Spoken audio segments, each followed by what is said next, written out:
What is good, people? It's Revival of Wisdom. Today we're going to be talking about Saturn. I've done this video in the past. However, this video is going to contain a lot more in-depth explanation of Saturn. So the 33rd degree Mason, Manly P. Hall, said, Saturn is the key to crystallization, physical matter. Light is matter, matter is light. They are interchangeable. Low vibrating light turns into matter, high vibrating matter turns into light. And Saturn is the god of this world, this physical world. He crystallizes light into matter. This is symbolized as the Masonic checkerboard, matter and spirit, matter and light, light and matter. He's also the god of time, destruction, justice. He creates and destroys because all things in time die. He creates and destroys you. So, because we live in this physical world, which is the electric world, this is why we say electricity, because it comes from the root word of El, Saturn. They used to call Saturn El, E-L. This is why we used to say Elohim is God. The real God of this world is Saturn, but it's being hid. This is being hid. Jesus is Saturn. All of this is Saturn. It's all Saturn worship. It's the real God of this world, So, physical matter is a result of two opposing forces equalized on the plane of inertia, because everything is created out of electromagnetic toroidal fields. And these two poles equalize on the plane of inertia, which gives you planet Earth, plane of inertia. The plane of inertia is what Saturn is. It's the ring around the center of the plane of inertia. Thank you to Walter Russell saying, physical matter is a result of two opposing forces on the plane of inertia. This is what Walter Russell says, so please check out his work. He's got many books, many books on light and electromagnetism and stuff like that. So I advise you to check him out.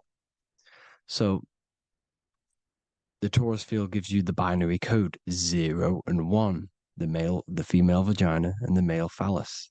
This is the code for this world.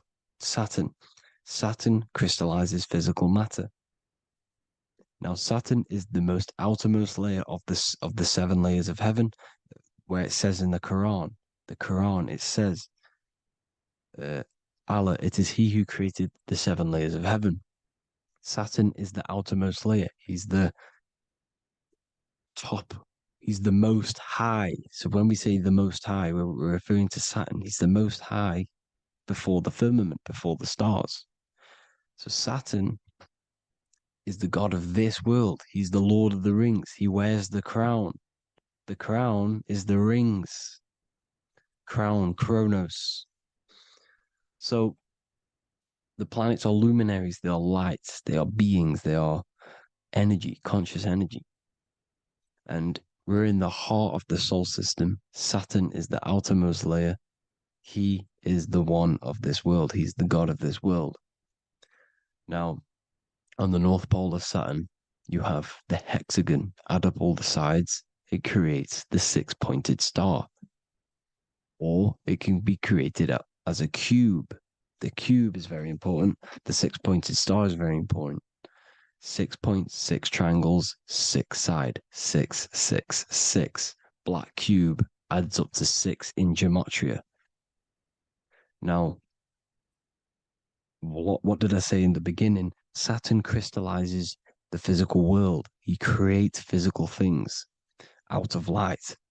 You are a light being. This is why we say human. Hue means the light spectrum. Hue, man, we are light manifested into physical forms, human. And we are incarnated through Saturn. Satan, same thing. The number of the beast is 666, and the 666 comes from the 6.6 triangle, 6 sides of Saturn, 666.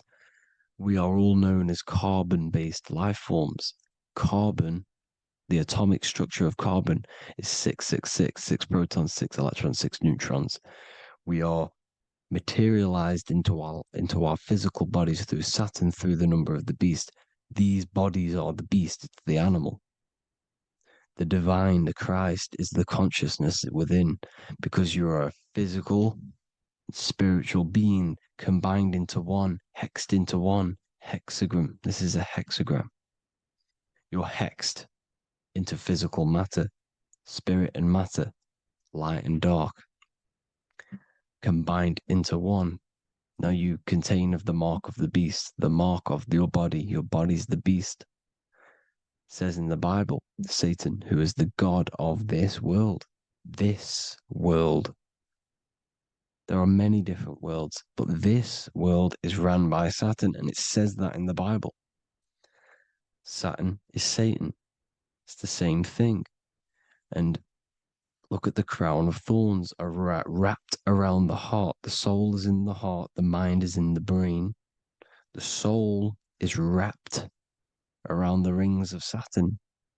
You're wrapped in physical matter. This is what it's showing you. This is symbolizing the rings of Saturn wrapping you. And the cross on top is the cross of the cube. The cube, the black cube of Saturn, unfolds into a cross. So Satan, who is the god of this world, Corinthians 4:4 in the Bible, Satan, who is the god of this world, has blinded the minds of those who don't believe. Saturn blinds your mind because the god of this world materializes you, and he blinds your mind when you incarnate into physical matter. When you enter this soul system, not the solar system, you hit Saturn first. He materializes you. And look at the symbol for Saturn. This is the symbol for Saturn. All of the planet symbols are created out of the Holy Trinity. The earth, moon, and sun. Body, mind, and soul. The sun is your soul, the moon is your mind, the earth is your body. Your body's made out of the 5 elements. The sun is your soul because the sun is life force, gives life to everything. Your sun is a soul. Your soul is the sun of your body. The moon is the mind. The moon is the moon of your body, the mind of your body. Intelligence. So all of the symbol of the planets are created out of these. The Saturn symbol is created out of the Earth cross, matter, and the moon crescent, moon, mind, matter over mind. This is why Satan, who is the god of this world, has blinded the minds of those who don't believe. He blinds your mind. Look at the symbol, it's showing you. The Saturn symbol is matter over mind when it should be mind over matter. So we descend into a soul system, into our 666 Saturn carbon suit bodies, and we are matter over mind. Then we have to move up the spine to go back up to spirit, to mind over matter, where you manipulate your own reality. Now look at this. It creates the number 5. 5 is the number of change. You're moving from this side of the number sequence over to the right side. You're moving from the spiritual into the physical world. You're incarnating into the 5 elements, the 5 senses. So the cube, the black cube of Saturn, is another major symbol. Very important symbol. Here you see the cube, and the color black is associated with Saturn because Saturn's associated with death. He creates and destroys. Light and dark. Death is associated with black, spirit, because you can't see spirit, which is blackness. So the black cube is black because Saturn rules the nighttime, which is dark, blackness, and he rules the winter, which is death, blackness. So Saturn is the black cube. Cubes have 6 sides. Up, down, right, left, back, and forward. Cubes are 6-sided. Everything is 6-sided inside of this creation because you're incarnating, you're materializing, crystallizing into the cube, the world of the cube. Everything's a cube. Everything's got 6 sides. Here's Leonardo da Vinci showing you that you're in the cube. Leonardo da Vinci did this famous painting. You're in the cube, you're hexed into physical matter. We're incarnated into the third dimension, the three-dimensional world, which is a cube, 3D. And black cube adds up to six sides of the black cube. The Kabbalah means cube god in Arabic. And look at what they do. They worship the cube, the black cube, and they stand in rings like the rings of Saturn. Australia, Denmark, Manhattan, Santana all have these black cubes. You go to New York, you will see the black cube there as well. These black cubes are everywhere because it is the real God of this world, So look at the cross. The cross unfolds into the cube. Xbox, Nintendo GameCube, Sega Saturn, anything to do with a simulated gaming reality, they put Saturn in it because we're in the simulation of Saturn. This is a simulation. And this is why they reflect this through the Xbox, GameCube, Sega Saturn, anything to do with gaming, simulations, is all Saturn. Because we're in the cube of Saturn, the black cube. We're in the GameCube, the Xbox, the Sega Saturn. As above, so below. So they reflect it through the simulations that they create inside of this simulation. Cubes have 8 points for the 8 points of time and space. 8 is the number of time. Everything's cycling, infinity. So look at the cube. The cube is symbolized as in Judaism. The Judees have the black cube. They wrap themselves in a black band and they cover their eyes into blackness. The black cube for the black cube of Saturn. They use the star as Saturn and they worship their god on Saturn Day because it's all Saturn worship. Look how the Saturn god is wrapped around with these thorns or leaves, just like Jesus is wrapped around his heart. And Jesus on the cross is us on the cross. We are in the cross. We are in the cube. The cross is the cube. And the cross is even in the Saturn symbol. This is another symbol for Saturn. There's two symbols. You got this one, the one I've just broke down. Then there's this one. This is the cross of Saturn, the cube god, the simulation, the game cube. Now, Chronos is another word for Saturn. Chronos means time. When you clock into work, you go to the Chronos machine. Well, I did anyway. And I'd tap my card on the Chronos because Chronos is time. Anything to do with time is Saturn. He creates and destroys.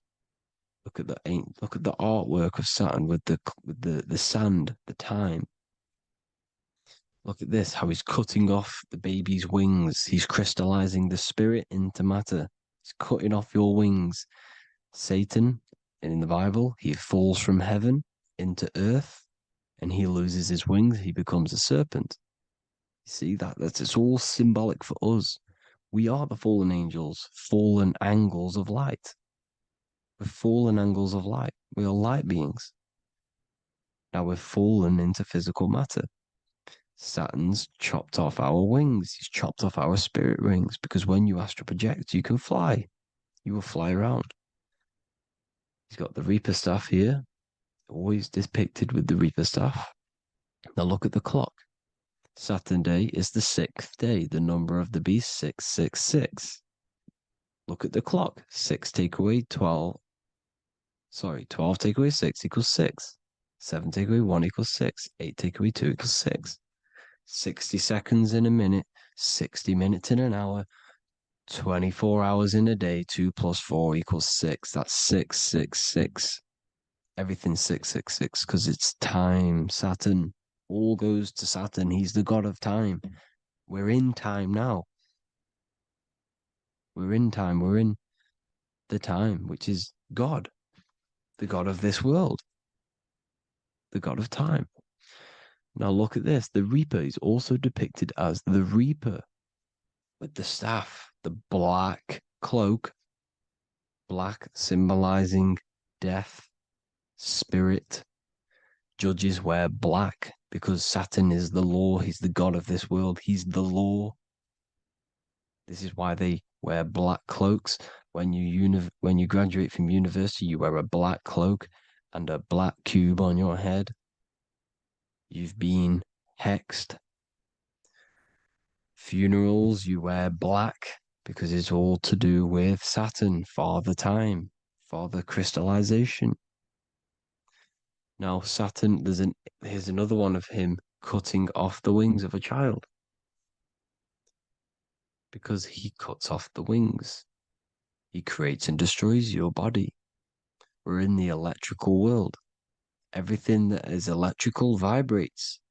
All vibrations have to come back to a standstill point, which is death. This is why your body dies. Your atoms stop vibrating. Corona. Look at the crown. The crown is the corona. Corona means crown. And look at this is an alcohol brand for beer. You can see the staff of Saturn in the symbol with the moon crescent. Corona, which is the crown, Saturn, the crown on Saturn, the rings. And then you've got the staff. It's all Saturn worship.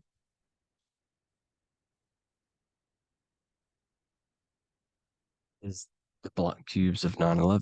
Two black cubes. This was a ritual for Saturn. It's all ritualistic. And look at the Star of David, the Star of Saturn. It's not the Star of David.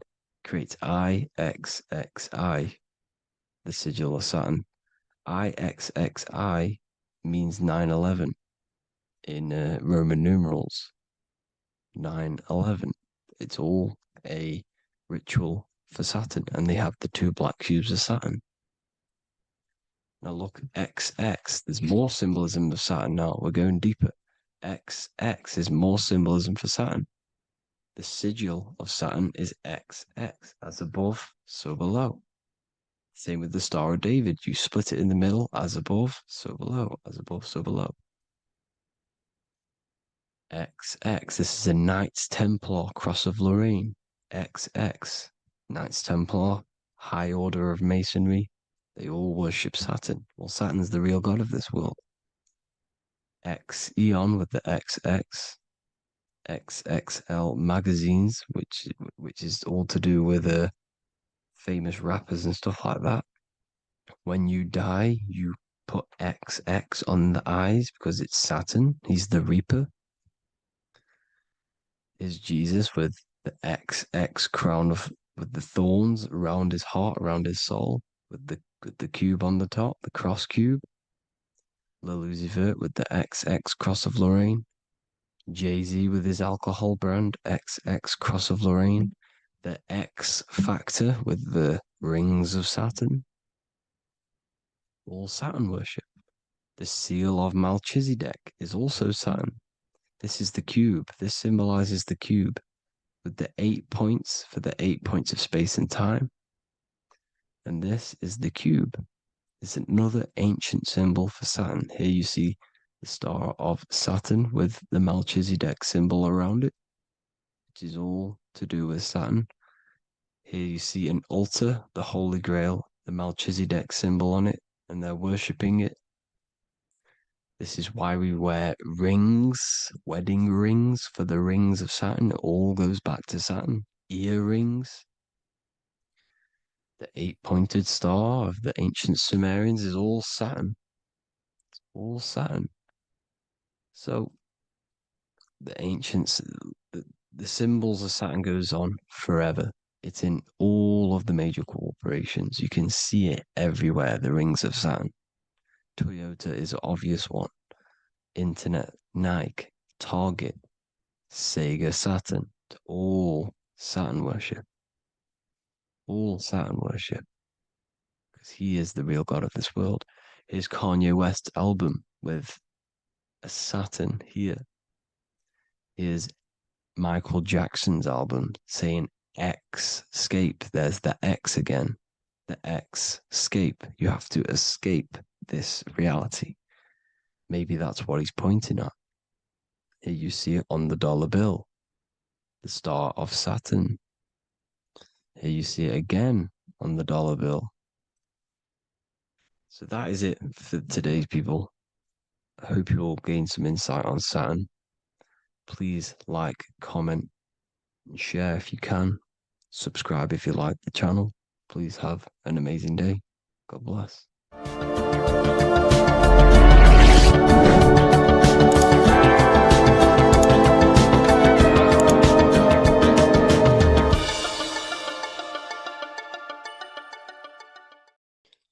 What if I told you you don't have one body? You in fact have four. There's a secret hidden right in front of you, and most of you overlook it. And by learning these teachings today, this will change your perspective on life, on yourself, and completely change the conception of yourself. This is the key to your highest potential. If you stay with me today, you will find secrets about yourself that will change your life. But I warn you, once you step this path of esoteric knowledge, there's no going back. Once you see, you can't unsee. So stay with me, and we will discuss the four bodies of your soul and how you can master yourself to reach your highest potential. The first thing we must understand is that there is a sun. And just like the sun gives life to the earth, there is this life force within the sun that gives life to all matter. We must understand that that matter itself is dead. It has no life potential. It has no ability to create or destruct anything. All of the life comes from above, from the sun, from the life-giving power of this infinite energy source we call the sun. No matter what model you believe, the sun still gives power to this physical realm, giving life to all of the crops, giving life to animals, giving life and growth to all things that the rays come in contact with. This is a macrocosm process. We must understand the teachings of as above, so below. This means that the macrocosm repeats itself in a microcosm form. Now, what do I mean? Humans are made in the image and likeness of God.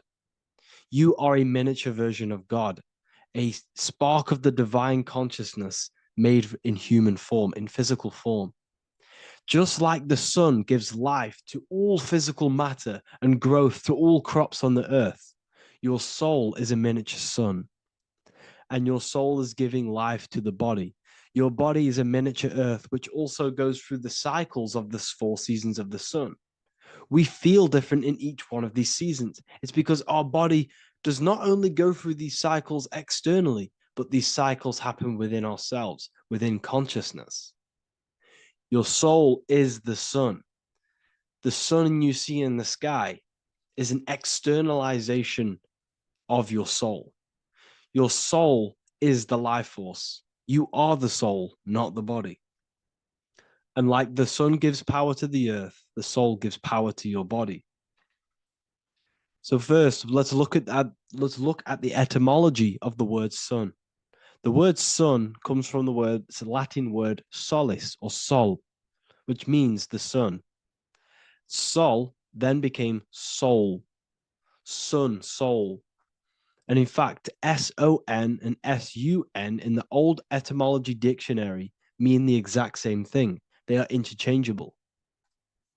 So when we look at the symbol of the sun, we look at a circle and a cross, which represent the four aspects of the sun, the four seasons of the sun: summer, winter, spring, and autumn. These are the four states of the sun. Like we said, this is why we get this symbol. You have the four states of the sun, which represent the four bodies of the soul. Now, this is where we get deep. Like I said, the sun you see in the sky is a macrocosm of your soul, an externalization of your soul. Just like your sun has four seasons, the four seasons within us are the four bodies. Our soul is incarnated and split into 4 sections. We have a mind, we have a physical body, emotions, and spirit. These are all interchangeable and they are all linked. In ancient alchemy, we have the exact same symbolism of the four stages of alchemy. But in this case, they're symbolized as the 4 elements: earth, water, air, fire. In this ancient alchemical symbol, we have the pentagram with the top one representing the soul, ether. Our soul then has the 4 bodies with the human here. We have the man, the eagle, the bull, and the lion. We see this on the tarot card, the Wheel of Fortune. The man, the eagle, the bull, the lion. We see this in Matthew, Mark, Luke, and John. The lion, the bull, the man, and the eagle. We see this with depictions of Jesus. Jesus, the man, the bull, the lion, and the eagle. These represent the 4 fixed signs of the zodiac: Taurus, the bull; Scorpio, the eagle. Scorpio was symbolized as an eagle. It's an ancient symbol. Now it's been changed to a scorpion, of course. Leo, the lion; Aquarius, the man. These represent the 4 fixed signs, which are 4 different elements. Taurus is an earth sign. Scorpio, a water sign. Leo, a fire sign. Aquarius, an air sign. Taurus is the earth. As above, so below. The earth is the physical body. Leo is fire. Fire is the spirit. Scorpio is water, which is the emotions. Aquarius is the mind, which is an air symbol. Air is the mind. That's why we call people airheads. Okay? So what we're actually looking at here are the 4 aspects of our soul. We have the sun in the middle and the 4 bodies of the soul. This is what Jesus is symbolizing. Jesus represents you. God made flesh with the 4 aspects of the soul. The 4 gospels are all depicting Jesus in 4 different ways according to the different body of consciousness. The Wheel of Fortune are representing the 4 bodies of the soul. This represents the 4 bodies. Now, how are they 4 bodies? They are 4 dimensions of consciousness. The mind is not made of the same substance of the emotion. The emotion is not made of the same substance of the physical body. The spirit is not made of the same substance as the physical body also. They exist in 4 dimensions of consciousness. They are 4 bodies of our soul. And the most important teaching here is what I'm actually getting to, is the powerful one. This is what gives you power. Most of us live in chaos. Our mind is thinking of doing something. Our emotions are feeling something else. Our body is lusting and wanting to do something else. And our spirit's energy is completely off. Most people live in unbalance. None of these 4 bodies are working together. This is why we produce chaos in our lives. When these bodies are in balance, are not working together. So in alchemy, they symbolize the 4 elements, which are the 4 bodies of consciousness. These are the furnaces with the fire. They represent transmutation of each body. We have to sync these bodies. We have to sync the mind with our emotions, and our emotions with our actions, the physical body, and with our spirit.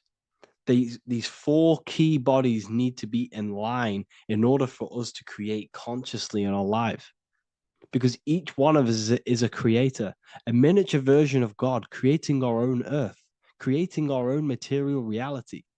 And in order for us to create consciously and with effect and power, we must have these bodies unified so that we can create consciously and not create chaos.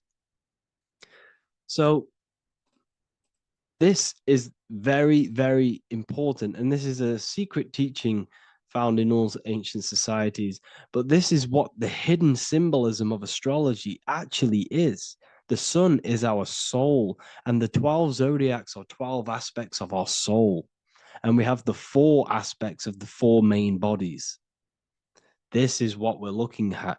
We're not looking at the sky. We're actually looking at aspects of ourselves, aspects of our soul that we must master and transmute in order to become our highest potential. So I hope this makes sense.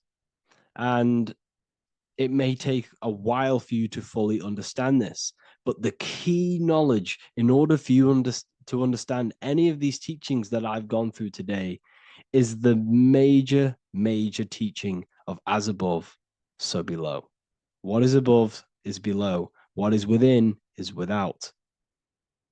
Your inner reality projects the outer reality. What is inside of you is outside of you in some form or way.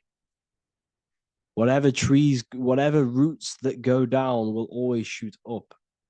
When you throw a bouncing ball, you shoot it down, it will go up. As above, so below. As within, so without. God did not make a creation separate from himself. We are all extensions of the divine made in physical form. And we are incarnated into 4 sections.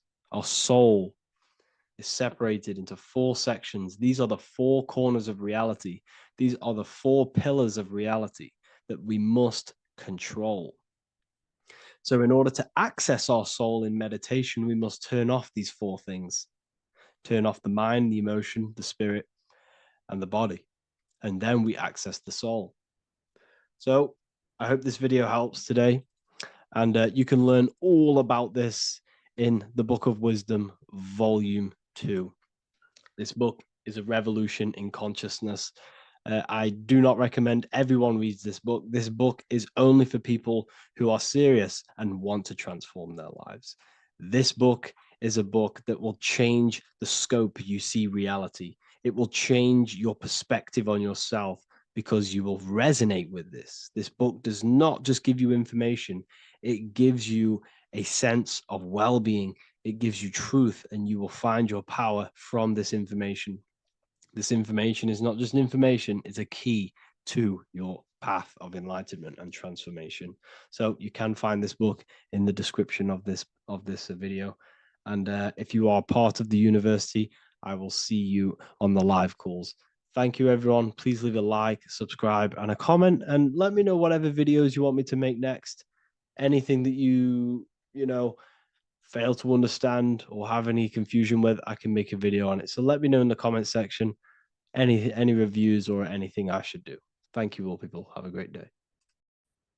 You are not breathing correctly. 98% of people only use a third of their lungs capacity, which is shallow breathing, which ages you, lowers your brain capacity, and also lowers your state of consciousness. So it's essential that you breathe consciously on a day-to-day basis, because this is what truly elevates your consciousness. I am going to give you the key for you to raise your consciousness just through breathing alone. Such a simple thing, but yet the most effective way for raising your state of consciousness and becoming more spiritually and mentally advanced. So tune in for this video, and I'm going to show you exactly how to do it and the symbolism behind breathing. Air is more than just air. It carries electromagnetic energy. So now I'm going to give you the science behind this spiritual truth.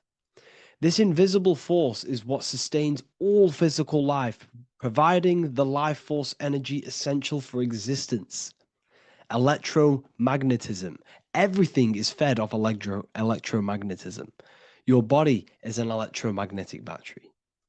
Now, we can prove that air carries electromagnetism just by doing a simple test, a simple scientific experiment, by getting liquid oxygen and pouring it between a north and south magnetic pole, two polar opposite magnets. We see that the liquid does not fall straight through it.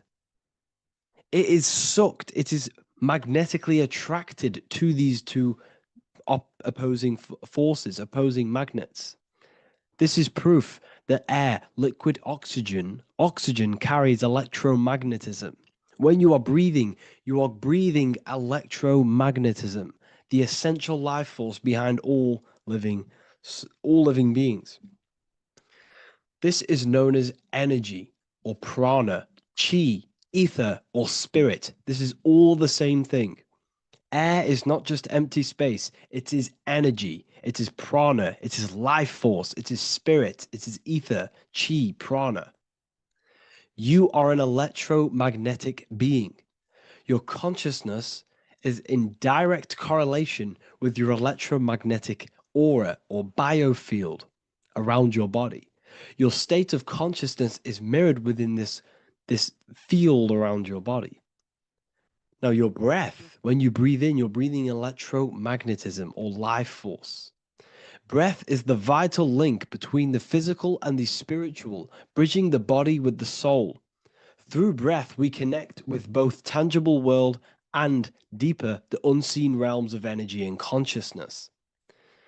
Breathing deeply and properly elevates our consciousness, enhancing the brain's functions, heightening the sensitivity of our five senses. It also brings a profound calmness to the mind, creating a state of clarity and inner peace. Like I said earlier, breathing properly is the fastest way to elevate your consciousness. It is the fastest way because breathing, when you stop breathing, what happens? You lose physical consciousness. Your body will shut down if you do not breathe in this vital electromagnetic energy in the oxygen. If your body does not get this for 5 minutes or however you can last without breathing, this makes you lose physical consciousness. Your body will not survive without this essential life force energy.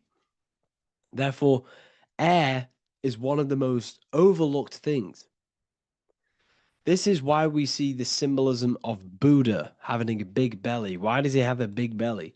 Because it's symbolizing breath work, proper spiritual breath work, the, the certain teachings of breath work, of when you breathe in through the nose, you have to breathe in through the nose. You don't want to breathe in through the mouth because the nose acts as a filter which catches dust particles and filters out the air before it enters the lungs.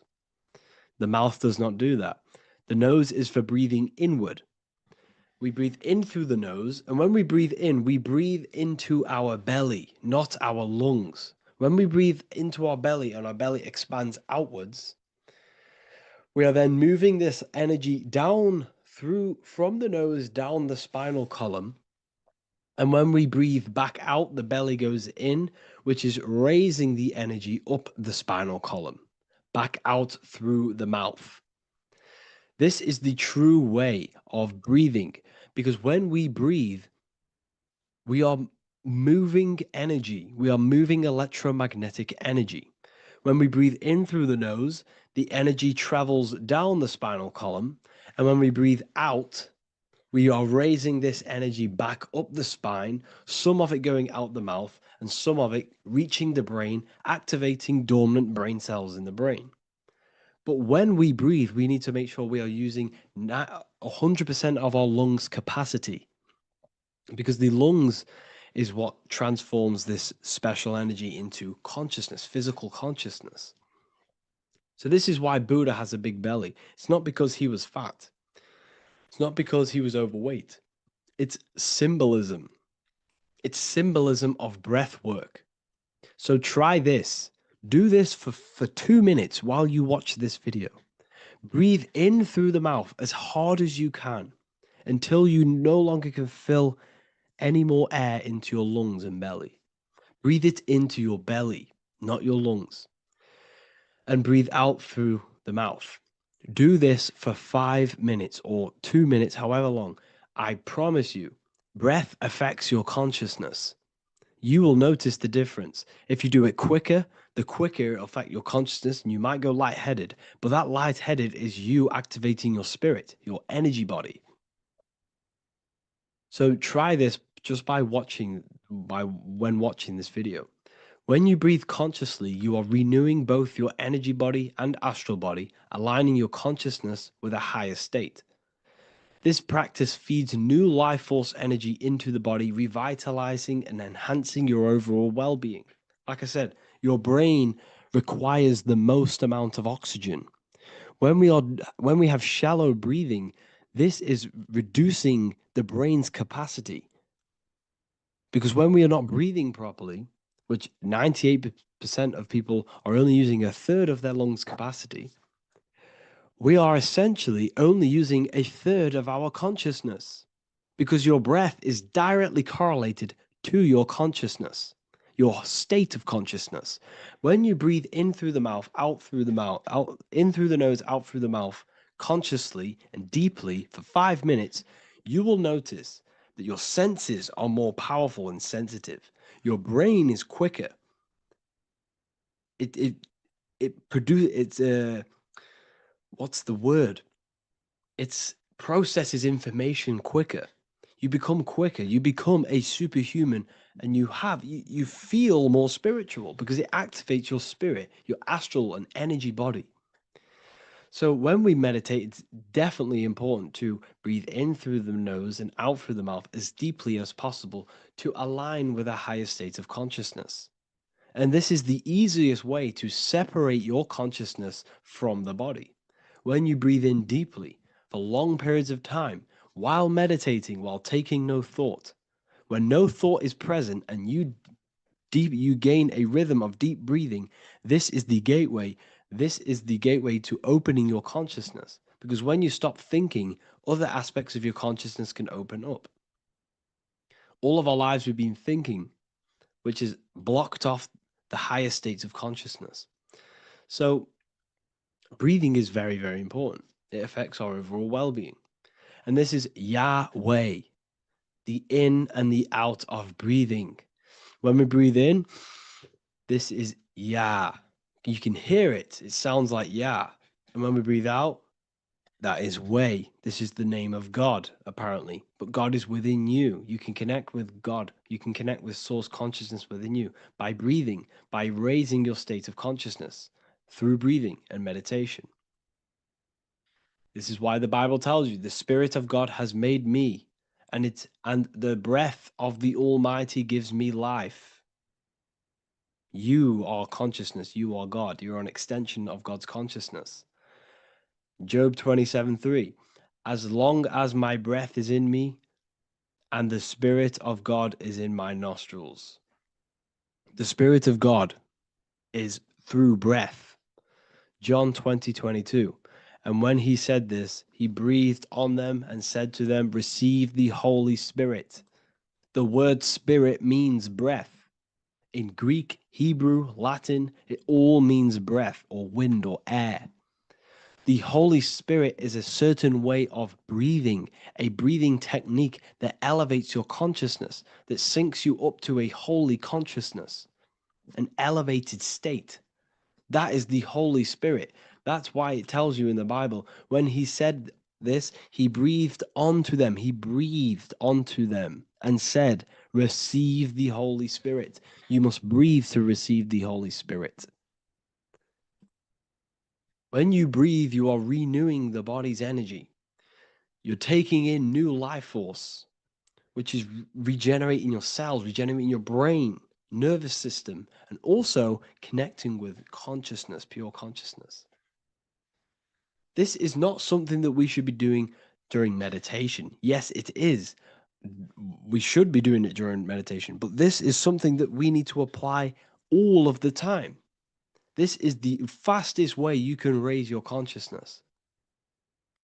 I just want to say, all of this knowledge is inside of the Book of Wisdom, Volume 2.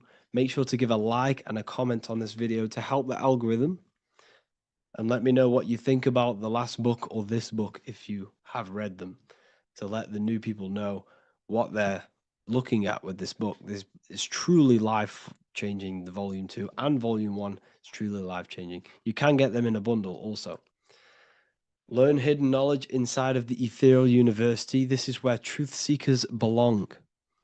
I'm not here to try sell you this, but this is the place for truth seekers. And if you are serious about your spiritual journey and serious about gaining knowledge, which gives you the advantage over life, join Ethereal University.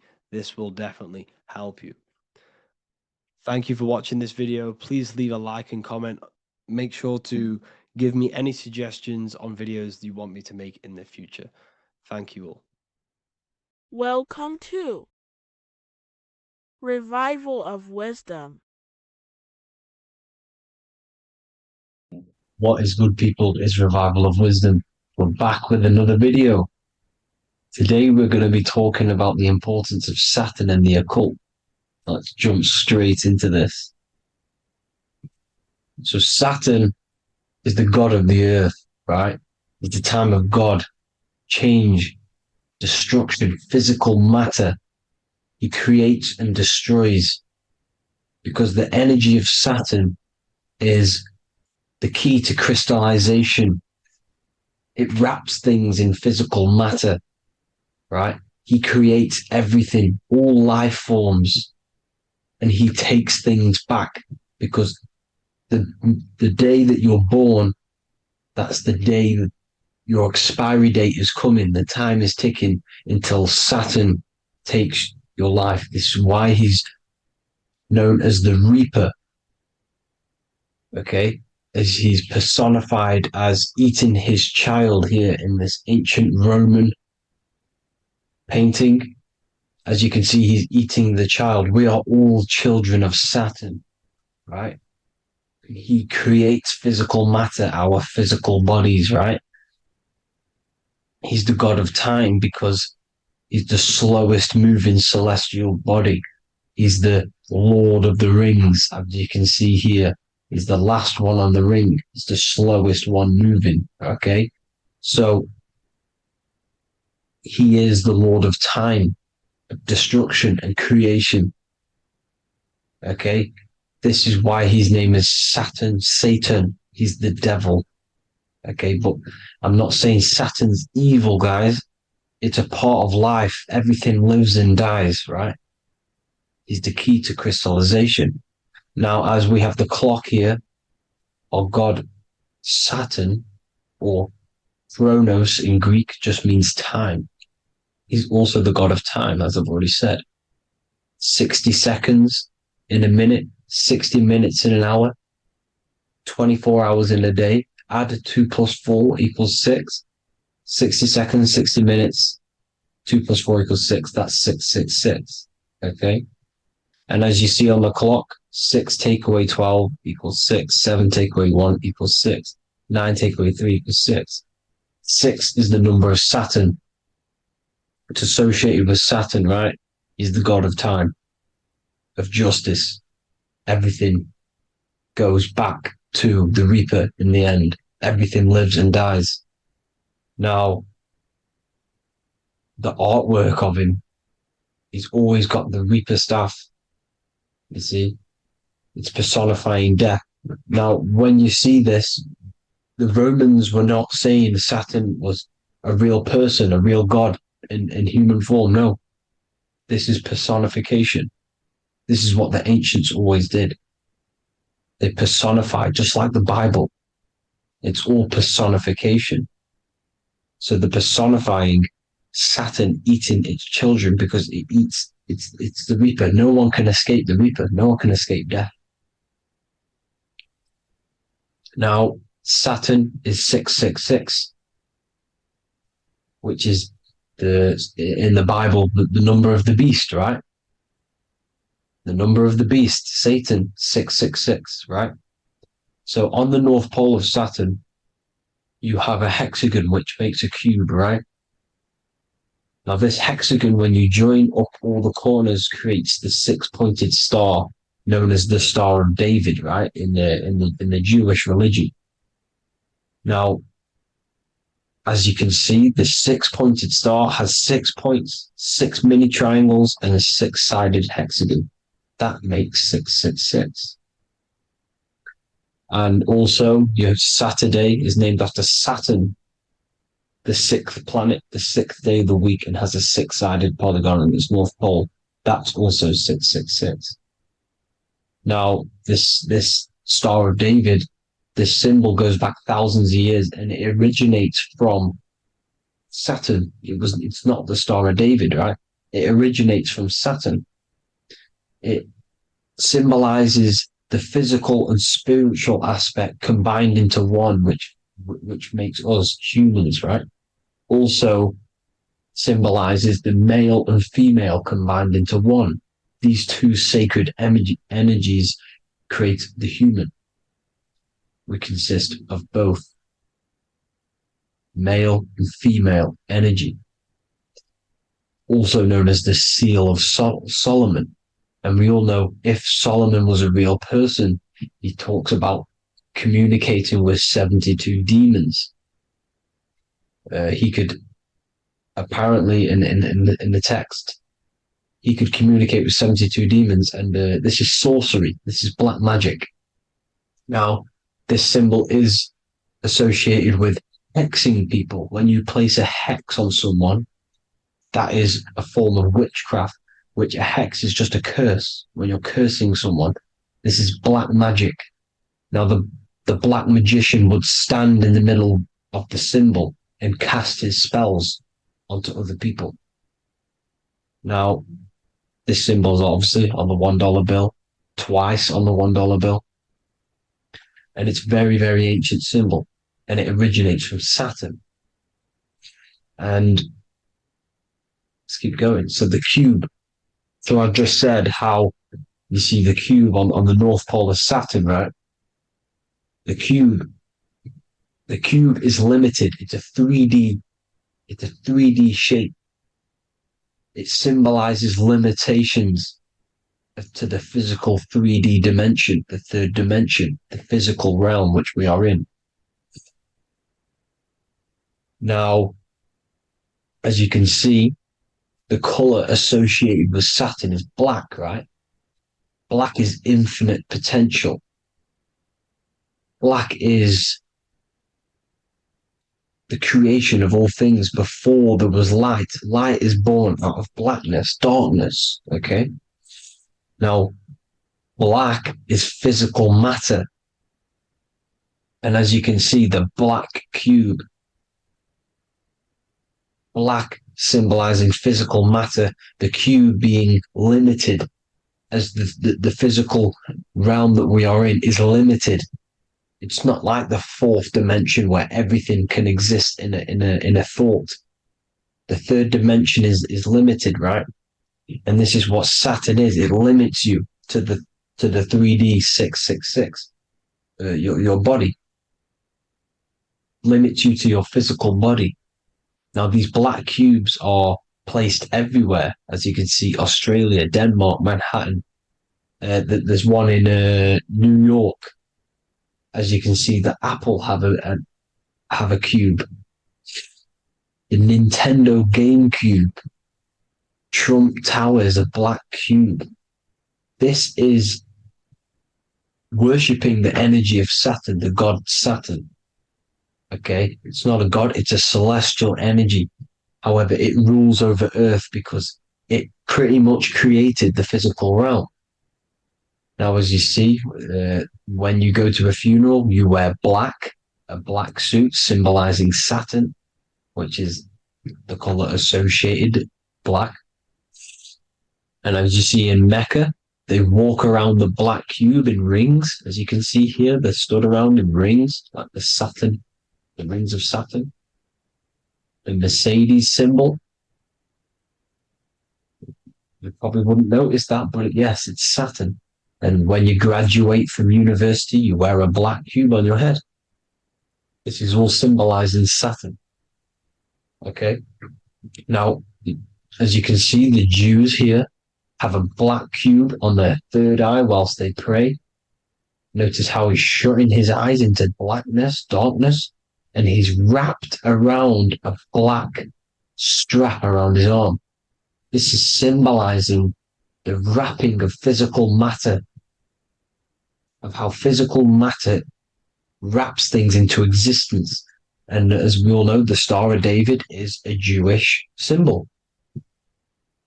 So he has the black cube and the Star of David, right? So all of these religions are secretly worshipping Saturn. Okay, this is all Saturn worship, Kronos, the god of time and destruction, the physical reality. Now,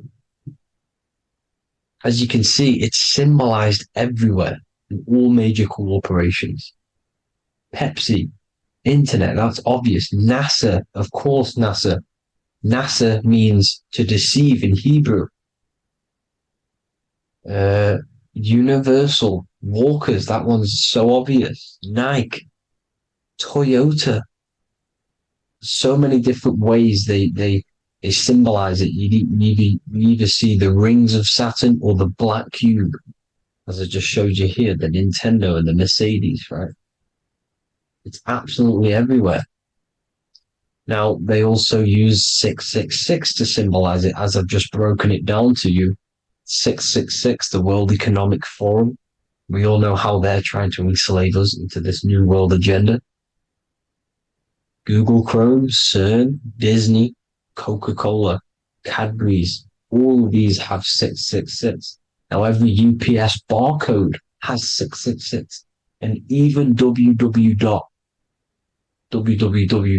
is Hebrew for 666, as you can see here. Monster. It's the same Hebrew letter that means 666. Drake, 6 God.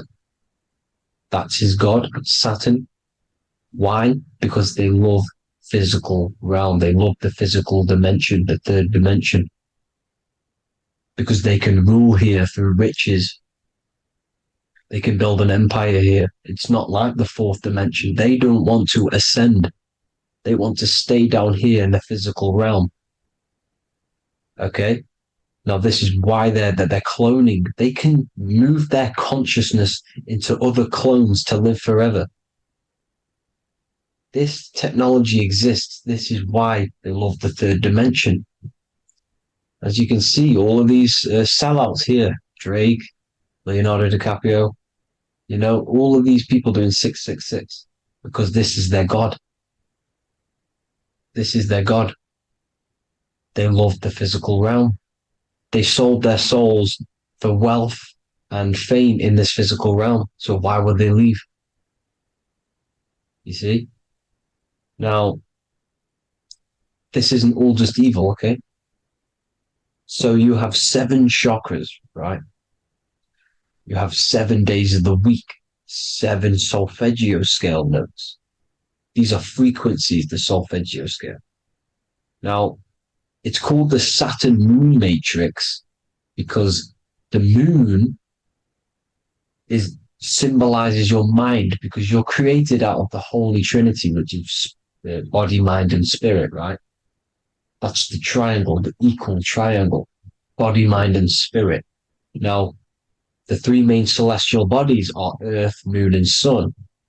The Earth being your physical body, the Moon being your mind, and the Sun is your soul, hence why it's called solar. It's a solar soul.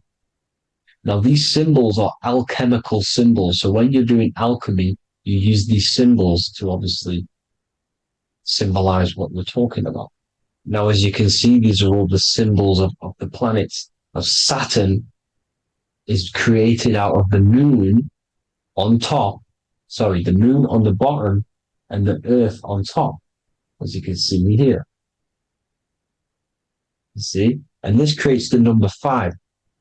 Now, with the moon being your mind and the earth being your physical body, this is mind over matter, because the earth is your body's matter. This is matter over mind. You don't want to be matter over mind. This is low states of consciousness. You won't be mind over matter. You see, to manipulate matter, to create your own reality. Now, obviously, we all know Saturn is associated with the lowest chakra, which is the root chakra. This is to deal with your animal instincts. When you're down here, you identify as the physical body. You don't know anything spiritual. You're you have a pure physical mind. You don't believe in anything spiritual. This is survival mode, consumption. They want you trapped down here, which is matter over mind. They don't want you to create your own reality, which is mind over matter. You see? Now, that's what Jupiter is. Saturn is the moon on the bottom and the earth on top. But Jupiter The moon on top with the earth on the bottom, that's mind over matter, you see? So these chakras are an ascension process from spiritual, from matter, physical matter to spiritual. This is the ascension. This is the stairway to heaven. This is Jacob's ladder. You see?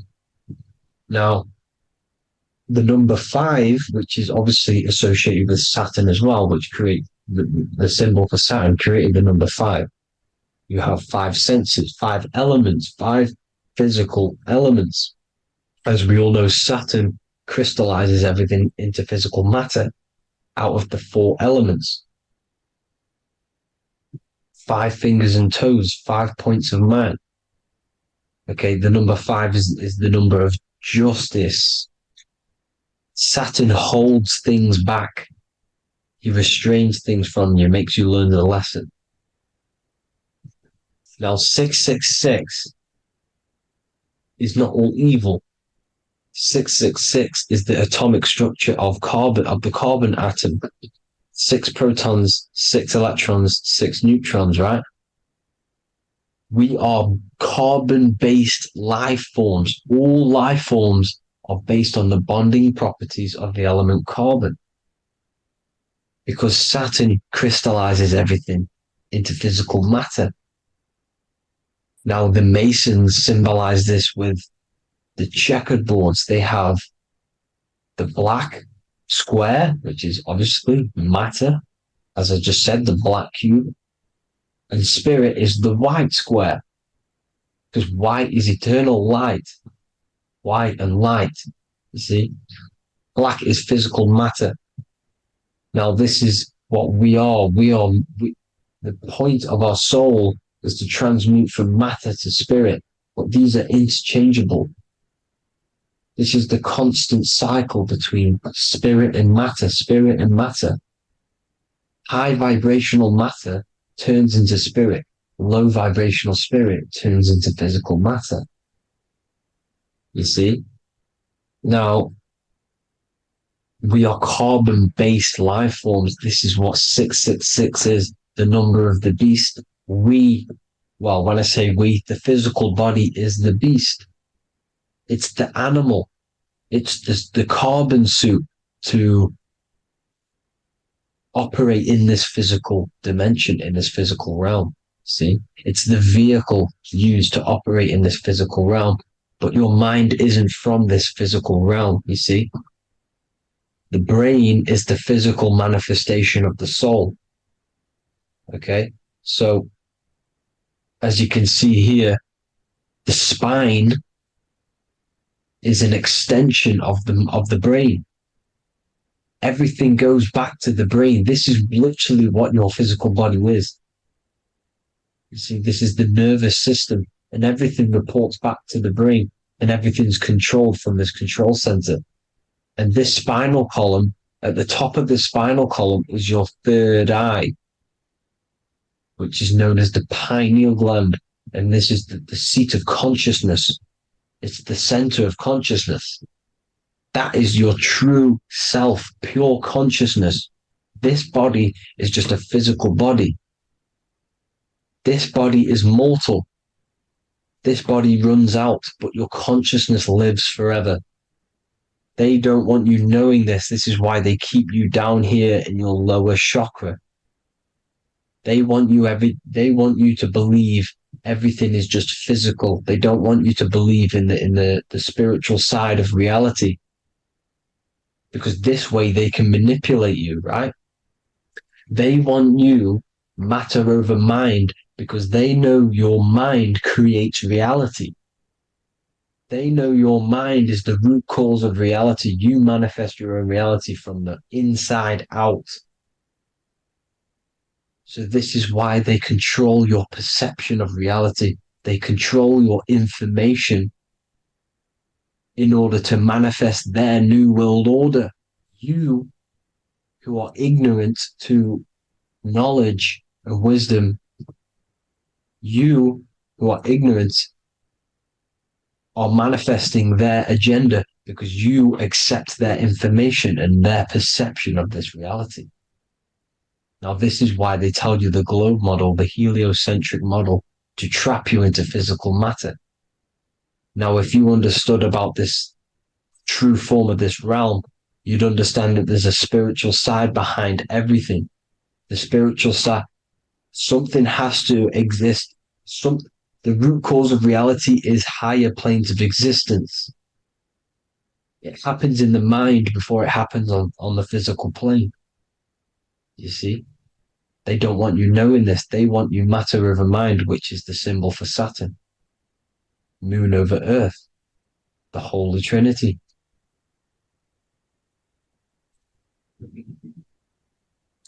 Now, as you can see, the cube also makes IXXI. This is Roman numerals. This is Roman numerals. And when it's translated from 9/11. Yes, 9/11. This is the secret code of the one world order. The two twin towers, when the two become one. Okay, when the two become one, this is how you reach the higher states of consciousness, the physical and spiritual. Now, as you can see, the 9/11 memorial are two black cubes. It's two black cubes. This is all Saturn worship. Now, I'm not saying that Saturn is an evil celestial body, right? No, everything has a good side and a bad side, right? It's duality. The spirits of Saturn on the dark side are the most evil demonic spirits. Now, these are the spirits that these are invoking through these rituals, right? Yes, 9/11 was a massive ritual. It's a satanic ritual, okay? Now, we all know Elon Musk. Elon Musk is coming with the mark of the beast. And English gematria, this equals 666, right? 666, as I said, is the number of the beast. You are the beast, your physical body. You see how the Bible twisted things up to make things more confusing, right? But it's there. You just have to have the knowledge to be able to read the Bible properly. As we all know, we had this virus. I'm not going to say the name because I'll get flagged. This virus adds up to 666 because this is all part of the New World Order.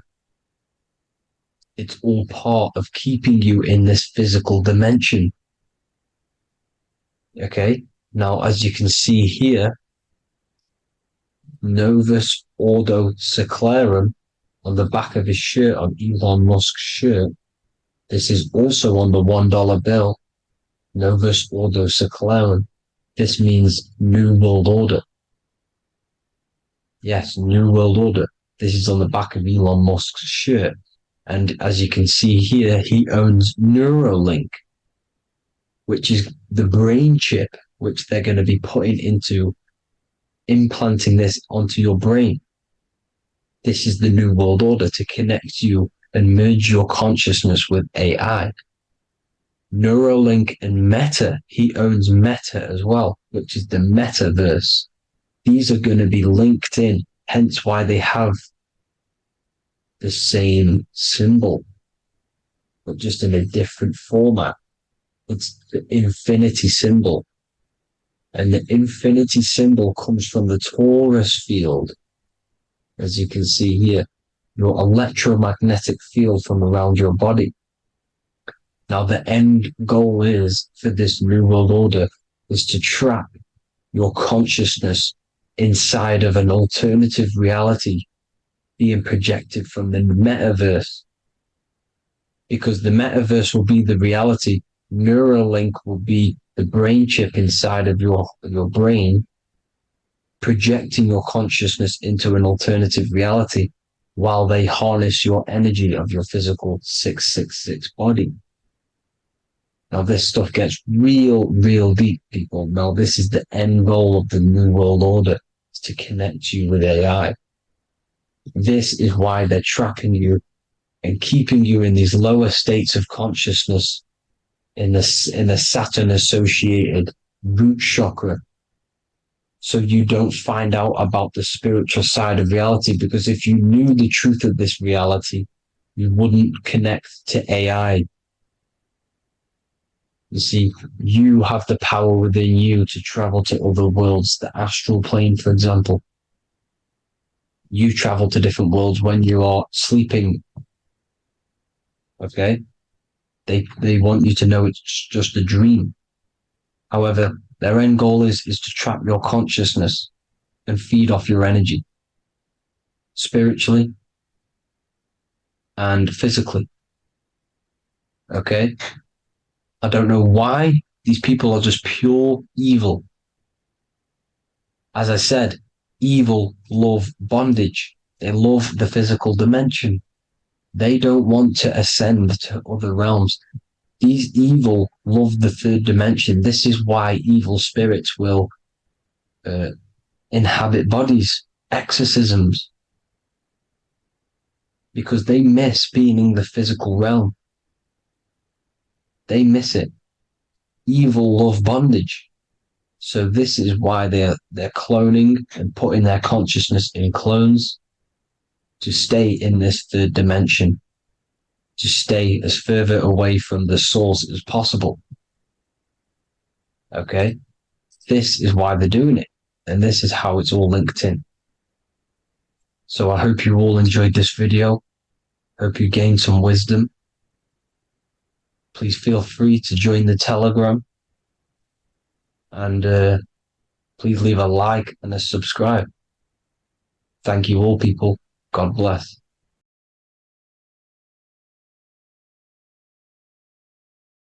Welcome to Revival of Wisdom.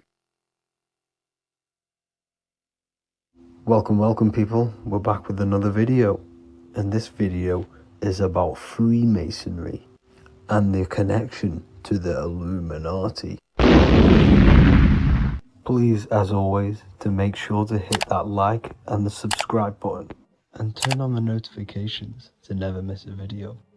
On May the 1st, 1776, the founder of the Illuminati, Adam Weishaupt, founded this secret organization, and this date can be found in Roman numerals underneath the all-seeing eye pyramid on the $1 bill.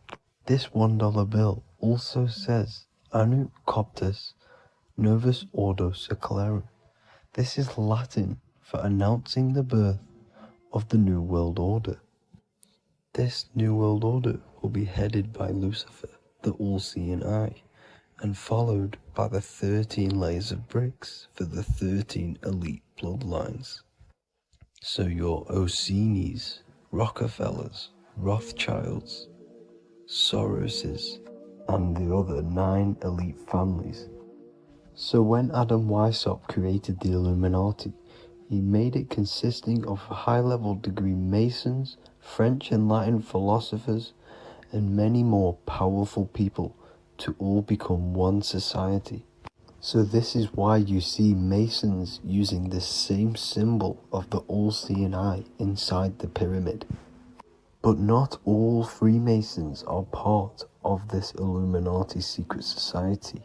As the 33rd degree Freemason Manly P. Hall said in his book The Secret Teachings of All Ages, Freemasonry is a fraternity within a fraternity, an outer organization concealing an inner brotherhood of the elect.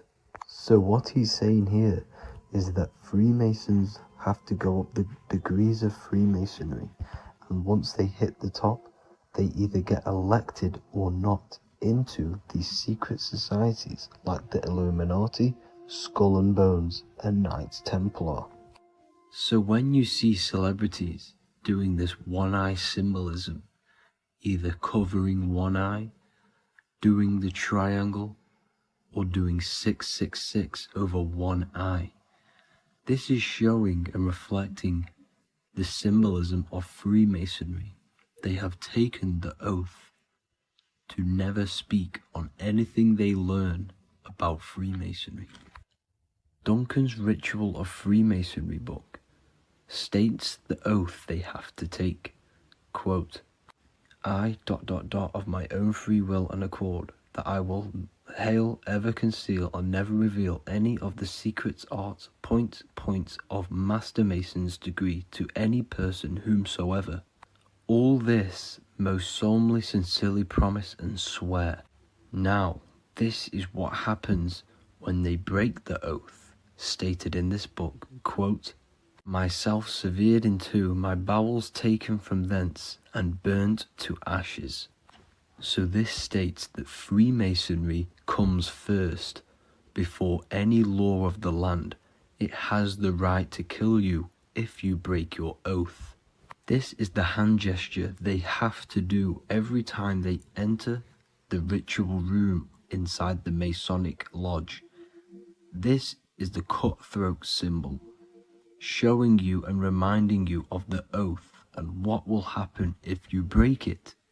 Now in this book, Richardson's Monitor of Freemasonry, it states, if you break your oath, binding myself under no less penalty than to have my throat cut across, my tongue torn out by the roots, and my body buried in the rough sands of the sea. If they do not decide to kill you, this book states this by pointing him out to the world as an unworthy vagabond, by opposing his interest, by dearranging his business. In other words, they have the power to frame you and destroy your reputation to the world and destroy your business if you break this oath. So yes, they do kill to keep this truth hidden, because this truth of this reality is what keeps them in power. They have the ability to manipulate people because people do not know what manipulates them. This is why they call themselves the government. They govern the ment, which is the mentality, because the mind is the root cause of reality. They control what you perceive to control what you manifest. By knowing the truth, you are set free, and you no longer need no controller above you.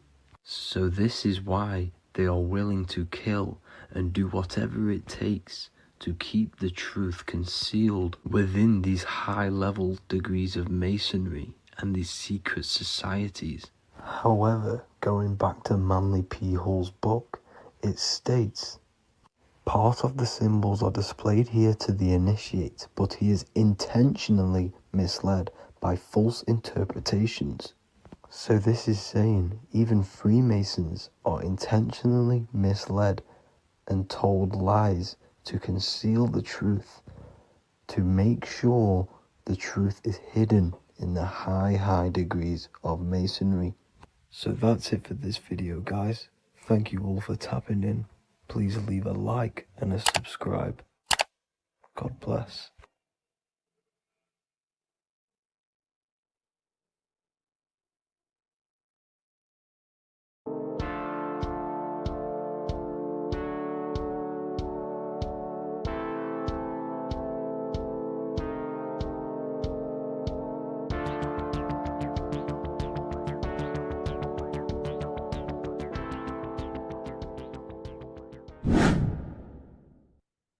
Left and right hemisphere, and what are they doing? How does it contribute towards your perception in this world? And this is what we're going to be talking about in today's video. We're going to be breaking down the two hemispheres of the brain and how they function in your life. So first, we have the left hemisphere.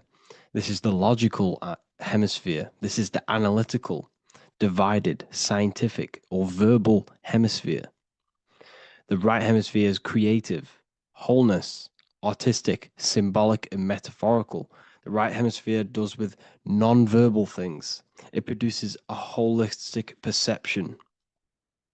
It is more to do with creativity. Because what you must understand is that we are not in the external world. The world is produced by our brain. We see with our brain. Our eyes are a part of the brain. What we touch is the brain's interpretation of electrical signals on the nervous system. What we smell is the brain's interpretation of smell through the nose. What you taste is your brain's interpretation of chemical reactions on your taste buds. So what you are experiencing is the brain. The brain is a computer creating a simulation. And you have two hemispheres which breaks down this reality. So essentially the brain is the perception creator. It creates perception. So if the brain is creating this, who is the one experiencing the brain? Well, that is you, the consciousness, the mind, the all-seeing eye. You are the all-seeing eye experiencing the brain, the observer behind the brain, behind reality, behind the emotions. So if you're walking through a woods, this left brain sees individual trees. The right brain sees the whole woods. It sees the biome. It sees the bigger picture. So when you are walking through this woods, the right brain picks up a holistic perception of reality. It creates the woods as one unified woods. The left brain's job is to break this down and analyze it so that we can see individual things. And this is also necessary for humans to have the ability to break things down and manipulate things in this world. So without this left hemisphere, we could not manipulate things and break things down. So this right hemisphere is important because it sees the whole woods. It sees humanity as one unified consciousness. However, the left hemisphere sees individual egos. So the left hemisphere is the place of the ego because it only understands it sees the world very divided. Okay. So, for example, here's another example of the left and right hemisphere. If someone pulls out in front of you in traffic, your left brain's going to start going crazy and analyzing them, calling them names. The right hemisphere, however, sees the bigger picture. Maybe he didn't see you. Maybe it's just a mistake. Maybe he's in a rush. You see how the two brains are very different. They do the same thing, but they function in different ways. The right hemisphere is feminine, the left hemisphere is masculine. So, like I said, this person pulls out in front of you, you start to think with the left. If you start to perceive that in the left brain, you're going to start analyzing them, you're going to start going crazy and calling them names because you're analyzing it. You're not seeing the bigger picture behind it. You're not seeing it from his perspective. So there is a crossover. So the left hemisphere of the brain controls the right side of the body, the right ear, the right eye. Everything to do with the right side of the body is connected to the left hemisphere, and the right hemisphere controls everything on the left side of the body, including your eyes, your arms, your legs. So everything is crossed over, and even your visual field is crossed over. So this is your visual field, as you can see here, and even the left side of your visual field goes to the right brain. There's a crossover. No one really knows. There's not really a reason for this. However, this is how the human body is designed. As we all know, the human body is the most advanced piece of technology on the face of the earth. They cannot replicate the human body. And they tell you it has no creator. This is crazy. People are that brainwashed, they can't even understand that their body is the most advanced piece of technology. Your body is so advanced, the computers that you use are mimicked of the body. Everything they create is mimicking nature, but they don't show you how intelligent nature is because they don't want you to understand you're in an intelligent design. So anyways, let's get back on track. There is a crossover in the brain, and this is why they teach you to write with your right hand. And I was speaking to someone who's in a nunnery, or whatever you want to call it. They were a nun, or they knew someone who was who was a nun, and they forced these people, these nuns, to write with their right hand. You had to write with your right hand. This is why, I'd say at least 70% of the world, or 80%, is right-handed and right-legged, because they taught us this to activate the left hemisphere more because of this crossover that happens in the body. So when we are using this right side more, we are using that left hemisphere more. Why? Why are they doing this? Well, they also called it writing. Writing is a spell, to cast a spell on you to use that right side of the body so that you use this left hemisphere, because they want you to see the world as as a divided perception. They don't want you using the right hemisphere, using that left side of the body to activate the right hemisphere to see the bigger picture and see how everything is all one and everything is created. This left hemisphere domination keeps you from seeing the connections between everything, because that left hemisphere analyzes, it breaks things down. So when we are left hemisphere dominated by using the right side of the body, we are essentially seeing everything as divided. And this is why so many people will not understand my work, because my work connects dots and connects fields of knowledge, and makes you see the bigger picture. So people who are left hemisphere dominated will see my work and think this guy's crazy. But everything, it's all about activating that right hemisphere. So they called it writing because every word you say is molding your mind in some sort of way. The things you see is molding your mind. Everything you take in through the five senses is molding your mind. And language is a massive spell, especially the English language. They called it writing so that you use that right side. It's a spell because your subconscious mind picks up everything you say. And 90% of your daily basis behavior and thought patterns is produced by these subconscious programs within the subconscious mind. Essentially, your conscious mind is only the 10% of you. The conscious mind is just what you're aware of, what you're wearing, how you're feeling, what you're thinking. That's your conscious mind.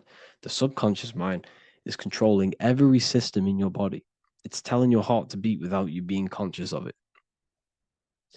So essentially, this is what they're programming. They're programming this system in the back of the mind, which is controlling everything through the words.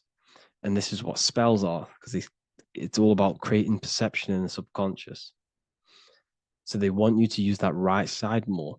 I truly believe the ancients, they were balanced. They used the left and the right side of the body. They didn't have a stronger side because they understood this science of the body and how the body works. So this is actually called phonetics. It's not etymology. Etymology is the study of root words. Phonetics is the study of how words sound similar. The way words are spoken. So phonetics, phone, is why we call them a phone, because you speak into a phone. So this is write and writing, to use that right side to activate the left hemisphere more. So your hands are a manifestation of your brain. The left hand is the right brain, the right hand is the left brain. And as a child, we were always taught that when you place your hands together like this is the size of your brain, which is true because your hands are a part of your brain. They're an extension of your brain. Every part of your body other than your brain is an extension of the brain. Everything's working and feeding back information to the brain because you're experiencing the brain. So another trick that you can do, or another exercise, is looking in the mirror and closing one eye at a time. If you close your right eye, if you take your top off, for example, you'll analyze your body if you close your right eye, because you're using that left hemisphere. Sorry, other way around. If you look at yourself through your right eye, you'll use that left hemisphere, which will analyze yourself. You'll see individual body parts. If you close the right eye and use the left eye, you'll see your body as a whole. You won't really analyze it. This is how you can analyze yourself using these two hemispheres. So this whole system is created to keep you thinking logically and to restrict you from creating and restrict you from understanding symbolism, allegories, metaphors, and teamwork. They want you stuck in a logical way of thinking and a logical way of seeing the world. This is why when you go to school, you are told exactly what to do. You're told to think this way and no other way. You're told to do orders, do this. It's a very left-brained system, because if we all started to open up this right hemisphere, we'd all see, wow, everything is all one, everything's all connected. And this is what my work is doing. I'm showing you everything is one. The physical world is an illusion of duality, but everything comes from the one. the one source, the one mind. The universe is a giant mind. I am mind, you express mind. We all possess mind. Behind the physical body is the same mind consciousness. And we are all expressions and fractals of this infinite consciousness called mind. And this is what they don't want us to figure out, is that we are all just one consciousness expressed. It's an infinite consciousness. It's even in the squirrel, it's in the dog. All of these different animals, they're just different bodies, but behind the bodies is the same consciousness, which is mind. That's what the pineal gland is. The pineal gland is not the mind, and it's not the third eye. The third eye is your mind. If you have a closed third eye, it just means you have a closed mind. If you have an open third eye, it just means your mind has expanded from beyond physical things through astral projection and mystical experiences. This is how you gain an open third eye. It's just an open mind. A mind that has astral traveled, has explored the realities within the mind. So everything they do is to keep us in a divided state. Divide and conquer, right? That's their motto. All to keep you thinking how everything is divided. Everything they've done is division. Postcodes, countries, everything is divided. Like football teams and all this stuff. It's also a natural process when you grow up, because as you grow up, your brain is constantly analyzing the world. So this is sort of a natural process of how you become more left hemisphere dominated, because your brain is always analyzing. And unless something awakens you, you can awaken that right hemisphere where you can start to see the bigger picture. Even the music, all tuned to 440 hertz, shuts down the right hemisphere of the brain. 440 hertz, Spotify, Apple Music, the radio. Every time you turn on the radio, it's tuned to 440 hertz. This was specifically tuned. It never used to be tuned to this. It was in the 1950s.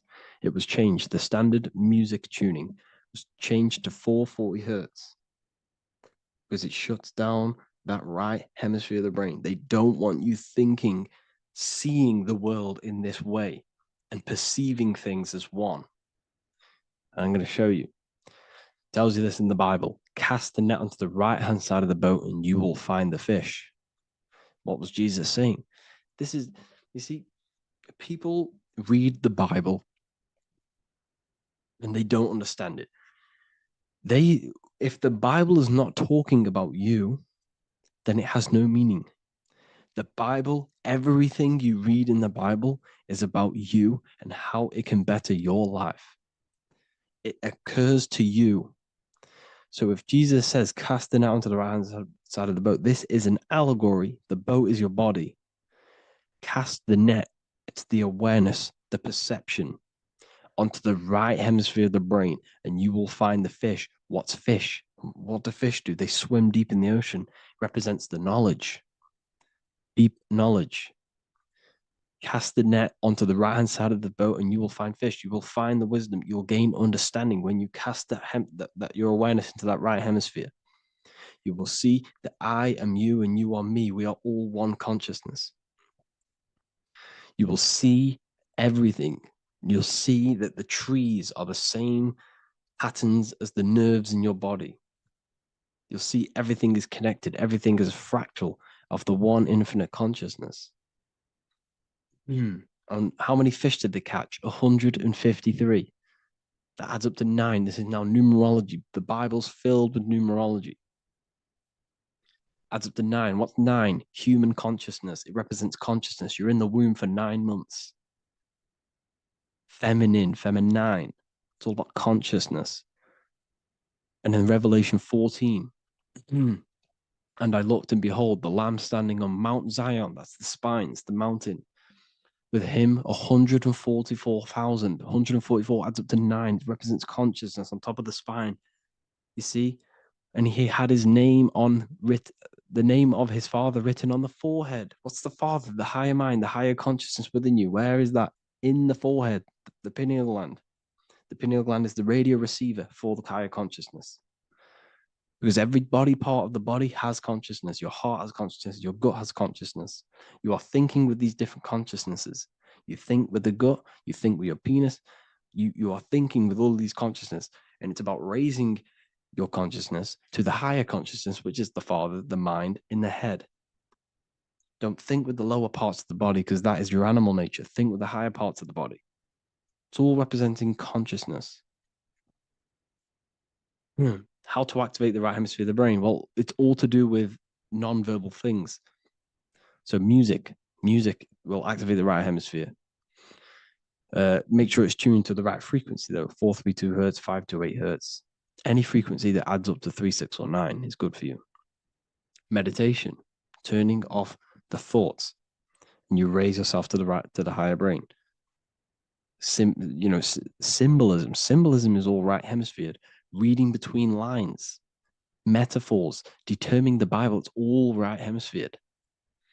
Seeing the bigger picture, it's reading between the lines. So tithing in the Bible. These people in the churches are giving 10% of their money to the church. It's nothing but a scam. What these people have done is they have externalized the Bible. They have taken the Bible and literalized it so that they can make a business out of it. So what they're doing is a tenth of the produce of what it says in the Bible, a tenth of the produce of the land, whether grain or fruit, is the Lord's and is holy. So what's that saying? The tenth of it's basically saying give the 10% to the Lord, to God. What does that mean? Well, what's the land and the fruit? This represents physical things, the physical things that you have. The tenth of the physical things that you have. What's that? That's your ego. All the physical things that you have is all to do with your ego. That's the lower self. The ego, what is the ego? It's the mind's perception of the physical self. You had no ego when you were a child. Okay, when you were a child, you had no ego. As you grew older, you created the ego. But the ego is the full self. It's the echo. Ego, echo. It's the echo of the full self. So it's saying give the ego over. Take away the animal self. In that left hemisphere, that's all to do with the left hemisphere. That left hemisphere sees the ego. It sees individuality. It's divided. So it's saying give that 10% of you over to the right hemisphere, the 90%. The 90% of you is in that right hemisphere, the higher self. Now, I'm not saying the left hemisphere is bad. Okay, I'm not saying that at all, but it sees it sees things divided. It's like I said, the left, the hands are manifestations of the brain. So when these Christians are praying, they're putting their hands together. What are they doing? They're syncing the brain hemispheres. What you're doing, because everything's an extension of your brain. So if you put your hands together, you're putting the two hemispheres together. And what's happening when you place the hands together? All the electricity in the body is now running in a circuit. So once you connect these two hands, the electrical energy is now running in a circuit, and energy can move around the body quicker and more efficiently. So when you pray, when these people are praying, they don't realize that they're engaging in ancient forms of meditation, of balancing the two hemispheres. So now we're talking about balancing the hemispheres, not the right hemisphere. This is what Israel is. Look at the symbol for Israel, the up triangle and the downward triangle. What's that? The up triangle represents male. The downward triangle represents female. Okay? This is talking about the brains. Israel is Ra. Isis, which is female, the Egyptian god. Ra, El. El means God. Electricity. That's the force of the physical world. It's the force that runs this world, electricity. It's the force of God. El, consciousness. It means God. Is Ra, El. Isis, Ra, and El. It's the two hemispheres of the brain, the holy land of Israel. It's the holy land, it's the brain. Once these two hemispheres are synced, this is how you unlock your consciousness. This is the easiest way of astral projecting. Hemisphering, I forgot the word for it. Hemisphere syncretization, something like that. It's about syncing the hemispheres. This is how you unlock your consciousness. Once the brain is running as one electrical system, this is how You balance the two masculine and male opposing energies. Once these opposing energies are no longer in war with each other, the brain, they come together to work as one. You unlock your consciousness. You are born again. What happens when a male and female have sex? It creates a new child. It becomes one. You are born again. Once the two hemispheres of the brain, you are born again. You can then have an out-of-body experiences. So this is why the symbol of the Holy Land, Israel, is the up and down triangle back combined together, because it represents unification of the male and female, unification of the hemispheres. You're born again. You unlock consciousness. And you can get this for free. It's called the Gateway Tapes on my website. Basically, it's a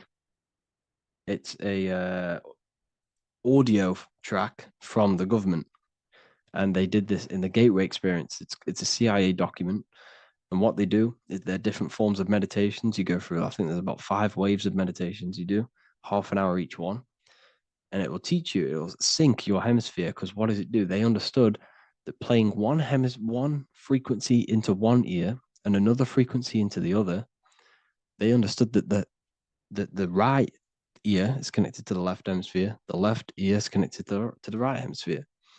So when you play 2 different frequencies into both ears, what happens? The brain picks this up, the 2 hemispheres of the brain picks this up, and it syncs it. It syncs these 2 hemispheres, these 2 frequencies together. So now the brain is working as one to sync this frequency.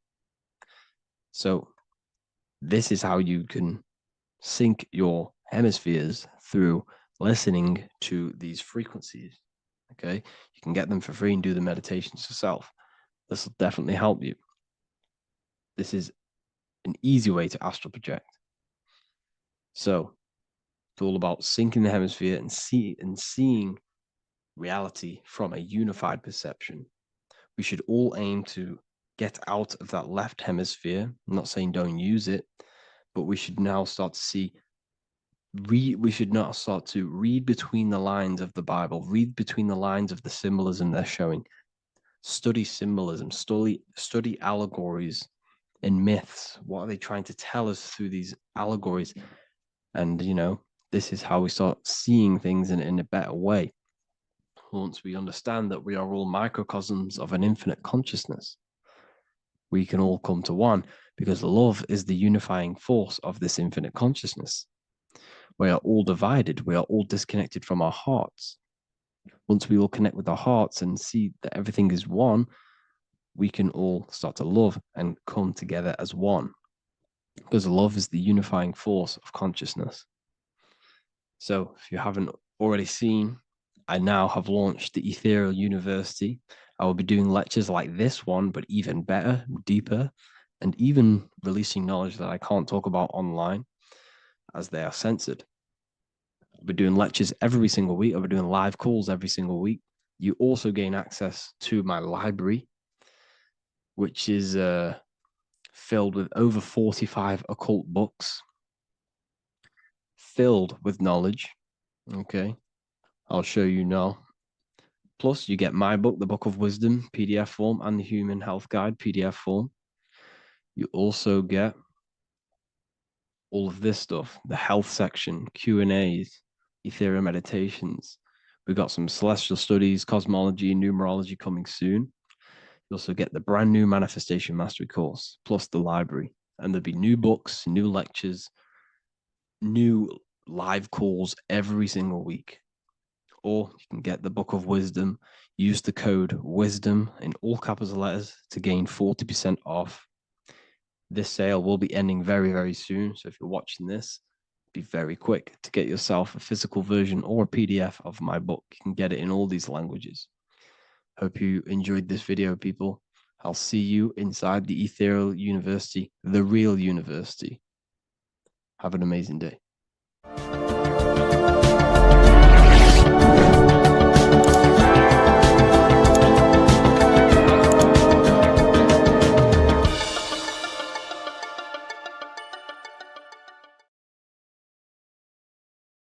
Hello, people. Today we're going to be talking about the secrets of the human heart. Everything they told you about the heart is a complete lie. There are secrets behind it, and you're going to find out why. And it's very important that you understand that the heart is not a pump. It's not a pump. They lied about this. The lungs is a pump. The lungs is what pumps the blood around the body. It's the oxygen. Oxygen is reacting on the blood. Now, what do you use to use a pump? You use air to pump things up. That's what your lungs are. They use air, oxygen. Now, oxygen carries magnetism. If you pour liquid oxygen between two magnetic magnets, you find an attraction, as you can see here. So this attraction proves that there is magnetic principles within oxygen, liquid oxygen. So when we breathe, we are essentially breathing in magnetism. Magnetism is the force driving this world. So your heart is a chestahedron. It's a seven-sided shape in geometry, and each side is pretty much equal. It's a chestahedron. Look at the word chestahedron, chest, where your heart is. And it looks very, very similar. So this is the sacred geometry of the heart.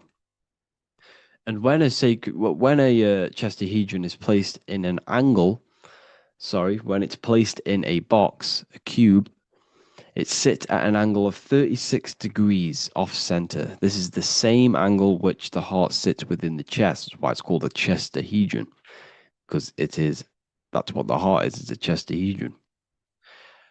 And when you place a chestahedron into water, it causes a spiral. It causes a vortex motion, because your heart is essentially a vortex generator. So the heart is not a pump, it is a valve. This is where blood goes into. And when the blood goes into the heart, this is what causes it to vortex, because the heart is in a shape of a vortex. Look at the tissues, everything's wrapped around, everything's spiraled. See this here? This is the spiral of magnetism. So all of the valves and the cords and the fibers are all wrapped around each other. It's a vortex. And if you take off the tissue of the heart, you would see this. Kind of looks like the Holy Grail. And this is essentially the vortex spiraling of the heart tissues. And if you unraveled the heart, because your heart is one tissue, it's one muscle. Look at it here. This is a heart unfolded. And it's just spiraled together to create this. That's what the heart is. So the heart's tissues is spiraled here, and the heart itself is all wrapped around each other in a vortex, in a spiral. Because all spiraling is all to do with magnetism. So the heart is a vortex generator. The heart takes blood, so blood enters the heart. The heart charges this blood. It reacts with the heart. The blood is turned into the heart moves through the blood moves through a vortex motion within the heart and then goes back out of the heart. So there is something going on inside the heart which is very, very crucial that we might be missing. So the heart is spiraling blood, and there's a reason why it's doing this. When you spiral something, it gives it more energy. It gives it more frequency, more energy, more force behind it. So by spiraling the blood, it's turning blood into plasma. That's what the heart is doing. It reacts with the heart, it turns it into a vortex and turns the blood into the fourth state of liquid, or fourth state of matter, which is plasma. Okay? Plasma is proved to be in the blood. Plasma is a part of the blood that carries platelets and red blood cells and white blood cells around the body. Plasma makes up approximately 55% of the blood. So plasma is a state of matter, which they'll never tell you about because they try and hide plasma as much as possible. It's ionized gas. And that's what's going on in the heart. The heart is a vortex energy generator for the blood. And the blood and the body is being fed by plasma energy, the fourth state of matter. And if you go and read the Emerald Tablets will tell you this exact same thing. Emerald Tablets of Thoth. They're supposedly thousands of years old, or it was supposedly written by M. Doriel, who was an occultist. Apparently, he translated them. Either way, he was an occultist. So it's either written by an occultist or it's actually 100,000 years old. In the physical are these channels, the blood which moves through the vortical motion, reacting on the heart to continue its beating. So what is that telling you? The blood moves in vortical motion. It's a vortex. Reacting on the heart. What's it reacting with? There's something in the heart that turns blood into plasma. It reacts with the blood, reacts with the heart. Then it says magnetism, which moves through the nerves paths, carrier of energy to all the cells and tissues. So your body's being fed by magnetism, people. They'll never ever teach you this in school. That your whole body is running off magnetism and plasma. You're literally you are an energy being. When you understand this, you are made of energy. You're running off spiritual, etheric energy that you cannot see. They just teach you in school that you're running off blood and oxygen. It's way deeper than this. We're being run by magnetism. Magnetism is the driving force of all creation. Magnetism, which moves through the nerve paths and carrier of energies to the cells and tissues. Akasa, which flows through the channels, subtle yet physical, completing the channels. Personally, I think Akasa is plasma. Okay, plasma is Akasa. Completing the channels. Each one of the three attuned with each other, each affecting the life of the body. So all of these three things, okay, the heart, magnetism, and Akasa they're all working together to create the body, to create the life. Form they the skeletal framework through which the subtle ether flows. So it's telling you ether is real. Ether is the substance that connects the physical and the astral. It's your etheric body is where your chakras are. So your chakras are your etheric energy body. And these energies, these 7 energies, is what gives life to the physical form. They feed energy into the physical form. So the ether, subtle yet physical, is charging the body through the skeletal framework. So it's telling you this, and even the word heart has ether within it if you just rearranged A and the E. Put the H on the beginning of, put the H on the end of heart and you get earth. Because what the heart is actually doing, it's taking the energy of the electromagnetic field around us, which is everywhere, that everything is filled with magnetism and electromagnetism. The earth is a giant electromagnetic torus field, and all of this energy from the center is feeding directly into your heart. Because the center of this earth is the heart of the earth. The center of you is your heart. And the center of the aura borealis, whatever you want to call it, this energy that's emitted from the center of this earth is feeding directly into you, and your heart is transmuting this energy from the earth to react with your blood, and your blood is then feeding your physical body through plasma. That's what's going on. You yourself and your heart is directly connected to the earth. That's why your heart rearranged its earth. You're directly connected to the cosmos. Everything they do to poison you and give you all this stuff is to keep you disconnected from the universe. You yourself are the universe. Your body is directly in correlation electromagnetically with the earth. So the heart is the balance. That's how you connect with things, through the heart. Okay. You see Jesus with the Sacred Heart, always pointing at the heart.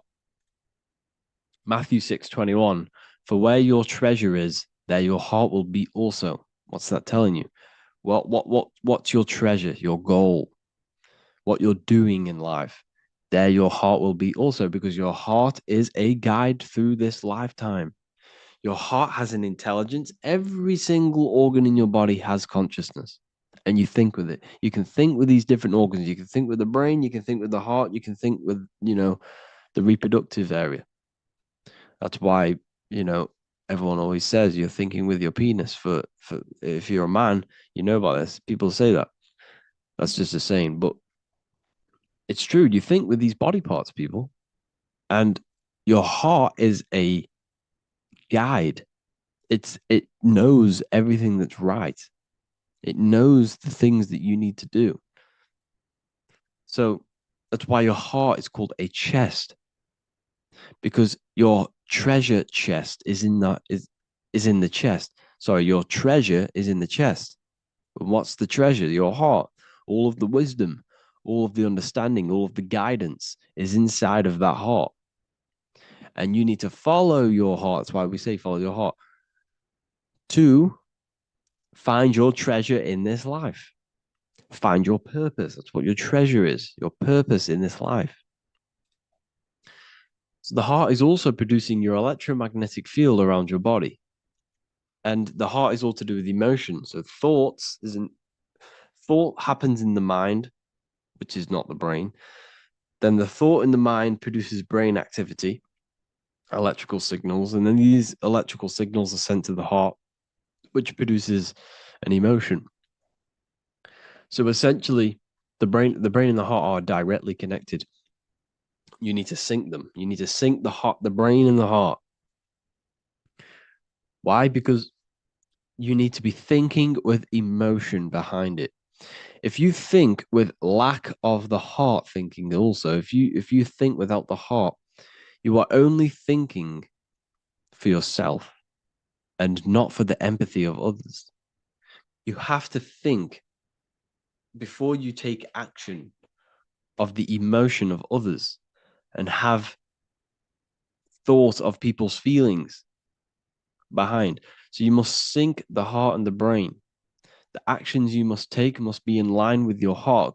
Your heart tells you everything.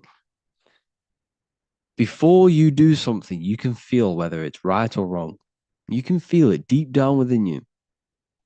When you quieten your mind, you can feel it. Where when you're doing something wrong, especially when you're a child, because as you get older and you constantly do negative things, then yes, you can block out the heart completely. But deep down within people, they know what they're doing and they know whether it's right or wrong. You feel horrible when you do something bad. You feel it inside of you. And Manly P. Hall said, every time you go against the heart, you are destroying your electromagnetic field. It kills the magnetism of your body every time you go against it. Obviously, I don't know if this is true, but I agree with this. Manly P. Hall was an enlightened individual who understands the anatomy of the body, understand all of the occult things. And essentially, every time you go against your heart, you are killing the magnetism of your body, your cells, and everything about you. Because your whole body is magnetic. You have magnetic attraction all over you. So there's a saying, well, obviously in Christianity, what happens in heaven happens on earth. Well, what happens in the brain happens in your heart. Heaven is the head, earth is the heart. Every thought you think produces an emotion in the heart. Every single thought triggers an emotion. When people say they got a broken heart, because all of that emotion is in the heart. Not in the heart, but in the invisible intelligence behind the heart. You must understand there's a consciousness, an invisible spiritual consciousness behind every physical thing. So your brain is dual, your heart is single. Your brain consists of two hemispheres. So when it comes to decision making in the brain, There can be confusion between the left and right hemispheres. This is why people are confused. But the heart is a singular organ.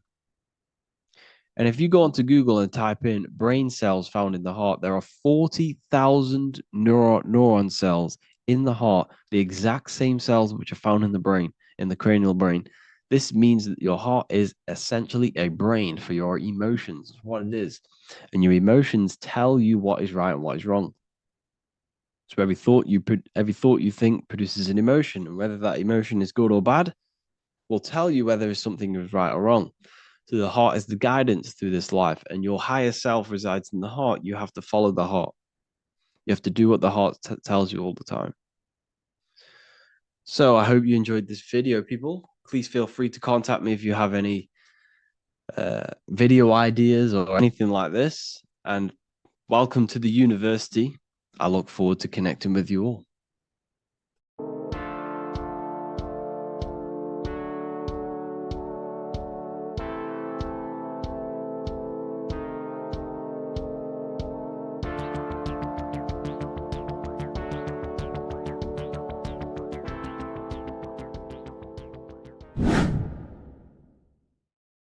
How are we doing, people? It's Revival of Wisdom. We're back today talking about sun worship. Okay? And please enjoy. Sit back and enjoy the video. First thing we need to understand is that the sun is the risen savior. It's the light of the world. Without the sun, we have nothing. Now, the sun is the Son of God. We didn't make the sun. No one owns the sun. But who created the sun? Obviously, the Creator created the sun. Therefore, it is the Son of God. And that is what Jesus is symbolizing in the Bible. The Bible is a metaphorical story. That's why it's called the greatest story ever told, because it is a story about the sun, the zodiac. It's about you, the systems in the body. It's about everything that is sacred in this creation. Now you can see the suns behind Jesus' head in all of the ancient portraits, even the ones that are more modern. You still see a sun on the back of his head because he is the sun. He's the light of the world, our risen savior. And this is what Christians are lost because they don't realize it's a symbolic story and they think Jesus was a historical person. He's not a historical person. Okay, this is what we need to get out of our mind. This wasn't a historical person. It's the Son, our risen Savior. The Son is the soul. It's the soul of this creation. Because what is a soul? A soul is pure life force, pure energy. Whatever a soul inhabits, it gives life to. Like our soul feeds our body. The sun feeds the earth because the sun is a soul, and that's why the ancients called it Sol. Because it's the soul and it's in you and it's the light of the world. It's the light of everything. It gives life to all things. Here's Jesus and his 12 disciples. The 12 disciples symbolize the 12 zodiac signs. Aries, it rules the head region because the 12 zodiac constellations rule specific regions of your body. Aries, the ram, you have a cerebrum in your head. This is Aries on the head of the table. His Gemini rules the arms and the lungs. The two twins, Gemini. He's holding up two hands for the two hands and arms. The twins. Cancer has a knife in his hand. It's not so clear, but he has a knife in his hand. Cancer is the crab. Crabs have claws. And he's pointing at Virgo's Adam's apple, saying there's no Adam's apple there. It's a woman. Who's the sixth sign? The sixth sign is Virgo, the Virgin, the only woman in the painting. Now notice how there are 3 people in 4 groups for the 4 seasons and for the 3 months and 3 zodiac signs in each season: spring, summer, fall, winter. Matthew, Mark, Luke, and John with the suns on the back of their heads, because it's the 4 states of the sun. The 4 states of the sun. Now, 6th sign, Virgo, the Virgin, the only woman in the painting with no Adam's apple. Then we have the sun, Jesus, red and blue, red shift, blue shift, electromagnetism. The ancients knew this. He's got one hand open, one hand down, because the sun gives and retrieves. The sun rises and it falls. It gives, then pulls away. That's what the sun does, and that's what he's doing. His arms are out, symbolizing the rays of the sun, casting down onto the earth, giving and then receiving. Libra, his two hands are equal, he's holding his arms out equally, because Libra is the two balanced scales. Libra is when the sun is balanced between the summer and the winter. It's being judged. The sun isn't balanced. That's what Libra is, the two scales. Capricorn is the goat. Goats have two horns, and you can see the two horns on his head here. See? So this is astrology. This what Leonardo da Vinci is depicting here. It's astrology. And he knew the story of the Bible is all astrology. It's all based on astrology. The Son of God, the real sun. Now here are some Bible verses. I am the light of the world. Obviously, that's the sun. What other light is there that lights up the world? The moon can't do it. It's the sun, the one and only sun, our risen Savior. Because if the sun didn't rise, we'd all be dead. So it's our risen Savior. And it dies for our sins every night and then gets reborn every day. Now, Jesus calms the storm. Mark 4:35-41. The disciples are all on a boat and there's a heavy storm. But Jesus is asleep. The disciple says, Jesus is asleep. We need to awake him. They wake up Jesus, and Jesus got up and rebuked the wind and said to the waves, quiet, be still. Then the wind died down and it was completely calm. Well, when Jesus was asleep, this is the sun not being risen. It's not risen yet. Because in the night times, that's when the storms happen on the sea, in the ocean. And when they awake Jesus, Jesus rises because he's the sun. He rises and everything calms. Because when the sun comes, the storms go. You see? So it's the sun. It's all about the sun.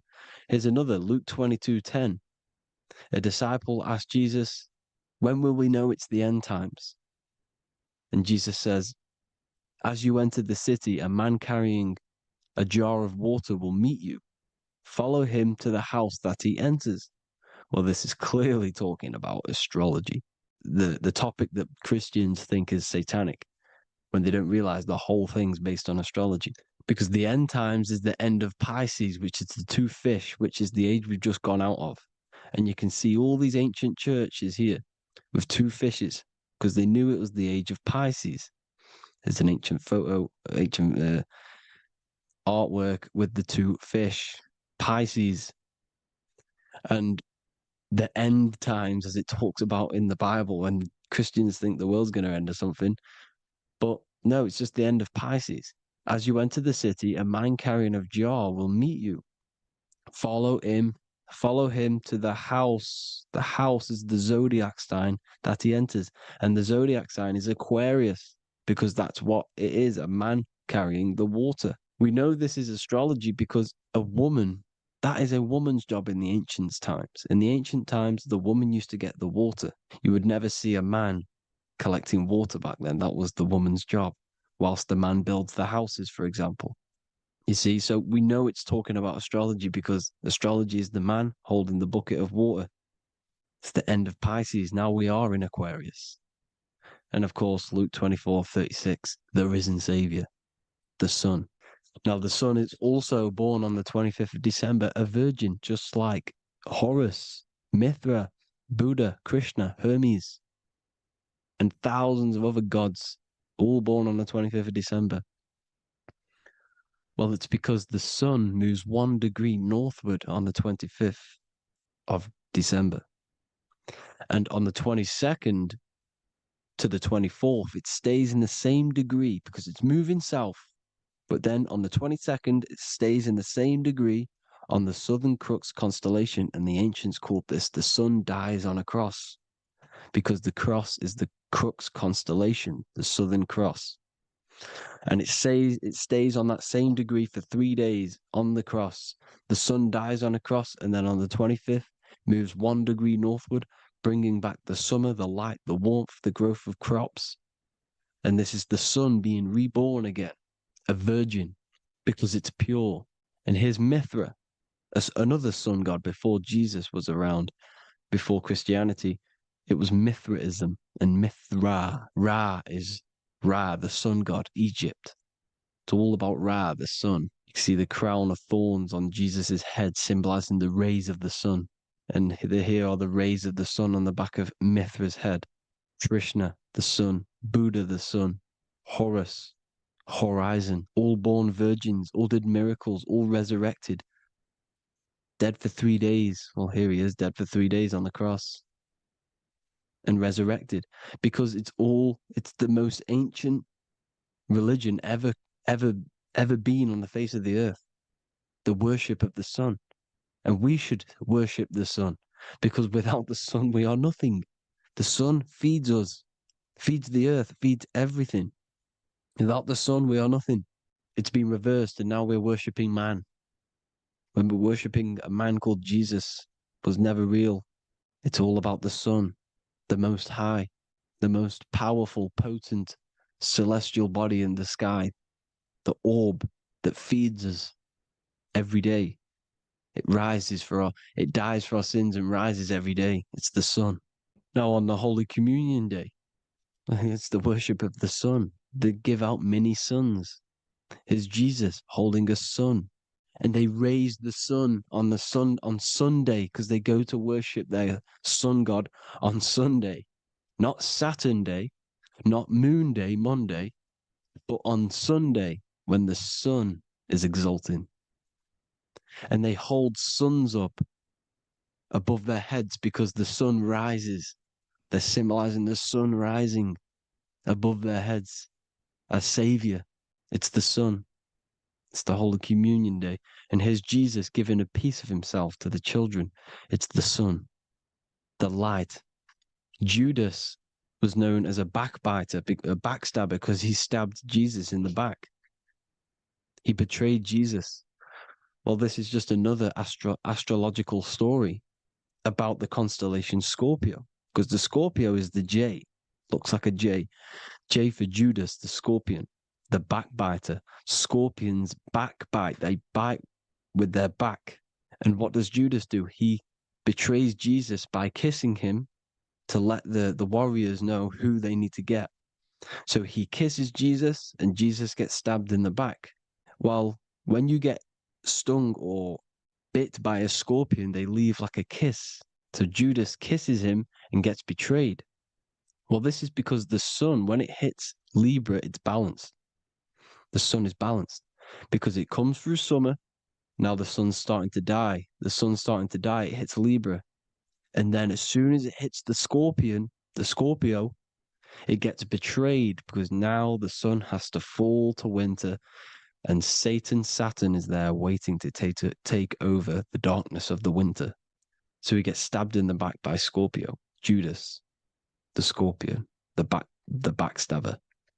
You see, it's an astrological story. Here's Mary. Mary means marry, which means pure. The sun is pure.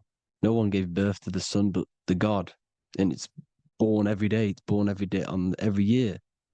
It's born pure. There was no controversy. There was no, activity for the sun to be born. It's pure. Now, the 7 metals come from the 7 planets. The sun gives you gold, and this is why the sun is golden. It looks gold. And this is why the banks are backed by gold, because gold is the most valuable metal, because it's the sun, the most valuable celestial orb in the sky, in the heavens. Well, here's Jesus, another ancient symbol of him being crucified on the cross with the big sun, the Southern Crux constellation. The sun dies on the cross constellation. And if you go to the old etymology dictionaries, you will see sun and son is the same word. They come from the same etymology roots. You can use them for no matter what, but they've been confused today. But if you go back to the old dictionaries of etymology, they are interchangeable. You can use them. Son, sun, sol. It's all the same thing. The 12 disciples, 12 brothers of Joseph, 12 tribes of Israel, 12 breastplates on the stones. Because it's all the 12 astrological signs. They could have used any other number, but there's 12. Because 12 is the mind, which is God. 7 is the number of matter, which is man. 7 energy centers in the body. 12 cranial nerves in the brain, because it's the mind. 12 is the 12ness. The zodiac is literally the mind of God, the signs of God. Now here we see here, Job 38, 31 to 33. Can you lead forth a constellation in the season? He's asking you, can you read the sky? Can you read the heavens? Canst thou bring forth the Mazzaroth in its season? Mazzaroth means 12 signs, the zodiac. Why did they translated every single Hebrew word in the Bible into English, but they decided to leave out Mazzaroth? Why? It's because if that said zodiac, Christians would have a different view on the Bible, but they leave that out.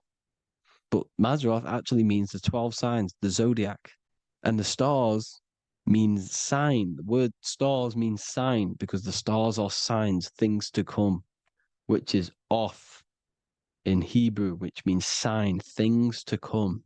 You see a sign on the road, it's something coming. But God is saying, no, what does he say? To qualify as a director, a judge of man's life on earth, one must be able to govern the heavenly bodies that rule the earth. It's telling you to read the heavens. We need to read the heavens. Astrology, the 12 zodiac signs, the mind of God. It's telling you, read the Mazzaroth, read the zodiac, because they are things to come in your life. They are signs. It's not satanic, it's made by God. God said, let there be lights in the firmament of the heavens to divide the day from the night, and let them be for signs. Signs are things to come. The 12 zodiac signs. It's all about astrology. Here's Mary holding the sun. His son, her son. It's the sun in the sky. The one and only, the most high.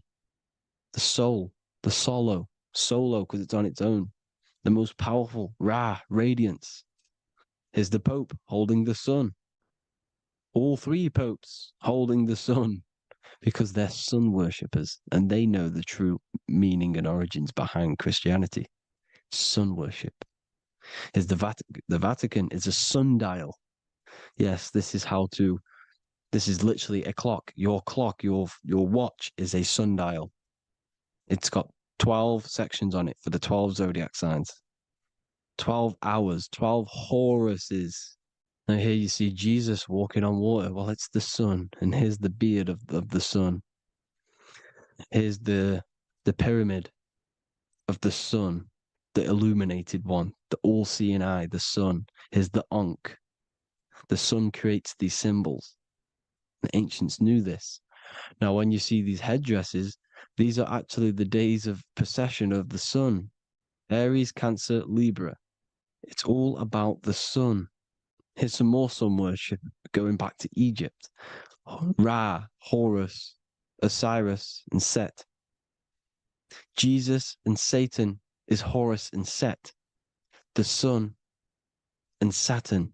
Saturn rules the winter, Satan. Jesus, the sun, the light of the world, rules the summer, rules the day. Satan's the night, Saturn's the night, the sun is the day. The evil brother, Satan. Well, Horus comes, this is where we get the word hours from. There are 12 Horuses. The sun moves in 12 Horuses, 12 hours. Where's Horus? What hour is it? Where's Horus? His Ra, 12 noon, Ra, radiates, powerful, the most high sun. That's why he has a sun on the top of his head. These are the 4 states of the sun. Set, sunset. This is why we say sunset, because the sun is setting. His sunset, his Horus, horizon, the Horus is rising, Ra radiating, and the sunset. Then midnight is Osiris. Here's another ancient symbol for the sun, the scarab. Ra, the sun, scarab. It's got the word Ra in it because it's the sun. And here's the sun on top of the scarab with the wings. Because scarabs roll dung up hills and then they'll let it fall down the hill to gain more matter, to gain more bigger, like a snowball effect. And this is the ancients saw this as a process of the sun because the sun climbs up the hill and then it falls. So they used the scarab to symbolize the process of the sun. The sun climbs and falls. Here's an ancient Egyptian cat cutting off the head of the serpent. Well, the cat is cutting off the head of the serpent, symbolizes the sun cutting off the nighttime. When the sun rises, it cuts off the nighttime. It cuts off the serpent. The serpents represent darkness or evil. Oh, there's some more symbology of the sun and the heavens, the arch, the royal arch, the firmament, the sun inside the firmament. These are all ancient churches, and they all depict the firmament with the sun inside. Is the ancient cosmology, you see, because it's all about the sun. Everything's about the sun because the sun is our orb made for us to sustain life in this inside of this creation, inside of this firmament, the royal arch of heaven. Here's the Freemasons depicting it. Here's the Masonic royal arch, but you can even see the zodiac signs. Here's Cancer, the checkered board. It's the royal arch of the firmament. Obviously, they don't want to tell you that. You live in space, apparently. Some more sun worship. Here's the beard of the sun on the water. They all have this long beard. And why do they say amen? Amen at the end of every prayer. Amen is a sun god, a creator god. It's all about the sun. So thank you all, people. Hope you all enjoyed. Hope you all gained some knowledge and insight. Please give me a follow, drop a comment, drop a like. Have a good day. Love you all.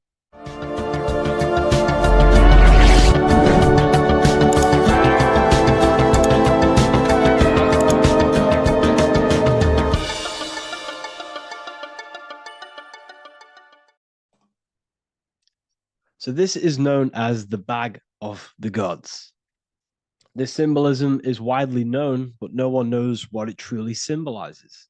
We see this in ancient Sumerian artwork. We see this in the Mayans' artwork. We always see this bag with the gods. What does this actually represent? Okay, so the bag itself represents carrying. Carrying what? It represents information. It represents knowledge. Your mind is the carrier of the information. So this is why in his left hand, he carries the bag. And the right hand has the pine cone. This represents carrying of information. Why is it a bag? A bag can be passed on to someone else. The information can be taught to someone else. This is the information of activation of the pineal gland or higher consciousness of humans. Because as humans, we all possess an animal nature, the nature that tells us to eat, to steal, to gain material wealth, to survive, to hate. This is our animal self. This is our animal behavior. But we also have a divine nature of consciousness, which we have access to, the higher planes of consciousness, the planes that manipulate this material world and create all things in this material world. The human mind has access to. The animal does not. The animal has no idea he exists. The animal has no inner dialogue, but humans have the inner dialogue. Humans can create infinitely. We can expand our minds infinitely into new realms of thought. So we have this higher divine nature and a lower nature. This bag of the gods is basically just representing the knowledge they possess of higher consciousness, of the higher aspect of life. Okay? Which is the activation of the pineal.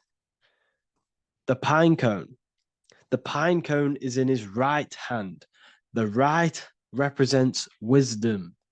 The left represents intellect, knowledge. Knowledge and wisdom are two separate things. Wisdom is applied knowledge. It's a feminine aspect. Knowledge is just gained information that you know, which is masculine. So in his right hand, he holds the pine cone. The pine cone can be opened and shut. The shut pine cone represents the asleep human being, the human being that exists in his lower nature, that just basically survives, lives on eating, consumption, material lust, living in chaos with his emotions, living in a place of hell. This is the animal nature. Then we have the awakened human, the one who has consciousness of himself, the one who looks within himself, the one who knows there is more to him when he looks in the mirror. He is far more than just the physical body. He is a divine spiritual being, a divine being who has limitless potential of creation into the material plane. So this represents the awakened. This represents the asleep. This is why he carries the pine cone in his right hand. It represents applied knowledge. This is the information. This is the intellect he possesses. And this is the applied knowledge of the awakening, of activation of the pineal gland. Because remember, the pineal gland is not your consciousness. The pine, pin, pineals, the same root word. Pine cones were always symbolizing the state of consciousness one was living in, whether he was asleep or awake. We see this at the Vatican. We see the pine cone over the two pillars. This is the two pillars of Freemasonry, and the dome. This is the Royal Arch of Freemasonry. This represents your head. This is the two pillars, the two hemispheres, and the pine cone in the middle, which is the pineal gland. What is the pineal gland? The pineal gland is not your consciousness. It is not the third eye, and it is not the mind. It's not the mind's eye. The pineal gland is a radio receiver. This is your body. Your body is an antenna. Most people think they are this body. This body is nothing but a receiver and a downloader of consciousness. Your brain does not produce consciousness. You are not this brain in your head. This brain is a downloader of consciousness. Consciousness comes from a way higher divine plane, which is what this image is showing here with the clouds. The mind is light. Consciousness is light. And this light is coming down into the material plane, and your body is basically a crystal antenna which is receiving and downloading this consciousness. So you can experience a three-dimensional reality. So God can experience himself in a divided, separate state. This is what this represents. Now, the pineal gland can be activated, okay, and stimulated because the pineal gland has phytoluminescent crystallized jagged-shaped cells on it. And obviously, these are crystals. Crystals are on your pineal gland. And what do crystals do? Radios use crystals. Your phone uses crystals. They tell you that crystals are woo-woo and pseudoscience because they don't want you to know the power of crystals. Your body is basically a giant crystal. Your pineal gland is a radio receiver for your consciousness. So if they can ruin your pineal gland and damage it, this will damage your connection to the divine, to your true self, to consciousness, to God, whatever you want to call it, the source. There is all one source consciousness, and we're all collectively connected to it. And this is our connection. This is our antenna. So what a radio does, a radio has an antenna, and the frequencies are all around us because all the radios are playing in your ear right now. But what the antenna of a radio does is tune into a specific frequency to pick up that frequency and play that frequency. It's the same with your consciousness. You're all a fraction of God's consciousness. So that is essentially what we are looking at here. We're seeing knowledge, intellect in the left hand, and applied knowledge, activation of waking up to higher consciousness, to the higher human form. Because we can reach beyond our physical form. We can turn our animal self into a divine being, into one of these so-called gods. These gods are nothing but human beings. The Anunnaki were not gods. They didn't come from the sky. These are normal, regular human beings who activated their higher consciousness. This is what we have here. This represents spirit. Birds represent spirit. So do we have any questions? I'll take some questions now. That was just a short lecture on what that symbol truly means. Okay. So if we have any questions, feel free to go ahead and ask some questions. Anything that you don't understand, anything that you want to know. Okay.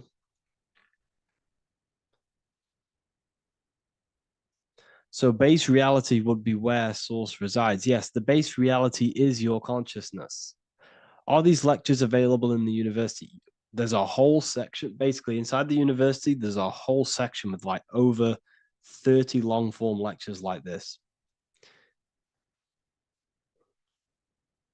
So the base reality is where the source resides. Yes, the base reality is your inner world, your consciousness. That is the only thing that exists. Your outer world is just an effect of your consciousness. Your consciousness, everything that has gone on within the mind and emotion is pushed outwards into your reality.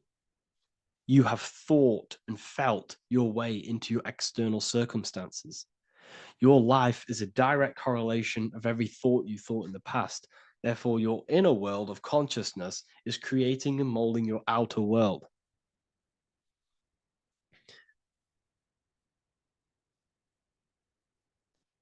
The best way to keep connection consistent, the best way to keep your connection to the divine or the higher planes of consciousness is through meditation and through imagination. Imagination is the fourth dimension. It is the astral plane. That screen that you have in your mind is not a physical screen.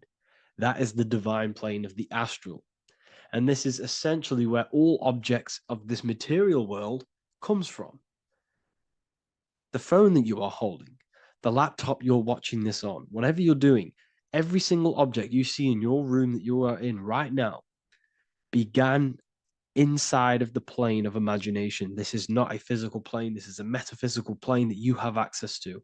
And you have the ability to bring down this plane into physical form. That's what we call manifestation. That's what the ancients called magic. This is what we now call in science metaphysics. It's all the same thing. So yes, you all have access to the divine planes. Unlike animals, this is why humans are so advanced.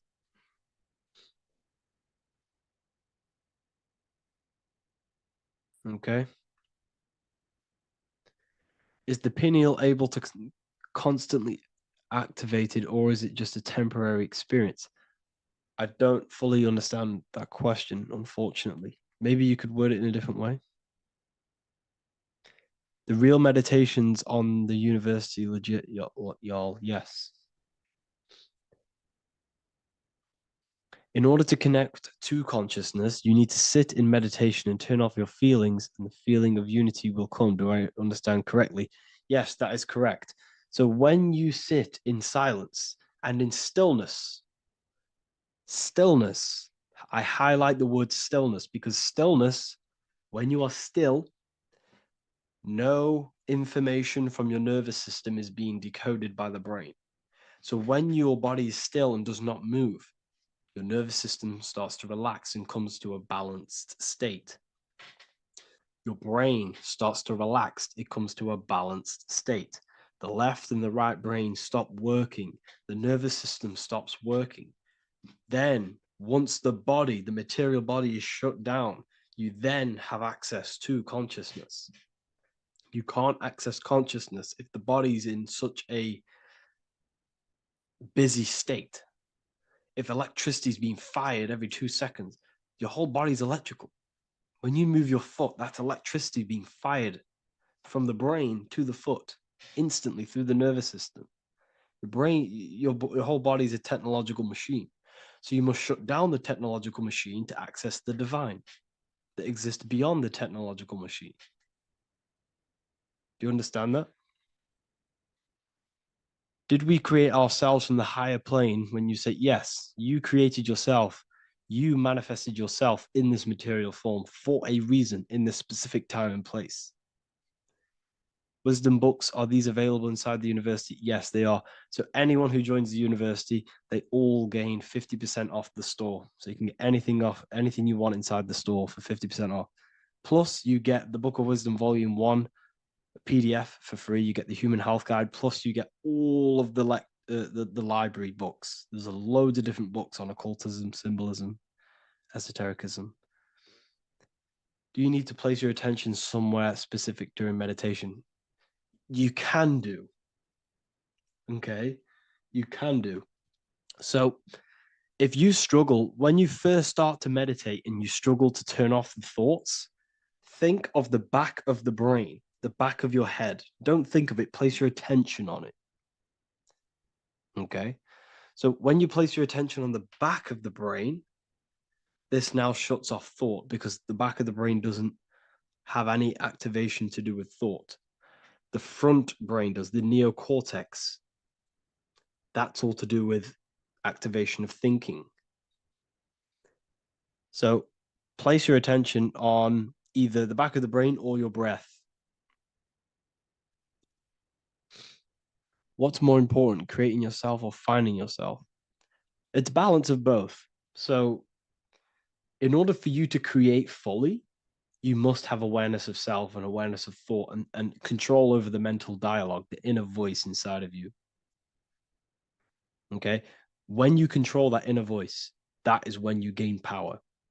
That inner voice is what brings commands into physical reality.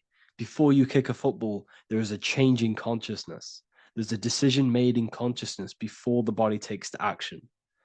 Therefore, every physical manifestation is a change of inner consciousness before it's a physical reality. You can have the reality you want through consciousness before physically having it. That's the secret to creating. But you must believe it like you know the sun is going to rise in the morning. That's how much you should know that you have that reality in consciousness through feeling and thought and imagination. And that's how you can truly create in your reality. Shrooms help with consciousness or ego. I can't really talk about that because I'm maybe uploading this to YouTube, unfortunately. But we need to clean our pineal gland first from calcification. Yes, definitely. You should go on a detox the body. Because you can't really connect with consciousness if your body is in such a dirty state. Because the brain is, your nervous system is in a state of fight or flight, trying to fight off all these toxins. So when you meditate, you're probably going to be having thoughts all the time because your brain's firing, your nervous system's being attacked through toxins. So you must detox to have a true connection with the divine. Your diet plays a big role in your spirituality and mentality. What is the most optimal food for pure consciousness? Fruits and vegetables. They possess consciousness. So when you place them inside of you, they're syncing with your consciousness. How to check the cleanliness of your body, your skin, your teeth, your tongue, your mouth. If your skin has spots, different colors on it, you're not clean because your skin is a reflection of your inner organs. Coffee's not the best for you. Coffee gives you fake energy. Okay. So what coffee does, that buzz you get off coffee is actually the toxic effect of the chemicals reacting with your body. If I'm inside the university and wanted to buy your book, you said it would be 50% off because we are your student. Is that automatic or we need to have a code? You will have a code. Yes, I'm going to releasing a code for all the students after this. Caffeine equals neurotoxin. Yes, it fries your brain. It fries your nervous system. It fries your dopamine receptors. Will the Q&A last week about money symbolism be posted? Oh, I didn't post that. That's my bad. I totally forgot. I will post that after this. Thank you for reminding me. How to detox the body. The best way to detox the body is going through a week cleanse of fruit. So only consume fruit, sea moss, and cayenne pepper, and lots of freshly pressed juice. Do that for a week or 2 weeks, depending on how you feel, and then start to fast. You will lose weight, but you're not losing weight. You're losing impurities. It's good to do this every couple months, to just go on a raw fruit diet, cleanse the body, push everything out, and then start to fast while consuming sea moss and having lots of freshly squeezed juices. What is an alternative for coffee? Something with high energy levels. Okay.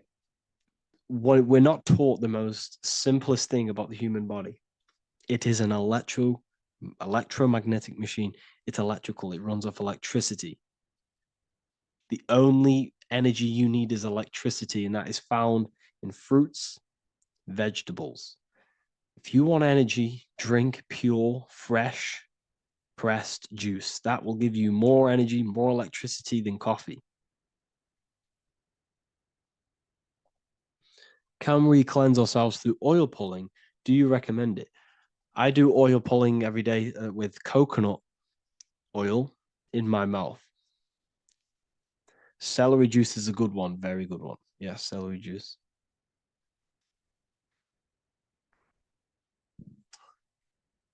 Any more questions?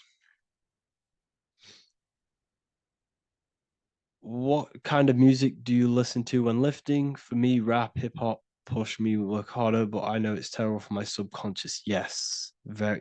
At least you're aware of it. You should be definitely try and stay away from the hip hop music. Try and stay away from anything that's talking about anything negative, because it's all programming your subconscious. And your belief system is your reality, people.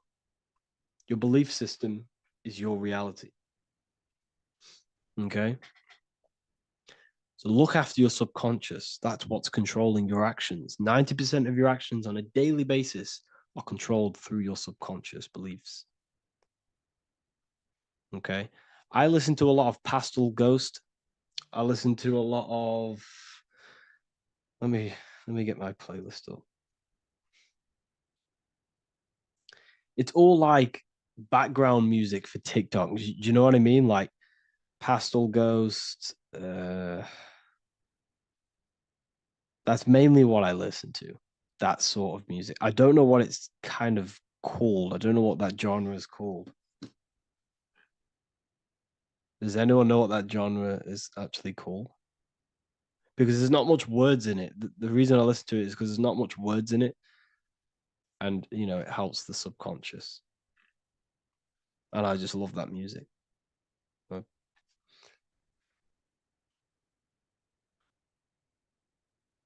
Like lo-fi, yeah, a bit of lo-fi.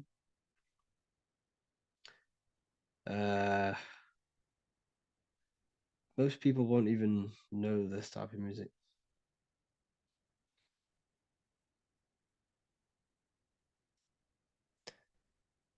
Can you tell us how you use cayenne pepper?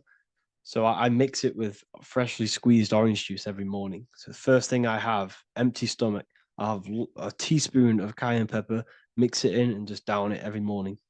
And sometimes at night. The feeling you get in your stomach after putting cayenne pepper on an empty stomach is absolutely amazing. It tingles in your stomach. It kills parasites. It kills all horrible organisms.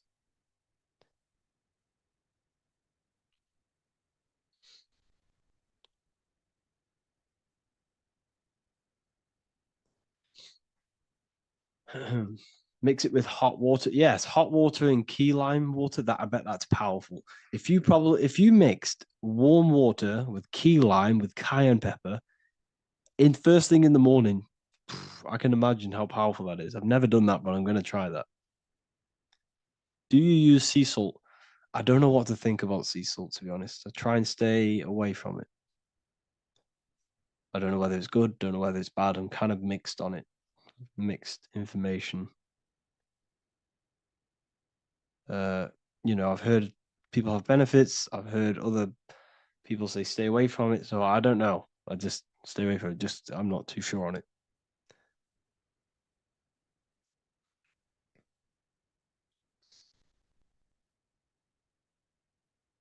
I drink fresh pressed celery juice every morning. Yeah, definitely. Is there any chance we could move to esoteric occult questions? The only reason I say that is because I might be posting this to YouTube, so it's like I don't want them. I don't want them thinking I'm giving health advice, because I'm not. This is what I do. I'm not giving anyone medical advice. This is what I would do to myself. Because I can probably get in trouble for that. So the subconscious is the all-knowing. It is the all-seeing eye. The subconscious knows everything. Your conscious mind does not. Your subconscious knows every single cell in your body. Your subconscious is making your heart beat. It's talking to your heart. It's talking to every organ, every cell in your body is being connected and spoken to by your subconscious mind. It is the all-knowing. The subconscious has access to the astral plane, imagination, the fourth dimension. It has access to the mental plane, thoughts. It has access to the ethereal plane, energy. And has access to your physical body. It's the door. It's the portal. The subconscious is the portal to the divine.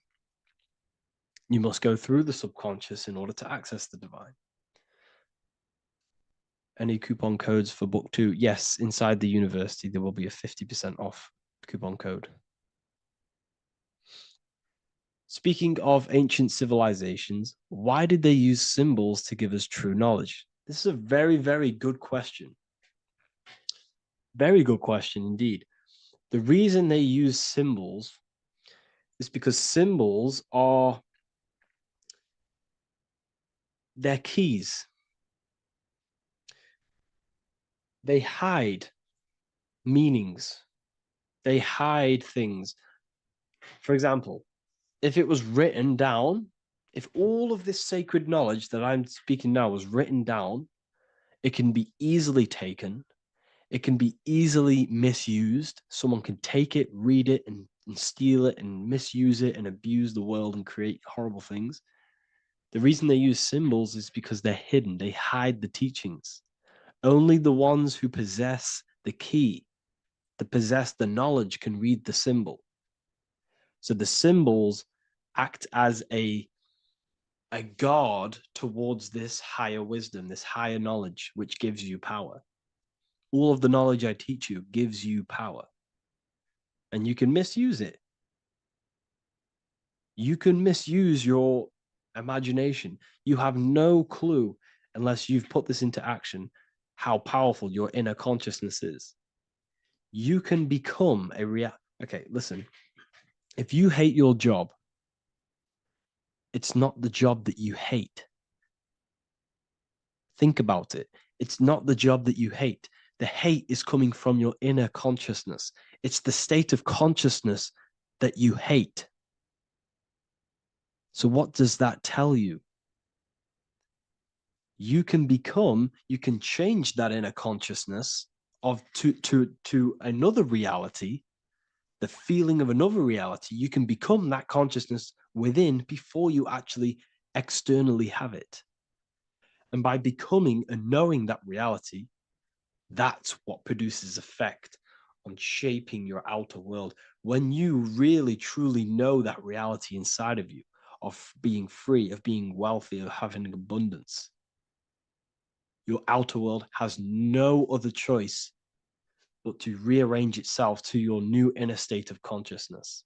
That's what magic is. It's manipulating your inner state of consciousness.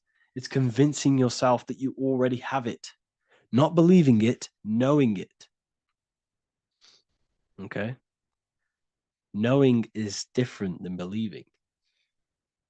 Believing is a lie. You should know thyself. Okay? So we can say that human overpopulation is intentional. There is no human overpopulation. We're all cramped in these cities. We're all cramped into one little place. We're not supposed to live like that. We're not supposed to live so cramped. This is why there's so many weirdos out in public. So many weird people doing weird things. This is when things start to go weird, and we shouldn't be living in this state, in this condensed state. We should be spread out. Okay. There is no overpopulation. It's just an illusion because we all lived in such. Have you ever been on a plane? Have you seen how much land there is? It's crazy. There's no overpopulation. And how many people do they say there's in the world? There's not that many people in the world that they say. I think it's like 8 billion. I think they say there's 8 billion people. There's not 8 billion people. There's probably more like 2 billion. And the reason I say that is because I have a friend who only has like 300K followers. That's a lot of followers, okay? And he gets recognized everywhere he goes. And he's into all this stuff. And he says, listen, the population is definitely not 8 billion or whatever they say. I think it's like a couple billion. It's probably more like a billion. How to properly manifest intentions. Thought, emotion, and imagination are the key. You must know that you have that reality. Don't believe it. Become that reality within your consciousness. All day long, as much as possible. Feel it. Imagine it. Say it. And have zero doubt. How to have zero doubt. You can't, well, okay, so the doubt, that little voice that will seep into your mind saying, you can't do that. You can't do this. That's your old voice of your subconscious program. Listen, the reason why most people fail in life is because they have trained their subconscious that they will fail. They have told and believed that they will fail. The reason I will succeed for the rest of my life is because I have trained my subconscious to say, I will win, I will succeed, I will solve any problem. That's my belief system. And if my belief system is that, then my external reality, my conscious mind will seek a way to fulfill that belief. It will seek to control and create that belief in my external world. It will seek to solve any problem. I've trained my subconscious mind to know that I already have the reality, to know that I'm abundant, to know that I have everything that I already need. Therefore, if any problem comes, I can sort it straight away. But most people have a different belief. It's not your fault. We've been kind of manipulated and told this, that they will fail, that they can't do anything, that it's too hard. And that basically casts a spell on the conscious mind, where your conscious mind is just like, no, I can't do that, because of this subconscious belief that you hold. So you must reprogram your subconscious that you can do it, that you will solve any problem, and that you are abundant. That's the reason why successful people succeed. It's because they have a complete different mind state, a complete different belief system in their subconscious.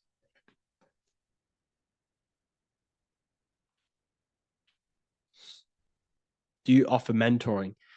Yes, I do offer mentoring, but it's mainly for people who want to grow their online presence, and for the amount of value and transformation that I can place into your life, and the time, the price of my time, it will be a higher price tag. But your life will completely change if you join my mentoring. Because I will transmute your life. I will transmute your mind, and I will transmute your whole reality. Because I could tell you exactly what you need to do. How to have super genius power pulling information from the source. Okay, so you can do this. I talked about this in Book of Wisdom, Volume 2, if you've read it. This is a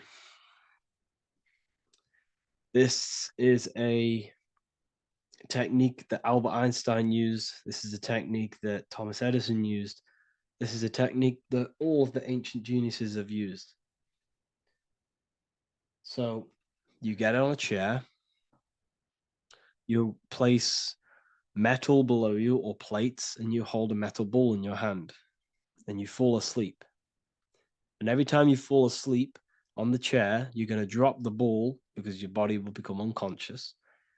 And you will basically drop the ball and it will wake you up because it's going to hit and make a loud bang on the plate. And every time you go to sleep, basically what this is actually doing is shifting your consciousness from conscious into the subconscious. So from physical into the astral. Your consciousness is shifting between these two planes. And as you do this, you can bring down great ideas from these higher planes. So when you fall asleep, have an intention. And when you fall asleep, you'll drop the ball. And when you wake back up, you'll have an idea, and you just got to write it down.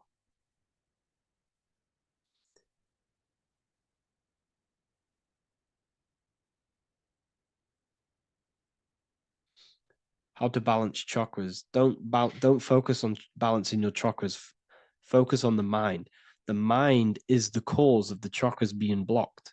If you have a blocked throat chakra, this is a problem in your mind, not the chakra. You see, the chakras are a result of the mind.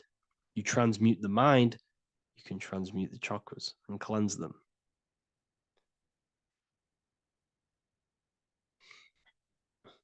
So was Jesus a real man that walked? Okay, so I'm going to tell you something. Like, some of the things that I say in my reels, they are to catch attention. So if I say the first thing on the reel, Jesus never existed, straight away, you see that, it's going to trigger you. It's going to trigger Christians. It's going to trigger people. So yes, I do say things to catch attention. The reason I do that is because I have to in order to catch attention. Maybe there was a Jesus who walked. So in the past, I have said Jesus never existed. Yes, this is to catch attention, to boost the reels, views, and comments and stuff like that. Maybe there was a man who was called Jesus and walked the earth. But listen, he was not the Son of God. You are all the Son of God. Jesus represents an archetype. He represents morals. He represents a way of living that you should embody in your life, not to worship. We shouldn't be worshiping this man. We should be embodying his qualities into our lives so we can become Christ consciousness, so we can live in harmony with our mind, emotions, body, and spirit. Okay? He was not the Son of God. You are all the Son of God. We are all God experiencing himself in a three-dimensional divided form. God is oneness, and he created a divided world so he can experience himself. Why do you quote from the Freemasons oft times? I don't recall me looking at Freemason quotes and quote them. I just simply, when I post a quote, I literally just, whatever comes to my head, I just whack it into Telegram or Twitter. Are dreams tied to your subconscious, and how do you understand them? Okay. Dreams and astral projection are two different things. Astral projection is your soul leaving this plane into the collective consciousness, into the collective mind, the collective astral plane. But dreams are basically the astral plane, but it's your personal astral plane in your personal subconscious. So when you dream, you're entering your own consciousness, you're entering your own subconscious.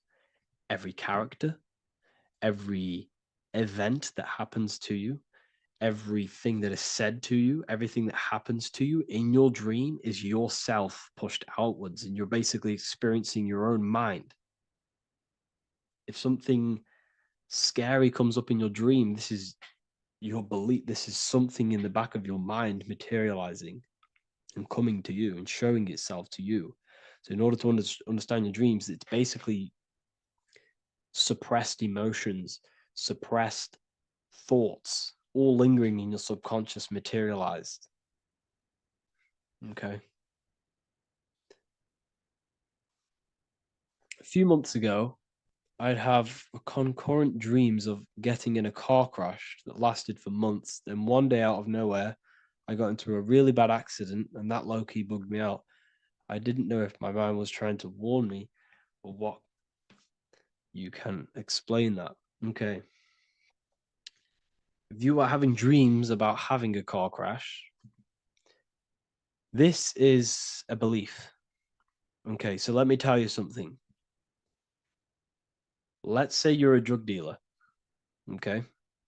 And you live in fear every single day of the police coming to you.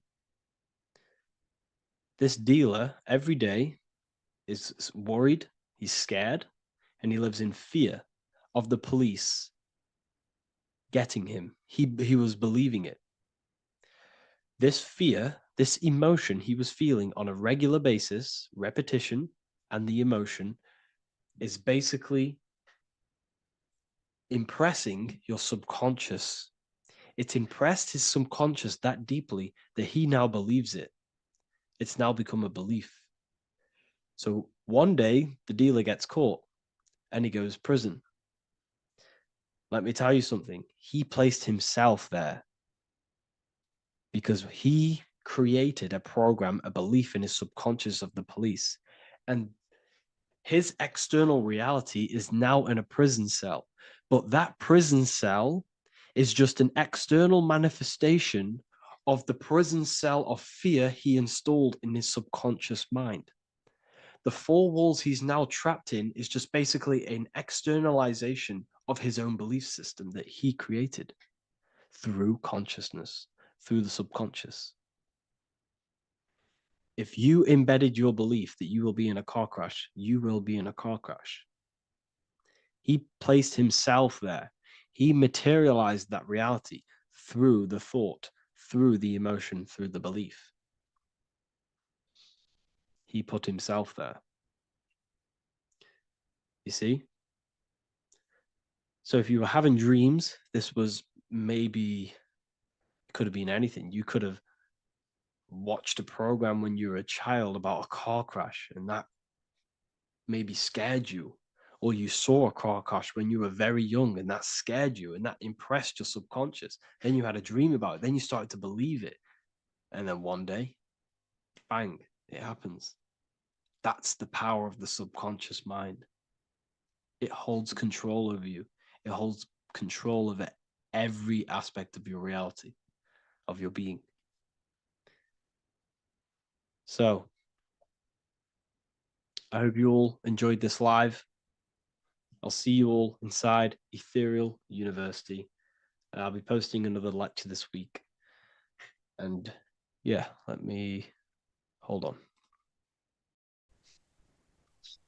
Matthew 21:1, Jesus went into the temple of God. Corinthians 3:16, do you not know that you are the temple of God? Now, what is this telling you? That God is within you. Hence why in Luke 21:12, it tells you the kingdom of God is within you. And the side of your head region is called a temple for a reason. Because the brain encapsulates the mind. The brain is a physical manifestation of the mind. The heart is a physical manifestation of emotion. So we have these different layers of our consciousness. We have an intellectual, communicative aspect of our consciousness, which we would call the mind. We have an emotional aspect of our consciousness, which is the heart. And to communicate with the divine, it's all to do with the mind. Hence why the ancients always symbolize the mind being God. This is why Michelangelo always placed God inside of the brain on top of Sistine Chapel in the middle of the Vatican. He understood that God is in the brain. God is within you, not outside of you. The church tells you that God is in the sky because they are creating a externalization of the truth to create a business and a distraction so that you don't find the divinity within you, so that you don't find your power. Now you have Adam, the physical man, the physical body, the ego, the lower self, and he is resting. He's not trying to reach to God, but God is reaching because the higher consciousness within you is always trying to communicate with you. It's always trying to wake you up to your divinity. But the lower mind, the lower self, Adam, the physical self, is always in ignorance of truth, always in ignorance, and stays in a materialistic way of thinking, which is the lower animal self. And this is what we call a sleep or an NPC. This is the lower mind of man. But all you have to do is to move your finger to touch God. You have to look within yourself, within the brain, meditate, and you can find God.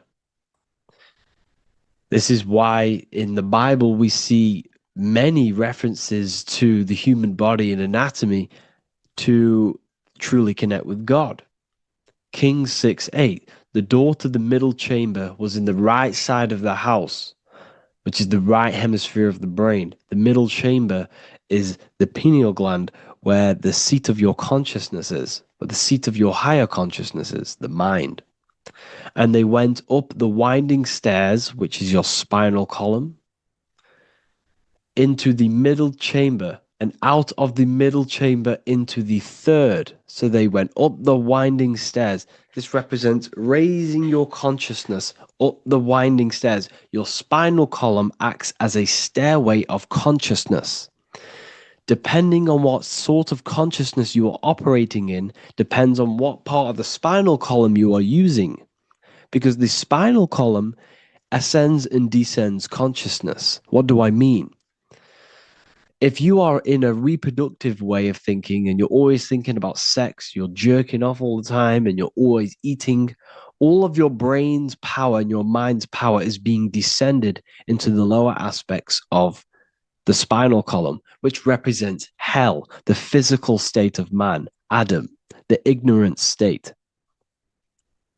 We're basically living off low-level pleasures like an animal.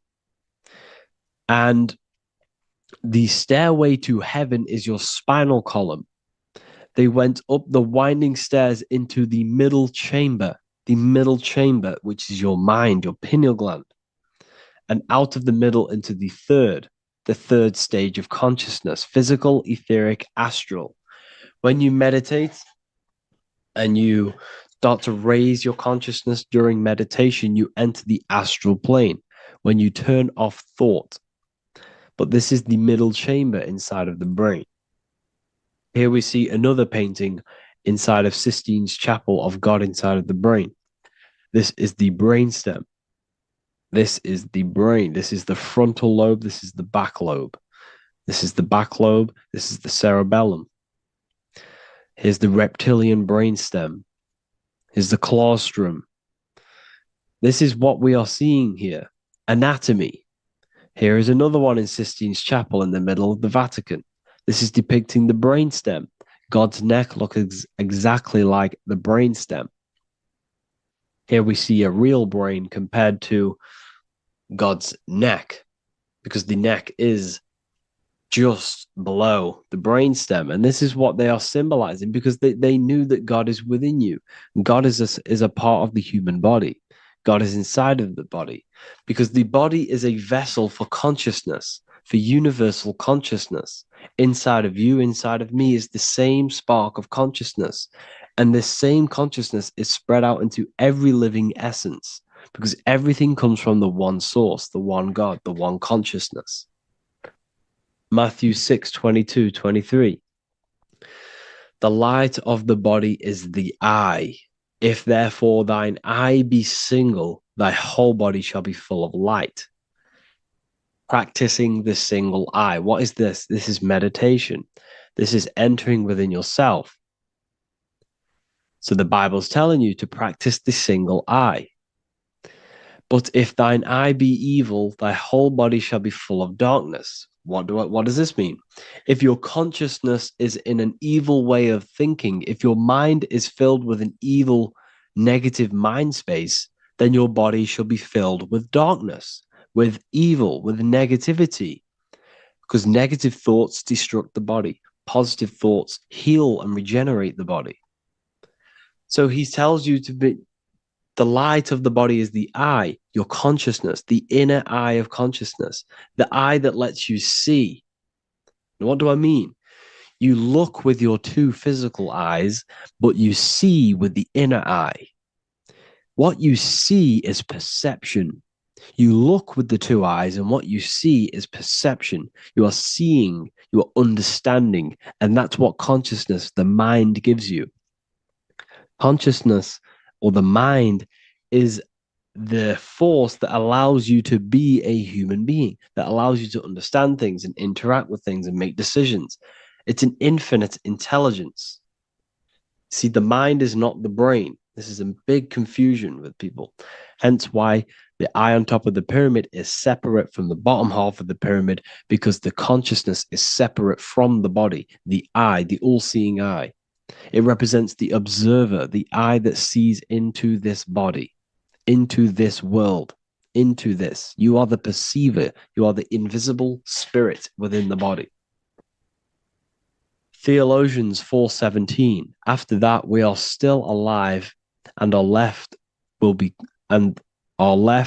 caught up together with them in the clouds to meet the Lord in the air. You don't meet the Lord in the physical air. Okay? This symbolism of the ancient Christian artwork is showing you this is symbolic. These things never happened. There's no man in the sky. Moses didn't go on a mountain to meet with God. The air represents the mind. This is why you say you're an airhead when someone's very stupid. Earth is your body. Water is your emotions. Fire is your spirit. Air is your mind, the invisible mind. So Anton Mengs, an ancient Christian art worker, is showing you anatomy of God in the clouds. But this is the anatomy of the human body, raising yourself to the mind and turning the mind inwards on itself during meditation. And that's how you meet the Lord in the air. You meet the Lord in an elevated state of consciousness. The air represents an elevated state of consciousness because the air is up. You have to raise your consciousness to meet the Lord in the air. This is why Moses went on a mountain to meet with God.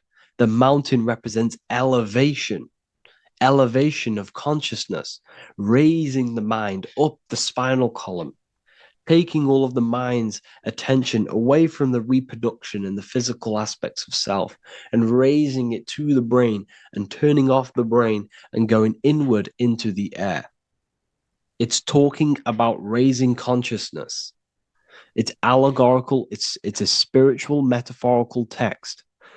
The side of your head's called a temple because inside that where that temple is, right in the middle of where you call the temple, is the inner chamber, the open room, the holies of holies in the Bible, or the land flowing with milk and honey, or Mount Zion. There's so many different names for the brain, or the upper room where Jesus meets his 12 disciples, the 12 cranial nerves in your brain. This is the temple of God. Your body is a temple of consciousness. It encapsulates consciousness. It encapsulates the mind and soul. John 10:30, Jesus states, I and the Father are one. Psalms 46:10, be still and know that I am God. He's talking about the I am within you, not within Jesus. Everyone refers to ourselves as I. I am God. I When you say I, you're referring to the highest aspect of yourself, the aspect that is above all thought, above all emotion, and above all things. When you say I, you're referring to your pure awareness, your pure consciousness, the highest aspect of yourself. And anything after I is egotistical. I is God. The letter I is the Roman numerals for one, because there is one God, one consciousness. The letter I is one line, just like the number one. Matthew 6:3-4, take no thought. Therefore, take no thought. Take no thought. He says this 5 times because you must turn off the 5 senses and take no thought to connect with God. Be still. This is telling you to meditate and know that I am God.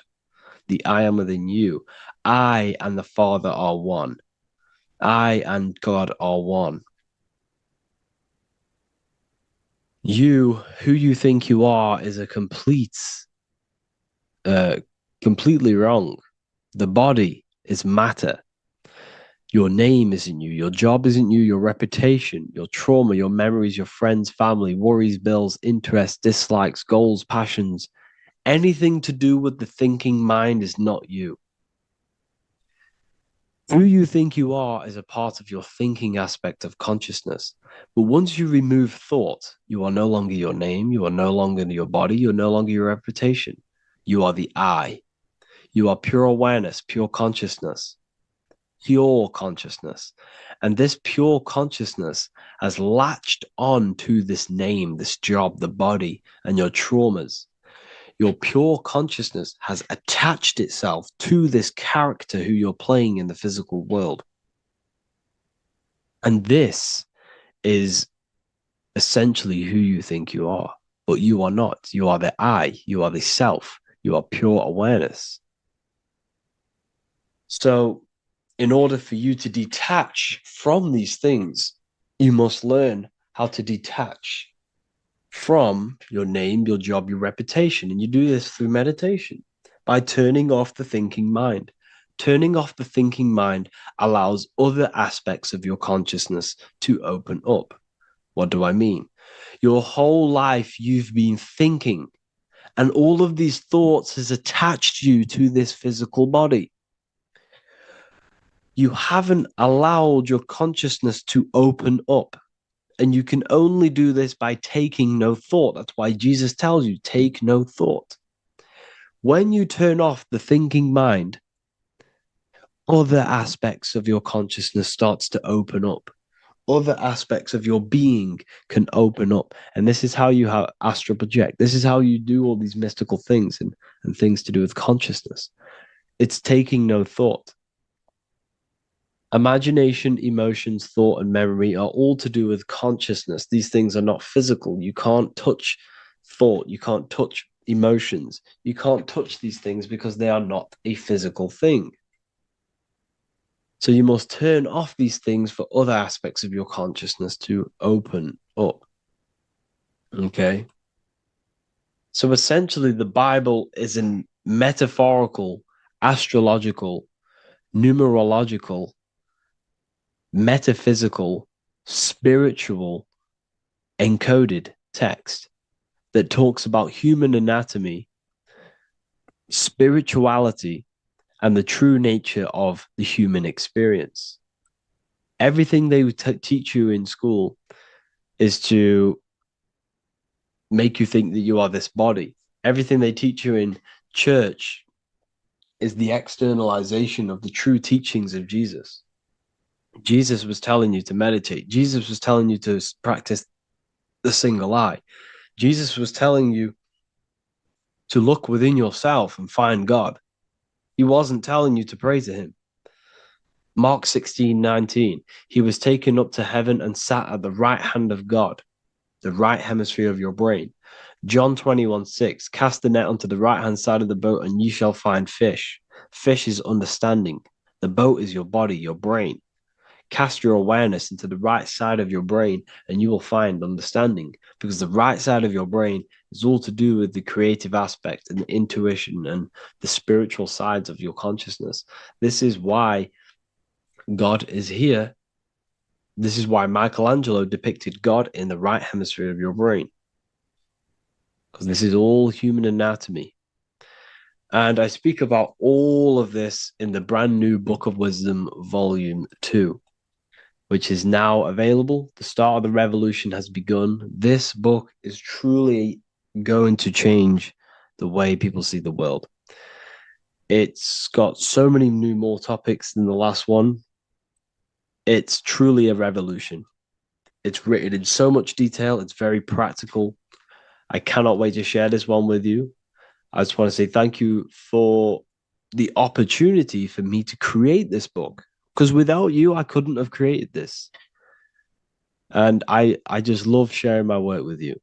And I thank every single one of you for the support, the watch, like the views and the likes, everything, especially the people who have joined the university and stuff like that. And for people who have joined the university, you do get a free Book of Wisdom paperback if you just go to the general chat and follow the description, follow what the instructions that I gave you in the chat, and you'll be able to order a free Book of Wisdom if you are inside of the university. Plus, you get all of my other books, 2 books, and over 45 occult books on occult and esoteric things. You get lectures, live calls, a community, a manifestation mastery course, and a whole library and reoccurring updates every month, every week. So yeah, I hope you all enjoyed this video. Thank you all. Please leave a comment to help the algorithm, and leave a comment on what videos I should make. And yeah, I'll get to uploading on the YouTube a lot more now. The second book is now released. I have a lot more time on my hands. No longer using my energy to create the book. I am now going to redirect this mental energy into the YouTube. So there will be a lot more content coming. So I need some content ideas. So feel free to comment some ideas, some YouTube videos that I can create. Thank you all, people. Have an amazing day. Hello and welcome to another video and another lecture from Ethereum University. Today we're going to be breaking down in detail the Freemasonic 33rd degree symbol. Now, of course, this is a complex symbol, and it's composed of many symbols put together to create a greater meaning. So, as you should know from my previous videos, a bit of context behind Freemasonry, what it particularly is, and I will give you a brief overview before we go into this. It's definitely important to know what Freemasonry is before we break down this symbol, okay? Because without the knowledge of Masonry and what it is, it's difficult to understand what the symbol truly means. So Freemasonry is all about building. The word Mason means to build. And we're either building with light or we're building with darkness. So that we have good Freemasonry, we have good Masons, people who want to spread the truth, people who want to help people awaken their mind and liberate them and bring them up to higher consciousness. Or we have Masons who want to divide, keep the knowledge to themselves, create walls, build walls in people's minds, construct illusions in people's minds for their own personal gain. Okay, so we're either building with light or you're building with darkness. You're either building with light or bricks, spirit or matter. God and the devil, same thing. You're either uplifting people or dividing people. Each and every single one of you is a Freemason. Well, a Mason. Not a Freemason, but a Mason. You are a builder. And you're either constructing division in you and other people, or you're either creating oneness. Everyone is doing this. Everyone is building. Everyone is contributing towards the world and building our reality. So Masonry is a craft, and that craft is to craft a better mind and heart, a higher consciousness, a higher understanding of the self, building a higher perception of yourself, getting to know who you actually are, why you are here. Every action, behind every single action, behind every single cause is choice.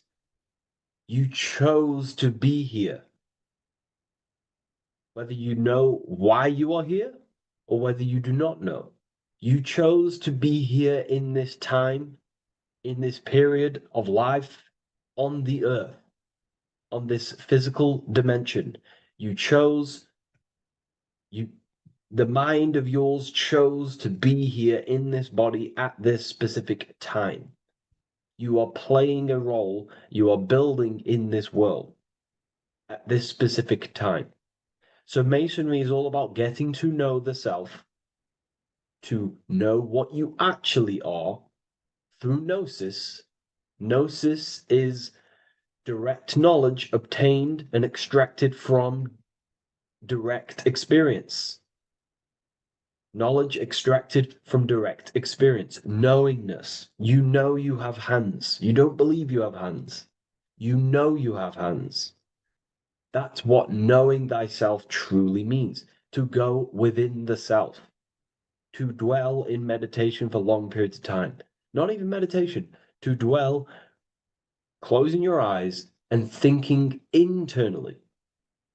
Not thinking externally about anything outside you, but thinking and questioning internally, and you shall find answers. Seek and you shall find. If your heart is truly set on knowing, on getting to know true knowledge and knowing yourself, then you will find it. Okay, so because that's what the heart is. The heart is where we find our treasure. It's why it's inside of our chest. Our chest holds the treasure. What is your treasure? Your treasure is your physical manifestation. And whatever you act, whatever your heart cares about, your body follows. Your body takes action towards what you care about in life. This is why we say follow your heart, because your body follows the heart, what you care about. If you do not care about something, you do not take actions towards it. Whatever your heart loves and has that love energy for, the body follows. If you truly want to become enlightened and truly want to reach higher consciousness, then you will. You truly care for that, then you will find it. You have to go within. Okay, so this is what Masonry is about. It's about going within and finding out your true nature and constructing a higher consciousness by dissolving walls and blockages inside your mind and heart, purifying the self. Because you can care about sick and twisted things. Okay? We can see that in society. People like killing people. It's psychotic, but I know. So we can be corrupted. Okay, so going into this symbol, what does this symbol mean? What is it trying to portray? Okay? Before we go into this symbol, particularly, we're looking at the Scottish Rite Freemasonry.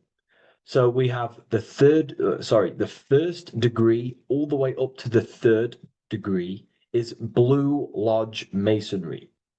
Then from the fourth degree of Freemasonry to the 32nd degree is what we call Red Lodge Freemasonry, the Red Lodge degrees. So again, that is that symbolism of that red and blue, the left and right, masculine, feminine, water, fire.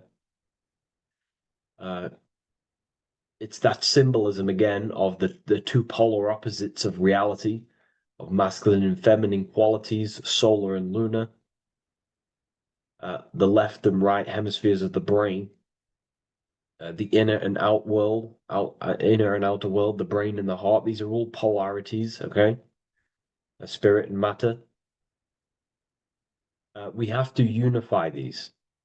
But we're looking at the 33rd degree. This is the end of the Scottish Rite of Freemasonry, and it's considered the illuminated degrees. Illuminated. This is when one gets to know the true self, the true knowledge, when one has gone within, mastered the self, got rid of mental blockages, blockages in the heart, purified the self, and they know who they are. They have higher consciousness. And in this breakdown today, I'm going to show you how they have higher consciousness through this symbolism. Okay, so I was going to say something, but I totally forgot what it was. But anyways, we'll move forward with this symbol. Oh, that's what it was. Water melts. Well, ice melts at 33 degrees, symbolizing ice represents solid matter, ego, the physical body, left brain thinking, physical reality identification, identifying self with the ego, the name, the job, the reputation. That's the ice, that's solid, that's ego thinking, left brain thinking. When we identify ourselves with the body, our ego, our name, our job, our reputation, our family, that is ego. That is pure earthly survival base level consciousness. This is the degree, this is the level of state of mind that we need to rise out from and figure out what we are, what you actually are inside you. When you turn off your thoughts, what are you then? If you do not think, you are not your name, your job, your reputation, your family, your beliefs. Because when the mind is turned off, there is still something left. That is you. And that is the substance that we have to get to know through gnosis, through going within and thinking internally and dwelling within. Okay. So Freemasonry is all about learning about the psyche, the true nature of consciousness, how it functions, the mechanics of consciousness, how we can integrate universal law with consciousness. We're going to be going into that. Natural law. How we can become one with God's law. We can become one with the universe and integrate universal consciousness into yourself. Okay, so the first thing I'm going to say about this symbol, straight away, the first thing you probably notice about the symbol is the eagle. The eagle is a bird. Okay, what do birds do? They are high in the air. They are above the earth, which represents rising consciousness, rising the mind out of the lower mind, earth-based survival, impulsive, reactive, egotistical mind.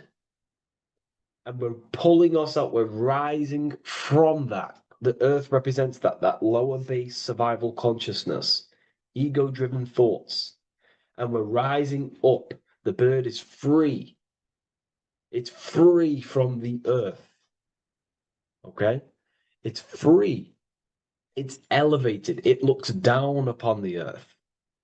So the eagle is a bird which represents higher view of self, a higher understanding of the self. It's elevated. We have a higher view of myself when I reach the 33rd degree. That is what it's showing you. That is what it's symbolizing. Okay? It's above the earth. It is free. It looks down. When you have higher consciousness, you become enlightened. It's impossible not to look down. You do look down on people, but not in a bad way. Not in a bad way. That sounds bad. I understand if that sounds bad, but that's not a bad way. I don't mean that in a bad way or a bad-hearted way. I mean that as when you have higher consciousness, You can see people who are living and dwelling in zombie mode, low level earth based consciousness. They think they're the body, they think they're their name, their job, their reputation, their family. So it represents looking down because I have higher awareness of myself. I know what I truly am. The water is flowing at the 33rd degree. The water melts at the 33rd degree, representing the flowing of consciousness, the flowing of the mind, flowing of light energy entering the body. Because when we reach higher consciousness, when you raise your consciousness, which is just an easier way of saying mastering thoughts, mastering yourself. We no longer give attention to negative thoughts because we understand what thoughts are and why would you let your own mind take away your own power? So again, Freemasonry is about gaining personal power, not in a bad way. Well, it can be used for bad. Gaining mental power, a strong mind. Most people have very, very, very weak minds in this world. Very weak minds. This world is a mental world. We have to gain strength in the mind. It's a mental universe. The stronger the mind, the better your reality. The less affected you are by external things. Nothing external should ever bother you. Okay?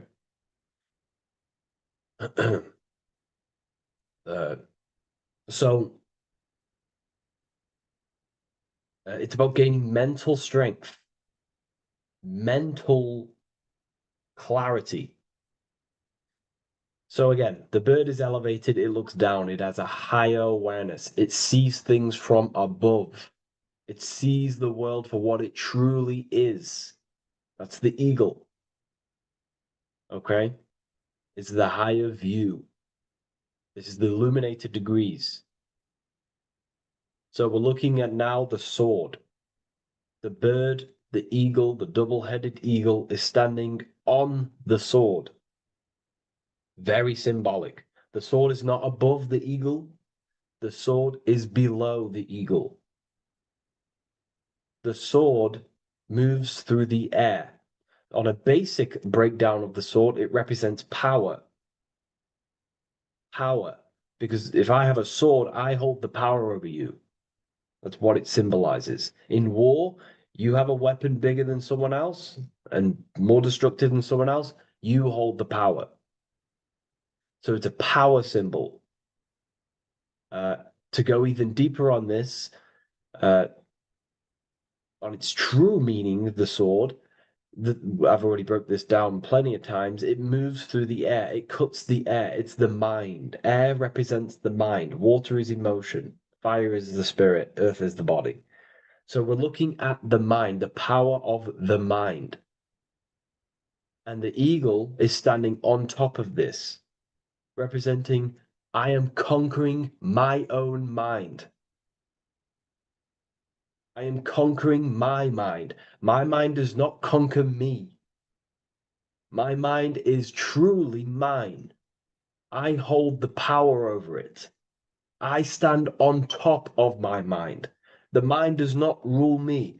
Thoughts do not enter my mind that take away my power. I think it, I feel it, I act towards it. It's unity. My mind is the monarch. It is the command center. It is mine. I'm above the mind. That's what it's showing here. I hold full control over this mind. I hold the power. Okay? And I have an elevated view of the mind. The eagle is elevated. It looks at the earth from above. It's the higher perception of the mind. The mind has a higher view of the self. It is conscious. Most people are not conscious. Okay? Most people walk around, they act unknowingly, they don't even know they exist. They don't realize they have consciousness. They think they grew from a monkey. They're born on a spinning ball in the middle of space, and they think they're the body. That is the level of a, earth-based consciousness. And it's saying, I hold the power. I hold my mind to what I want to direct the mind's forces to. I create with my mind. I carve reality. I shape my reality with my mind and thoughts and my intellect, my communication. Okay? That is what we're looking at here with the sword. It's on top, meaning I control it. When you stand on top of something, you are the top. You are on top of it. You hold the power. You rule over it. When you are the boss of your business, you rule the business. That's what we're looking at here. The sword needs sharpening. It always needs sharpening. You can't use a sword forever. You need to sharpen it. The mind will not stay powerful and strong and and aligned with what you actually want unless you continuously refine the sword. The mind needs to be refined or reminded. If you stop doing affirmations, the mind will fall back to old ways of thinking. If you constantly meditate, you constantly implant the messages into your subconscious mind, you constantly visualize, you are keeping the mind sharpened with what you want in life, what you are trying to create. And the mind will continue to think with that power, with them words, with them visualizations. If you fall off, if you stop meditating, you will lose control of your own mind. Okay? This is symbolizing you have to keep on top of the mind. You have to keep control. This is what the world is. The world is like Minecraft. You ever played Minecraft? You're a builder. Okay? What do? You control the man in the world. That's what you are. You need to control this body in the world. It's all about control. You are in a game. It's like Grand Theft Auto. You don't know how to use the buttons. You're going to create chaos, and you're not going to have that much fun in the world in GTA if you don't know how to work the buttons. Same with this world. You are in a world, and you need to learn the buttons of the body, the mind, the soul, the heart. How will these things function so you can actually live a better life and create what you want in the world? Aligned with natural law, of course, unless you want to walk down the path of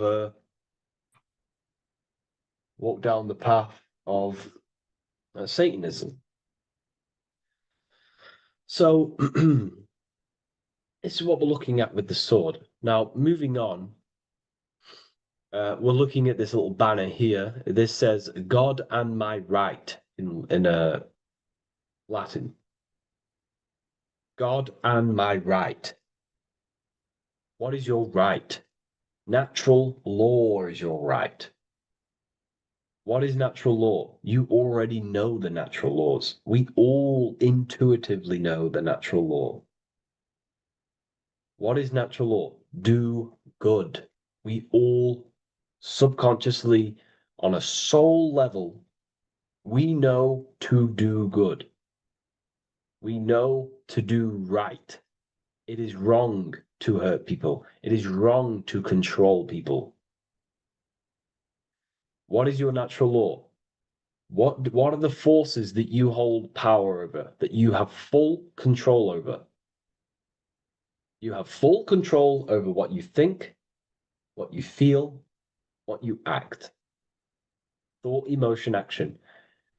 If you start to try and control things outside of them three forces, that is now you breaking natural law. If I try to control and manipulate someone else, that is now breaking natural law. I'm going against my inner law. My soul tells me what is right and wrong through emotion.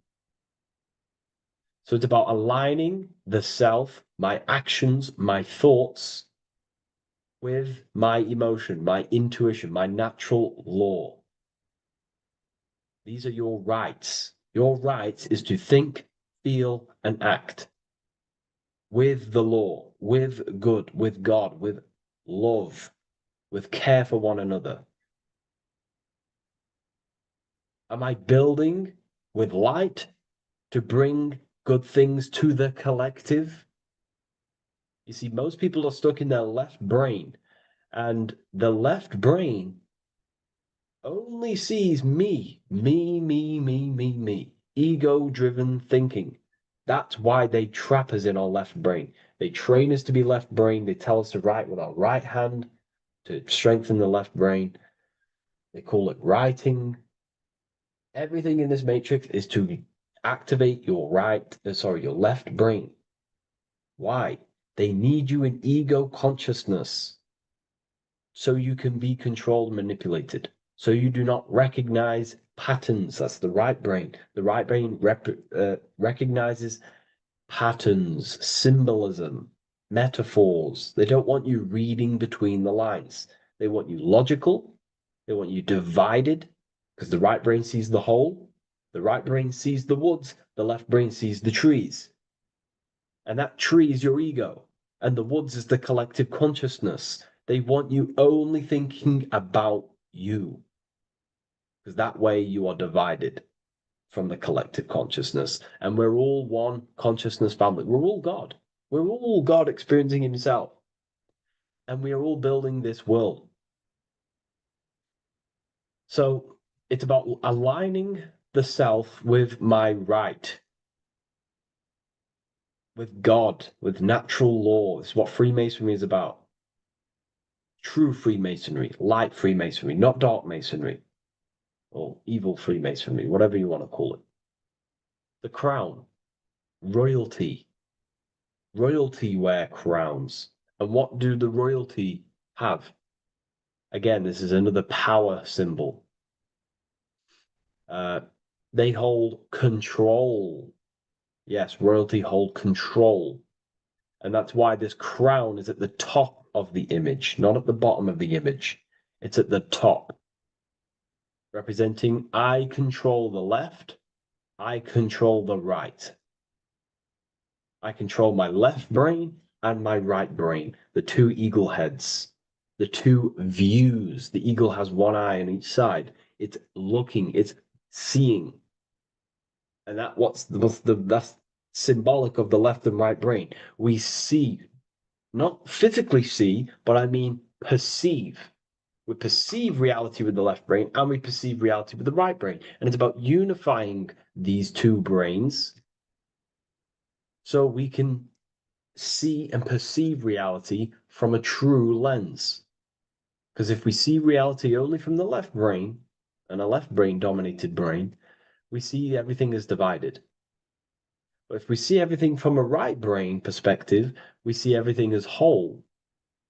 When everything is in the middle, you need to see reality from the middle. Yes, I have my own personal consciousness, and yes, there is a collective consciousness. So I need to balance between that. I need to see reality between the line, between the left and right brain, and align this worldview, and align my thoughts, align my actions with this. Because if you're left-brained dominated, you're only going to take action on ego. You're only going to take action on me. You're only going to think about me. But if you're right hemisphere brained, you're only going to take action for the collective, which is, yes, that's good, but you also need to think about yourself. Why did you come here? Your life has a meaning as well. It's not just about the collective, it's about you as well. But we need to balance this. You see? This is what we're looking at. The crown is in the middle, representing the balance, the power over the two. Okay? It's the balance, it's mastery, it's control. Royalty hold control over society, royal families. So it's about controlling the self. It's control over the eagle, control over the sword, over the mind. It's about personal power we're looking at here. Self-control. Now we're looking at a upright triangle, which represents the element of fire, which is masculine. Masculine is all to do with action. Action, the physical body. We're looking at fire, which represents spirit or transformation. Fire is a very transformative element. It transforms things. Okay, so we're looking at self-transformation through action. This is what we're looking at here. Fire is a very, very masculine force, a very penetrating and transformative force. So we're looking at transforming the self, not through knowledge, but through action. We have transformed the self, 33rd degree. I've reached the 33rd degree and I have now fully transformed. Now, there are higher degrees than 33rd degree, but we're just breaking down the symbol. That's a whole of a lecture. But this represents full transformation. 3, another, if you watch my video on numerology, you know 3 is all about what? Transformation. Thoughts, emotions, actions. These are the transformative forces that turn and create reality. Jesus dies and dies and resurrects after 3 days. Transformation from dead to the awakened. Brahma, Vishnu, Shiva. God is threefold. 3, 3, 3, 3, 3, 3. Electricity, magnetism, dielectricity. The 3 forces that pretty much create physical matter.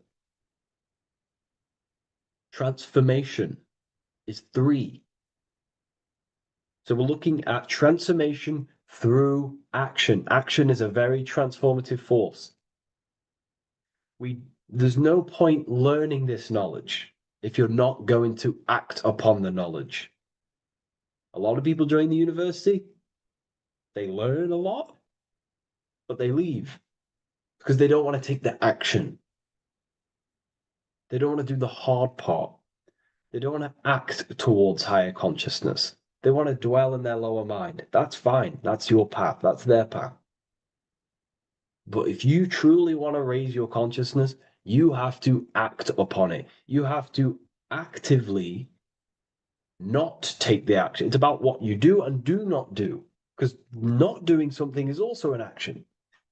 If you are not participating in the low-level pleasures like sex, casual sex, masturbation, going out and getting blind drunk. These are low-level pleasures. It's going to keep you on a low-level frequency and a low-level consciousness. That is also an action, not doing that. It's about what you not do as well, which is very important. You have to act upon it to reach this degree. You will not reach this degree if you have not taken a lot of action towards reaching higher consciousness, reaching self-mastery over the mind, controlling the mind. This is what, again, it's about taking action on actually controlling the mind, controlling the self, gaining your power. Okay? Okay. This is another fascinating part about the eagle head and wings. It also represents the past, present, and future. The crown is, again, symbolic of the crown chakra. This is all to do with knowledge. So we're looking at knowledge of the past, the eagle on the left looking behind, and the eagle on the right looking forward. So we're looking at the crown, knowledge of the past and the future. Looking at your past is very powerful. What has led you to this very point in your life? What actions have taken you to this point? And not only you, remember, there is a collective. Remember, you always have to keep that in mind. Every action you take, you have to always align it with the collective consciousness. It's not just you in the world. We have a collective. So, how did you and how did the collective get to this point in life, in this present? How did we get here? How did we get into this mess? Humanity is in a mess. A straight up chaotic mess. And if you think everything is perfect and everything's divine and everything's just, there's some people out there in the spiritual community saying, everything's divine, everything's meant for this purpose. No, there are people actively manipulating and using mind control methods to control this reality. How have we got into this mess? So we have to look into the past to analyze patterns so we can take action now in the present to change the future of the collective and your personal life. That's what we're looking at here. So the ego looking left is looking in the past, representing analyzing the past, analyzing the actions in my life and the collective life. The actions that led to this mess now, to this state now. And what can I do now with my knowledge to change the future to a better future, aligned with, again, natural law, aligned with goodness, aligned with God, aligned with care and love for one another and the self. So it's all about knowledge of the past and knowledge of the future. And what I can do now to take action, the triangle pointing at the middle, which is the present, what can I do now to change the future? To create a better future, to transform the world. 33, transformation. To transform the future. Okay, this is what we're looking at here with the two double-headed eagles as well. Again, this is more art. This is a lot more complex symbolism here. But again, we have the Earth hemisphere here. And what? The eagle above. It is raised above the earth, above material pleasures, above the material thinking self, above the ego. Not to say get rid of the ego.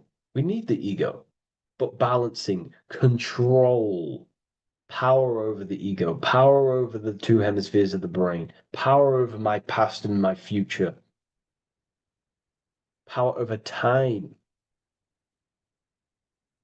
What am I using my time towards? Time is your spiritual currency.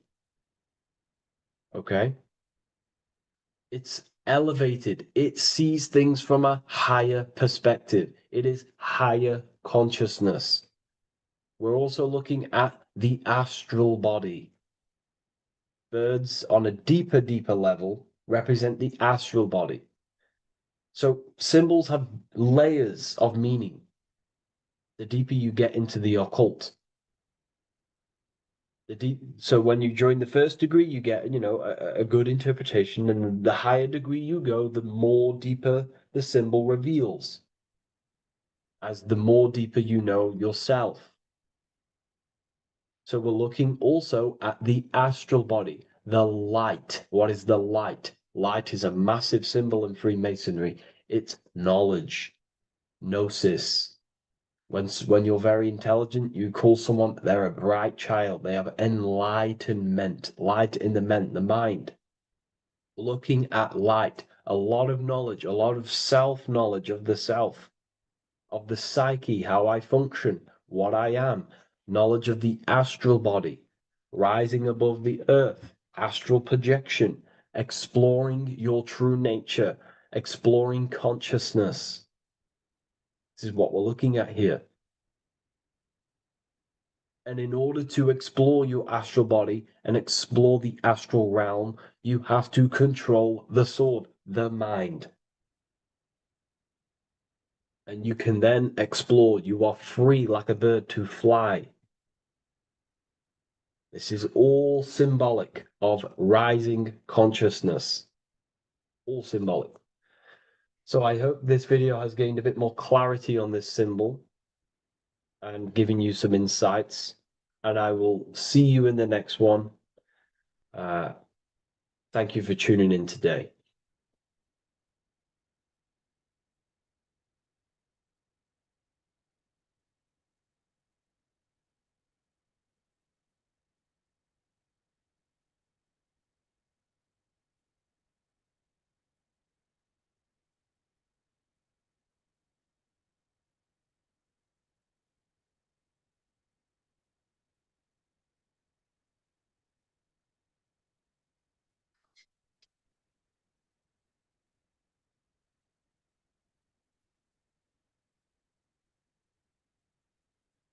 Mentalism, conscious and subconscious mind.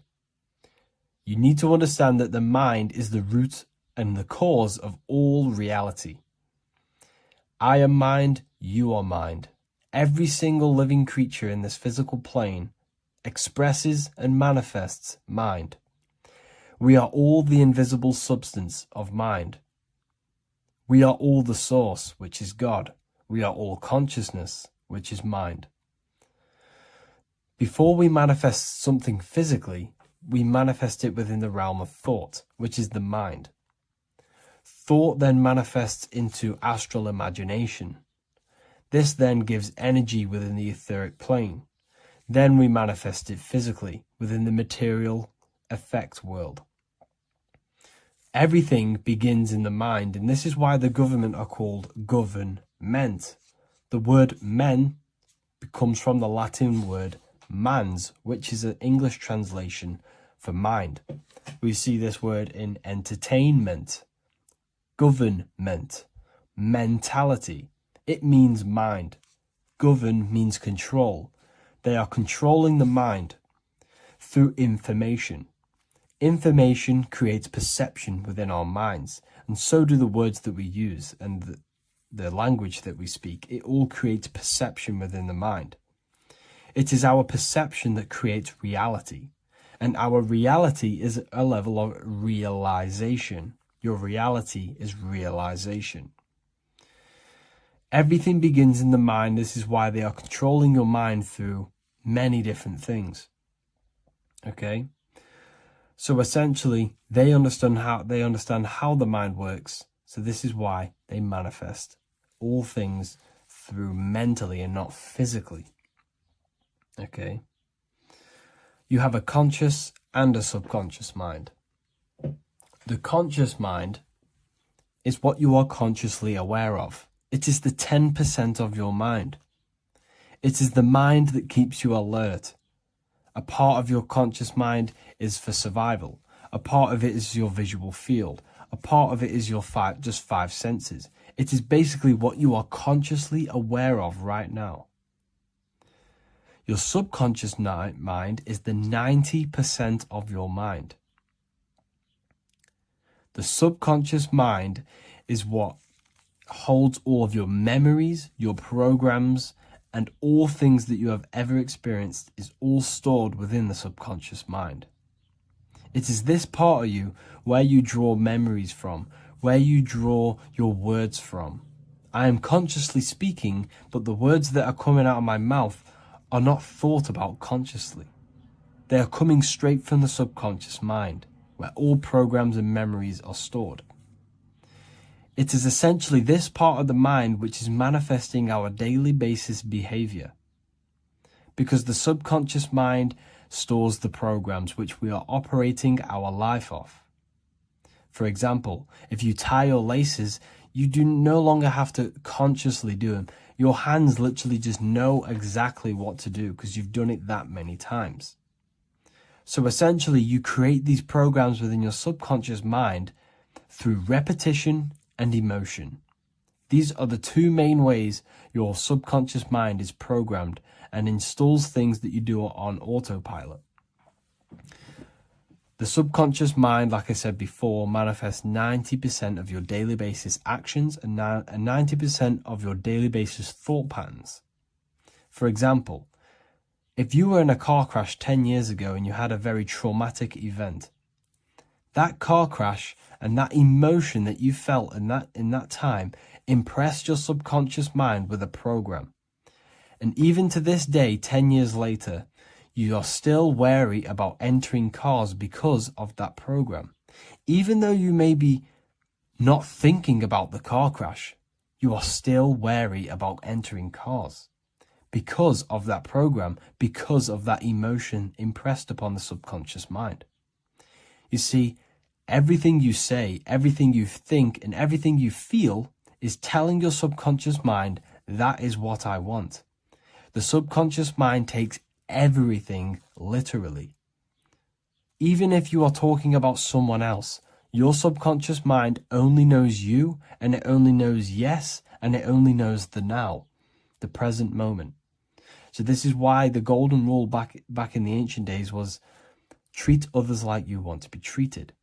Because the way you treat others is telling your subconscious mind that is how you want to be treated. And this will create subconscious programs within you, affecting you. So, before you go to sleep every single night, what you want to do is to impress your subconscious mind with thinking and feeling of something that you want to become. Become that reality. Think and feel that reality. And by doing this, you are impressing your subconscious mind, and you will wake up in the morning with ideas. Because when you install a program within your subconscious mind, like I said before, it manifests into at least 50% of your thought patterns.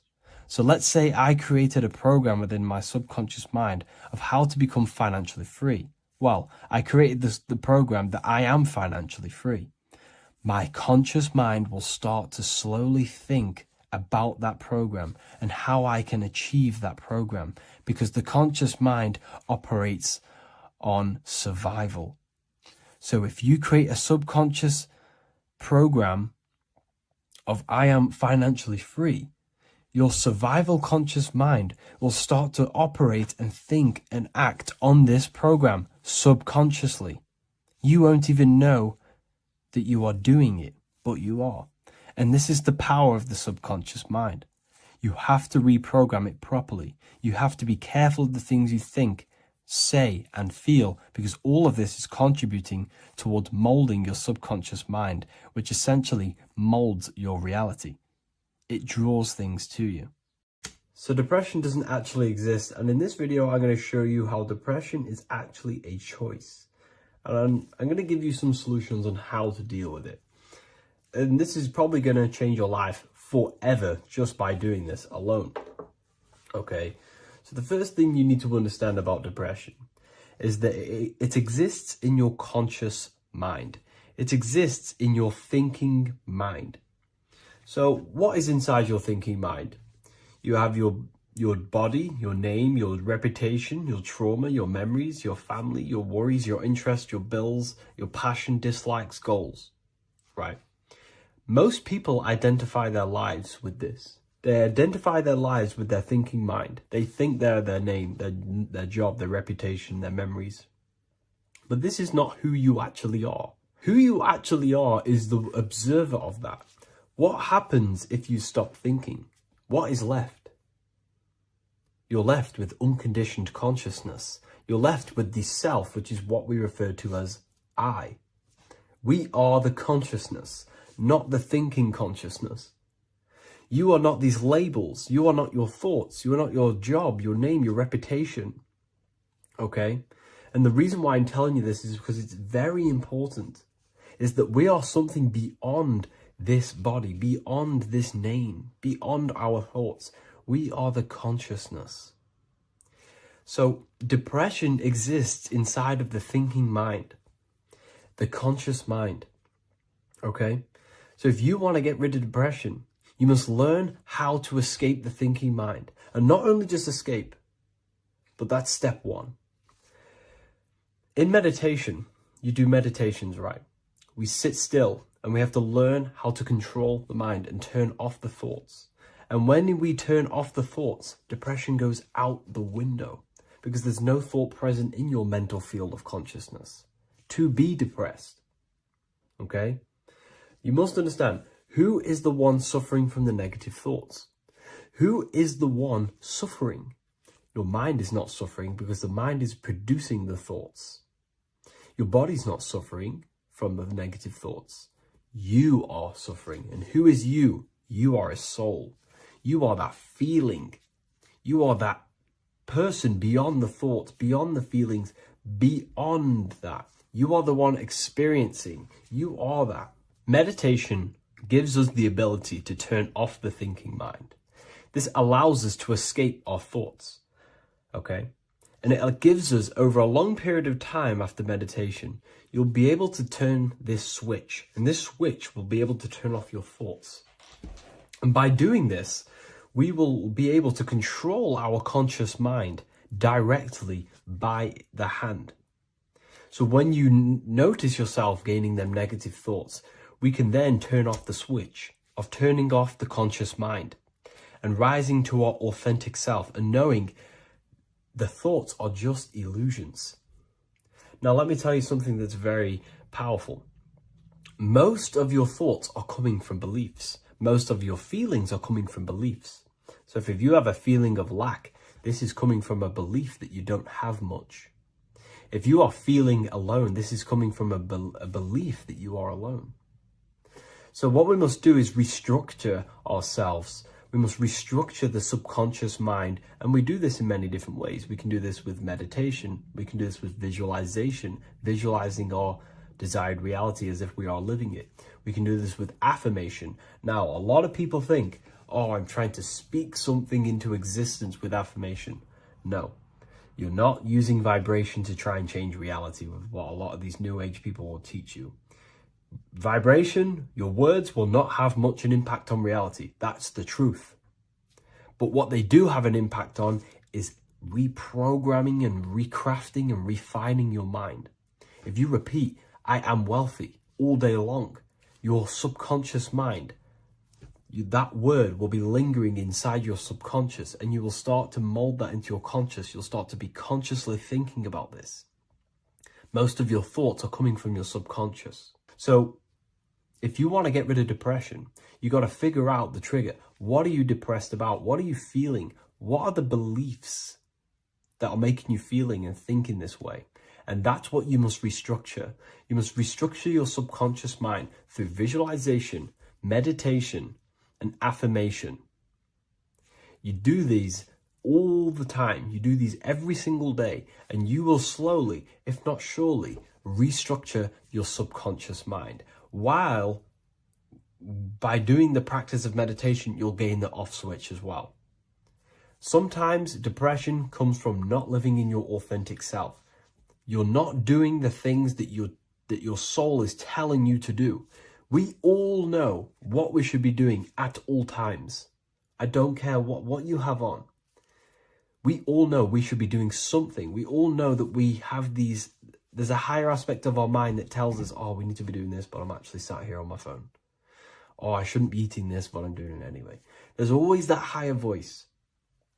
And that is the voice that has to be connected to. And when your body's not acting out the voice of the soul, then the soul becomes sadder, and suffers more and more and more. There has to be a connection between the soul, the mind, and the body. They have to work in unity. Okay? So I hope this video helps with depression, with whatever you're going through mentally.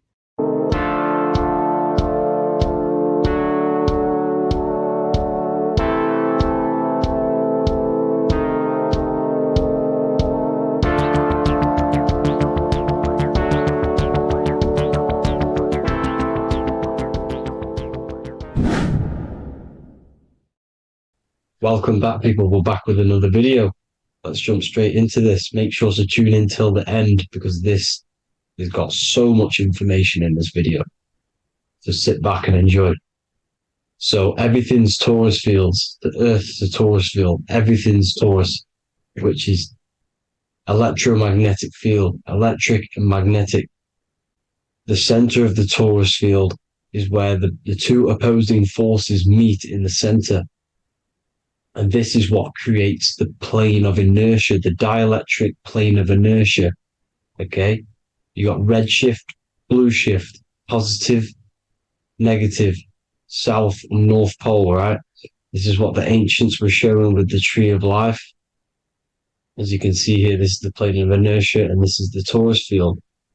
Everything consists of this. Everything is a torus field. A atom is a torus field. Okay.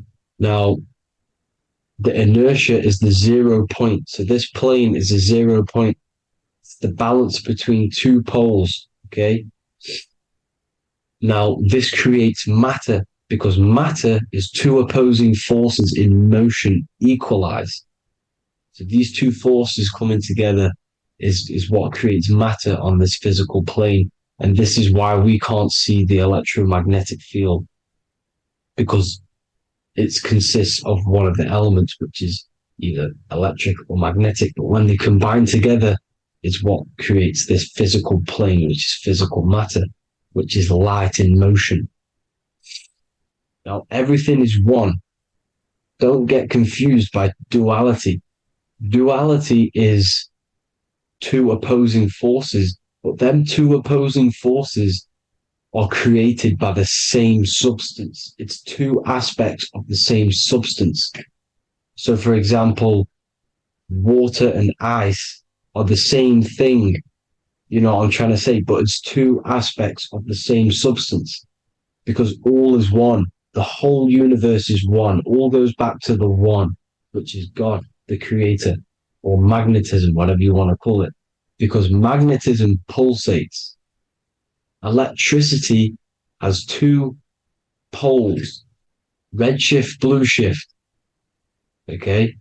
So red shift, blue shift is electricity, and electricity vibrates, and all vibration always comes back to a standstill point. But magnetism is what pulsates. This is why your heart pulses. You breathe, which is a pulse. This is the breath of the universe, magnetism. Now, this is why the earth is green, okay? Earth can be spelt heart. If you just move the H to the beginning, it spells heart, okay? Because the heart is the center of the torus field, which is the heart chakra for us humans, okay? We consist of the same field, as you already know. Heart being the center, which is green, which is the center of the seven colors. The center of the seven colors. This is the most powerful chakra in your body. People think it's the crown chakra, but it's the heart chakra because it's the center of the torus field. You must align them all and combine them all into one, which is the heart chakra. Now, earth is green. Nature's green. Okay, this is because we live on heart chakra, the plane of inertia. It's the center of the torus field. Okay, and this is what the Egyptians called Isis, which is nature. Nature is balanced, and nature is female, Mother Nature, because it looks after us with the fruit it grows with abundance and the water.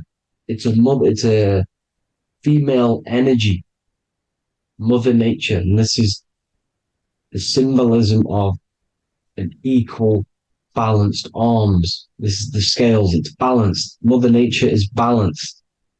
This is why the sky is blue, because what comes after the heart chakra? Blue. Sky is blue. We live in Midgard. This is what the ancients called Midgard. You don't have to take this tree literally. It's a metaphor. We live in Midgard, where both positive and negative duality here. Now, Mount Meru. Mount Meru was known as the center of the earth, okay, or known as Hyperborea. And this is the North Pole, the electromagnetic North Pole. But when I say Mount Meru, it's not an actual mountain. They weren't saying there was a real mountain in the center of the earth, a magnetic rock. No.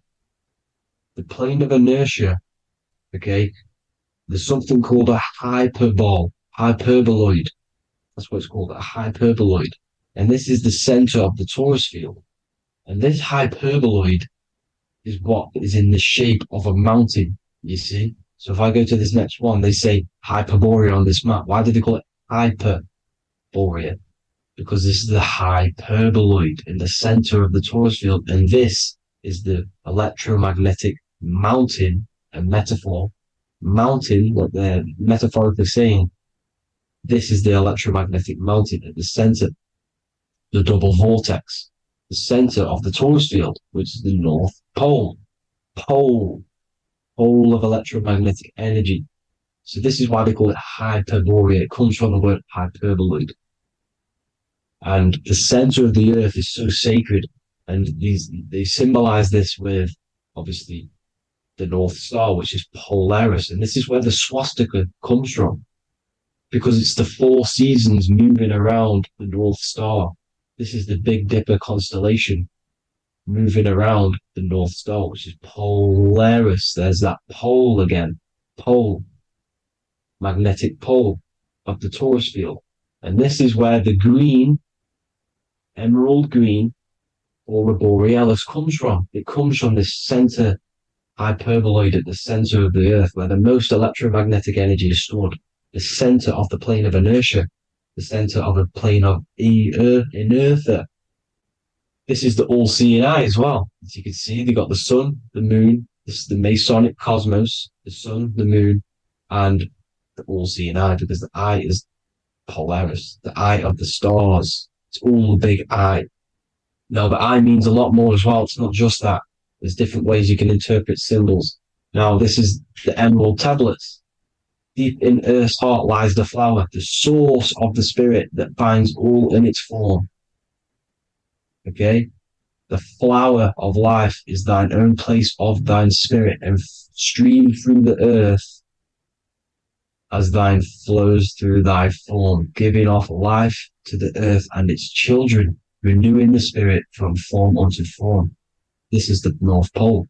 This is what he's talking about. He's talking about the aurora borealis. Aurora borealis. It's the earth's aura. Emerald green. Heart chakra. Plane of inertia. Green. Earth. Heart. You see?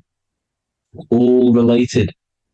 Now, there's many symbolism of this. So much symbolism of the ancients. The 7 layers of heaven. 7 layers of heaven, which are the 7 planets. Okay? These planets are the solar system. It's the solar system because we are the soul. We are the sun, the soul. And we're inside of a solar system, which is the 7 planets. That's why there's 7 layers of heaven. Okay? The rings of Saturn, the rings of the planets are moving around us. Okay? So this is what the ancients were depicting in their cosmology.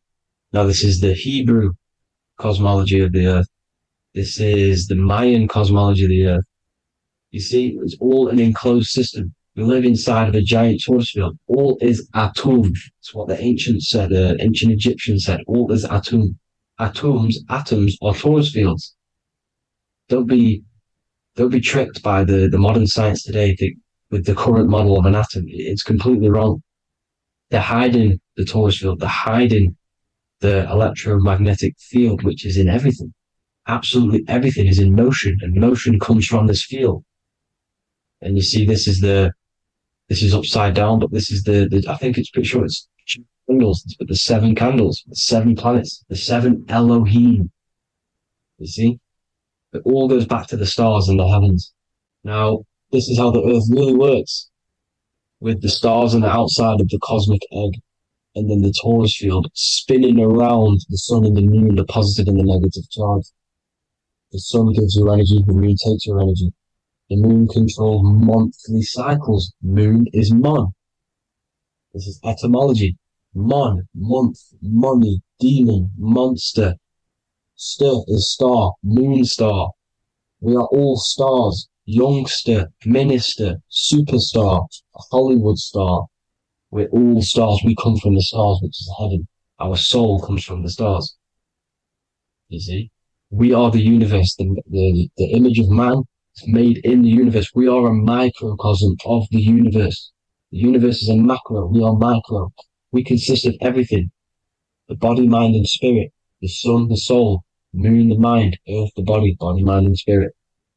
We have 12 systems in the body, which are governed by the 12 zodiac signs. Starting at the Aries, which is the ram of God, all the way down to Pisces and Capricorn, kneecap.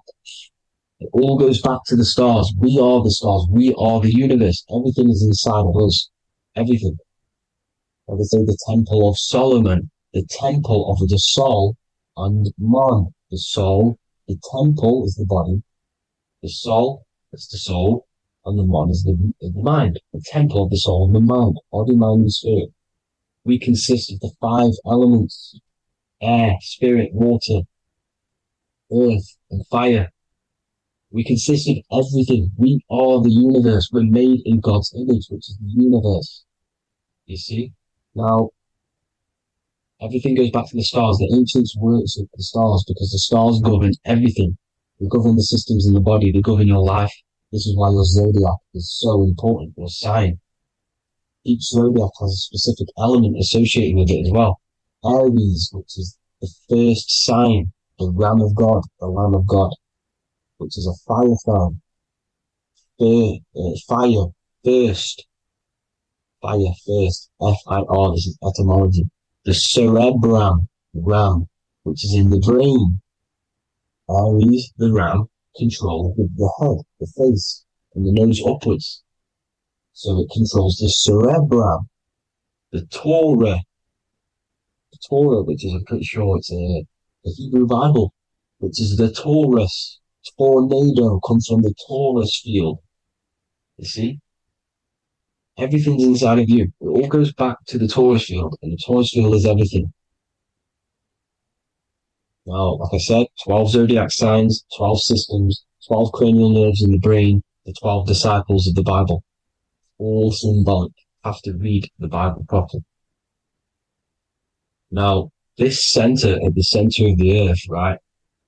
This is what's stirring the ether. And the ether consists of the 4 elements. Because there's 5 elements. Spirit can be called ether. People call it spirit or ether. Ether is pure potential, pure energy. It's what connects the astral to the physical. It's the dimension between the physical realm, which we're on, and the astral. So it has pure potential. It's pure energy. This is why we say either. I either want to go there or there. It's connecting 2 scenarios. That's what the ether is.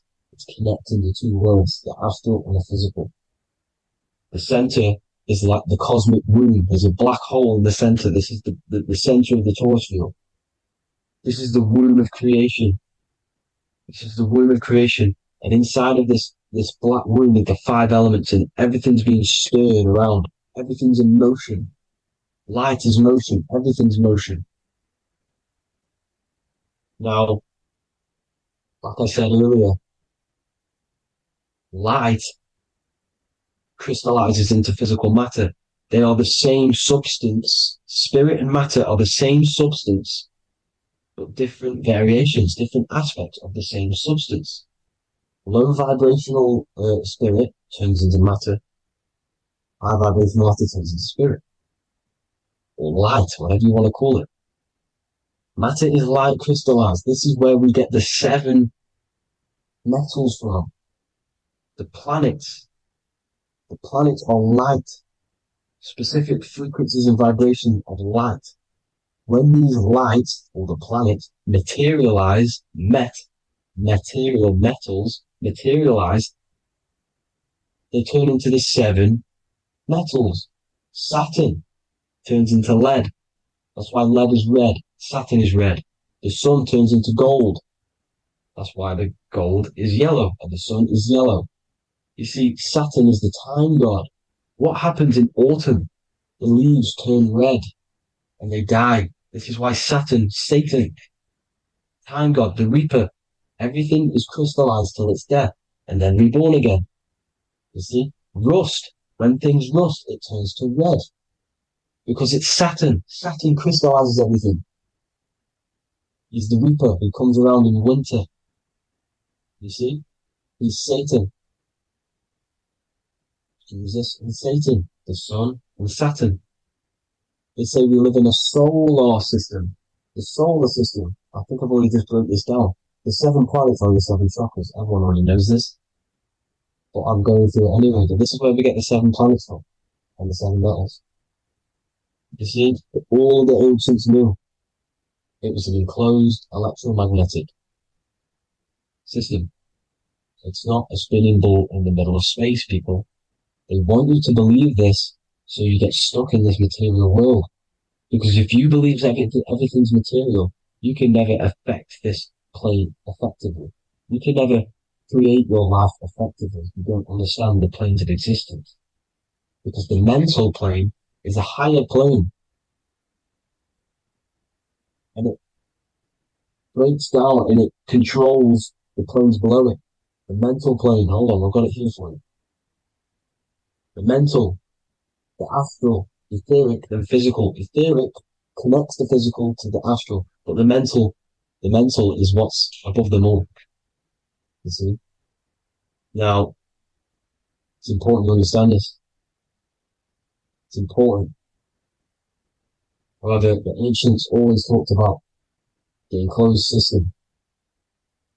Only NASA, which is introduced around the Roman times, not NASA, but the globe Earth was introduced around the Roman times. Okay?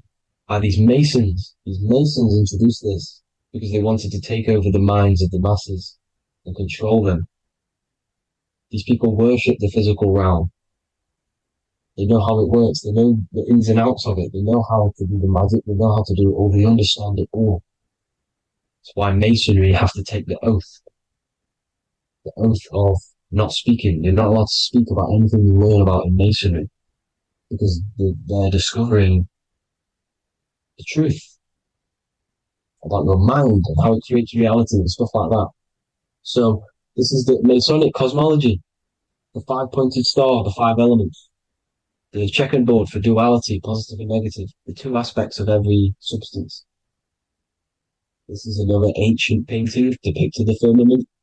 The stars inside the firmament. The sun. You see, the ancients worshipped the sun because it's so important for sustaining our life. It's the only reason we're alive is because of the sun. But then people think it gives you cancer today. They brainwash you to think the sun gives you cancer when it's the #1 source of all life. They want you to believe it's a big, spinning, dangerous ball in space. It's not. It's here to give us life. It's God's son. That's why Jesus is known as God's son. It is the Son of God. God created that to sustain us.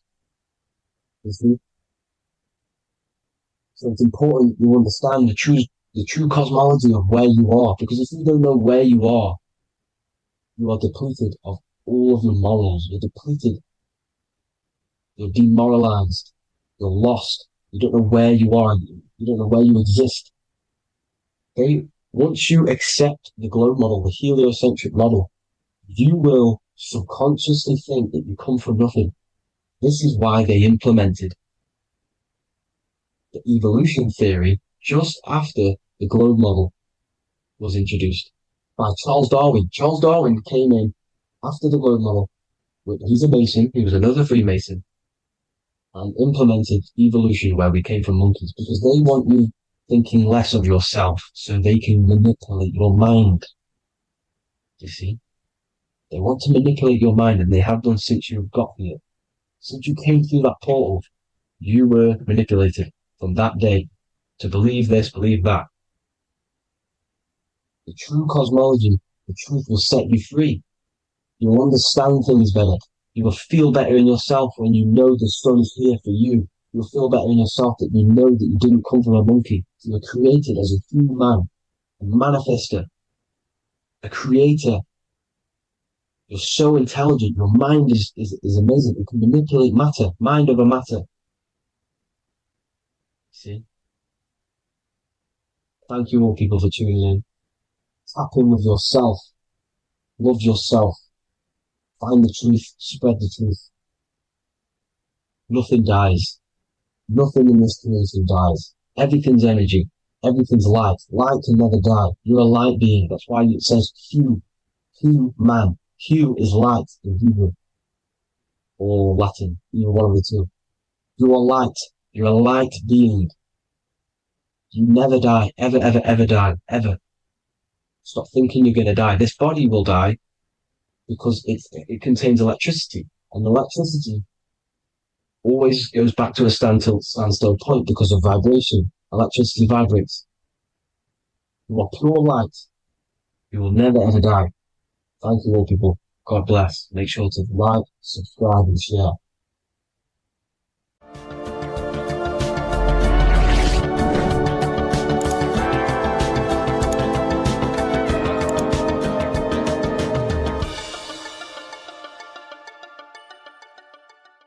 Welcome to Revival of Wisdom. Welcome people, we're back with another video. Please make sure to hit that like button, subscribe and turn on notifications to never miss a video. The Earth is a giant torus field consisting of a positive and a negative pole. The Sun being the cathode with a positive charge and the Moon being the anode with a negative charge. This is why the Sun rules over the day, giving you lots of energy, and the Moon taking your energy from you, making you go to sleep. Now, the plane that we live on is called the plane of inertia, and at the center of this plane of inertia is the North Pole. This is where the two electromagnetical energies meet. Now, this is where the most electromagnetic energy is stored. This is why all compasses will point north, because it's the most magnetic place in this reality. So the Sun and the Moon is spinning around this center point, which is stirring the ether of this reality and making everything move in circles, meaning this is a cycle. Everything's recycling itself. It's an organic simulation. The ancients also knew about this sacred land at the center of this reality, known as the North Pole. As you can see on this map from the 1500s of the North Pole, you can see 4 islands around this center black rock. Ancient civilizations like the Mayans, the Buddhists, and ancient Chinese also depict these 4 islands. The endless symbology of these sacred lands at the center has been going on for thousands of years.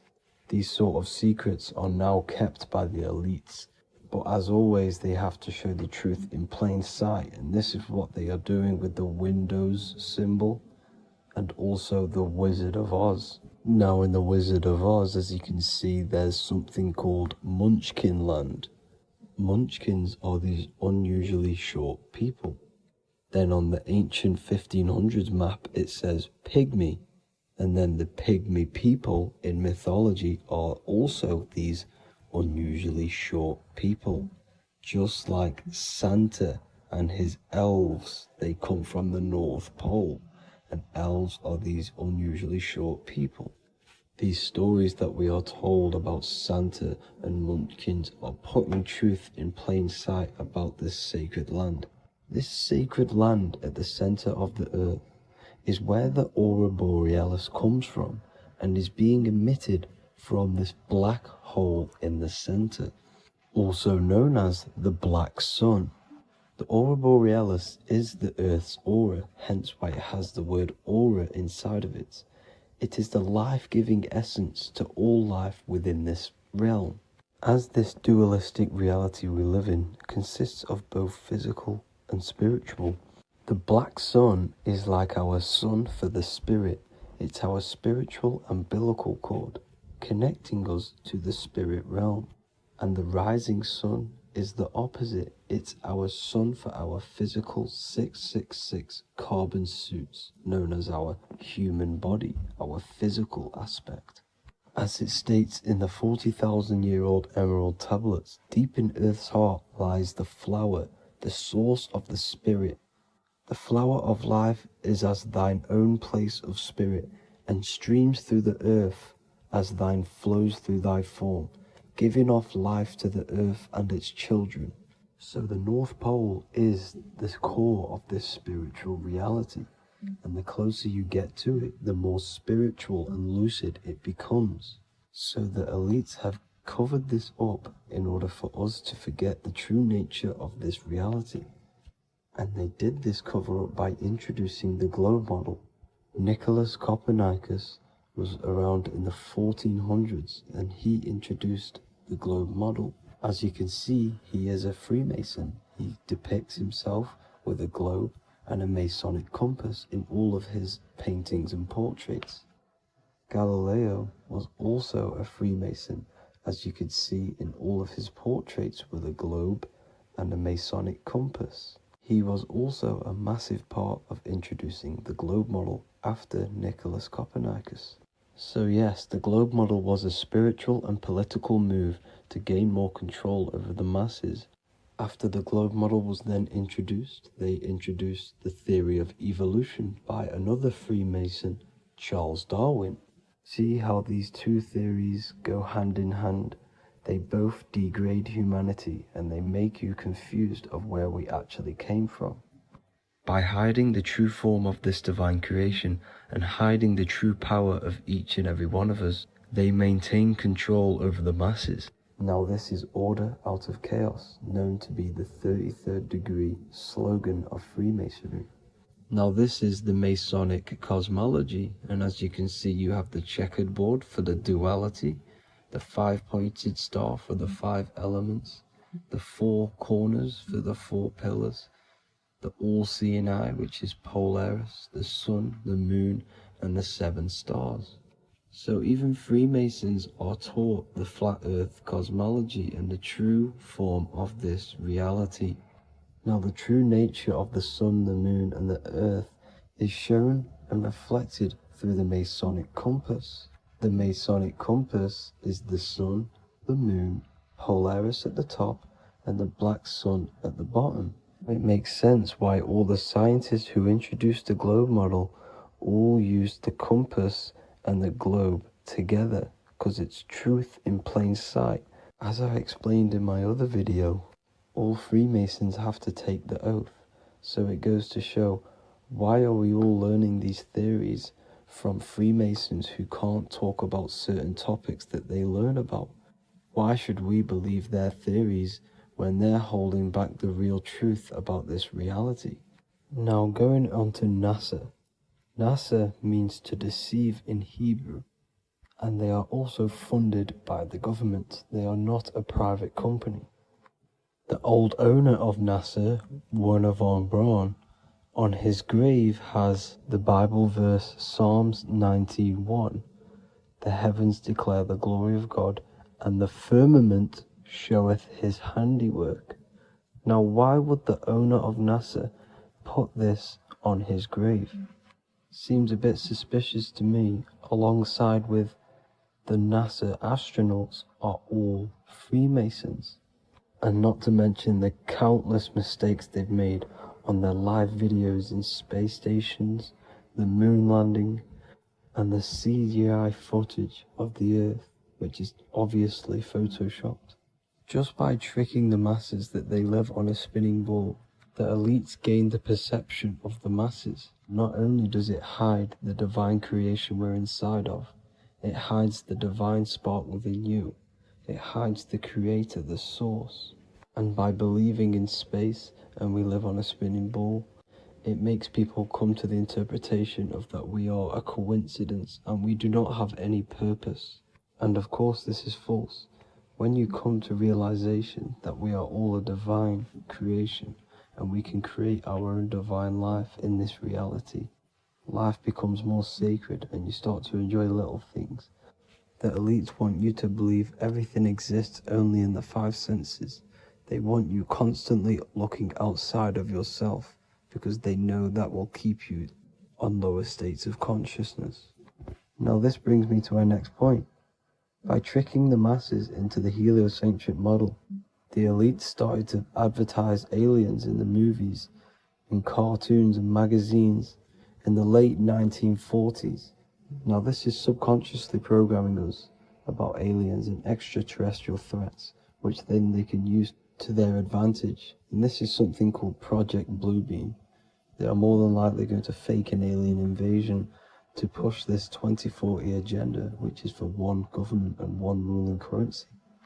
That's it for this video, guys and girls. Hope you all enjoyed. Please make sure to leave a like and a comment. God bless you all. What if dreams aren't random at all, but messages from a deeper part of yourself, trying to show you things? In this video, you're going to learn exactly what dreams are from an esoteric view, how to control dreams, and how to dream more frequently. Dreams are not nonsense. They are expressions of the subconscious mind. In the daytime, we're using our conscious mind, what we are aware of. This represents the daytime, the sun, the external world. We're operating in the external, outside the body in the day. But when we go to sleep, we return inward. Everything does this breath. We breathe in through the nose and out through the nose. Everything does this in and out process in the universe. We live, we die every single day. We wake up, we express things in the external. Then at nighttime, we return back to darkness, back to the internal. This is the breath of the universe. We have summer, we have winter. This is the breath of the sun and the seasons with the earth. You have an internal world and an external world. External is physical, the internal is spiritual. Like I said, when we go to sleep, we are returning back to the internal world of your own consciousness and subconscious mind. Your subconscious mind holds everything about you, your memories, your traumas, everything you've ever learnt, your language, your name, your job, everything you identify with is stored within this vast network of the subconscious mind. It is your own personal consciousness. Therefore, when we dream, we return back to the subconscious mind, and we are in fact thinking, but in a subconscious way. The subconscious does not speak the same language as the conscious mind. The conscious mind uses language, thoughts, and all things that are very logical and very easy to understand. The subconscious is the complete opposite. It is very indirect, metaphorical, and symbolic. The subconscious communicates and works in symbols. Ultimately, symbolism is the language of consciousness. This is why in occultism and esotericism, it is filled with occult symbols, because symbols are used to communicate directly with the consciousness within the subconscious mind, and the subconscious mind is ultimately connected to the collective consciousness. We are all connected and tapping into the mental plane, where we receive thoughts, ideas, depending on what we attune our mind to. That's why we call it a mindset. But getting back on topic, the subconscious mind is your own personal network. It is like a net, an interconnected web of your thoughts, memories, traumas, emotional blockages, and all the things you identify with and have experienced in your life is stored within this network. It can be seen as a web. One example of the subconscious mind using symbolism is this next story I can tell you. Let's say I was in a very traumatic car crash as a young child. I experienced a lot of emotional trauma in that car, and that deeply impressed my subconscious mind with that trauma of emotion that I felt. Therefore, every time I see a car in my external world, that car is now a symbol that represents the state of consciousness I was feeling in that particular time of the traumatic car crash. The car is a symbol for a state of consciousness within my subconscious mind. Just like when you see a word, that word triggers what you believe that word to be in your subconscious mind. Symbols are the language of the subconsciousness. Therefore, when we dream, we are basically seeing symbols of our own personal subconscious mind. Our higher mind, which is basically our subconscious, the higher version of you that exists beyond your human thinking mind, communicates using symbolism. The higher mind does not speak human thoughts, human language. It speaks the language of symbolism. Therefore, when we dream, every event, every person, everything that happens, and everything you see is your own personal subconscious mind materializing within the plane of the astral plane. This is a dimension that sits just above the physical world that everything is pulled out of. For example, look around you. Everything you see around you was thought, then imagined. Imagination is the astral plane, and this astral plane sits above the physical world. As above, so below. These objects were thought, imagined within someone's mind, and then pulled into a physical reality. Therefore, the imagination is what you're experiencing within a dream. It is your subconscious mind thinking and materializing within the imaginative plane. For example, let's say you are a Christian, you believe in Jesus your whole life, you have lots of emotion towards Jesus. This deeply impresses your subconscious mind. You believe in him so much, you go to sleep, you have a dream that you meet Jesus. You did not meet directly with Jesus. You met with your own belief. It was your own belief materializing within the imaginative plane and revealing itself to you. Dreams are materializations of your memories, your subconscious beliefs, traumas, and anything that could be inside the subconscious mind. It is your subconsciousness revealing itself to you in a material form. Let's say you have a nightmare. There is a big dark figure chasing you and you are running away in fear, away from this dark figure chasing you. That dark figure is not an external entity. It is not a spirit or a jinn or a demon. It is in fact an aspect of your own mind. It is a symbol that represents maybe a fear, a trauma, or something you are running away from internally, inside your subconscious mind. Something that you are not addressing, but something that is fearful, something that can be controlling you on a subconscious level. Let's say you have a fear to address something in your personal life. You want to address someone who is getting on your nerves at work. You continuously put this off and you fear doing that situation. Over a long period of time, this can slowly control you subconsciously. You start to avoid the person, avoid any contact. It is subconsciously controlling you. This is not the best example, but you can see what I mean. Hidden fears and traumas in the subconscious mind can subconsciously control your actions and ultimately lead you to low states of consciousness, keep you from reaching your higher potential, and ultimately create blockages within your own consciousness. That figure in the dream is a materialization of something that you are fearing and running away from and not addressing. This is why people always have dreams of traumas that they have experienced as a child or when they were younger, or maybe from a year ago or two. It's because that emotion is deeply impressed in the subconscious, and the subconscious is always trying to reveal things to you, communicate to you that you need to change, purify, and maybe heal within your own consciousness. This is how the higher self communicates to you through the language of symbolism. Once you understand this, dreams can become a very powerful tool, not just entertainment at nighttime. Your consciousness never rests. Your consciousness is eternal. It is the very spark of the divine. Your body needs rest. Your consciousness is not physical. It does not need rest. So this is a way you can identify what your dreams are trying to show you is by writing them down. A dream journal. Every single dream that you have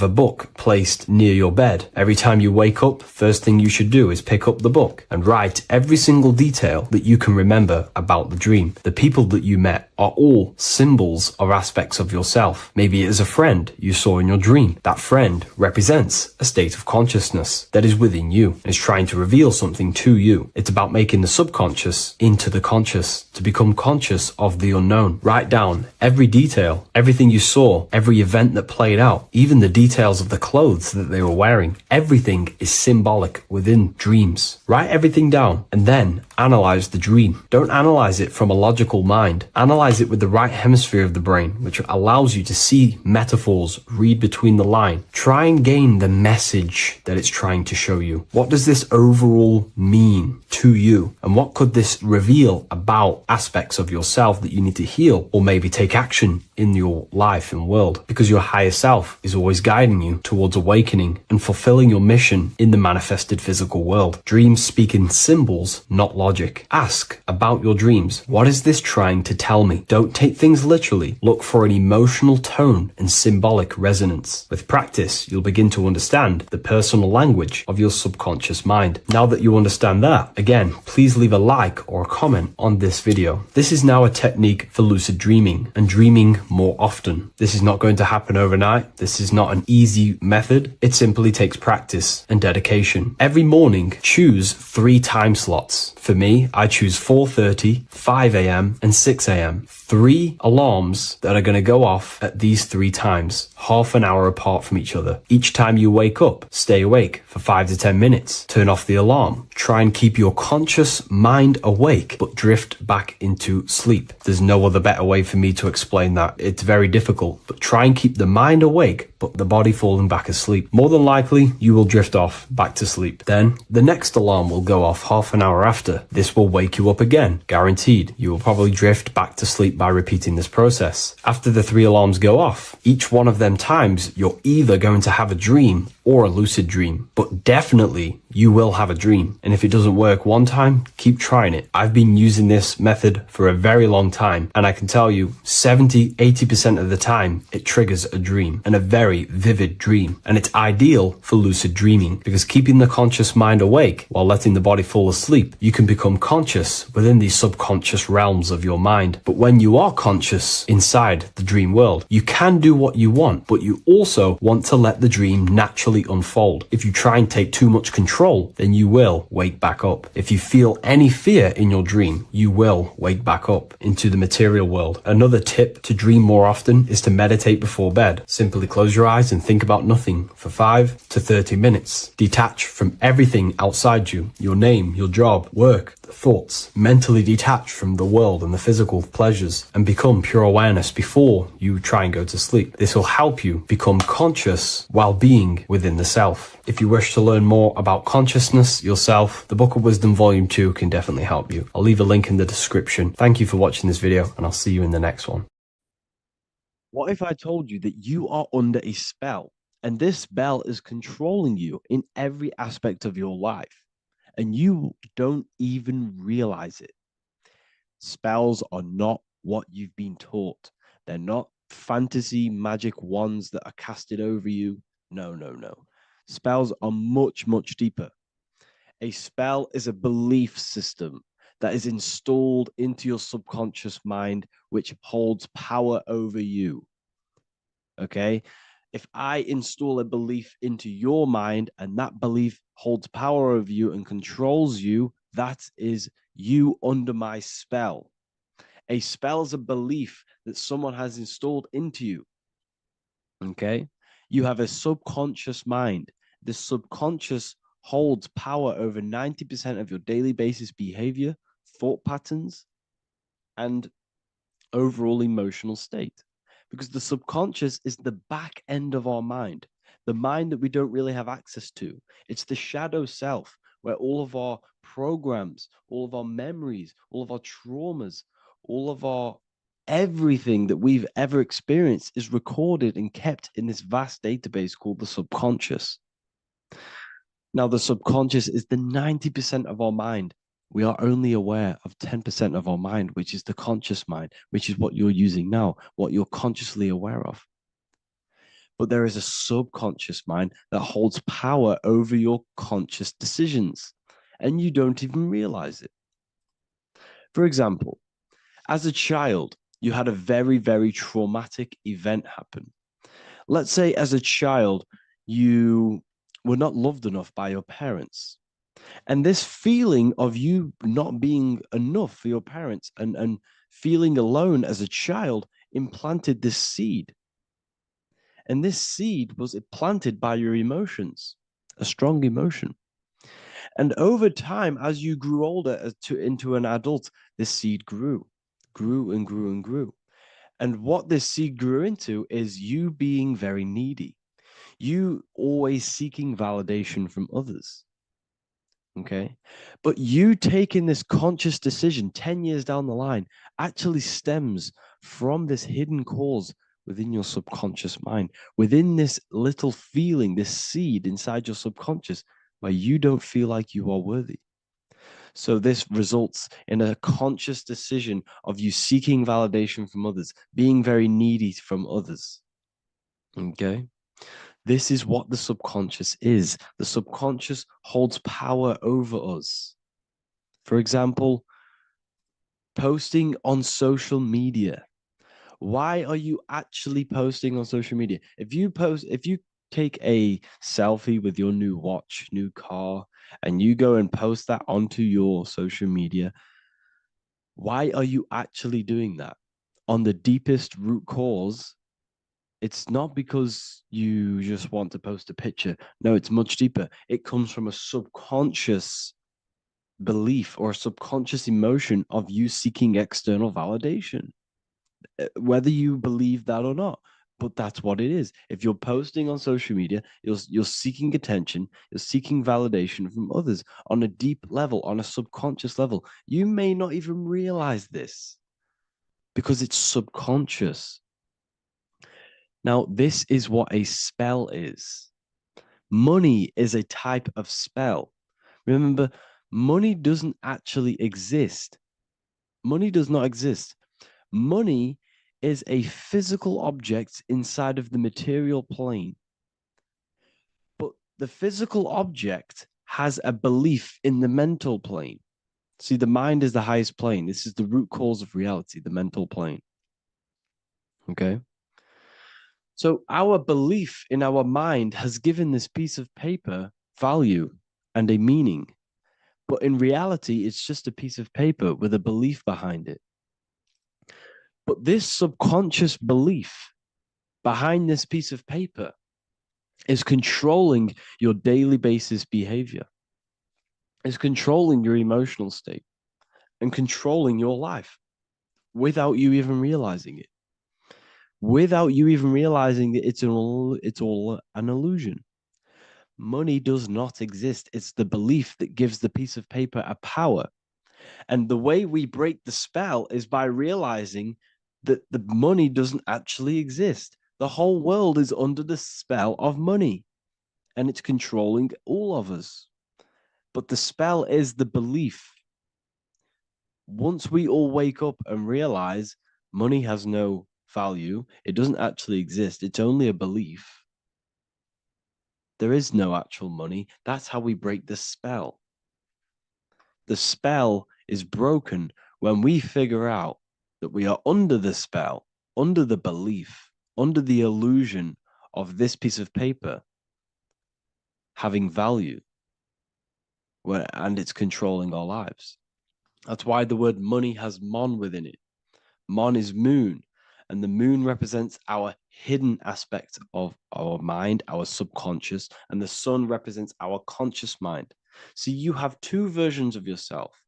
You have the self that you show to everyone, the conscious mind, and you have a shadow self called the subconscious, which is the hidden aspect of you. For example, do you really love your partner who you're with, or are you just with them for, is there a subconscious fear of being alone? Do you really want to be with this person, or is it stemming from, are you staying with them because it's stemming from this fear of being alone, of being lonely? Or are you just with them because you have a subconscious sexual addiction?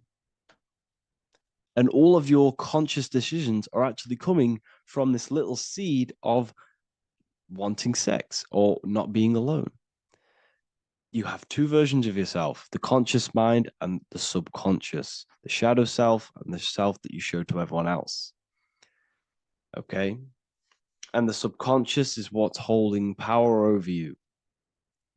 When you drive your car, you don't consciously have to think about changing gear. You've done it that many times. It's on autopilot. That's the subconscious doing it. You can be walking down the street. Your conscious mind can be thinking about what you're going to cook for tea later, but your subconscious mind is controlling your body and walking your body. You don't have to think about moving the body. You just do it because you've done it that many times. It's a program. It's a belief in the subconscious that's giving this movement power. You see, the subconscious holds a lot of power over you. Our beliefs hold power over our daily basis behaviors and actions. Okay, like I said, posting on social media, this is seeking external validation.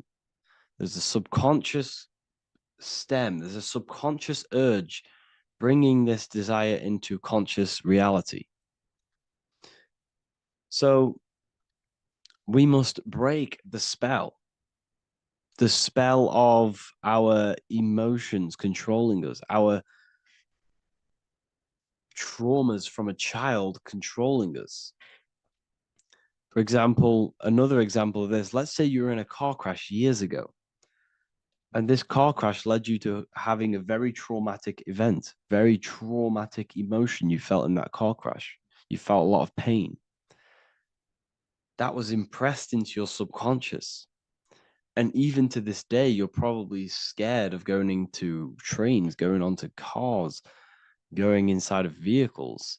And you might not even be aware that it's actually stemming from this event that happened 10 years ago. That's the spell. That's the spell that's holding power over you. And you don't even realize it. You realize the spell when you realize you're being controlled by this old belief, this old trauma. That's what a spell is. A spell is not something I cast over you with a wand like Harry Potter. Spell's much deeper. It's the hidden aspects of our mind that hold power over us, that control us. Okay? So how do we get rid of the spell? How do we break the spell? By installing new belief systems, by installing new programs into our subconscious. The subconscious is impressed by repetition and emotion. Everything you do on repeat, for example, tying your shoelaces, you can be looking up into the sky, closing your eyes, thinking about what you're going to create for tea while doing your shoelaces. You've done it that many times, you don't have to think about it. That's the subconscious taking over. Okay. That's the repetition aspect of the subconscious. For example, you could probably run down your stairs. You know exactly how to run down the stairs. If I tried to run down your stairs, every staircase is different. I'd probably fall over. But you've done it that many times, you know exactly how to do it. It's what we call ritual. When you have an evening ritual, when you tidy the house, you do your skincare routine, you wash your teeth, that's a ritual. This is what the ancients called ritual. When we do rituals, we're trying to implant something into our subconscious to either remove an old program, an old seed that is controlling us, for a new one that's going to grow into new light, into a new reality. So you can implant messages, implant new programs into our subconscious, which will then grow into a new reality. Okay? Because if I tell you something over and over and over again every single day, for example, if I say, you do what I say every single day I repeat this statement into your ears, about a month or 2 months in, you're going to start to believe in that statement and you're going to start to be under my spell. You're going to start to do everything that I say. So this is what spells are. Spells are subconscious beliefs that hold power over you and you don't even realize it. So we need to remove these old programs we have that are controlling us for new programs. And we do that through ritual, affirmation, and imagination. Repetition and emotion is key to impressing the subconscious. They are the two ways that spells are created, that programs are created. The subconscious only knows the now and it only knows you. So every word you say is a spell. So when you call someone else a name, you're calling yourself a name because your subconscious takes everything you say as truth because it only knows you. It doesn't know anyone else. So every night we can do affirmation. We affirm the reality we want. This is what we call a ritual. We sit down or we stand up, whatever it is, you affirm the reality you are, I am statements. And then you imagine that reality. And you do this over and over again, every day, twice a day, 3 times a day, however many times. And this will cause repetition. This will install a new belief system into your subconscious, which will then start to show in your external reality. It will start to put you under a spell of the new program. For example, if I install into my subconscious that I believe that I am rich, every single night I affirmate that I am rich, I am wealthy, I am free. And then I do a ritual. I start to imagine this reality. Every single night, I do these 2 things on repetition, and I start to feel the reality and imagine the reality. Over time, I'm going to start to believe that I am rich, that I am free, and I am wealthy without having the physical reality. And what this will do is that it'll implant a message deep within your subconscious mind. It will plant the seed of this belief. And this belief over time will grow into 90% of my thoughts, 90% of my actions, 90% of my words. My words, my thinking will change due to this new belief. I may not even realize it, but I'm looking for more opportunities to make money. I'm speaking to more people because of this belief that I've installed. This belief has triggered new ways of thinking. My mind, my conscious mind is now only operating to fulfill this belief. And my conscious mind might not even be aware of it. You won't even realize that you're manifesting this belief of being rich. And that's how it happens. You implant the belief within your subconscious. You implant the spell into your subconscious, which will then gain control over you. So we need to make sure we're removing the negative spells, the negative programs that are controlling us, for new regenerated ones, for new ones that are going to create new realities, a better life. Okay? You don't want negative traumas, negative seeds controlling you and growing into your life. If you don't cut them off, they will continue to grow and grow and grow. Your anxiety will get bigger and bigger and bigger. Your depression will get bigger and bigger and bigger. But it's all actually stemming from one belief system or one trauma. Okay? So this is important. Everything in this physical plane is an effect of the higher planes. It's a shadow of the mind. Everything we think, all physical objects began as a thought, then an imagination, then energy, then a physical reality. So we must change the mental plane. We must plant seeds into our mind to change down into our physical material life. It's about manipulating this higher plane so we can create change and effect in the physical external material plane. That's what magic is. This is what spellcasting is. This is all what it is. It's not fantasy. This is the manipulation of the higher planes of consciousness, which your mind has access to. You have access to these higher planes. Okay? This is exactly what I teach in my university. I teach different rituals. I teach specific rituals to get rid of certain things, certain belief systems. I teach all different rituals, all different ways for you to create your own reality and live the best reality you want. We also have all of these different courses. We have Activating the Inner Eye. This will teach you exactly how to lucid dream and activate your inner vision of imagination. We have the Sexual Alchemy course. This will give you the power of transmuting your sexual energy into creativity. We have electromagnetism studies. We have esoteric exchange, an exclusive live call that we do every single week, and I connect with all of the students. They can ask me questions, can speak with me one-on-one inside of these live calls. We have the real numerology section. We have the health section. We have a lecture section. Look at all of these lectures we have on occultism, symbolism. All of these lectures are designed to gain you power, to give your personal power back to you, to make you realize things about you. We have a meditation section. We have a library section where you can download all of our library, all of our books, different books on occultism, symbolism, Freemasonry, astral projection. And of course, we have the Manifestation Mastery course, which teaches you exactly how to create reality so you can live that desired reality that you want. This is the last chance to lock in the price of $55 a month. This is less than $2 a day. You can really level up your life because the price is going to increase as the value of the university increases, because there's a new symbolism course coming out. And if you join now, you'll get this course for free, because obviously when this course releases, the price will go up. The symbolism course will teach you the language of esoteric and occult symbolism. I'll leave the links in the description. Make sure to leave a like, comment, subscribe to the channel if you want to see more content. Thank you all, people. Have an amazing day.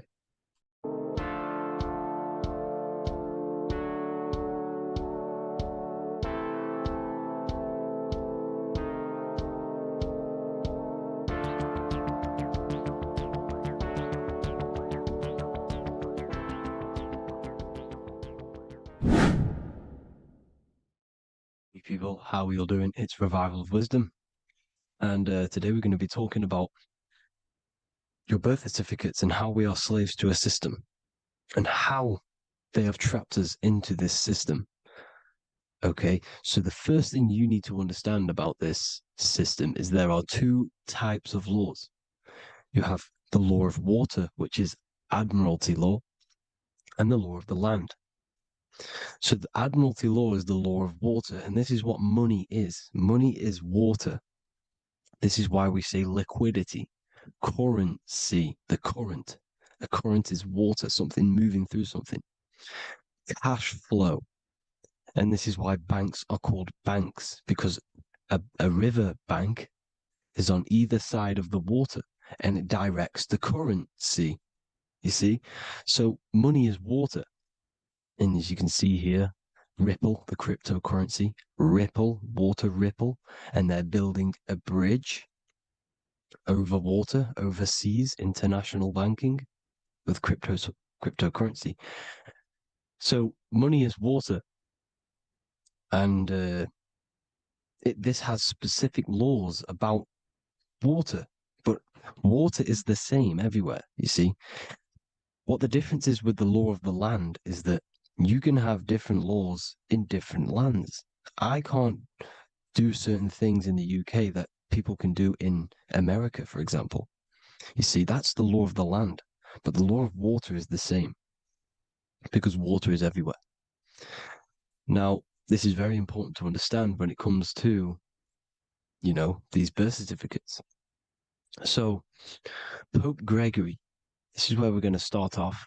Pope Gregory in 1582 took the Orthodox Eastern sunrise calendar and changed it to his own Gregorian timeline, not a calendar, a timeline. This timeline was copyrighted by Pope Gregory under the name of the Vatican. So the Vatican owns the timeline that we are using today, 2023. They own it. They own the title of this Gregorian calendar. Okay. Therefore, anyone who is born under this copyrighted timeline, not calendar, they are subjected to Rome because Rome owns the timeline. They have a patent, a copyright for that timeline. What is on our birth certificates? That timeline. We are born underneath, we are subjected to the Vatican. This is why all birth certificates go to the Vatican. They own every single birth certificate. Okay? So when we use this timeline, we are subjecting ourselves to this timeline. Okay? Which the Vatican has a claim over.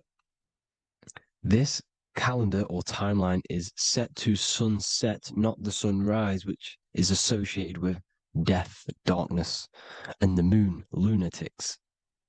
You see, so this is a sunset calendar timeline. Okay, this is now, they've changed a couple things, right? They say that the new year is January the 1st. Okay, when we know this is in winter. January is winter, which is associated with darkness, death, the death of nature. So this is a death cult, people. These people are evil. They're so evil. The Vatican. And this is why we use April Fool's Day, because April is in Aries, and Aries is always the start of the zodiac. This is why Aries rules the head region. 12 zodiacs, 12 systems of the body. Each zodiac is associated with each part of the body, and this is why Aries is the head, cerebrum. But we're not going to talk about it in this video. But yes, that is what April Fool's Day is. They're putting it in your face. April Fool's Day is the real start of the year, when the sun starts to rise again, when the risen Savior is resurrected, when it's born again. This is when the Jews celebrate the Passover. This is when the Christians celebrate the resurrection of Jesus, and they eat lamb. The Jews eat lamb because we're in Aries, the new year. The sun is now born again, our risen Savior, the light of the world. So yes, this is what April Fool's Day is. It's the first day of the year, which they changed. Pope Gregory changed. So you need to understand is that you are in the womb. You are inside of a ship, because every ship, literally a ship, every ship is female. This is why they say she delivers the product, because she does deliver the product, you, the baby. Same thing with a ship, they deliver products. They are a she. And when they pull up to the bay, like you can see on this picture, they're pulling up to the bay. This is now called the birth canal. The ship is now in birth on paper. Okay, this is law. And when they pull up, they tie up to the bay, and now they get a certificate of manifest certifying all of the products which are on the ship and what they are bringing into that nation. Okay, so you're bringing in this many of that, everything's on the certificate of manifest. And this certificate as manifest is also your birth certificate, because you are traveling through water when you are in the birth canal of your mother, because you are in water when you are in the womb, and you travel through the birth canal. And when you arrive, you get a certificate of manifest with the name, how many, the quantity, that's your birth certificate. Okay. And this is what it is. We are a we're not a corporation, but we represent a corporation, which is your name in full capital letters. That is your corporation. You cannot physically tax a body, but you can tax a corporation. This is why we get charged. This is why we get taxed, because it all goes down to the corporation which our name represents, which we are subjecting ourselves to. We are my name. I am subjecting myself to this name, and that name has a corporation which I represent, which I subject myself to. You see, this is how we are attached to this straw man, this character that they have built on paper. So it's a character which is on paper. This is what we represent. So when the woman gives birth, she delivers the baby, and then she has another substance. Now I'm going to break down how they attach this name to us, how they do it. Okay. Our mother is carrying us the product in the womb, the water. And it goes from the United Kingdom into a state-owned, corporate, federal-owned hospital, which is government-owned. She does not declare the package when she enters the building. Aha, so keep that in mind. When she delivers the package in the federal territory, she does not declare the package either when she leaves. Therefore, there is no evidence that we exist when we arrive. On paper. On paper, there is no evidence that we came into the building or left the building. We have not been declared. So we do not exist on paper at this point. When the woman gives birth, she delivers the baby, and then she has another substance, which is called the afterbirth material. Okay?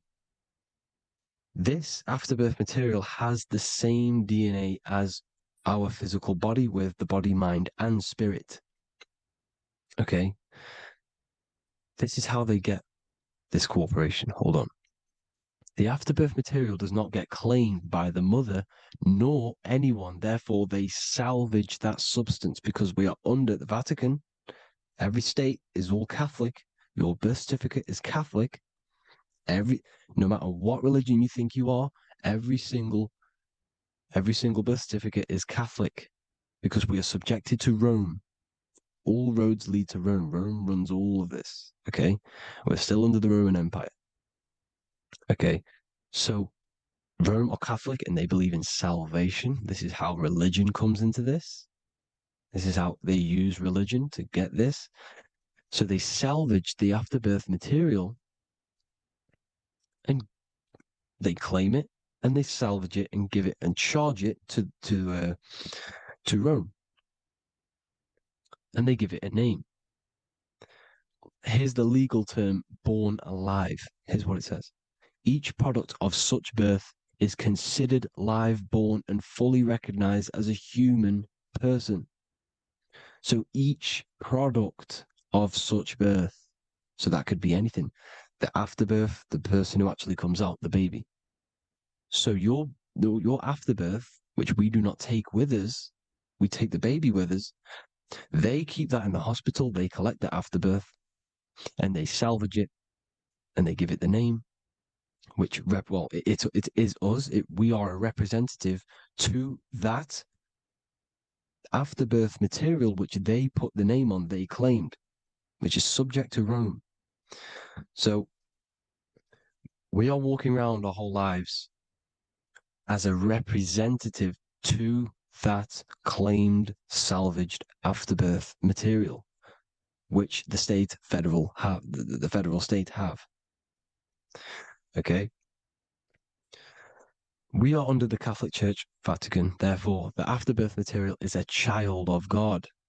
See, on paper, therefore, they believe in salvation and salvage the afterbirth material. This material has no mother or father. The state pick it up. It becomes a war to the courts and gets charged to the state.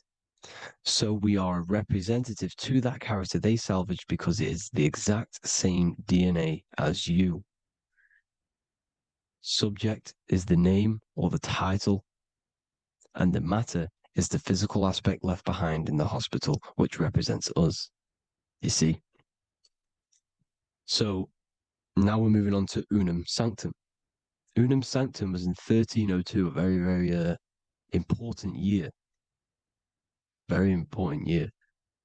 Unum Sanctum says this is basically how they claim everyone in the world.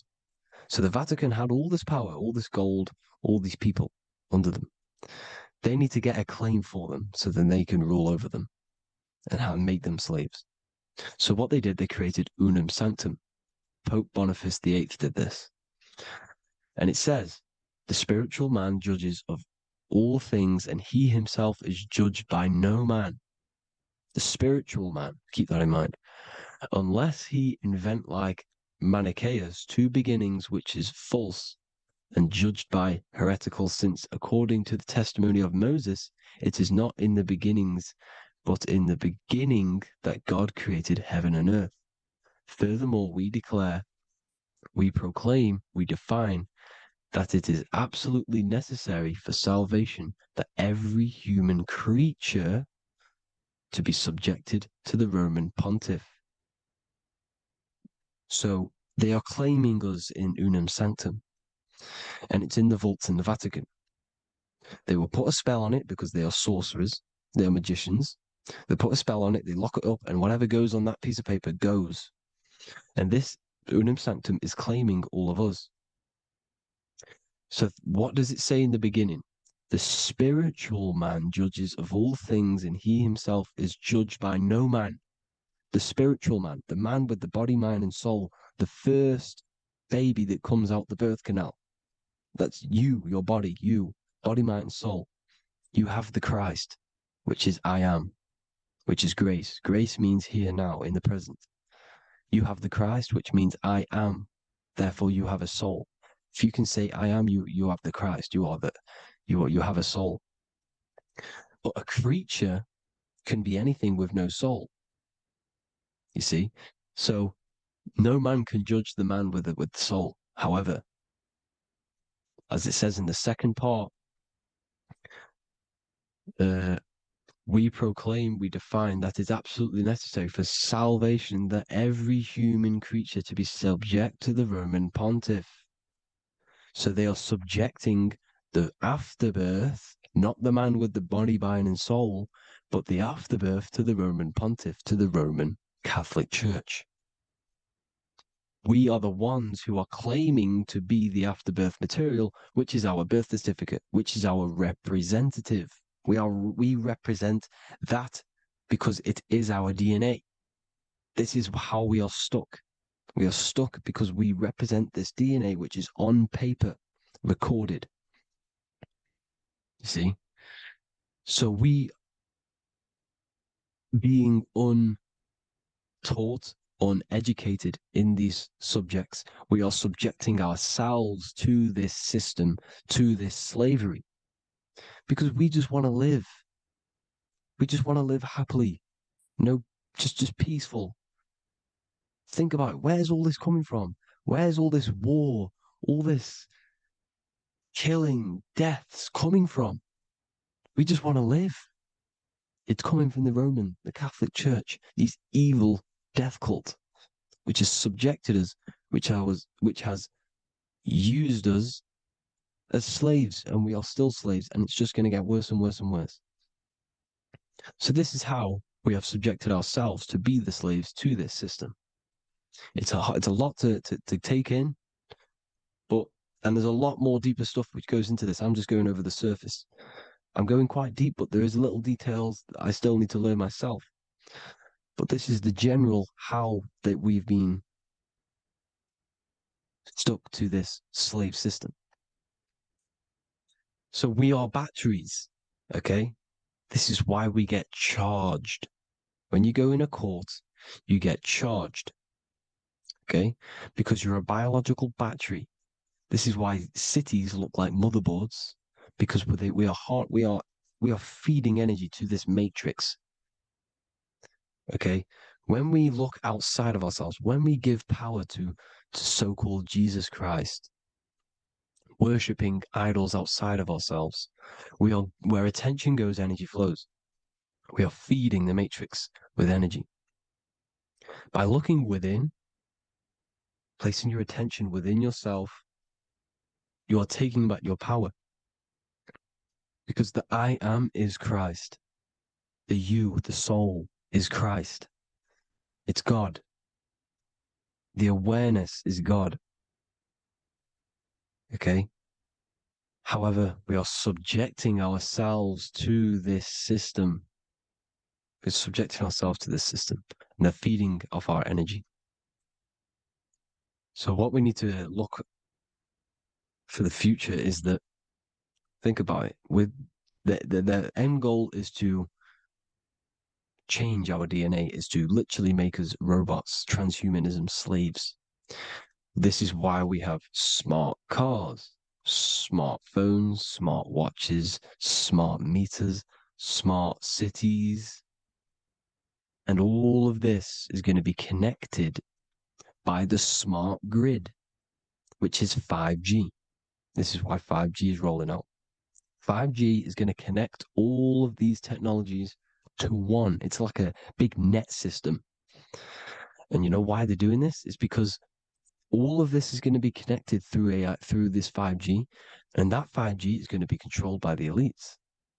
So you say anything wrong, you do something wrong, you say the wrong thing online, they'll turn off your car, they'll turn off your phone, they'll turn off your smartwatch, they'll turn off your TV, because it's all going to be connected and controlled by the smart grid. And this is what the Great Reset is, people. But they're going to trap us inside of these 15-minute smart cities so we can't leave the area, because they're going to use climate change as a tool to enslave us to not travel because of so-called climate change and the fumes that we are putting into the air, which is all BS. They're doing this to push these new cities, to push all of it. But listen, they're trying to get inside of your body. The only way they can do that is to get you addicted and using this technology. First, they got on the body with the smartphone. Well, first of all, we use the technology. We get used to it with it in our hand.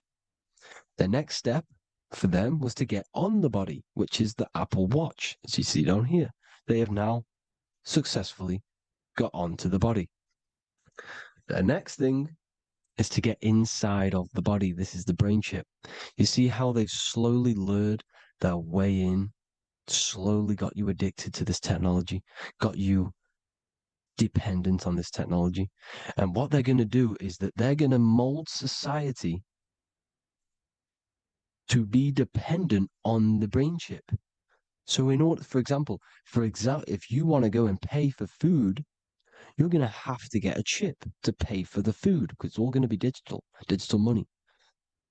And that digital money will be connected to the chip, and you'll need the chip to pay for things.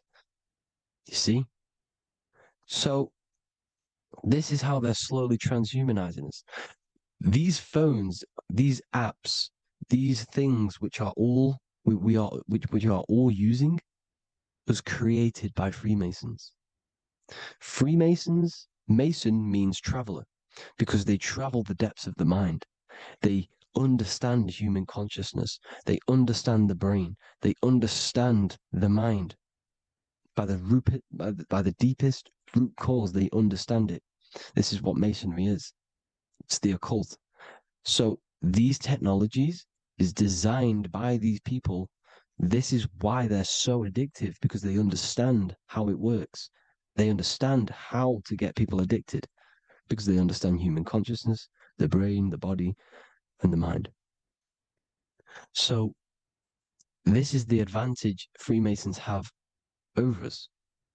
And these secret societies, which have gone through the orders of Freemasonry and progressed onto these secret societies, which are the evil side, because I'm not saying Freemasonry is evil, okay?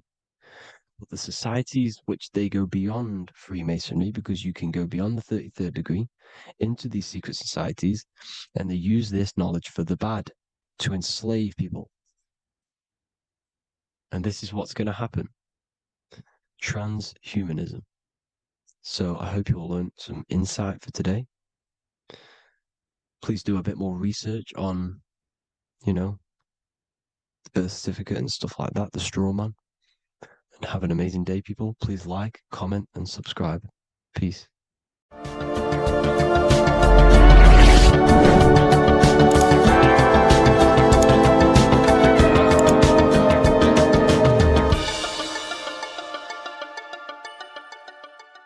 Welcome to Revival of Wisdom.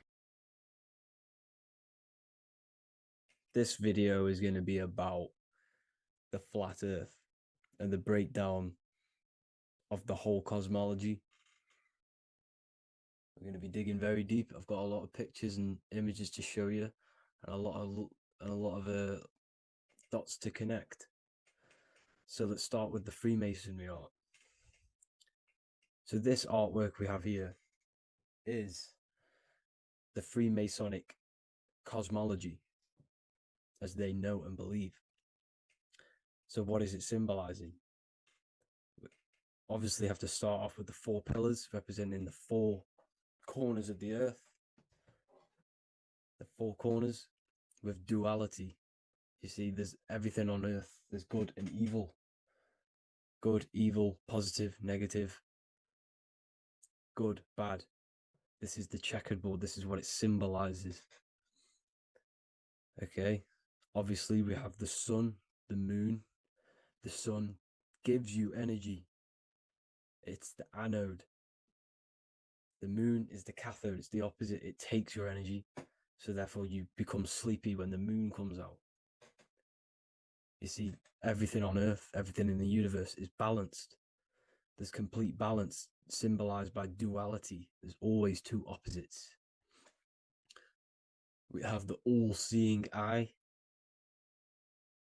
and obviously 7 stars representing the 7 planets, but not planets as in we know planets.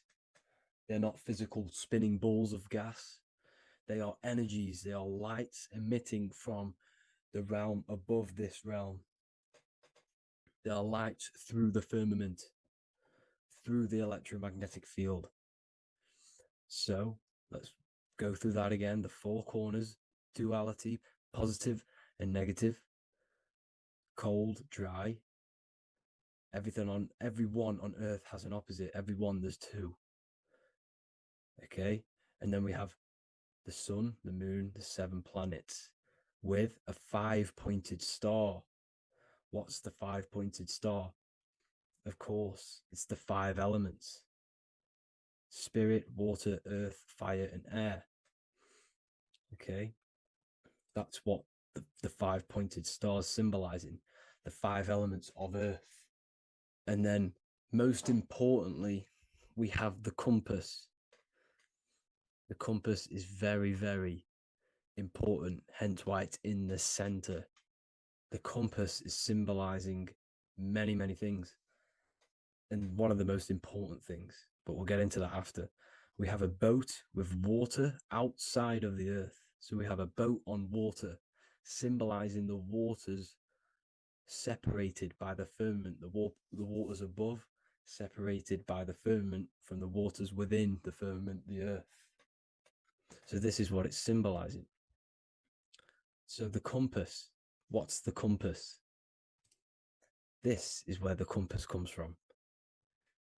The Polaris, the most important star there is, because it's in the center of Earth, the sun, the moon, and the black hole, black sun. Because all creation comes from center, the seed center. Okay, but we'll get into this after. But also, this is a very important Masonic symbol because they use this symbol a lot. This is one of their main symbols, hence why Neil Armstrong has the Masonic ring with the compass on it. The people who supposedly went to the moon, which obviously they faked to push this globe model, because the globe model is based upon fear. Because the globe model, if they can sell you the globe model, they can sell you anything then. You don't know where you actually are. The globe model is to push fear upon the masses, because the globe model means there's not enough resources. There's also risks of asteroids hitting the planet. There's also risks of space extraterrestrial invasions, global warming, asteroids. You see, this is all the fear that they can gain of selling you the globe model. Okay, because they don't want you to know that this is an intelligent design. And also, they're hiding God, the creator, the source. This is why they are satanic. They are opposites. They are lefty, Lucifer, right, righteous, godly. Hence why they do the symbolism on their eyes. 666. This is another famous, famous astrologer, astronaut. This is another famous astronaut doing 666, showing that he's in the alliance of the occult. But even look at their 10th anniversary stamps. They have a Masonic compass on there. Also, the Order Out of Chaos. Order Out of Chaos, double-headed eagle. Okay, the Order Out of Chaos ring, which they wear. So all of these astronauts are in the occult. They are lying to you. They are in with this order, this Masonic New World Order, whatever you want to call it. So let's break this compass down a lot more. Because as I showed you here, the center, okay, this is what the compass is symbolizing. Let's go into the North Pole map. This is from 1595. This is a rough estimate of where this map came from. It's from around the 1500s to the 1600s, maybe 1400s. There's not an actual set date on this map because obviously our history has been tampered with. But let's break down this map and the symbolism that they use towards this map, because this map is the map of the North Pole. Okay, so in the center, we have the black rock symbolizing the tower,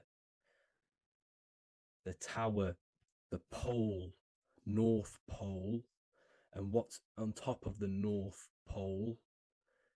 Obviously, it's Polaris. North Pole and Polaris. Okay, with the 4 islands around the center. Okay, 4 islands around the center. And this is what blew my mind, right? They say that Santa sounds similar. And if you look at this pole that's pointing to the North Pole, you see this line here. So this is obviously from the 1600s. What color is Santa? He's red and white. just like this map pointing to the center is red and white, and Santa comes from the North Pole. So it's not a coincidence that they use red and white. They're mocking this map because obviously they took over after the 1500s, 1600s. They took over around the 17, 1800s. So they're mocking this map with Santa coming from the North Pole with this red and white line to the North Pole. Notice the 4 islands, okay, like windows, their symbol. They obviously, in the occult, they're part of the New World Order, is symbolizing these 4 islands with the blue behind it for the water. Okay, so this is another occult logo. They're symbolizing this center because the center is so important. Okay, we'll get into that. Also, we have the Mayan cosmology. This is the Mayan cosmology. This is what they created. This is their artwork, with also 4 major lands around the center. You see this 4 with green in between them all. 4 major lands with the underworld. You see this underworld is also symbolized by the Masons with the coffin of the skull and bones, the deceased, the dead. Okay, so this is also mentioned in the book of Enoch. Okay, and it's called Sheol. Sheol, the underworld. Okay, and in the book of Enoch, it says all spirits of the dead go to these hollow places, that they are wait until their appointed time of judgment. And it also says in the book of Enoch, there are 4 hollow places underneath. 4 as above, so below, representing the 4 islands. As above, so below. That's where that could link in. Okay. The book of Enoch is very important because it was found in a cave thousands of years ago. And there's a lot of truths about this realm and about this world we live in. So let's go back to the Mayan cosmology. So the ancient cosmology, they all must have had some sort of communication. They must all be in peace, at peace with each other, because all of their cosmologies link together. See the Greek, Babylonian, Indian, Celtic. Okay, they're all linked in together. They all knew that they were in an enclosed system with an underworld and obviously a firmament. Okay, so this is what they all knew. They all must have had some sort of communication. They were a lot more advanced than us. They knew the center of the realm. Okay, and obviously the United Nations flag also symbolizes their center. You see how it has like a grid with a circle around the center. It's symbolizing that center of the realm because that center of Earth is so important. The United Nations flag, all have it. See, some different ones all have that circle around the center. Because the center is the seed. All things come from a center. So the torus field is so important because it is the spark of life. It's the building blocks of the universe, this creation. Because all things have a torus field. Just like an apple with what's in the center of an apple, a seed. Because the center is where the energies hold, is where the energies meet. And it creates that spark of life. Just like your heart is the center of your body. And it has an electromagnetic field. Because the center, all things come from the center. So this is why the North Pole is so important, because this is why it's so important, because This is where the creation sparked from, the center. This is where the most electromagnetic energy is stored. So this is why the northern lights come from the center. It's electromagnetic energy. This is what the northern lights are. It's being emitted from this black hole in the center. Okay? And obviously what else is on the center? Polaris. Polaris is the center star. Okay? So the center star is what sits on top of this North Pole, Polaris, because it's a pole of electromagnetic energy symbolized as a black rock, a black hole, pole. You see, because all creation comes from void. Light is born from darkness. Without light, darkness can't be born from light. You see, but light can be born from darkness. This is why darkness is so important. And this is why there's a black hole in the center of our realm, like the black sun. The black sun, the Polaris star, the North Star. You see, so this is this North Pole, Polaris. This is what they're talking about. And this is why compasses are an 8-pointed star, because Polaris is symbolized as an 8-pointed star.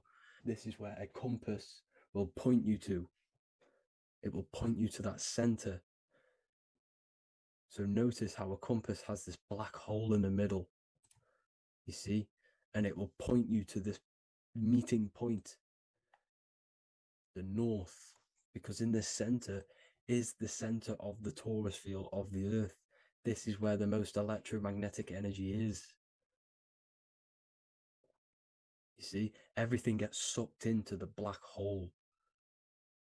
Okay, this whole reality is being projected from that center point, just like your eyes suck in light. It's a black hole. Your eyes suck in the light of this light being emitted from this center place, this electromagnetic energy at the center, which is the seed of everything, of everyone. You see, just like an apple has the seed in the center in darkness, because in the center of the apple, it's dark. It's black. It's pitch black. But that's where the seeds are. That's where the life is. But Polaris is so important because it's that center star which lines up. It is the pole, it's the top of the pole of the torus field. So Polaris would be here at the very, very top. And this is where the compasses point you to. And this is why the star of Ishtar, the 8-pointed star of the Sumerians, also talked about this 8-pointed star, and it's called the star of Ishtar. Okay, and who is Ishtar? Ishtar is the goddess. Okay, so she's not a male, she's a female, because every creation is brought through a female, a womb.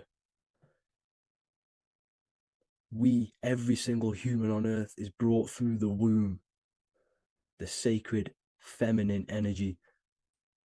And the womb is pure darkness. There's no light in a womb, just like the center of our realm. It's a black hole. Okay, and guess what? She's the god of fertility and sexuality. She is responsible for all life. Okay, so the star of Ishtar is the star of Polaris, which is symbolizing the responsibility for all life, the center of our realm, the black sun, the black hole.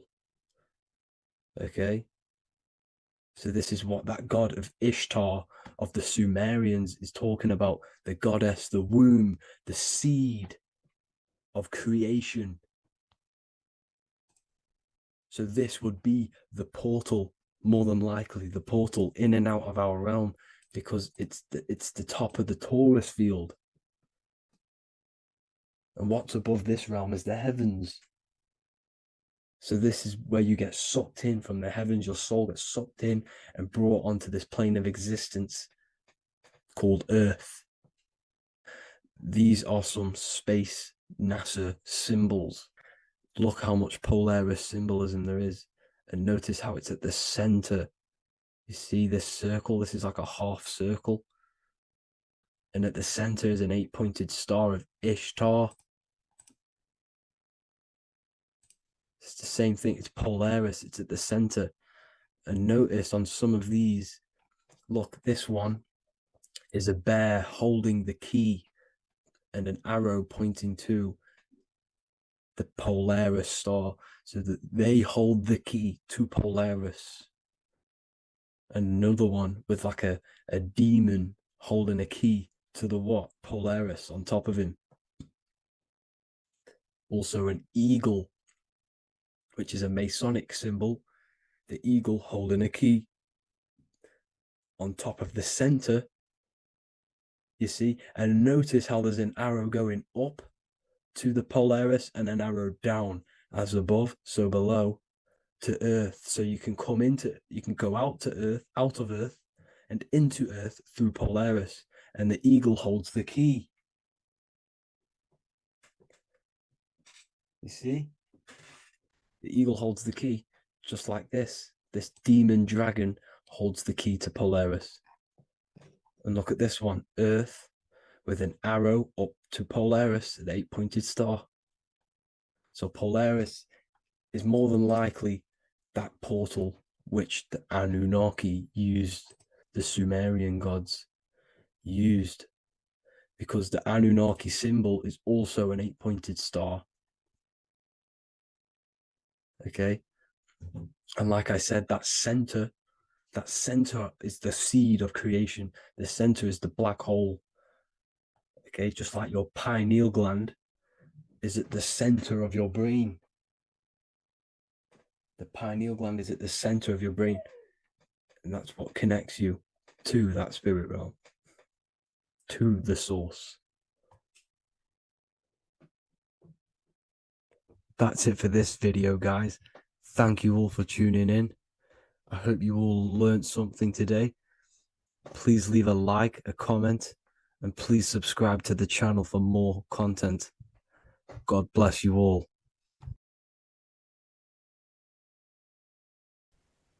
As above, so below. This is one of the most crucial teachings within esotericism, occultism, or what we like to call it today, spirituality. I don't like calling it spirituality because it's not spirituality. I teach human consciousness. I teach the science of you and your consciousness alone and your being. And in order to fully understand you and this world around you, you must understand this number one principle of as above, so below. There is many misconceptions of this, and there is many simple teachings of this, but I'm going to break it down today from the most simplest to the most complex, and you will see the connections between all things. This is the most important lesson you could ever learn, and I'm going to teach it you today. So what you must understand is with the term as above, so below, it applies with everything you see in this world and about yourself. We have something called the macro, which means the bigger scale. On the bigger scale, we have the whole earth. If we look down from the sky on top of rivers, this is what we see. We see this tree pattern. Then on a smaller scale, we see trees have the same pattern. Then we look even closer. We're going smaller and smaller into the leaves of the tree. We see the same pattern. Then we go even more micro into the human brain and look at the human brain cells, and we see the same pattern. This is proof this is a fractal universe. And everything is in the micro is reflected in the macro. As above, so below. As within, so without. On the macro is a reflection of the micro. So now that you understand this, we can go a bit further. A yearly cycle of spring, summer, fall, winter is a macro. A micro is a daily cycle. So a day is a mini year. The summer is the midday. Autumn is the evening. Night is the winter. And spring is the morning. This is a macro, a reflection. We have a miniature cycle of the zodiac every single day. And this cycle is also reflecting the cycle of life and death. We live, we are born, which is the spring. We live, which is the summer. We then age, which is the autumn. And then we die, which is the winter. And then we are reborn again. This is the cycle of life and death. And you do this every single day. You see, death is a macrocosm of sleep. This is why we say sleep is the cousin of death. Because you die every single night. You do this process of life and death every single day. As above, so below. What's in the micro is in the macro. So when you go to sleep, you are essentially dying. And then in the morning when you wake up, you are then born again. This is a fractal cycle that we live in. Everything in this whole world is fractal.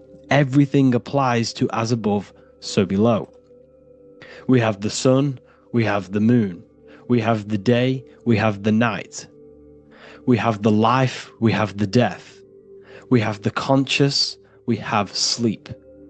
As above, so below. We have the conscious mind, because now we're diving into as within, so without. As above, so below more refers to the external world. As within, so without is referring to your inner world and the outer world. What you must understand is about yourself. You exist in two realms. You're an individual. The dual nature of you. You exist in two realms at once. You have an inner world of your thought, emotion. This is the inner world that no one else can see but yourself. And you have an outer world with a physical body which everyone can see.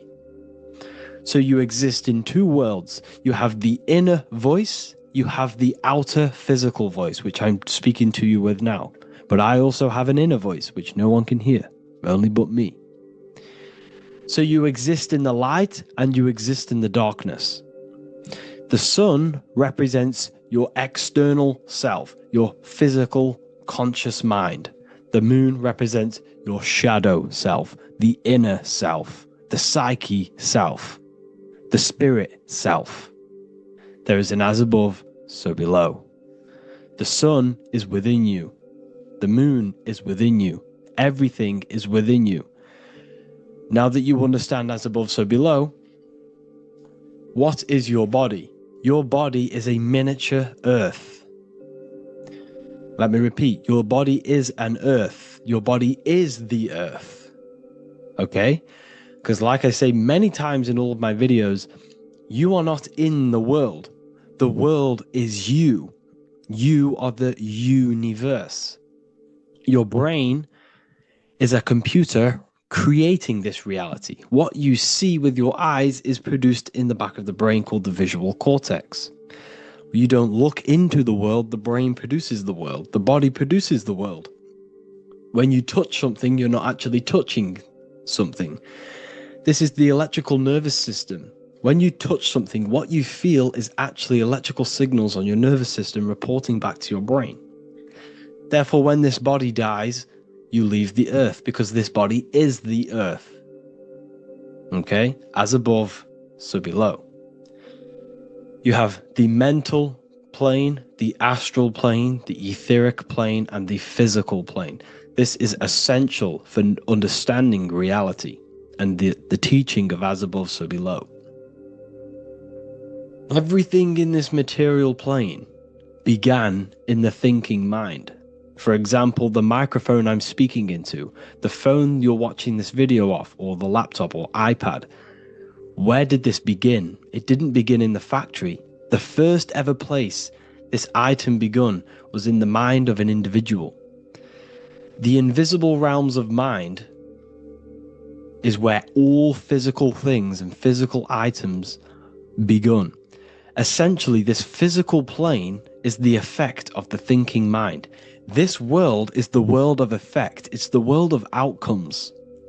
When you see something, it is already manifest. It is already being manifested. It is an effect. And in the effect of the cause, which is the thinking mind. Therefore, the mind creates thoughts, which is the mental plane.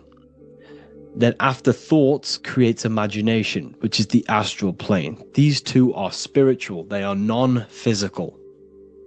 So spirit kind of means non-physical. Then you have the physical planes, the etheric and the physical plane. As above, so below. What happens in the mind is manifest on the physical plane. Like I said, the phone that you are holding, it was a thought, and then it brought down into a physical reality. As above, so below. You change the mind, you change your reality. Your environment, the word environment has ment in it because your environment is mental. So now that you understand this, so what is the world around you?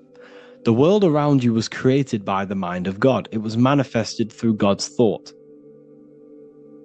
So you are living in the mind of God. You are a thought in the mind of God. God thought you into existence. But like I said, we are all fractals. Everything is fractal. If God exists, this means that you are God, as above, so below. God created you through the thinking mind, and he gave you a thinking mind. So God created the macrocosm. God created the macro, the whole world. He designed the whole world, the sun, the stars, the moving. He designed this.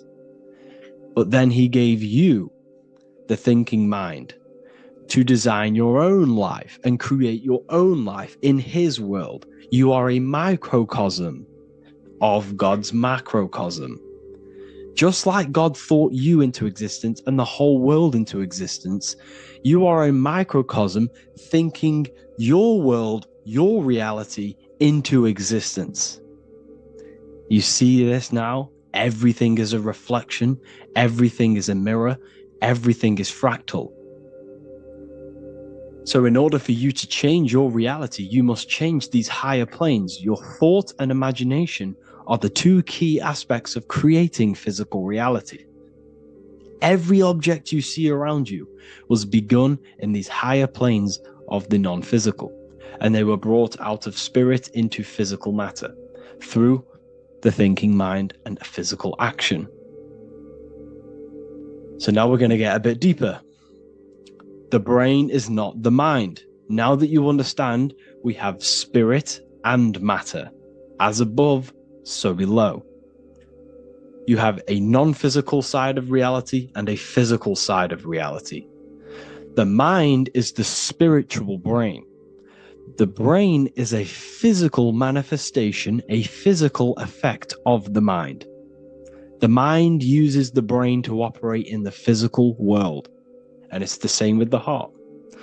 The soul manifests itself physically through the heart. The heart is a physical manifestation of the soul, of the emotion, thought and emotion, the mind and the soul, the brain and the heart, heaven and earth. So you have the inner world and the outer world, the spiritual, non-physical, and the physical. So we are all on this process of awakening, an expansion of our minds into new fields of thought, into new fields of awakening ourselves. Because essentially we are born into this world, but you are born many, many times. You can be born physically and you can be born spiritually. Like I said, everything is fractal. So just like when the baby finds out that there is a world outside of its mother, what does the baby do? The baby seeks a way out of its mother, and then the baby is now born into a new world, a world outside of its mother's womb. It's the same with you and your spiritual process. As your mind becomes aware that there are other realities beyond your physical body, it then seeks a way out. And this is why you are probably watching my YouTube, because you are now on the path. Something within you has guided you to this path of knowledge, truth, enlightenment, and expanding your consciousness. And it is your soul who brought you here. Your soul speaks through emotion, like guidance. Emotion is the language of the soul. When you feel very bad, this is your soul telling you you're not in the right place. You're doing the wrong things. Because the soul is always unfolding its purpose, which is expansion and learning. That is it. The mastery of the self and the learning of the mind is the only thing that counts in the end after this life. So you are on a journey of expansion, of learning, creating, and spiritual rebirth. As above, so below. What does this body tell you? When I see someone overweight, I don't see the overweight. I don't see the body. I see the mind. I see an undisciplined mind. I see a mind that lacks self-control. I see a mind that seeks external validation. That's what I see when I see an overweight person. I don't see his body. I see the result of his mind. Because what does the Bible tell you? You shall know them by their fruits. It's the same saying as above, so below. You shall know them by their fruit. The fruit is their manifestation. Your body is a direct correlation and manifestation of your mind. Your inner world projects your outer world. As within, so without. As above, so below. Now, what do you see when you see this man's body? I see discipline. I see strength, mental strength, not physical strength. I see mental resilience of pain. Because all of this man's mental energy has been manifested physically within his muscle. This body is a direct manifestation of this man's mind's pain and suffering. And it shows discipline. This is why people instantly respect you if you are in shape. You walk into a room and you are in shape, people will instantly give you respect because they know that you are mentally disciplined. The body is a reflection of your inner world, and it's the same with your friends, your family, your connections with people. If you think about yourself very negatively all the time, and you don't have a good connection with yourself, you don't have a connection with your true self, this will manifest into every single relationship you have in your life. If you don't have a good relationship with your inner self, you don't have a good relationship with the people and the friends around you. Because as within, so without. If you think negative about yourself, you will only pick up the negative in other people. If I think very highly of myself and I think very happy and good things about myself, I will then see the good things in other people. Because it's as above, so below. As the inner world is, so is the outer world. It's the same with your life circumstances.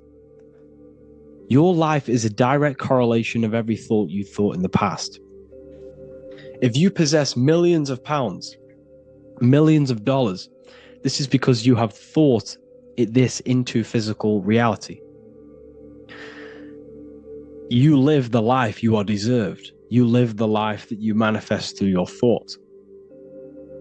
If you live a very poor life, this is a reflection of your mind. This is a reflection of what you have thought into physical existence. Because like I said, everything begins in the mind. As above, so below.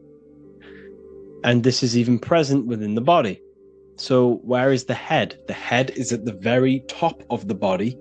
And where does all manifestation begin? In the mind. That's where the mind is, in the head. And then the thoughts we think travel down the body into the heart, which is the emotion. Every thought we think is in the emotion.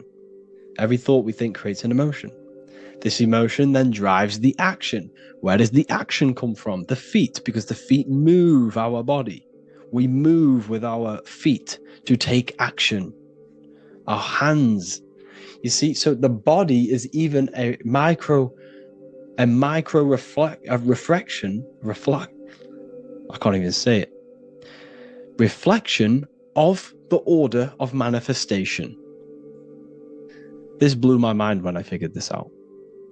You see, the head, the thoughts begin here. This is the beginning of all manifestation. Then it comes down to the heart. This is the emotion. Then you take the action. The thought and emotion then sparks the action, which is taken with the hands and the feet. And where's the lowest point on the body? The feet, and that's touching the physical earth. So the head is where the thought is, the non-physical, and the lowest point on the body, which is touching the physical earth. So the head represents spirit, the feet represent matter, spirit and matter. Your room, if I walk into your room and I see a messy room, I don't see the room, I see a messy mind. The room is a reflection of the mind. If you have a messy room, this is your mind. It's an externalization of your unsorted mind, undisciplined mind. So like I said, we are all God, and we must find the God self within us.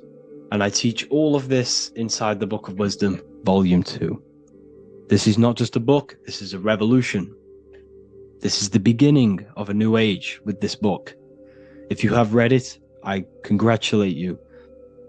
You should feel very proud of yourself if you have an open mind.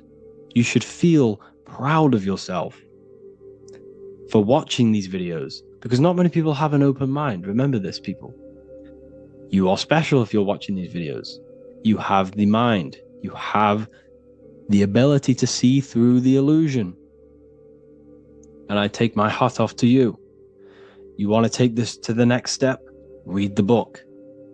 Or if you want to take it to the serious levels, join the university. The university, you gain access to every piece of my material that I've ever done, all of my books, all of my lectures that are hidden from YouTube, that are hidden from everywhere else, the lectures that give you real power. And if you feel alone on this journey, we have a conscious community where you can connect with like-minded individuals, because I've been there. I've been there when you feel lonely, because you feel like no one else is thinking the way you are feeling. You can't talk to people about these things because people just think you're crazy. That's why I put together this, so we can connect, so we can unite, so you can connect with people, so you don't feel crazy about thinking about this stuff, learning about this stuff. And if you truly want to level up your life, people, and take your studies serious, this is for you. We do live calls, we do lectures. There's a whole library filled with books you can read. It's the perfect place for the truth seeker. I thank you all for joining.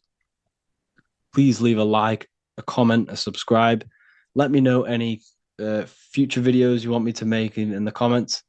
Thank you all. Have an amazing day.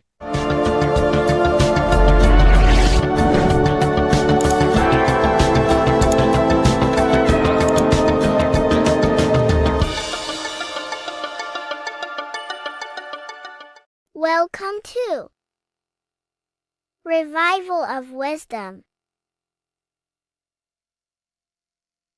Today we're going to be breaking down Saturn worship and how the occult are linked in with Saturn. Okay, so first of all, let's start with the celebrities. All these celebrities are doing 666. Okay, covering the one eye, which also symbolizes the all-seeing eye, which is another occult symbol. but we're focusing on the 666, the 6 with the 3 fingers. Also, we have CERN with the 666 within their logo. Also Disney, okay, as you can see here, 666 within their logo. Pepsi, Coca-Cola, and even Cadbury's. Monster Energy with the 666 in Hebrew numerals. Unleash the beast. So what is 666 to do with Saturn? Because on Saturn, there is on the north pole of Saturn, there is a 6-sided hexagon, okay? So Saturday is named after Saturn Day, the 6th planet. It is also the 6th day of the week, and has a 6-sided polygon on its north pole, 666.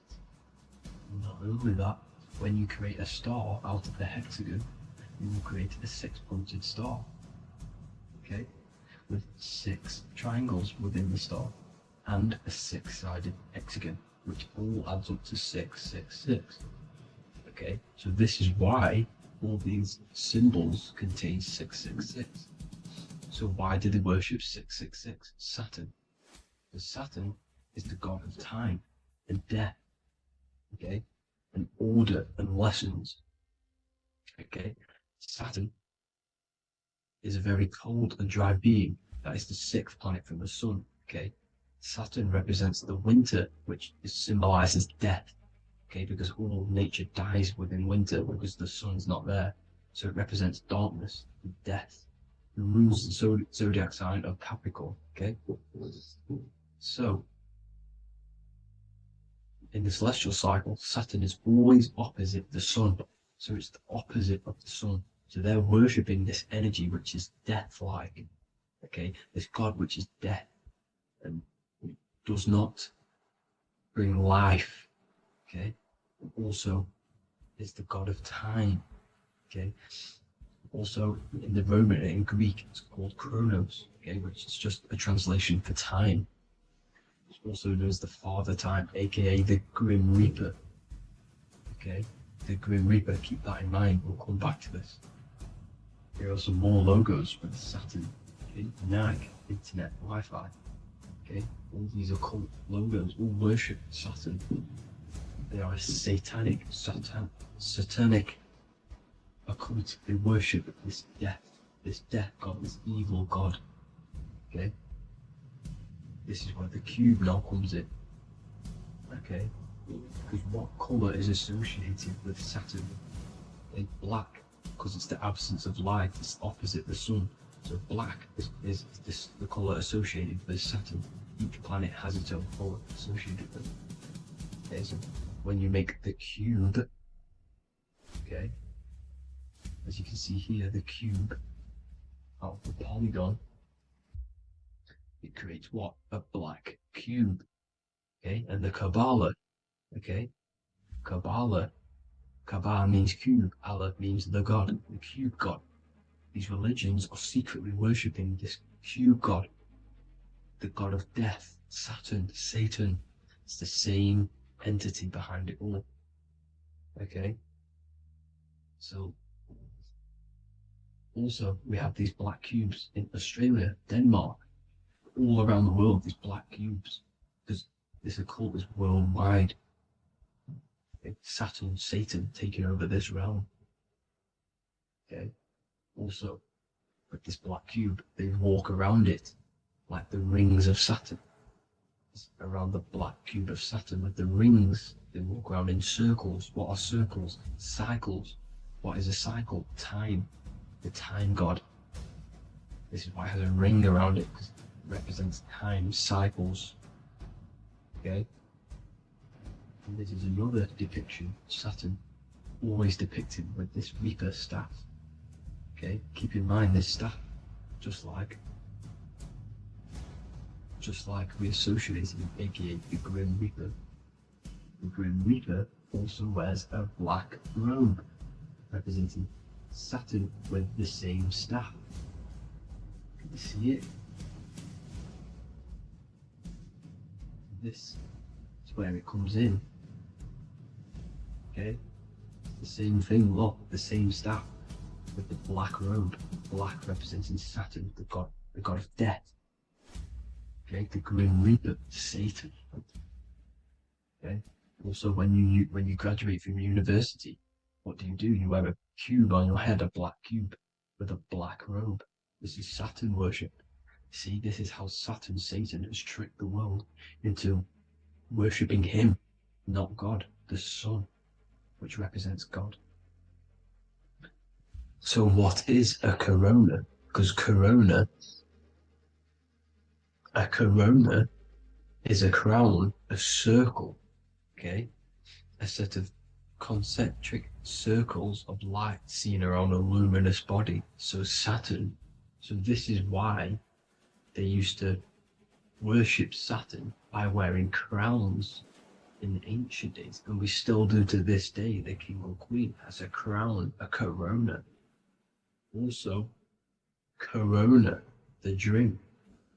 Corona adds up to 666, just like Saturn is 666. But like you see in the corona, you see the staff.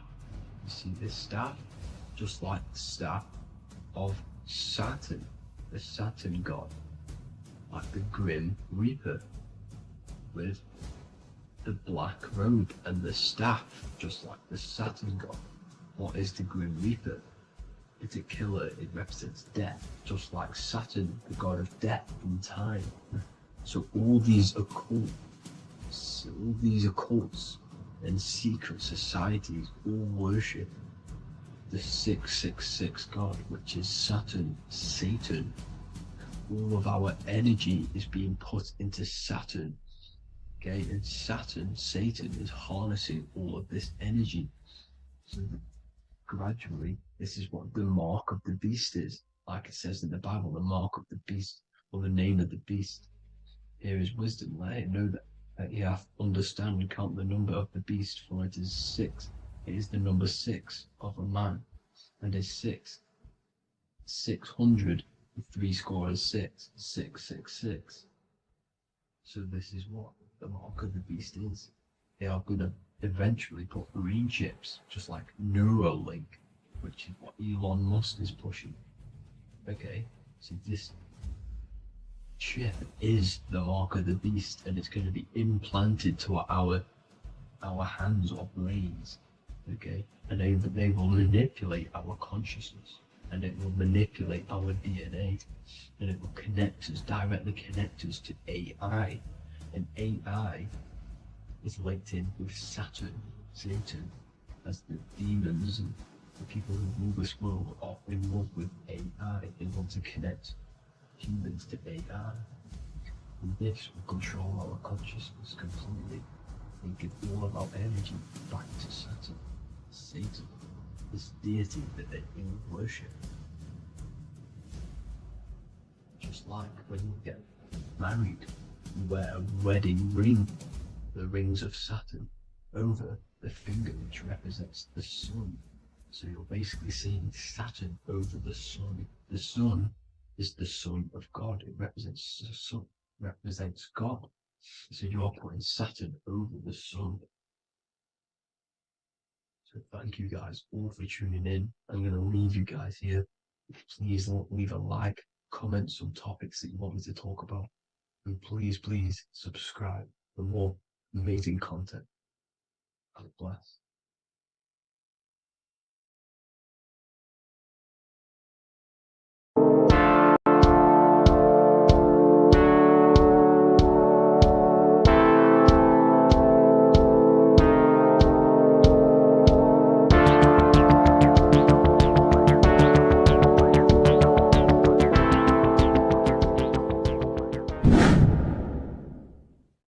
What is good, people? We're back with another video, and today we're talking about the chakras. Let's jump straight into this because I know there's been a lot of requests for this video. So let's jump straight into this. So you have 7 chakras, right? 7 chakras, and these chakras are feeding off your electromagnetic field, known as your aura. This is both positive and a negative pole, male and female, right? This electromagnetic field is made out of electric and magnetism, and together they come as electromagnetic. Now, your chakras, the word chakra just means wheel, spinning wheel, because that's what they are. They're spinning wheels of energy. They do not exist on this physical plane. They exist on the etheric plane. Okay. Now, these energy centers are known to regulate your emotions, and each energy center controls the organs and cells in that particular area of the body. So, for example, your sacral chakra will control the cells and organs of your sexual reproduction area.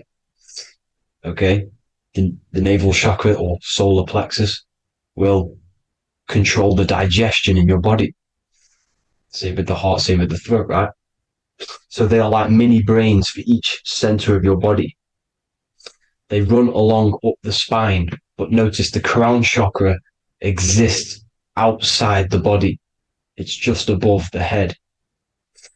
Now, this process of the chakras is obviously the 7 colors of the rainbow, starting from red, which is the lowest vibrational color, all the way to violet, which is the highest vibrational color. This, like I said, these energy centers are feeding off your electromagnetic field. So if these chakras are unbalanced, they are taking too much energy from your electromagnetic field, making it weaker. Now, this is the North Pole. As you all know, the Earth is flat, and we live inside of a giant torus field, and the North Pole is the Earth's heart chakra. And this is why the aurora borealis, or the northern lights, whatever you want to call them, that's why they are green, and they are being emitted from this center point of the Earth, because it's symbolizing the heart chakra, which is green, right? Now, you do work your way up to these. However, this is a torus field. You are a torus field. You have different layers of this torus field, right? And you need to balance all of these chakras, but you can't move up these chakras until you open the one below it. So it's like a stairway. You can't go to your solar plexus without going through your sacral. You see? So you have to work up these. However, you have to work up these and then live from the heart, because the heart is the center of the torus field. It's the balance between male and female poles, positive and negative poles. So you have to balance all of these chakras and then bring them all into one, which is the heart chakra. Now, they exist on the etheric plane. They exist on the etheric plane, and the etheric plane is a layer of the material plane. It's the one higher than the material plane. And then after the etheric plane, it melts into the astral plane. So they exist just between the physical and the astral aspect. Now, this is the yin and yang matter, which is the lowest root chakra, physical matter, and then to spirit, because high vibrational matter turns into spirit, low vibrational spirit turns into matter. So they're interchangeable. This is the yin and yang. Now, when you see ancient paintings with the halos, you see this is like a toroidal field coming out the top of his head, you see, with a halo. This was symbolizing in the old days, in the ancient days, that they've aligned their chakra, they've reached Christ consciousness, which is God consciousness, right?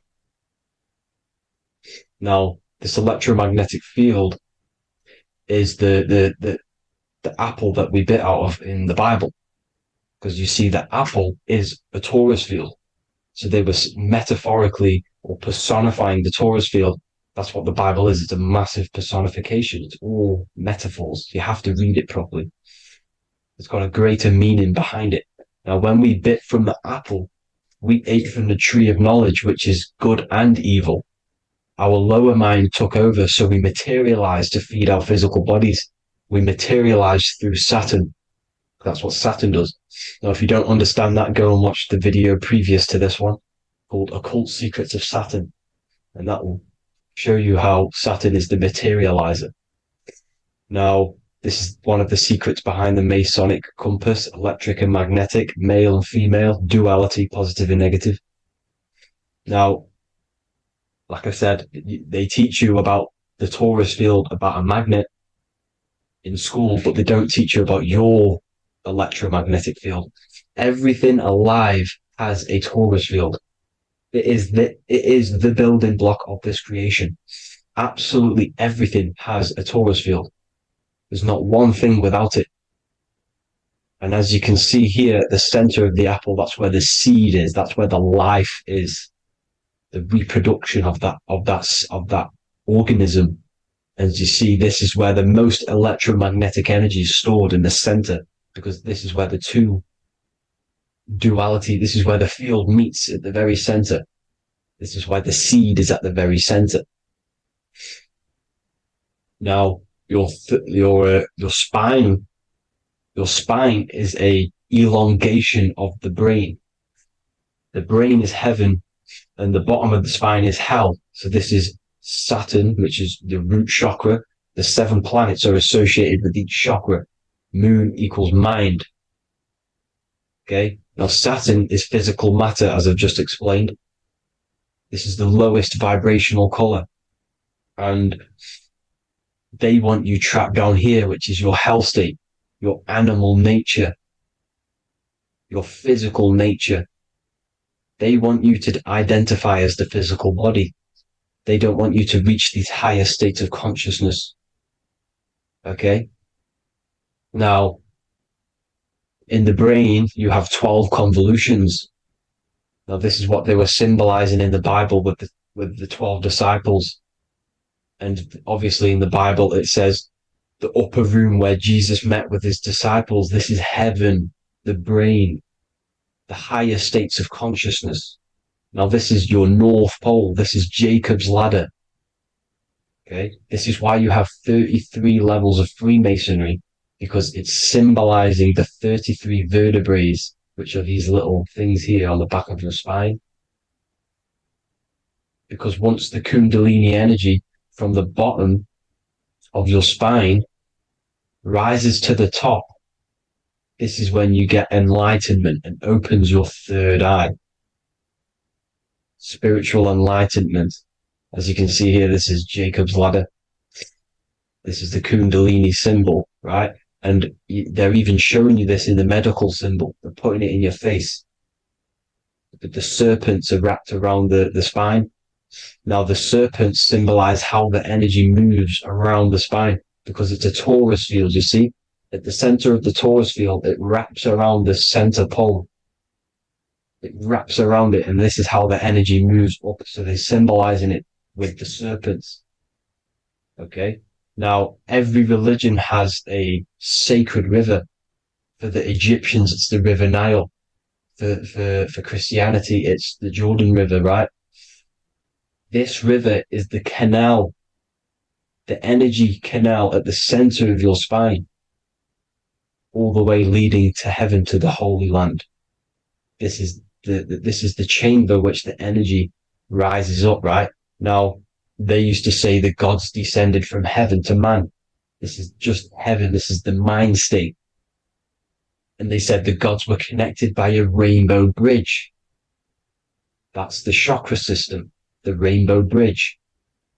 Okay. Now, the ancients called this place Midgard, Earth, where both evil and good live, right? Midgard. But you can go to heaven, which is a pure mind state, because once you're in heaven, nothing negative can ever bother you. That's completeness, pure Christ consciousness. Now, this is why Jesus dies at 33. He didn't actually die, but it's symbolizing the death of the physical body. Not the death of the physical body, but his consciousness rising above the physical body to, as I said here, matter to spirit. Matter died off and he came spirit consciousness. This is symbolized by the 33 vertebrae, which is obviously the 33 levels of Freemasonry. And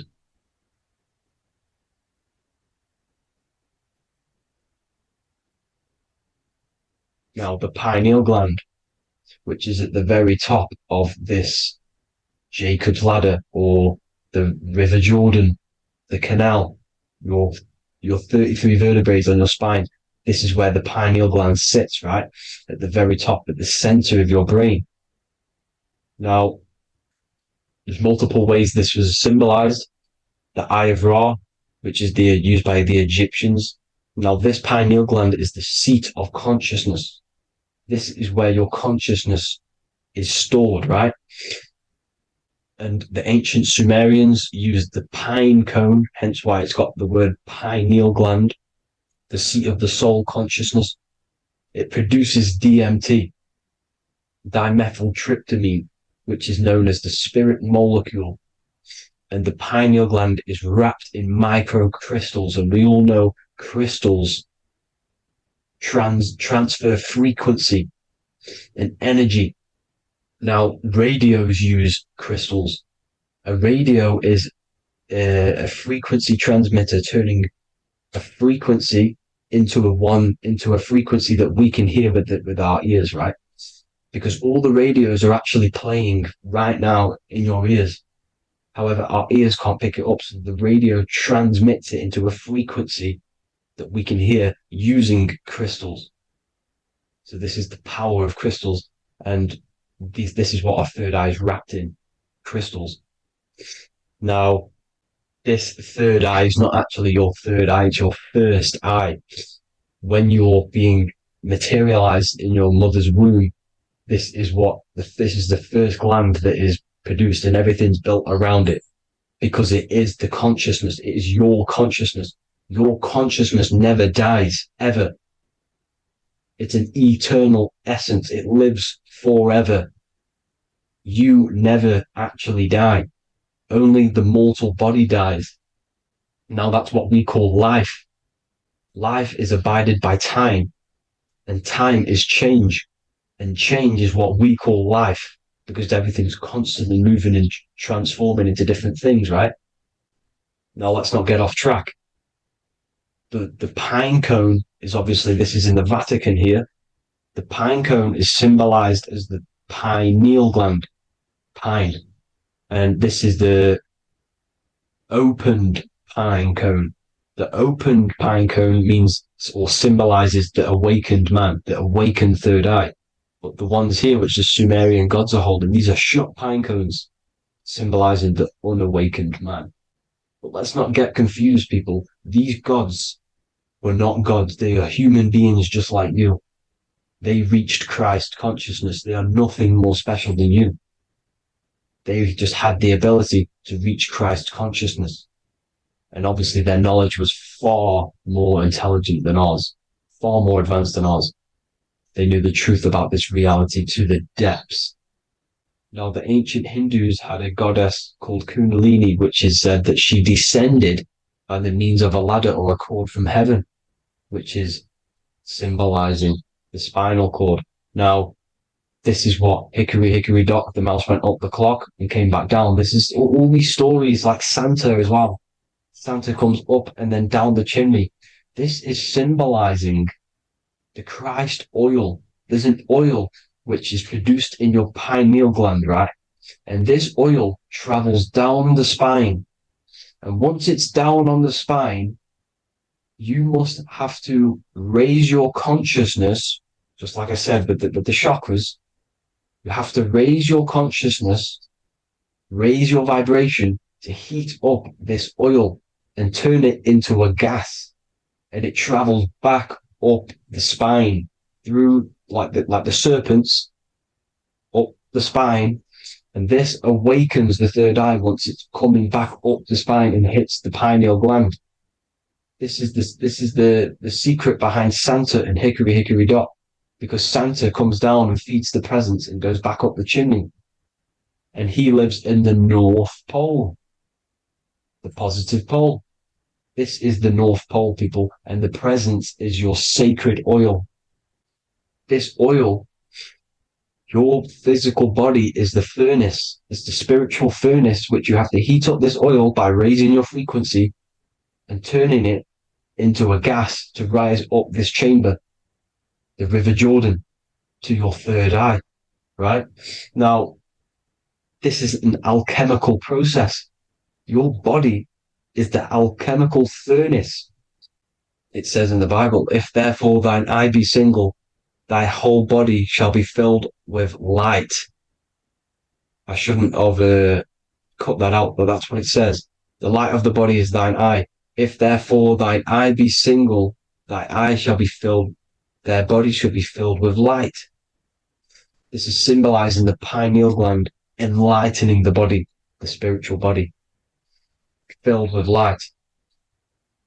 Now, as I said, they want you kept down here, which is the root chakra, which is your animal nature, which is obviously mind, matter over mind. This is the symbol of Saturn, right? As you say, we're built of body, mind, and spirit, the Holy Trinity. That is the sun, moon, and earth. The sun's your soul, solar. Moon is your mind. Earth, which is the cross, which is your physical body, the 5 elements, right? So body, mind, and spirit. So the Saturn symbol is actually made out of the cross on top, which is the earth, and the moon on the bottom, which is symbolizing matter over mind, because earth is physical matter. You don't want to be matter over mind. You need to be mind over matter. See, they want you identifying as your physical body. They don't want you to realize you're an eternal consciousness. You're an eternal essence of consciousness which never dies. They want you trapped in your animal nature. And this is why the Baphomet has a goat head, because it's symbolizing your animal nature, which is evil. Not evil, but you're more likely to do evil things, right? Which brings bad karma. That's your animal side. This is why the Baphomet has an animal goat head. As you can see here, he's got the Kundalini energy here. So when you see the inverted cross, the cross is your body, as you can see here. The inverted cross means your chakras downwards, down here. Your head's down here. Your mind is down here. But your mind needs to be up here, which is the upwards cross, which is Christ consciousness. And as we all know, 7 colors of the rainbow, 7 planets, 7 chakras. Red light is low frequency and long range. This is why Saturn is the slowest moving celestial body. And it's the lowest chakra, because it's low frequency, long range. The moon being the crown chakra, which is high frequency. This is why the moon moves around the quickest. The moon is your crown chakra, which moon in mind. See, so there are multiple ways of your chakras becoming blocked. Now, each chakra has a specific intelligence. It has a specific thing that it's doing for the body, right? Now, this can be overused. It can be abused. For example, masturbation. That keeps you down here in your sacral chakra, because you're abusing the energy center. You're abusing your sexual energy, which is then becoming unbalanced. So this is how energy, this is why these centers are pulling more energy out your electromagnetic field, because these centers are wheels. The chakras just mean spinning wheel of energy. So when you're abusing these certain centers, you're pulling energy out of your electromagnetic field, which is making your field weaker, which is making your frequency lower, which makes you prone to diseases, prone to lower negative energy, right? So you need to align these chakras. You need to unbalance them. And as you can see here, you can screenshot these to see how they're blocked. I'm not going to go over each one because it'll take me forever, but have a little read yourself. This is why they're blocked. Now, the ancients used to say Aum when they meditated. Now, these are the 7 vowels. There's not 5 vowels, there's actually 7. Now, when they say Aum, they're aligning all their chakras by saying this when meditated. This is where the Aum originated from. Now, emotion is energy in motion. So if you're feeling a certain way, that's the energy you've put in motion. It's a reflection. We live in a mirror reality. Everything's mirrored. Everything's mirrored. As within, so without, as above, so below. Everything's a reflection of some sort. So whatever you're feeling, you're doing something wrong. It's telling you you're doing something wrong from the root cause. because your energies are the effect. You're feeling the effect of something you've caused. The law of cause and effect. Nothing escapes it.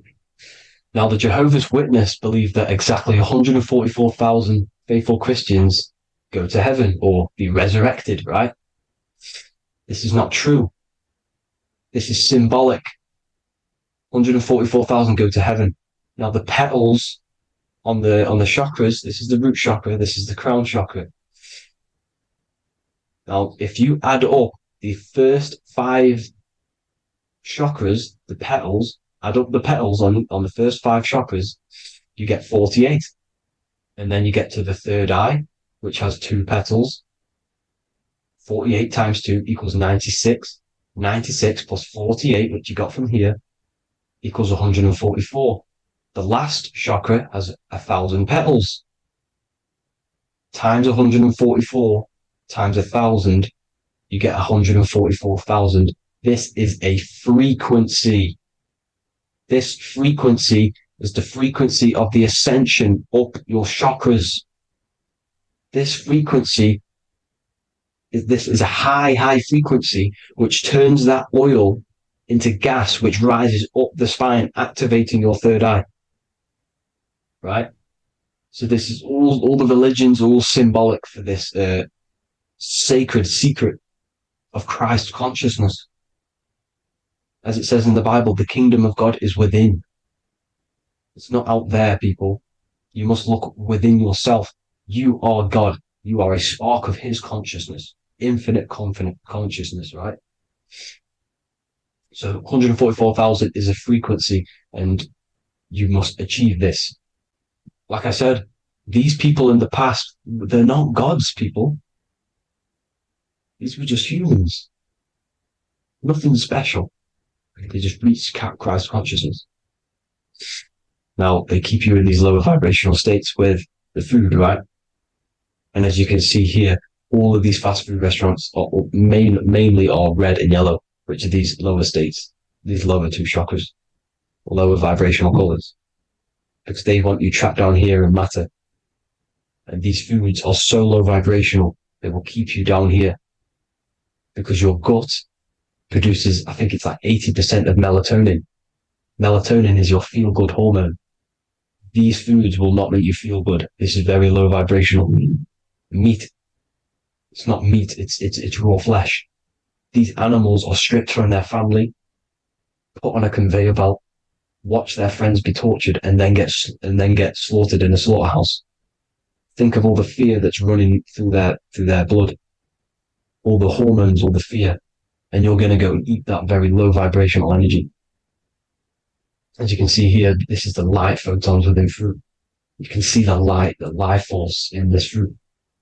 You must think, feel, and do positive to raise your vibration. As you can see, earth equals heart. If you rearrange it, everything in nature is green, right? The aurora borealis is green. You must align all these chakras and then live from the heart, because the heart's the center of the Taurus field.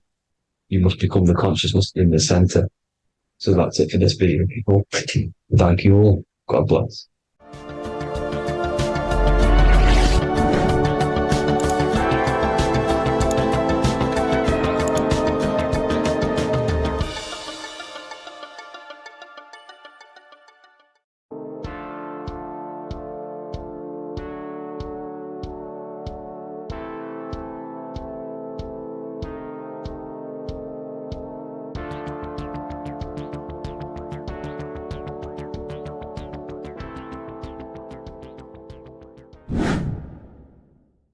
The earth has become a realm in order to trap souls within so that they can harness our electricity, our energy. Even the Bible is talking about how this realm is controlled by the wicked one in John 5:19. We know that we are the children of God and that the whole world is under the control of the evil one. Ephesians 6:12. For our struggle is not against flesh and blood, but against the rulers, against the authorities, against the powers of this dark world, and against the spiritual forces of evil in the heavenly realms. So the Bible is telling us that this is not the only world. There are other worlds, there are other realms that we can go to, considered as heaven. Heaven being a higher realm where there is no evil, no darkness. This is a midpoint realm where there is good and evil. Now, we're going to explain how the soul trap is how it's working and how your soul is being harnessed for its energy and how you are tricked to come back to this realm after death. What you need to understand is first is that you are the invisible intelligence behind the physical body. You are the mind and soul. The soul is the true you, the good you. It is pure love, pure bliss, eternal, never dies. The mind can be corrupted though. The mind is the intelligence of the soul. It is invisible. It has no true form. The intelligence inhabits the brain. The brain is the computer to control the electrical machine called the nervous system, which is choice, program, and action. You are the invisible intelligence behind the body, and this will prove it even more. You do not even see into the external world. You are seeing an image produced by the brain because the light is being sucked through the retinas of the eyes. The image is produced in the visual cortex at the back of the brain. What does this mean? This means that we are the consciousness in the center of the brain, in the pineal gland, that is experiencing the program being ran by the central nervous system in the brain. This is the sigil of Lucifer. Lucifer in Latin is Lucy. Lucy is light in Latin. Lucifer is known as the light bearer. This is how the eyes work, people. It's not a demon or a devil. The sigil for Lucifer is how the eyes work and how the left eye is controlled by the right brain. The right eye is controlled by the left brain. There is a crossover. It's the same with the body. The left side of the body is controlled by the right brain. The right side of the body is controlled by the left brain. There's a crossover with our hemispheres in the brain. Now, this empty chamber in the center of the brain is where this universal cosmic intelligence is held, known as the most holy place in the Bible, the throne of God. Okay? This is above the 33 vertebrae on the spine. As you can see here, you are the being in the center of this point. All of the nerves are being sent back to this one particular point, which is the seat of our invisible intelligence. You can see it's an empty chamber. Our consciousness, our intelligence is not a physical thing. This intelligence is the true voice inside of your head. This is why your head is heaven, your heart is earth, your heel is hell. Your head is heaven because this is the seat, the throne of God. God is in heaven because the consciousness, this divine intelligence that's controlling the body, is sat in the center of the brain. The brain is taking commands of this invisible intelligence. When you close your eyes, you can feel your awareness, your consciousness, your intelligence is all in the brain. Your awareness is not in the feet, the heart, the legs, the arms. It's all in the center of the brain. Now, if you meditate deeply, you will find that you are beyond the mind. You are the being observing the thoughts. You are the soul observing the thoughts. Now, with this being said, you are the consciousness experiencing the program being ran by the central nervous system in the brain because you're not seeing into the external world. It's an image, it's a simulated image produced by the brain and the central nervous system. You do not experience the external world. You do not feel the external world. You feel electrical impulses on your nervous system. Your nervous system is decoding what you are feeling. So the only thing that you truly feel is the electrical impulses on your nervous system. This is why the nervous system is the tree of knowledge of good and evil, because it gives your invisible intelligence, your mind, the knowledge of good and evil. It can detect good things, it can detect bad things. If it's hot, if it's warm, if I need to go, the nervous system is doing this. It is the tree of knowledge of good and evil. Okay? Now this universal intelligence is symbolized as the single eye. Okay? Matthew 18:9. It is better for you to enter life with one eye than to have two eyes and to be thrown into the fire of hell. What does this mean? It's symbolic, it's metaphorical, people. It is metaphoric. Your universal intelligence is the single eye, the one eye. It's the balance between the two poles, between the left and the right, the good and the evil. It knows the right thing to do all the time. This is our inner guide. The inner self is the inner guide. And when you are operating your life off duality, using your two eyes, you'll be thrown into the fire of hell, lower states of consciousness. Because you're split. You need to live in oneness, even, balance. Matthew 6:22, the light of the body is the eye. The light of the whole body is the eye. You are a light being. Human. Hue means an attribute of a color. Man is the word manifested. We are light manifested into physical form.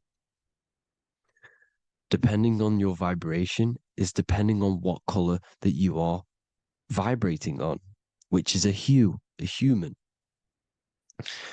If therefore thine eye be single, thy whole body should be full of light. Again, it's talking about the single eye, oneness, completeness. When you balance the hemispheres of the brain, we'll go over that later. But anyways, the body is the earth. This is what we need to understand, people. The body is running the simulation, the program that our consciousness is experiencing. So when we leave the body during death and astral projection, we leave the earth. This is how it works. The body is the vehicle for the earth, for this realm. Everything exists within our mind.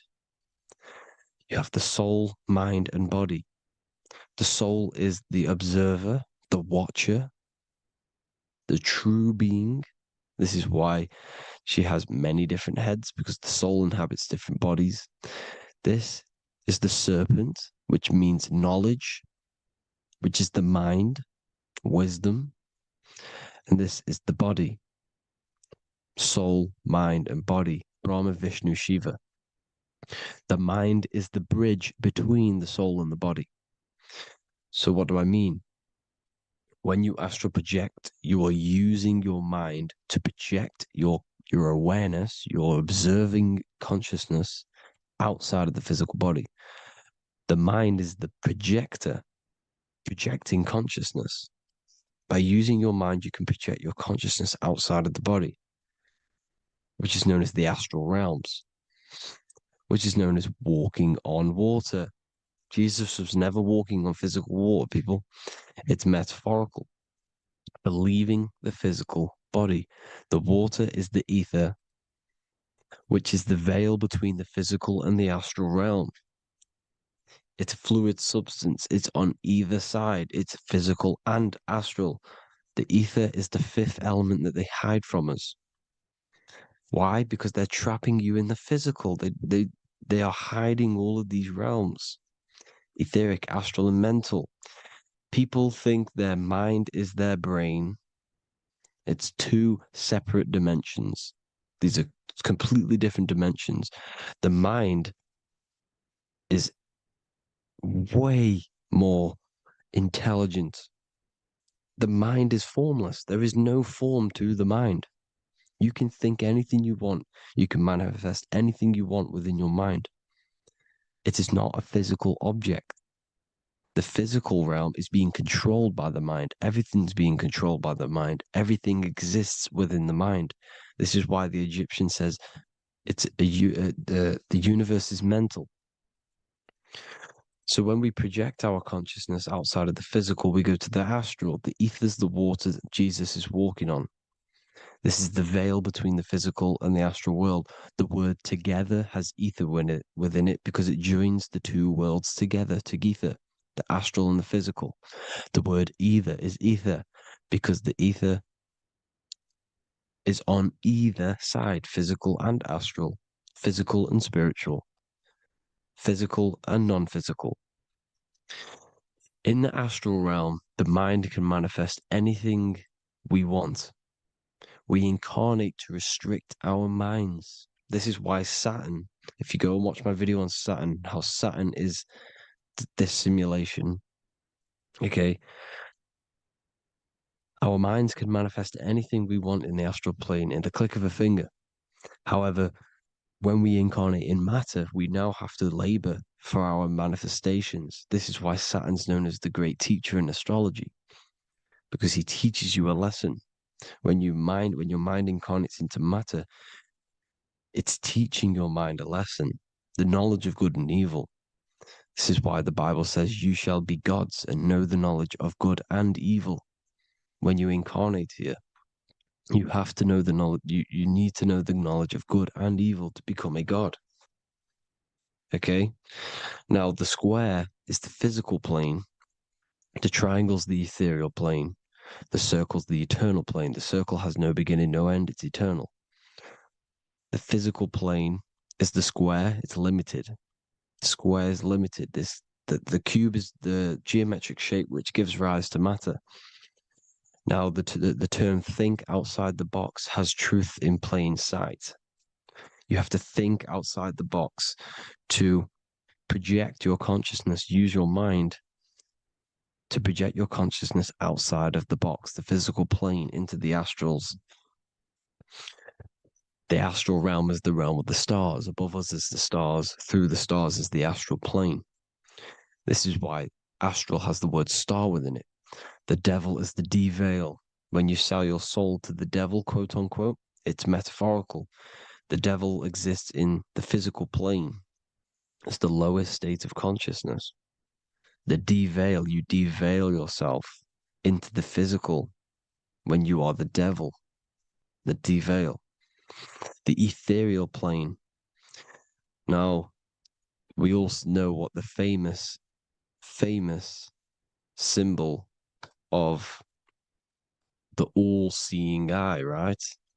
The all-seeing eye with the eye in the triangle. Look at the Masonic artwork showing you the triangle above in the sky. This is symbolizing the ethereal planes. The eye in the triangle symbolizes your invisible intelligence, your mind, which has the ability to see on either side. Because the triangle's the ethereal plane. The eye is your consciousness, your intelligence. And this intelligence has the ability to see in the physical plane and to see in the ethereal planes, in the astral planes. This is why it's above the earth. It's above the ground. Because it can see here, it can see in the heavenly realms. Now, the stars are, well, this is known as heaven, the realms of the astral planes. This is some quotes from the Emerald Tablets of Thoth. Out of the darkness ye must rise upwards, one with the light and one with the stars. Man is in process of changing to forms that are not of this world. Grows he in time to the formless, a plane on the cycle above. So there's other worlds. The Bible's telling you there's other worlds, there's other realms. Know ye must become formless before ye are one with the light, the astral light above, which shining through the stars. Not of the earth are ye, earthy, but a child of the infinite cosmic light. You are the invisible intelligence controlling the physical body. The body's not you. It's the vehicle that your soul lands in when your mind projects your consciousness into that realm. Free from the body, I flashed through the night. Unlocked at last for me was the star space. Wow, that's powerful. The star space, the astral planes. This is what he's talking about. We are all a star. We descended from the astrals, which is the star. We are all a star. Look at the ancient paintings of Jesus' birth. It's the star beaming his consciousness down into the physical plane. Here's another one. Here's some Freemasonic artwork showing you, again, the ether, that invisible intelligence, the I, manifesting itself inside of here, in the physical realm, where the people are. You see? It's the same here. This is Jesus. Here's the bird symbolizes the Holy Spirit, your invisible intelligence, descending into the waters, the ether, the ethereal, everything. The ether's the base of all physical matter. Here's Truth in Plain Sight. Mr. Bean, the famous TV program in England, in the UK. He begins the program like we all begin the program from falling from the stars. He falls down with a beam of light. And this is truth in plain sight. This is false. The aliens don't exist. They're a lie, alien. But this symbolizes the star beaming our consciousness. And when we die, this star will suck us back up. Just like this UFO is doing. It's truth in plain sight. So, this is some more Freemasonic artwork. Going from duality to singularity. Sun, moon, masculine, feminine. Right hemisphere, feminine, left hemisphere, masculine. The consciousness in the center, the balance point. Here's another more Freemasonic artwork. The two pillars, left and right hemispheres, and the invisible intelligence between the left and right hemispheres, the light of the body. This is why light's coming off it. Because it's light, it's pure light. The blazing star. The stairs go from the checkered board, the duality, up to oneness, in between the sun and the moon, the masculine and the feminine. This is symbolizing going into oneness. What did the Emerald Tablet say? You've got to become one with the stars, one with the one with the self. Balancing the two hemispheres so that you can gain, because when the two hemispheres are balanced, you can gain a more deeper connection with your invisible intelligence. Same with the chakras. When the chakras, the seven seals in the Bible, these are seven seals because when you conquer the seven chakras, when you balance the seven chakras, you then gain a more deeper connection with your internal self. Because your mind is not filled, it's not being ran, it's not being dominated by these seven deadly sins, the seven seals, the seven chakras. These are seven energy centers which are concealing our true form. Balance makes us have a stronger connection with our true cosmic intelligence. Heaven is even. This is why Jesus is pointing at the heart. The even point is the heart. You got to balance the chakras and live from the heart because the heart is the earth. You're in good and evil. The body manifests the lower and the higher self. The higher self is in the higher parts of the body. Wisdom, intuition, expression. The lower self is in the lower parts of the body. Sex, food, and power. This is how they are trapping your soul, people. Like I said, the mind is the bridge between the soul and the body. So by tricking the mind, not giving it the right knowledge, and keeping the mind stuck in the lower three centers, thinking about power, food, and sex, this is low vibrating energy. It's going to keep your mind addicted to the physical realms. Okay? This is why you need to go even, balance, heaven. Okay? I will explain the soul trap in a second, how it fully works. But I'm telling you all the science behind it so you can understand. When you are doomed, you are domed. This is the dome, the firmament, the firmament, the mind. Ment is mind, firm is firm. A firmament is doomed under the firmament. You must have a loose mind, an open mind to expand your consciousness beyond the stars, beyond the ethereal barrier. You have to vibrate higher than this world. Your consciousness must be expanded more than the physical plane.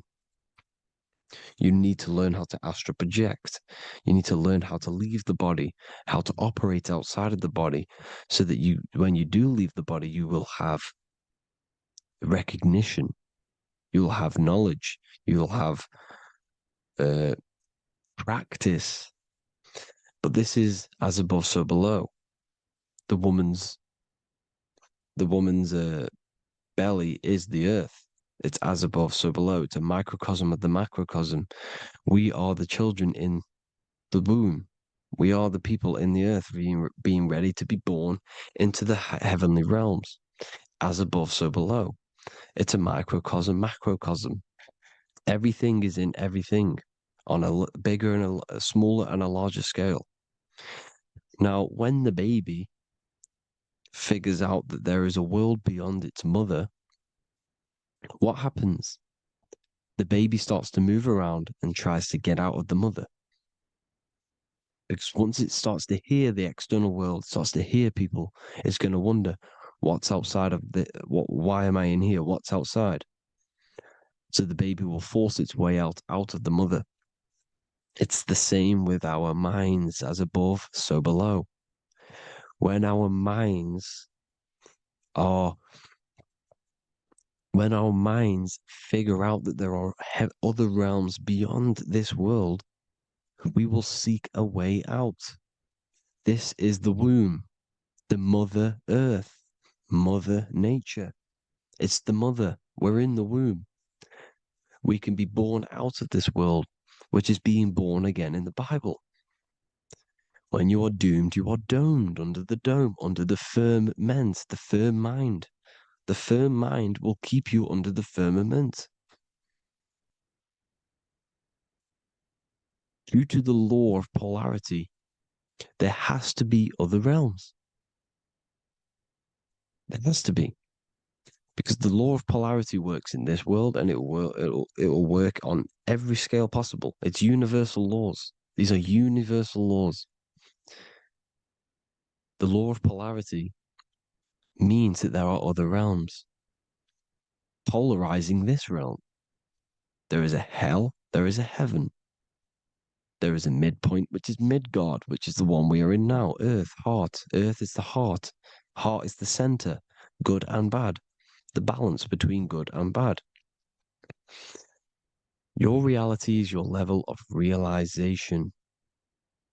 Your mind realizes other worlds, you will seek a way to them worlds. It's that simple. The soul trap is to keep you stuck in this physical body, which is the earth. This body is the earth. It's running the program, like I said at the beginning. It's running the simulation that your consciousness is experiencing. You are an electromagnetic being, and you're hidden in a cage, your rib cage, and you're stuck in cells, a prison cells. Look, you're in cells.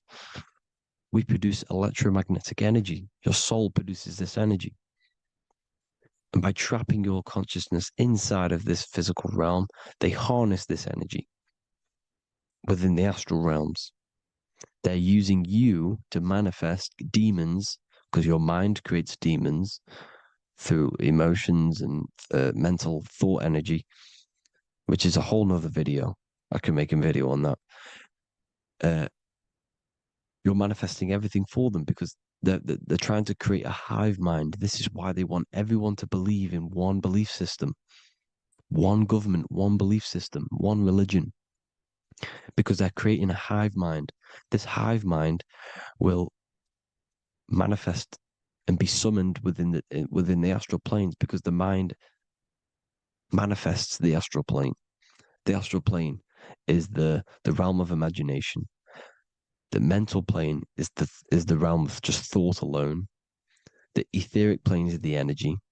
The physical plane is the matter.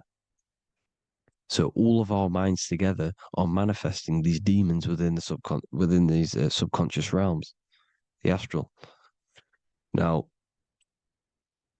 how are they keeping you stuck to this realm? Well, when you die and you're stuck in your lower three chakras, okay, when your mind and soul detaches from the body, which is the earth, when you leave the earth, you're still going to have these mental addictions to the food, the sex, the materialism, the phone, the cigarettes, everything. This is why they get you addicted to everything possible. The TikTok, the YouTube, they get you addicted to as many things possible. Because when your mind is addicted to these things, and when this mind leaves the physical body, you're still gonna have these addictions. Okay? You're still gonna have these thoughts. And you will be manifested into the lower astral realms because you're thinking materialistic, you're thinking negative, because your level of realization was your reality. You were manifesting hell on the earth. When you leave the body, you're going to manifest hell in the astral planes, which means you'll be vibrating on the very low, which will put you in the lower astral realms. So guess what? You're going to come back. You're going to come back into materialism. You're going to reincarnate. Because you haven't prepared for life after death. You must detach from the external world. Okay? Moon is mind. The sun is the soul, the earth is the body, the moon is the mind. This is why we say lunatic. In your mind, you have a specific mood. Moon. Money, M-O-N, is the moon. Money exists in the mind. They get you addicted to the money. The Bible's telling you this. Do not conform to the pattern of this world, but be transformed by the renewing of your mind. It's telling you. Of this world, but be transformed by the renewing of your mind. Who knew that the Bible was this deep? Matthew 16:26, what good will it be for someone to gain the whole world yet forfeit their soul? James 4:4, don't you know that friendship with this world means enmity against God? Therefore, anyone who chooses to be a friend of this world, of the world, becomes an enemy of God. John 4:4, dear children, are from God and have overcome them, because the one who is in you is greater than the one who is in the world. It's talking about the invisible intelligence. It's greater than the physical world. John 2:15, do not love this world, nor the things it offers you, because this world will create you to, if your mind has attachments to what this world offers, sex, money, and power, pretty much, you will reincarnate here. You will come back here, because when you leave the body, your mind will still have these addictions. Do not love the world, nor the things it has to offer you. All of this is in my newly published book. The paperback versions are now available. Finally, for all the people who have been waiting, the Book of Wisdom. All of this knowledge is inside of the Book of Wisdom. The paperbacks are available. There's worldwide shipping. You can get it anywhere, pretty much, any country. My new website, it's amazing. There's going to be some amazing products coming on the new website. But I thank you all for the support. Before I leave, I need to explain what is going on with the soul trap. Like I said at the beginning, the mind's the bridge between the soul and the body. The body's the realm. By tricking your mind with false knowledge, they are keeping your soul stuck to this realm. They get you addicted to all the physical things, and that is it. As soon as you're addicted and you die, you're going to come back. So by tricking your mind, which is the bridge between the realms, they keep your mind stuck within this body. They keep you in physicality. They deveil you, the devil, the deveil. Thank you all for the support, people. If you do want to join the Academy, all the links will be posted below this video for the book, The Academy. Thank you all for the support and have an amazing day.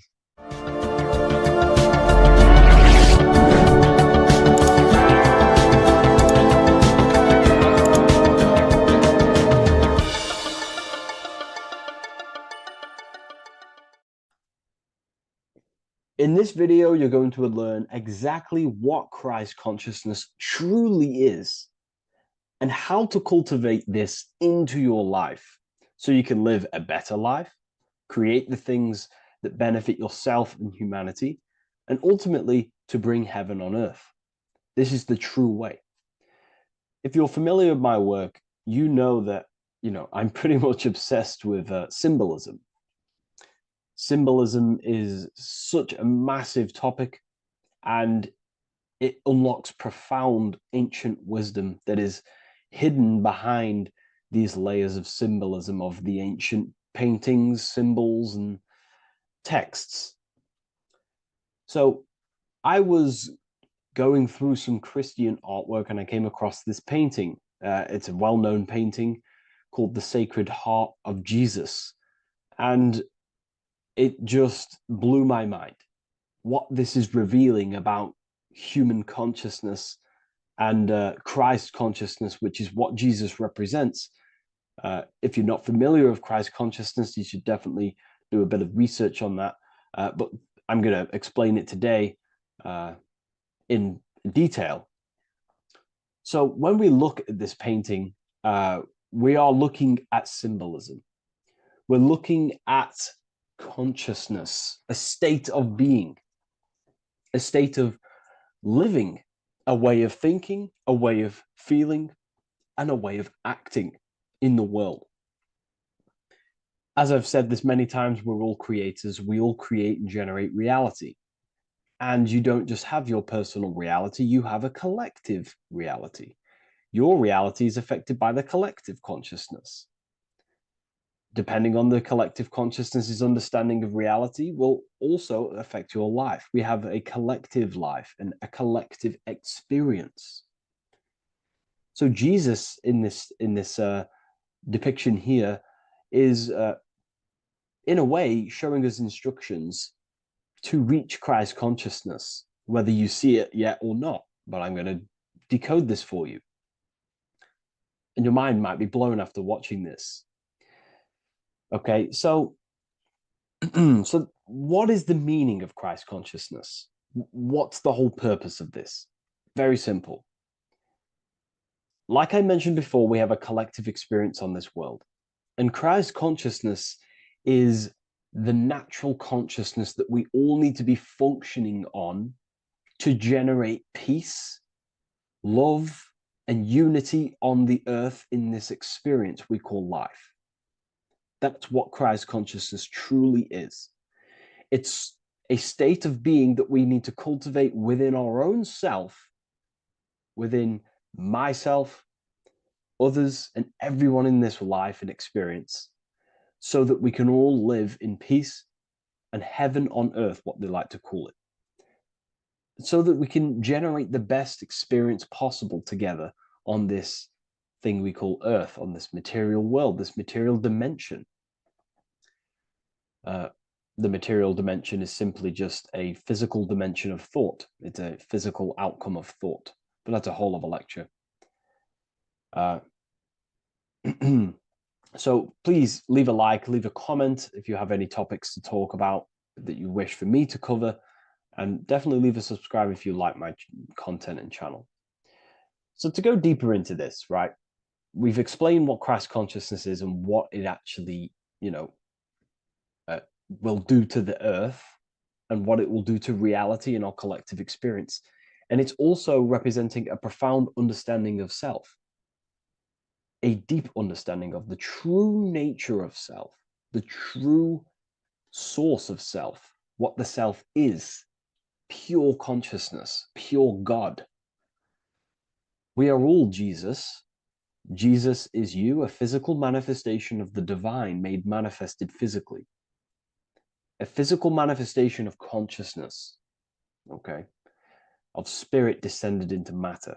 However, Jesus is a symbol that should not be worshipped, but something that we need to cultivate, maybe look up to, and cultivate within our own mind and hearts and actions. So he is someone that we should embody into our own very own being. We need to reach a level of intellect, the mind, a level of emotional understanding, and ultimately this creates Christ consciousness. Okay, and now I know that was very, very vague what I just said, but I'm going to explain it a bit more. I don't want to give it fully away yet because you need some more information, more keys. So let's observe the top end of this painting. Jesus with this circular light emanating around his head is symbolic of the mind, of our thinking aspects of consciousness, the way we generate thoughts, ideas.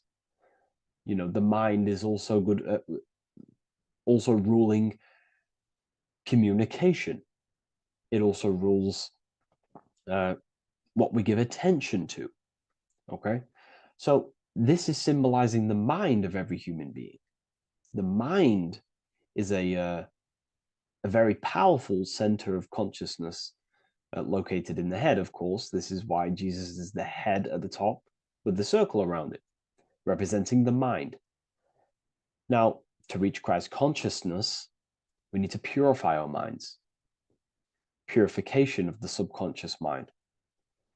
The subconscious mind is the hidden aspect of our mind with all of our memories, belief systems, and everything we've ever experienced is stored within there. We have traumas there, we have bad belief systems that hold us back. So it's about reprogramming the subconscious and aligning the subconscious with higher consciousness, with higher understanding of self, removing any mental blockages from the mind. Because in today's world, most people's minds, including myself before I, purified myself, and I'm still continually purifying myself. That's not to say I'm perfect, because I'm definitely not. But what I was saying was purifying the mind so we can have a powerful mind. Because like I was saying, most people's minds are not their own friend. They let their mind control them. They let their thoughts create negative influence on them, negative emotions. They let their mind destroy their confidence, destroy themselves. We do not want a mind like this. We need a mind that is our best friend, that receives powerful thoughts, that gives someone power. We do not want our mind taking away our power. Okay, so in this specific image here of Jesus, this represents a light mind, a powerful mind, enlightenment.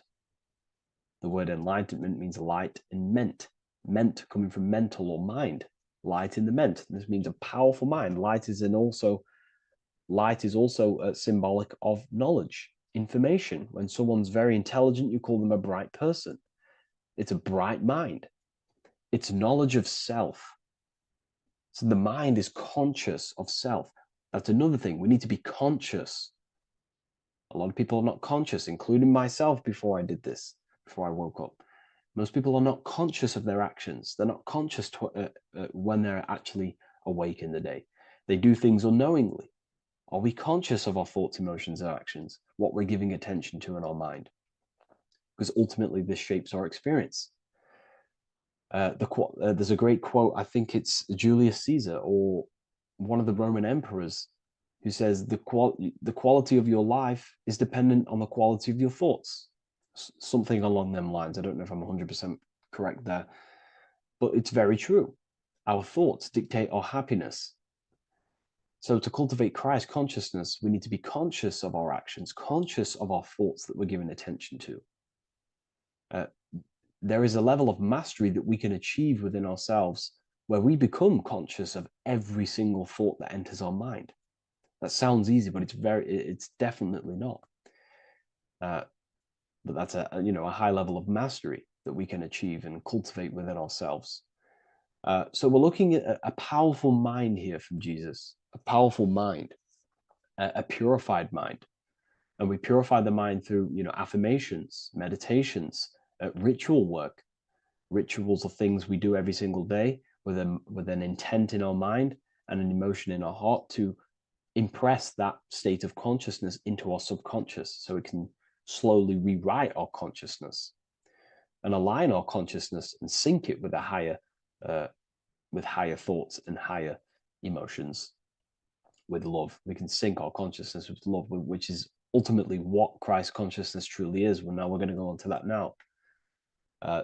So we've gone over the mind. Now we go over the heart. Now notice, before we go into the heart, Jesus is revealing. He's pulling back the robe, symbolizing opening the heart, revealing the heart, revealing the soul, the light of the heart. Our authentic self lies in the heart. Our pure intentions, our love, our soul needs to be shining through our heart. And our soul is unconditional love. Now, that's not to say that we can get corrupted hearts. We surely can have corrupted hearts, for sure. We can love sick and twisted things, and that's evident in today's world. People love killing people. People love hurting people, manipulating people. People love power. Now, that's obviously an inversion of the natural state of consciousness for humans.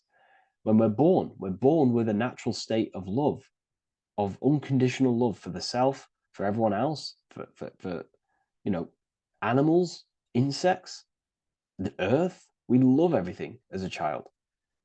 And not only do we love everything, we actually act upon this. As a child, we do not act on anything we know is not good. And I'm talking early stages of being a child, before we're indoctrinated, before the mind and heart become corrupted. We are pure. This is symbolizing this. Light represents also purification and truth, because when you shine light on something, it's the truth. You see it. You shine it through the darkness. It reveals. So light, this is symbolizing revealing the light of the soul, of love consciousness, holding love in the heart, true love, not love for sick and twisted things, but true love for the self, the body, and for everyone else and all things. Holding love in the heart. There's a famous saying of keeping the sun in your heart. Keep the sun in your heart. It's a very famous saying. What the sun is a symbol of love. What does the sun do? It gives abundantly. All it does is give light, give energy, power, light to the earth, and everything is feeding off this source. The sun expects nothing back. It just abundantly gives. It's a symbol of love. This is the love principle of creation.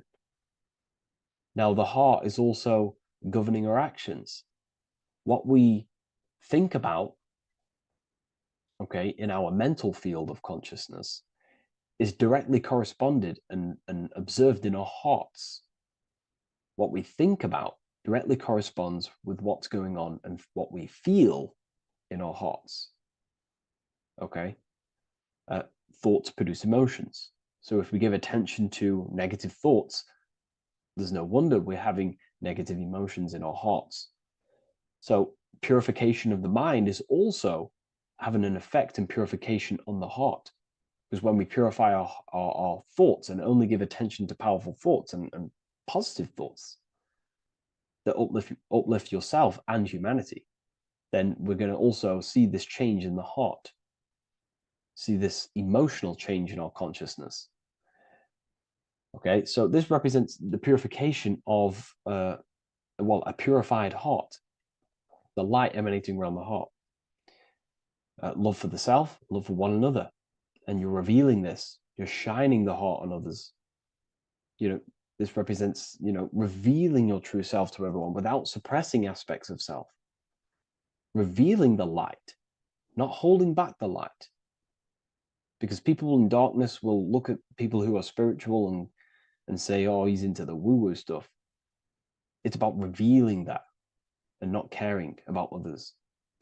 Because when you shine a light, you're also planting seeds in other people. Now, I'm going to tie this together with the hand gesture. Now, what we're looking at here, we're looking at a hand gesture with 2 fingers up. We have the middle finger and the index finger upwards. And notice how they're crossed over. They're crossed. They're not separate. They're crossed, representing unification. Unification here. This is a unified 2 fingers. 2 represents division. Crossed over represents oneness. It's the unification of the mind and the heart.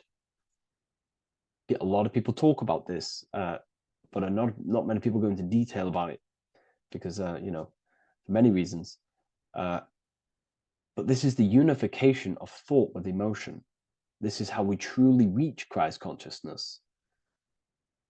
And ultimately, when we do gain the love in our hearts and we do slow, it's a gradual process of cultivating love for the self and everyone else in the world, because we're so programmed to be divided. But it's a slow progress. But when we do cultivate love in our hearts for the self and one another, love is a very, very nurturing and growing force. Like I said, the sun earlier, that is pure love energy. It makes everything grow on the earth. While love in your heart grows connections with people. It grows care. You go out your way to do things to people and give people things. It's a very nurturing and growing energetic force.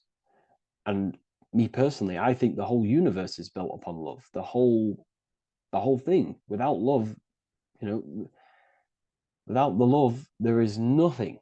Nothing is, love is the only true emotion that truly exists. Everything else is either an opposition of love or a different degree and branch of love. Love is the only true emotion, and everything is built upon that principle. Okay, love is what guides us to a higher consciousness. When we cultivate love in our hearts, we become a vessel for light, more energy, more vibration. Our electromagnetic field expands, or biofield, when we hold love in our hearts. It's a very powerful force.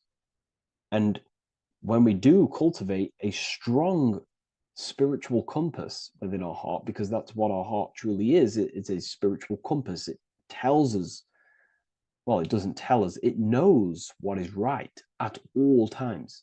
If you think something, your heart tells you whether that is right or that is wrong, whether you should act upon it or whether you should not. The heart knows what's good and evil. No one told you this as a child. As a child, you already knew this. You came into the world, you knew what was right and wrong. You knew it was wrong to hurt people. So this unification that he's doing with his hand symbolizes thinking with the love of the heart. Represents thinking with love of the heart.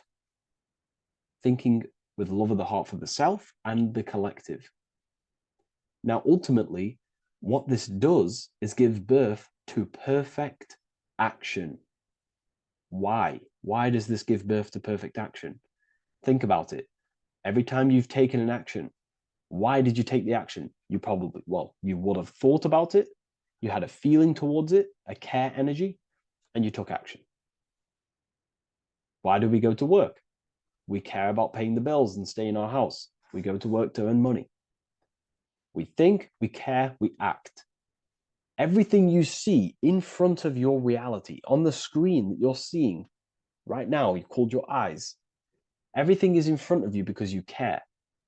It's the heart energy that leads the body. Okay? And that's even present in the body. Have a look at the body. We have the head, thought, then emotion, then our feet is at the bottom, and our feet take action. Thought, emotion, action. Thought, emotion, action. So even the body is basically a blueprint of how creation is manifested.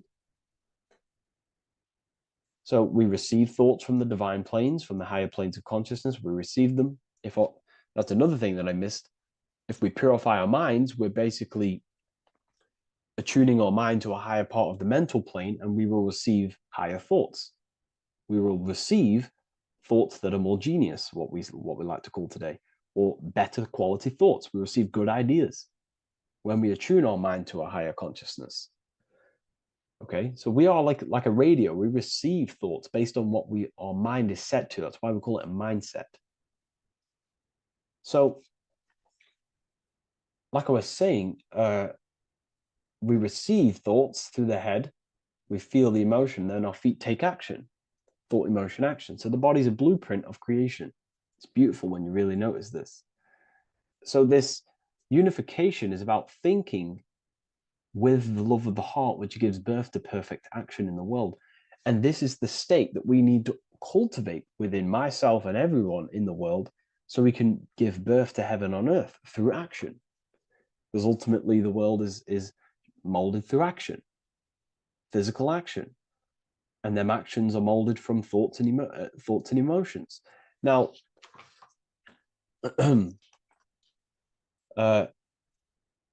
just to have a little announcement, I am now opening 10 more spaces inside my symbolism masterclass. We have 10 more spaces. You're going to learn about a lot more about symbolism. It's very affordable. I'll leave the link in the description if you wish, if you care about gaining more information and learning the ability to read symbols. So what is the inversion of this? What is the inversion of this consciousness? Well, that's what we call satanic consciousness. Satanism. Satanism on its true level is the opposite, the opposing the natural state of consciousness that we are born into. It's about thinking with no emotion, thinking and acting. This is what the Skull and Bones represents here. So the Skull and Bones Secret Society, this is their main logo. Again, we have the skull, which represents thought, and the bones, which represent action. The bones take action in the physical body. We're looking at thought and action with no emotion, no empathy, no love for one another, only love for the self, the inverted love. Okay? We're looking at gray. Gray is a symbol of dullness, death. There's no emotion in gray because colors provoke emotion. When we look at a color, it invokes an emotion. Gray has no emotion. So we're looking at dullness of the emotions. I'm not going to go too deep on this subject. I'm going to create a whole new lecture for that. In fact, I think we have a great lecture inside Ethereal University on Satanism. We're going very into depth of what Satanism is and what Satanism consciousness truly is.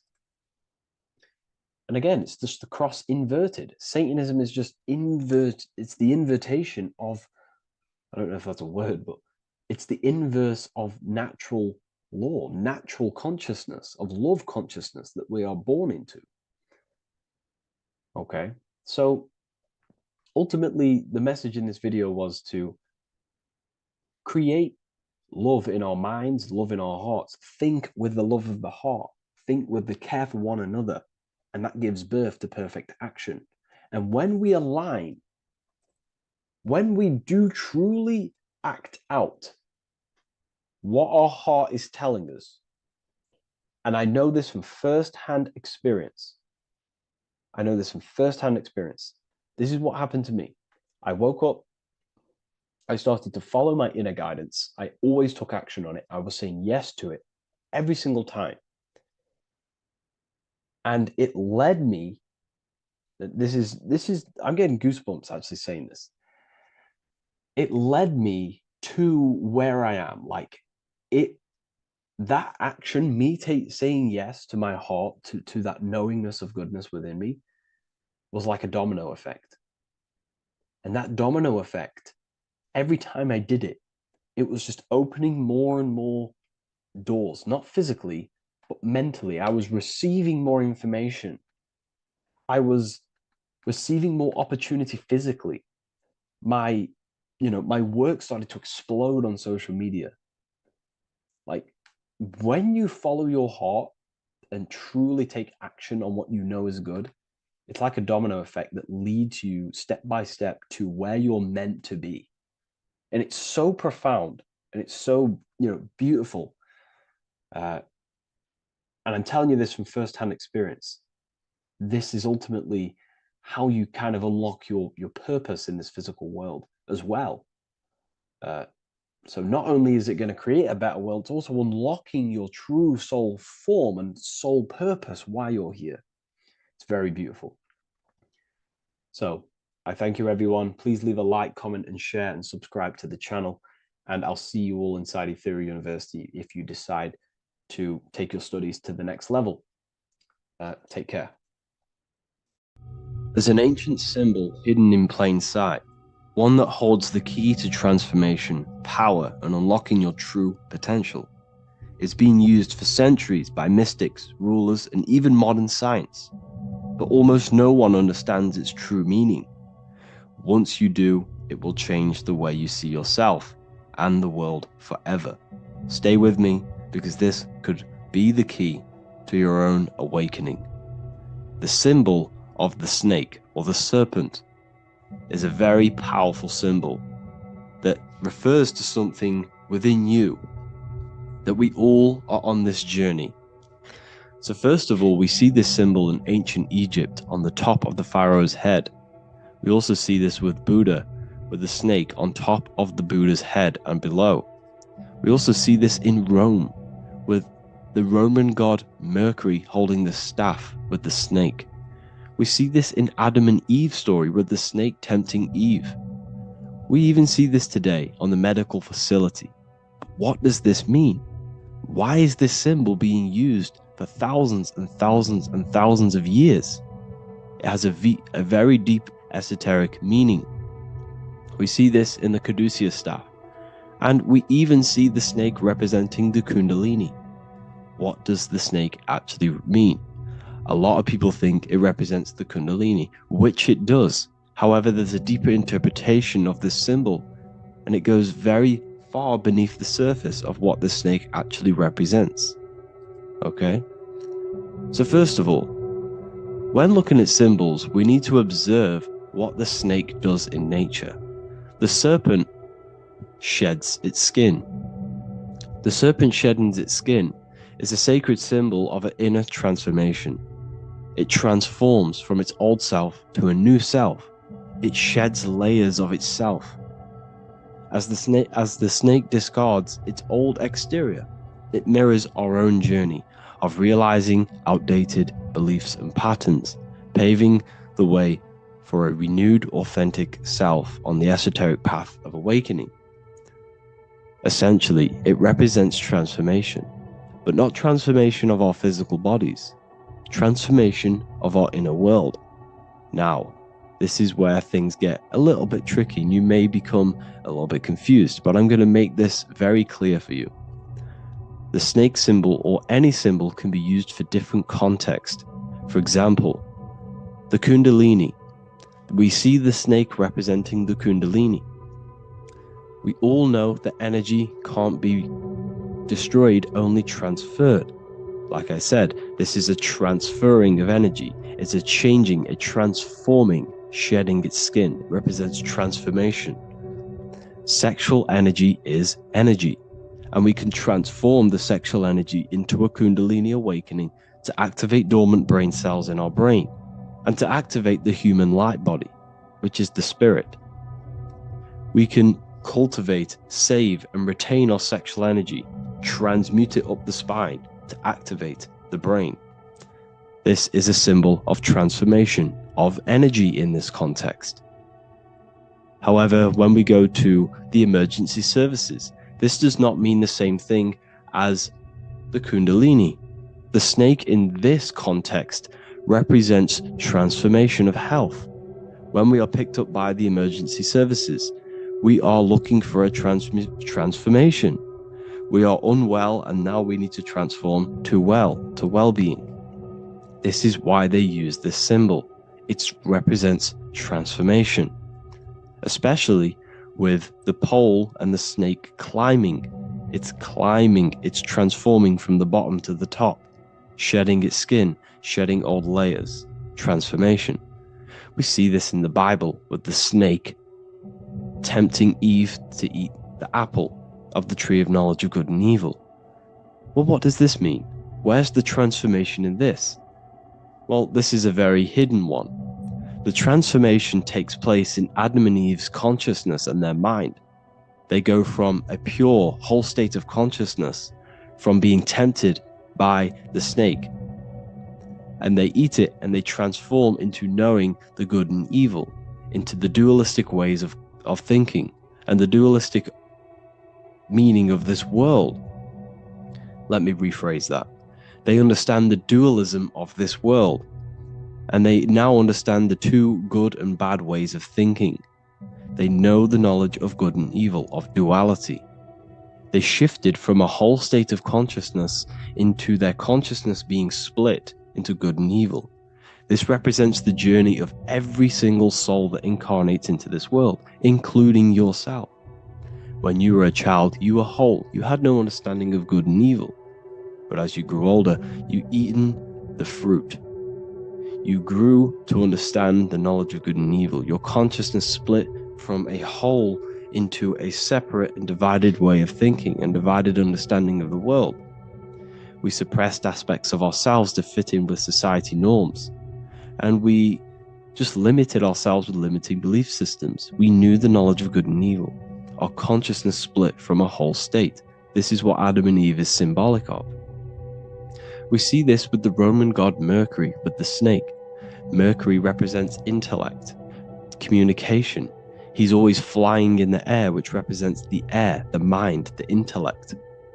He's holding the snake to represent transformation of the mind. This is what we call mental alchemy, turning base metals into gold, turning the unenlightened aspects of our mind into enlightened ones, turning our negativity into power and control.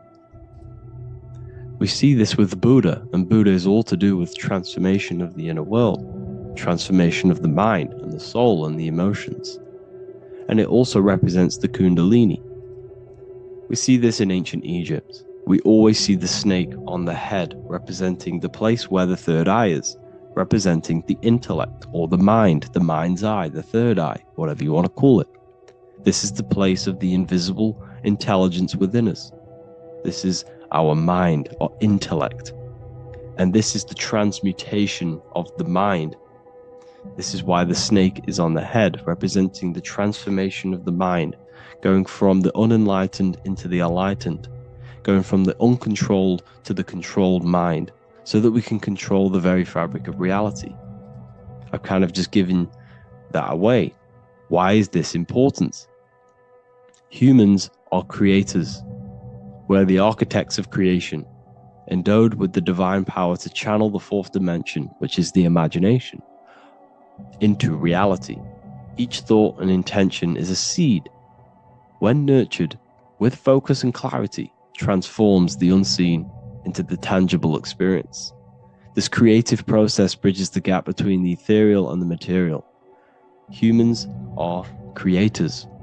It's impossible for you not to create. Whether you're doing this consciously or subconsciously, you've been creating your whole life, turning non-physical thought into physical reality. We are creators.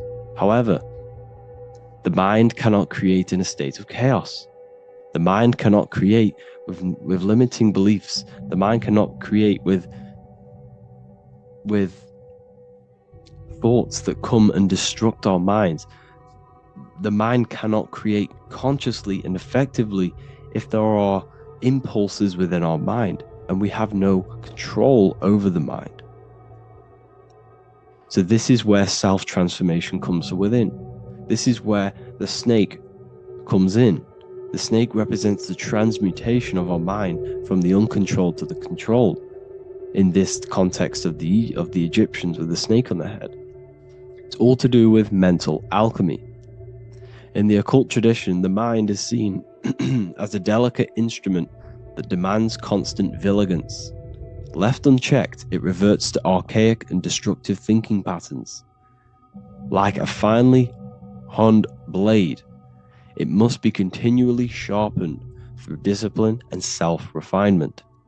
In this unending process of unveiling and mastery, we learn to shape reality, harnessing the power of our thoughts to manifest the highest potential.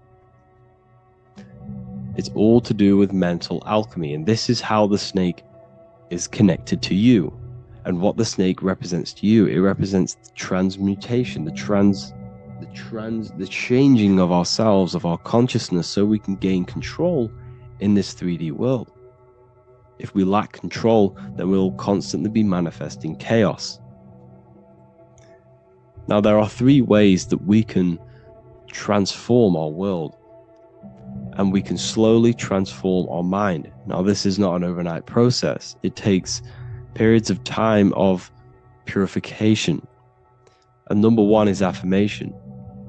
Let's say we have this dirty cup of water and we have a tap of water. And in this tap, it's pouring in more water, clear water. Over time, if I keep pouring clear water into this cup, it's going to slowly purify this cup. And then in the end, it will look like the cup on the right. It's the same with your mind. The cup represents the limiting beliefs, the negative thoughts, the negative mind, the uncontrolled mind. But if we keep repeating affirmations over and over and over again, such as I am disciplined, I am powerful, I am limitless, over time this can purify our subconscious and we can gain control over the mind, and we will become conscious of the thoughts that we are giving attention to. The second way is meditation.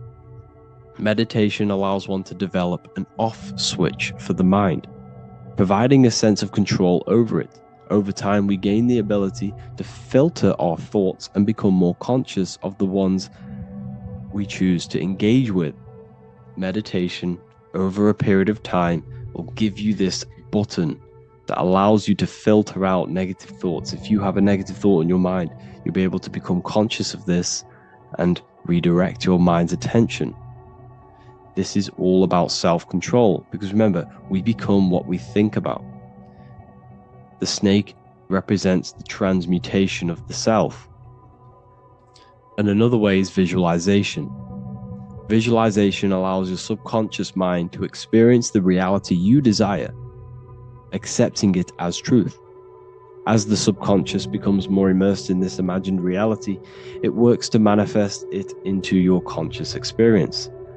Your visual eye, visual eye. You're using the mind's eye to see and mold your future. That's what imagination is for, to create in your future.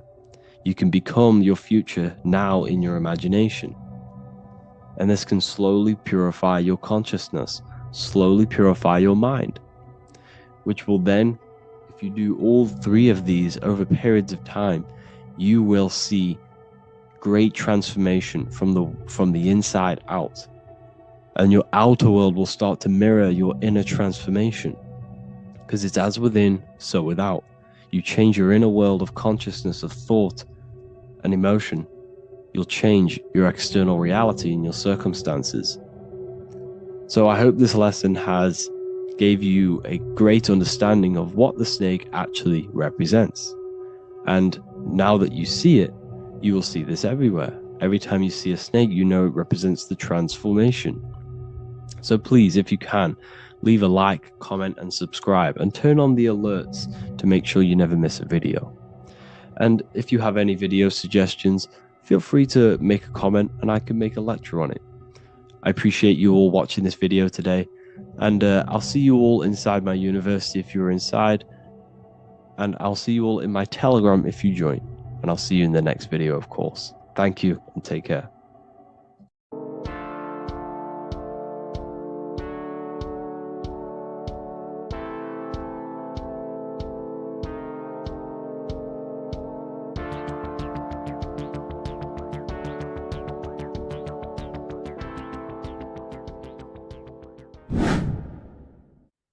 How are we all doing, people? It's Revival of Wisdom from the Wisdom Academy.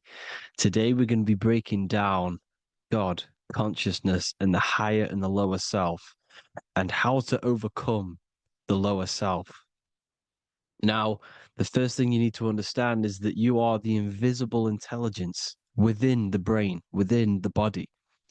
This invisible intelligence is known as the mind, but you are not the mind. You are the observer of the mind, which is the soul, the invisible entity. The mind is your intellect, your intelligence.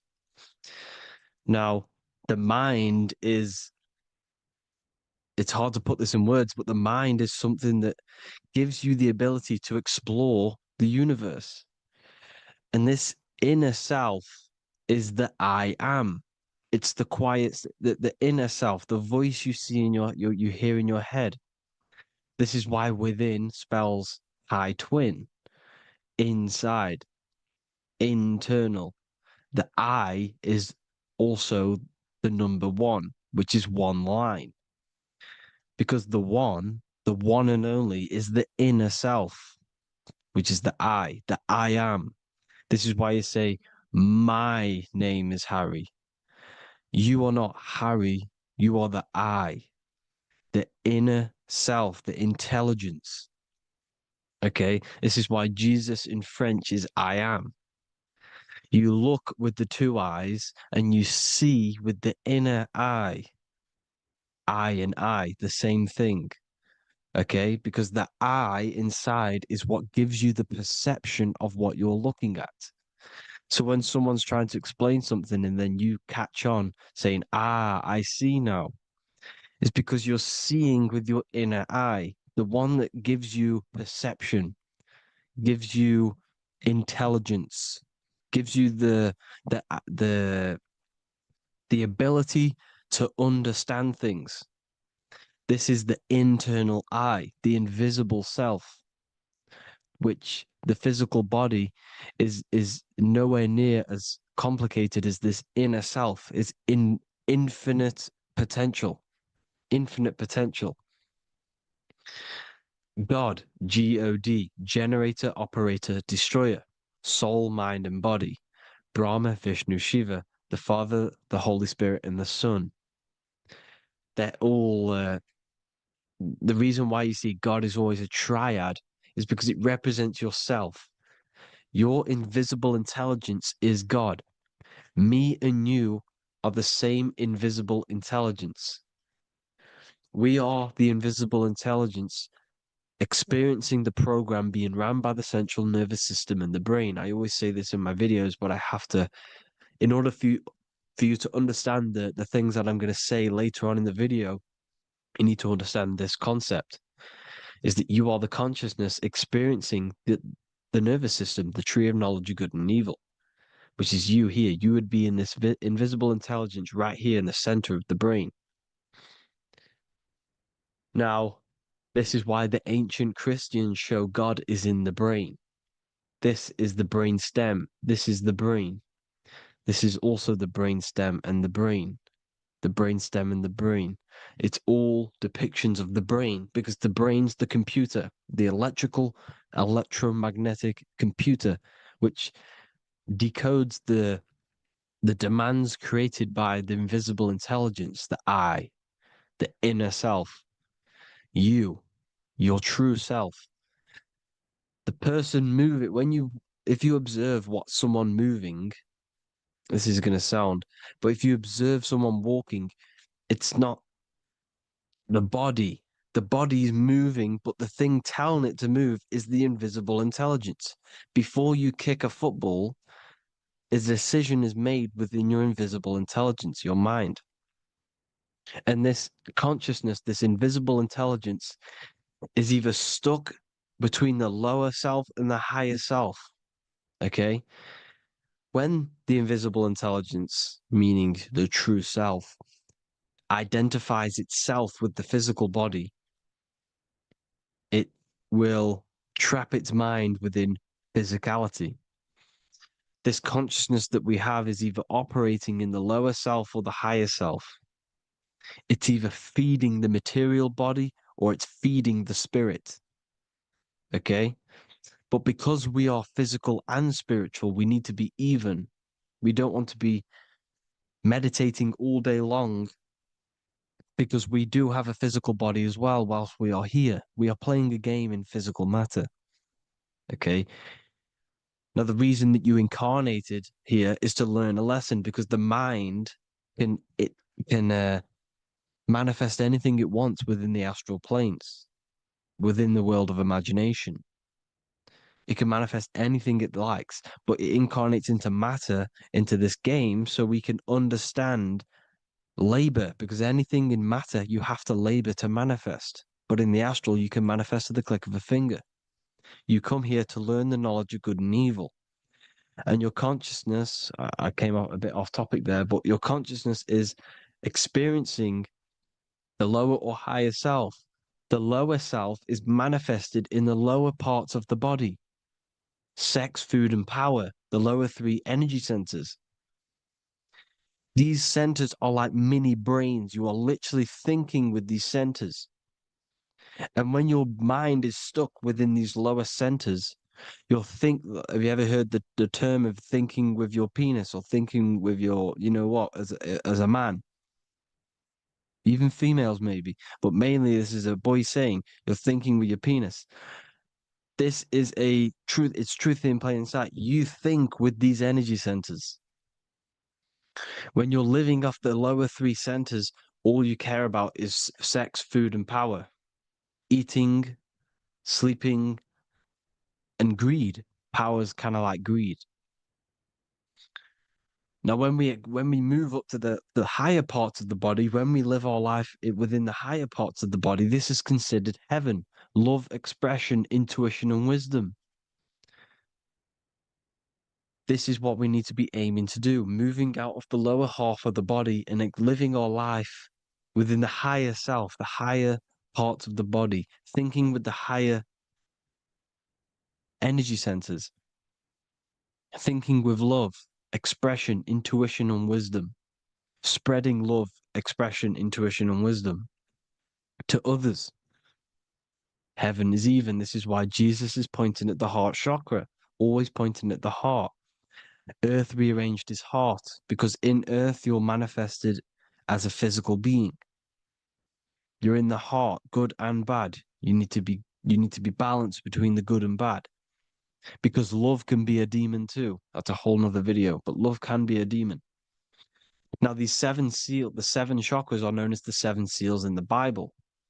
When the Lamb opened the seventh seal, there was silence in the heaven for about half an hour. This is a verse from the Bible. The Lamb is Aries, which is the higher brain, the cerebrum, the cerebram, Aries. Because when the Ram opens the seven seals, you enter the kingdom of heaven. Because these chakras seal your invisible intelligence. They seal your true self. You are behind these seven seals, your true invisible self, your true consciousness. Because behind these seven seals, you do not think about anything materialistic. Your intelligence is not material. It's not physical. It's not from the physical world. It does not desire the physical world. The body is the beast. The body's the animal, the lower self, which can corrupt our intelligence. It can corrupt the intelligence. Okay? Now, we need to balance these chakras so that we gain a deeper connection between this intelligence and the brain. Because when there's a strong connection between the brain and the intelligence, your body and the intelligence, you have a strong connection. Therefore, you can manifest what the intelligence is saying at all times. Meaning, when, for example, your higher self, this is intelligence, the higher intelligence is always speaking to you. It's always guiding you. It's always telling you the right thing to do. You can feel it when you're doing something wrong. You can feel that you're doing something wrong, because this higher self, this intelligence knows what it needs to do here. And when there's no connection between the body and this our intelligence, our true self, when we strip away, when you close your eyes for long periods of time, you will figure out you are this invisible, infinite, creative being. There's no words that I can't describe what it is. But it's the voice inside of your head that you can feel when you close your eyes. You are this being inside of the head, heaven, because this is heaven, this intelligence. And when there's a strong connection between the body, you can manifest everything it's saying. When everything is balanced, when you're no longer thinking with the lower centers, when they're all balanced, you're not thinking in particular with every center, you balance them all, you can manifest everything it says. Your body will act out what the intelligence is always saying.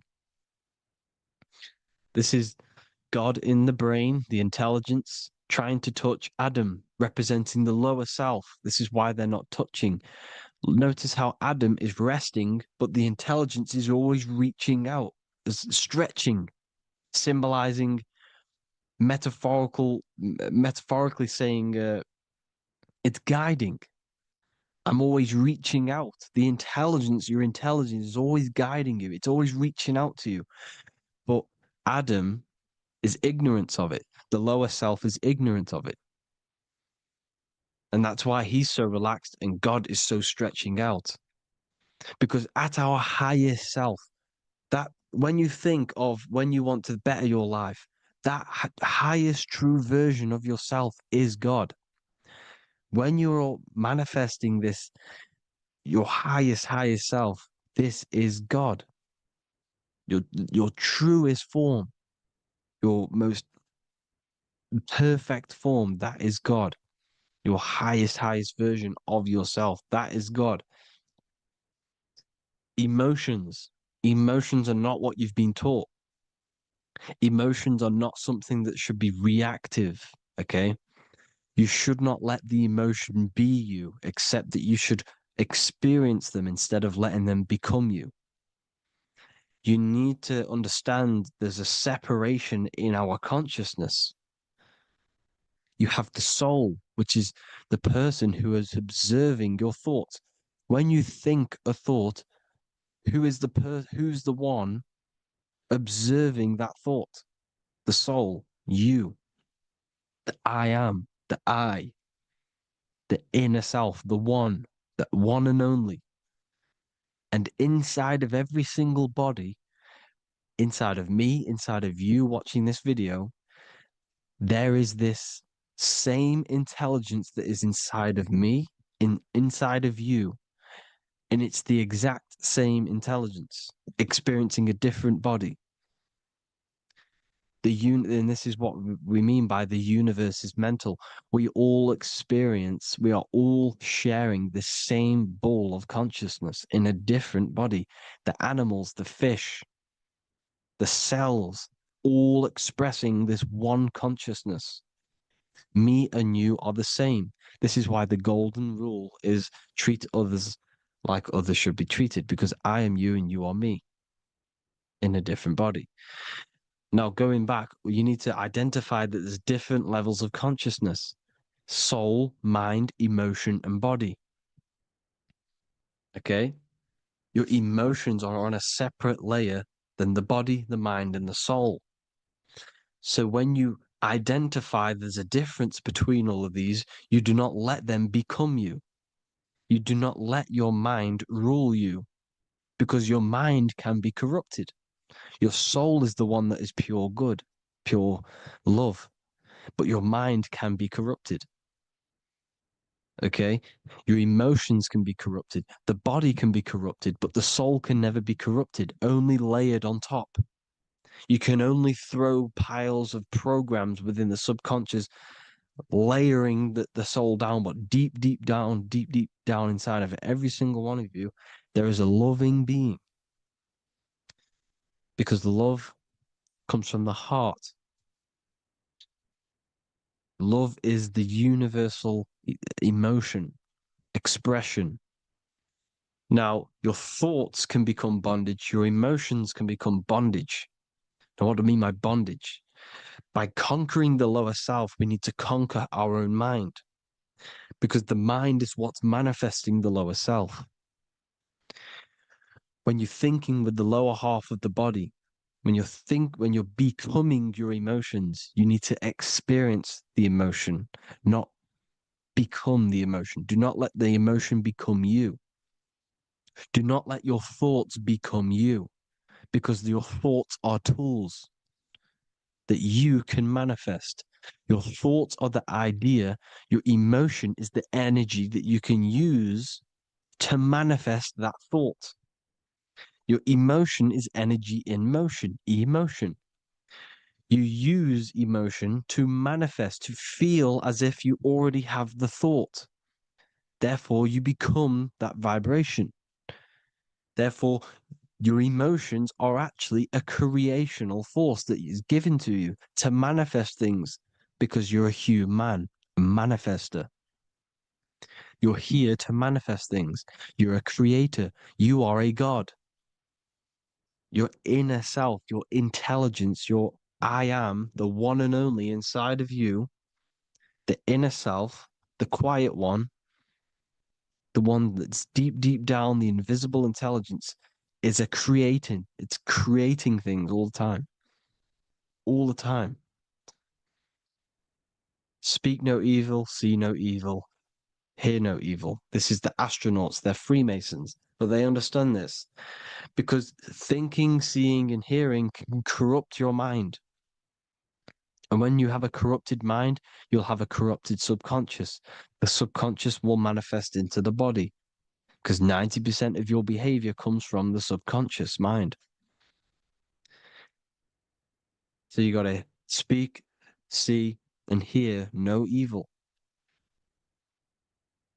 A sin, what is a sin? To overcome our lower self, to overcome our lower self, the 7 deadly sins are not something that goes against an external God. A sin is something that goes against your inner guide, your inner conscience, the inner self that is always speaking to you. It's always telling you the right thing to do. A sin is something that goes against this inner guide. And this is why you can feel something where you can feel you're doing something wrong. Because the inner guide is speaking constantly. And when you commit these 7 deadly sins, which are 7 internal states which keep your invisible intelligence bound to your physical body. Because evil, right? Evil love bondage. This is why they stay in this realm and they control this realm, because they love the bondage of the body. They like matter. They want to stay in matter for eternal life. They don't want to ascend back into the heavenly realms where you do not have a physical body.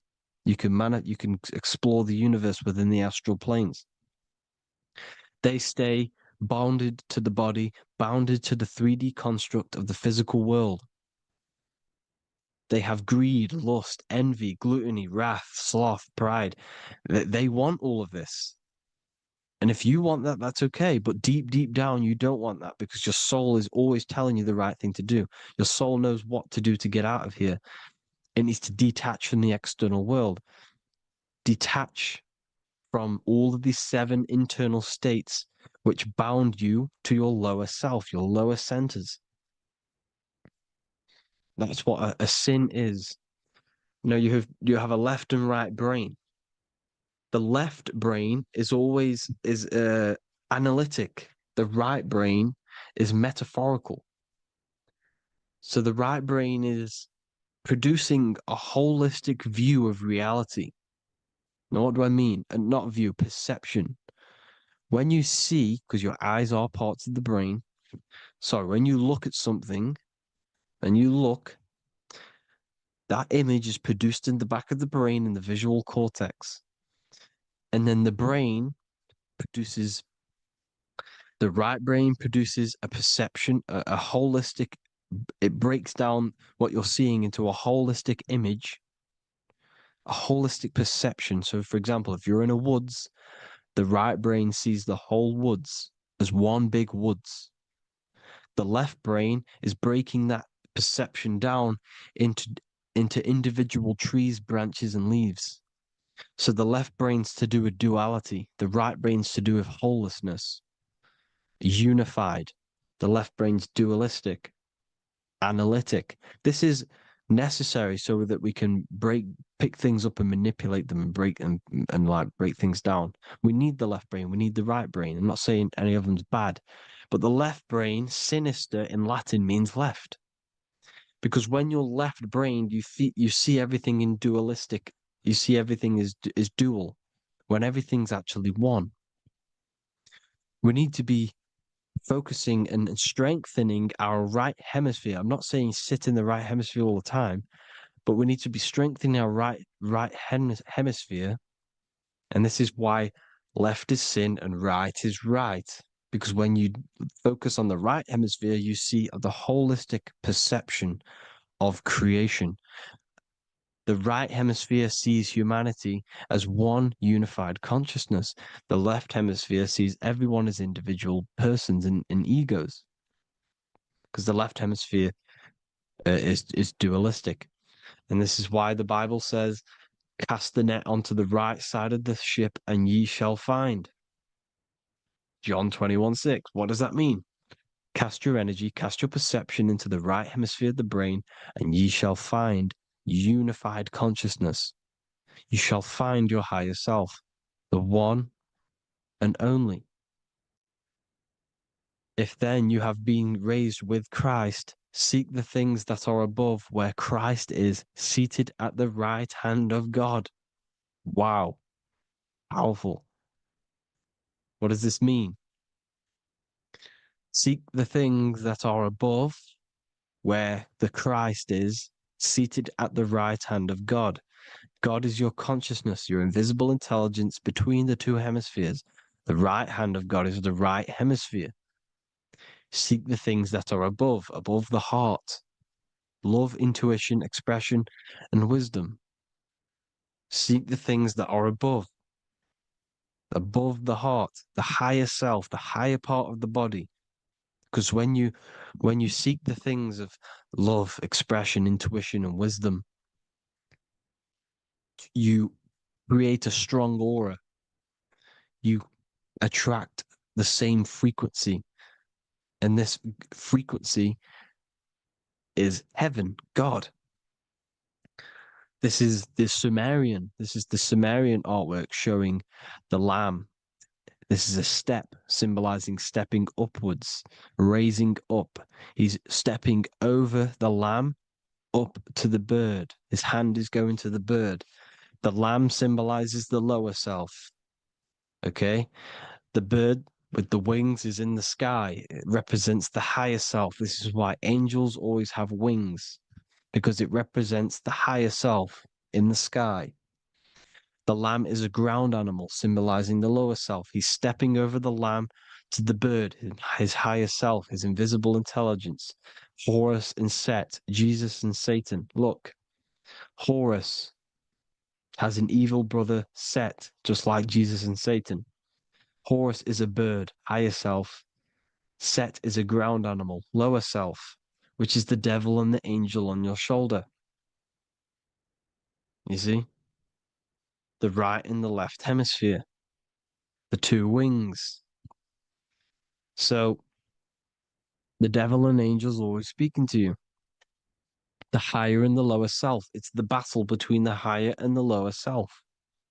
Between the invisible intelligence and the physical body, because the body's the one that wants the sugar, it wants the pleasure, it wants the sex, it wants the porn, it wants all of the materialistic things, it wants the 7 deadly things. Okay, it wants this. There's a battle between the higher and the lower self, your intelligence and the body. This is why you need to become balanced, so that there's a deep connection between the body and the invisible intelligence, that I am. You need to master your mind with discipline, and you gain a connection between the brain, the body and the intelligence. Resurrection, transmuting sexual energy. Okay, this is important. Res is resh, which is Hebrew. The early Hebrew resh symbol is the head. This is the head. Resh, erection. Erection is a sexual stimulation. Resurrection is rise erection. You got to raise your sexual energy up the base from the spine to the head. This is the Christ, the Christos. Because there's a psychophysical germ, psychophysical oil produced in the brain every month. Go and watch my other video on raising the chrism. Okay? And every month there's this fluid produced in the brain, which takes 2 trips because one's produced by the pituitary, one's produced by the pineal, magnetic female, magnetic and electric charge.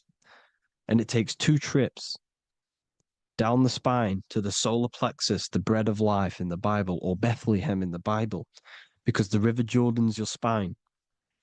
Goes down to Bethlehem. It gets born in Bethlehem, just like Jesus. Because when this oil travels to the solar plexus, it creates the seed, the seed of life, and it feeds the body, all the central nervous system, all the cells. It regulates the blood, does all sorts of good things for the body, this oil.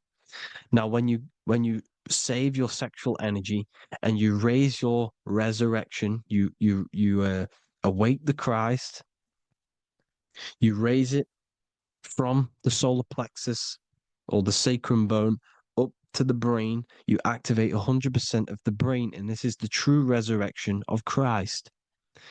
Instead of wasting the energy and giving away your sexual fluids, because behind the fluids is the energy. So when you release that fluid, the energy is out there. You've released the energy. Your sexual energy is the most potent emotional force a human could possibly feel. Same with any animal or anything. The sexual urge, the sexual emotion is the most powerful, potent emotion that you can feel. It takes over the whole body. When you feel sexually aroused, it takes over everything because it's so potent. And when you fight the serpent, when you fight the sexual energy, which is shown here in the Egyptians, the cat cutting off the head of the serpent, or Hercules fighting the serpent, or in the Greek mythology fighting the 7-headed dragon, the 7 chakras. The serpent is your sexual energy because it symbolizes your kundalini. When you fight it and you transmute this energy, instead of releasing it, instead of acting sexually on it, you can transmute the energy, transfer it from the solar plexus up to the brain. You can also do this with other tasks. Instead of releasing it, instead of raising it from the solar plexus to the brain, you can use it for other things.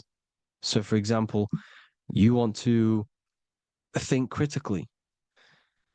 You can use it for critical thinking. You can use it for going to do exercise. You can transmute sexual energy into anything.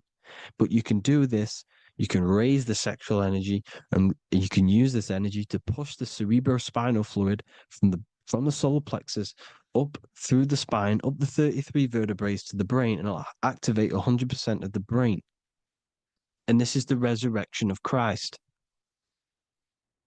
Jesus was never dead. Jesus was never rose from the dead. It symbolizes the Christ, Jesus Christ. Christ is Christos, which means oil in Greek. The resurrection of the Christ, the Christos, the oil. And when it activates 100% of the brain when it's raised, and it can regulate all the systems, it can regulate all the blood, it can regenerate the body. And this is the true Antichrist. They don't want us doing this process. The Antichrist is not against Jesus, it's against the fluid in our body that makes us live hundreds and hundreds of years and makes us live as gods. This is the true resurrection. And when you fight the serpent, you fight your sexual urges, your sexual emotion, the most strong emotion that you could ever feel. you can do this process. And this is the true secret of transmuting sexual energy. Because when you transmute the sexual energy, you can become a god. And this is why Hercules is fighting the serpent.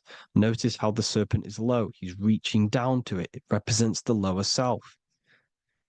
Because the lower self wants the lust. It desires sex. The body desires sex. There's a fight between the higher and the lower self. But when there's balance, there's even. Heaven is even. When there's evenness between these, this is the kingdom of heaven. This is when heaven is on earth. So at our highest levels of ourselves, the highest level of our intelligence, this is God. God is something that we manifest. We need to achieve Christ consciousness by battling the body. There is no battle outside of the physical body. It's an internal battle. Jesus and Satan have been externalized. Nothing exists outside of you, because I explained in the beginning how you are the consciousness experiencing the central nervous system. Therefore, there is nothing outside of you. It's all internal. Jesus and Satan have been externalized. Why? Because it's business. The church is a business. It's all a business. They've created these figures to be historical when they're not historical. The Bible's not historical. It's all externalized. It's called exoteric, when the truth is esoteric, internal teachings. So anyways, people, balance the chakras, balance the two hemispheres of the brain, balance the conscious and the subconscious. Balance is perfect, the yin and yang. You are spiritual and physical. You live in day and night. You need to be balanced. Oneness. Seek oneness. And this is the true kingdom of heaven. And when we all realize that we are all the same intelligence, the same consciousness expressed in different bodies, when we all realize this, we all realize we're all one. Doesn't matter what race you are. It doesn't matter what race you are, where you're from, your nationality, because none of you are actually from here. None of you are from the physical world. You're manipulating the physical world through the physical body. You are the I am. We all have a soul. Every single one of you has a soul. We all have souls. The reason why they say some people don't have souls is because they're trying to suppress your mind. They don't want you to know that you have a mind. That sounds crazy, I know. But a lot of people haven't realized that they have an infinite intelligence called a mind. And behind that mind, if you can observe your thoughts, the person who is observing the thoughts, you have a soul. Everyone has a soul. Don't listen to all these people saying some people don't have a soul, some people do. We all have a soul. Every single one of us. So anyway, you need to break the lower nature of yourself. At our highest levels, we are gods. Our intelligence, our universal intelligence, the I am, the intelligence that's inside of the brain, is God. Our minds are being corrupted within believing that you are the body, and the result of this is a society like today, because everyone thinks they're the body, and everyone's living in the lower nature of self, where everyone only cares about themselves. But when we realize we're all one big consciousness ball, we're all the same consciousness expressed in different bodies, there will be peace. So thank you all, people. If you do want to learn more, if you do want to read my book, it's called The Book of Wisdom. I'll put it in the description. It's an amazing book, people. It's going to give you the best understanding possible about creation, yourself, and the world. It's amazing. The Bible, everything. I have just launched a new cymatic library.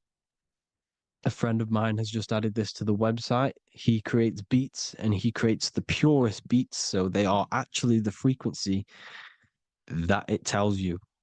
most of the stuff on YouTube and Spotify and Apple Music is all, it says it's a certain frequency, but we know these major platforms are all playing with the frequencies of the app. So if you want a real binaural beats, solfeggio scale frequencies to meditate on or listen to throughout the day, join the Occult Library. You can get a 2-day free trial.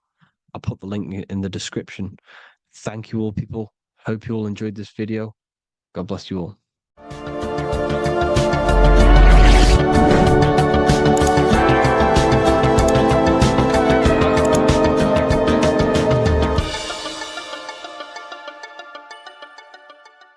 What if I told you the devil is closer than you think, and it's not actually a real person, force, or spiritual entity outside of you, but a being and an aspect of your own mind and psyche? In this video, you will learn exactly what the devil is and the true esoteric meaning of the devil. The first thing we need to understand is that the universe is a mental universe. Look around you. Every action, every building, everything you see around you was begun first as thought in the mind, then manifested. We use the mind to build and shape our reality. The universe, the world, only exists inside of our mind. Therefore, God and the devil exist inside of our own psyche. So first of all, the devil is not a literal being, but a symbol of the lower self. It represents the unmastered, ego-driven part of the human mind, a symbol of destructive thoughts, emotions, behaviors, lives in realms of chaos, fear, hatred, lust, and ignorance. This is why we see the devil as red, because red is the lowest vibrational color on the color spectrum. It also corresponds with the root chakra, which is all to do with survival instincts. Red represents chaotic and intense emotions like hatred and anger. When we are angry, our face turns red. The devil represents our animalistic fundamental needs, our instinctual needs, our survival state of consciousness. We have a survival state of consciousness and a godly state of consciousness. Our godly state of consciousness is creating, not just experiencing in the animal state, but consciously creating reality. This is why we see the devil with a goat head, an animalistic head, and the head is where the brain is. The animal head represents living off instinct, the part of our mind that lives on urges, impulses, and instincts. Eating, sex, power, ego-driven actions, and ego-driven thoughts. Animals are only aware of themselves. Animals live on instinct. They have no ability to consciously create like humans. This is our lower desires for the material world. That's not to say the material world is evil. However, when our consciousness is only seeking material things, this leads us down a path of self-destruction, because nothing material can ever satisfy our soul. Everything material is temporary. Therefore, the devil represents the part of us that seeks only material desires, only material fulfillment, the ways of thinking where we only think about ourselves and ego-driven thoughts. It also represents the unchecked, unconscious self, where we have no mastery over our thoughts, over our emotional impulses, and no mastery over our actions. We're living in instinct and impulsive states, which causes chaos, selflessness, destruction, and keeps us bound to our lower material 3D state of consciousness. It's important to recognize that the word devil was never present in the earliest Gospels. Instead, what was mentioned was a spirit of evil. This distinction is crucial because it underscores that the idea of the devil, as popularly conceived, does not actually exist as an independent entity. Rather, it is a personification of the lower aspects of the human mind, a facet of our own consciousness. The term spirit of evil was not meant to denote a specific deity or being, but rather any force of negativity, whether it manifests as a destructive thought, emotion, or action. A spirit is a force, an energy, and we have three forces that create our reality: thoughts, emotions, and actions. We have full control over these three aspects, which transform and mold reality. A destructive thought, a destructive emotion, a destructive action is a spirit of evil, and it originates from the darker aspects of the human psyche. So now, because we're on the topic of the devil, we have to look at the pentagram, which is obviously connected to the devil heavily. The upright pentagram represents spirit, air, water, earth, fire. Upright, which represents spirit, the most important element on top of the earthly elements. showing spiritual principles over material principles. As spiritual beings as we are, we have to put our spirit first, our higher self first, and material things second. Why? Because material things never satisfy us long term. Seeking material fulfillment will leave us feeling unfulfilled in the long run and very unhappy, and we can lose ourselves in illusions. We have to put our spiritual principles first. Seeking wisdom, knowledge, connection to the divine, and connection to our higher self is what gives us true fulfillment in our hearts and souls. But when we see this pentagram inverted, we now have spirit on the very bottom, which now represents earthly principles on top of the spiritual principles. We're putting our earthly elements on top of our spiritual element, which this inverted pentagram represents no longer caring about spirit, no longer caring about our invisible internal world, and only caring about this external body, food, sex, material things, cars, money, and all the things outside of us, the world outside of our mind. This is what true Satanism is. Satanism is not worshipping an external deity, but it is worshipping the self, only fulfilling the ego's desires. This is what true Satanism is, and we have all been conditioned to live in this state. Satanists want us to believe that there is an external deity called Satan or the devil, and the reason they do this is because they trick us, making us believe that we are not Satanists, while they are actually conditioning us to be self-seeking, ego-driven people, where we only care about sex, food, material things, and money, which is actually conditioning us to be Satanists. 80% of the population today are unknowingly involving themselves in Satanism, which is ego-driven thoughts, actions, and emotions, dwelling and living in this state where we only care about ourselves. When we are spiritual, we realize we are all one. We are all one consciousness family, and we need to do things that help and contribute towards our collective experience, helping others instead of seeking to serve only the self. The angel is depicted with wings, which represents elevation, higher self. The devil is represented with an animal horns, which is on the ground. A goat is on the ground, which represents the lower self. This is the elevated mind and the lower material mind. Horus, the bird, higher self. Set, the ground animal, lower self. Jesus and Satan. These are two forces, two characters that exist within the human psyche, not real entities. They are forces of our minds, and there is a battle between our higher self and lower self all the time within our own minds. There's always a part of us that's telling to do one thing and another thing, to do something bad and to do something good. There is this battle inside of our own consciousness. Here we have the human spinal column. The human spinal column is showing you the higher and the lower self. The higher self represents the head. The head is where the mind is. This is the creative essence of the universe. This is where all material things begin as a thought in the mind. We create with the skull, with the brain. This is our higher self, the heavens, connected to the heavens, the sky. And the lower end of the spinal column is where our reproductive organs are, where our gut is. Our reproductive organs and our gut is all to do with survival. The lower end of the spinal column, lower instinctual 3D based consciousness. The lower end of the spinal column is where our lower self dwells. Eating, consumption, power, and sex, lust. These are all emotional forces and instinctual based organs that are not inherently evil, but when we dwell and live off this lower end of the spinal cord, it keeps us in low states of consciousness. Our goal to raise to our higher mind is to balance this, not to overeat, not to abuse power, not to abuse sex and lust, but to master these organs and gain the ability to say no to these organs so that we can raise to our creative side of consciousness. Instead of dwelling in our instinctual nature, we can turn to our creative nature and consciously become a builder and constructor of reality. This is the true way of raising consciousness. This is the stairway to heaven, out of the animal consciousness to the higher consciousness. To wrap all of this up, it's all about gaining control over our instinctual lower nature and allowing our spirit to rule over our body and not our body ruling over our spirit or mind. The moment you let a thought become instantly an action is the moment you are an impulsive person. We are all trained to be this way. It is okay if you are in this state. The moment you let a thought turn straight into an action without questioning, that is the mind mind controlling you and you not controlling the mind. We need to gain control over the mind, and we do this through many different ways, through meditations,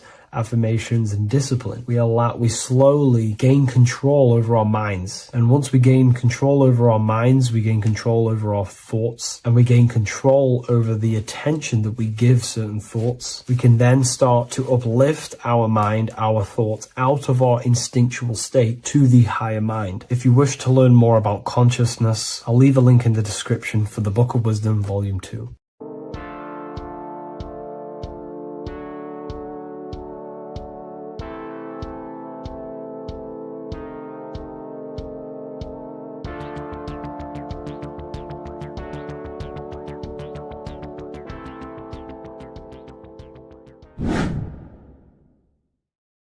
What are we all doing, people? Survival wisdom. Today we're going to be breaking down the Bible and its real, true metaphysical meaning. All of these slides within this video is taken from my book, The Book of Wisdom, so you can get all of these slides. So the Temple of Solomon, you are body, mind, and soul, which is the Holy Trinity, the moon, sun, and earth. The sun is your soul because the sun is its infinite source of energy. It is its own source of energy. And that is what your soul is. It's its own source of energy. The moon is mind. This is why you call people a lunatic. You're a lunatic. Luna means the moon. And inside of your mind, you have a specific mood. Mood is moon. And mind in German is Mond. And the word Mond means moon. And earth is your physical body because your body contains of the four elements, the four physical elements. Well, the Temple of Solomon is the temple of the soul and the mon, the soul and the mon, the soul and the mind. And it's the temple of the Holy Spirit in the Bible. Everything leads back to one singular point in the center of the brain. The brain is not the mind. It's mind over matter. Okay? The brain is the physical manifestation of the mind. The brain is the electrical computer which decodes the light waves given to it by the mind. This is why everything in the body leads back to one singular point. And we'll go over this in a minute. But this is controlling the physical body. This is the within. If you rearrange within, it spells high twin because within you is your twin, your true self. And it's just an entity in the center of the mind. And if you shut your eyes, you can feel it. Your awareness is in the center of the brain. So there's just an empty chamber in the center of the two cherubs, the two brains. They are two separate brains. They're two hemispheres. And the empty chamber, when scientists chop it up and see it's just an empty chamber, well, because you can't see in that plane of reality, you cannot see the mind. You cannot see thoughts. It is invisible to the human eyes, to the visible light spectrum, to the two eyes. The reason why we call it the third eye in the center of the brain, it's not the third eye, it's your true self. It's the mind and soul. It's an eye because it does see. It's the all-seeing eye that you always see here. There's some Masonic artwork showing the two pillars, the two cherubs, the two hemispheres of the brain, and the inner eye. This is the eye that sees all things. What do I mean by seeing all things? Not physically. It sees the mind. It's what, because your soul is watching the mind. You can observe the mind. You are not the mind. And if you meditate deeply enough, you can go beyond the mind. It's the all-seeing eye. It sees the mind. It sees what emotions you're feeling. It sees what you're thinking. It sees what you're seeing with the two eyes. It's the all-seeing eye. It sees all things. It's omnipresent. It's everywhere. Because the mind can be anywhere. The mind can switch itself into any place it wants. There is no limitations with the mind. So there is two hemispheres in the brain. And in the Bible, there is a quote saying the most holy place between the two cherubs. The two cherubs is the two hemispheres of the brain, and the most holy place is between them, which is what the Masonic artwork is showing. This is the all-seeing eye, the soul and the mind in the center of the brain. And you will not see this with the two eyes.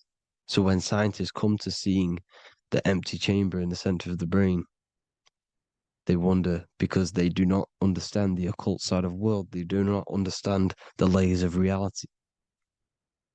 How the two eyes, everything physical comes from the unseen. Everything seen comes from the unseen. Now, the two hemispheres of the brain play a major role in our lives. The right hemisphere is the artist. The left hemisphere is the scientist. The right hemisphere controls the left side of the body. The left hemisphere controls the right side. So there's a crossover.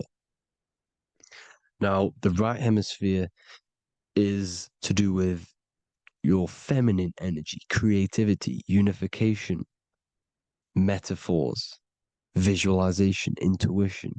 The left hemisphere is to do with sequencing, facts, materialistic details, language, and logic. So they keep us normally trapped within the male aspect of our mind, which is the left hemisphere.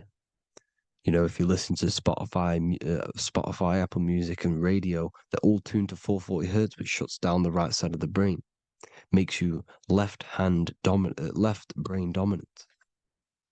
And we learn, well, 90% of people learn to write with their right hand. They're taught to learn with their right hand, which is to do with the left brain.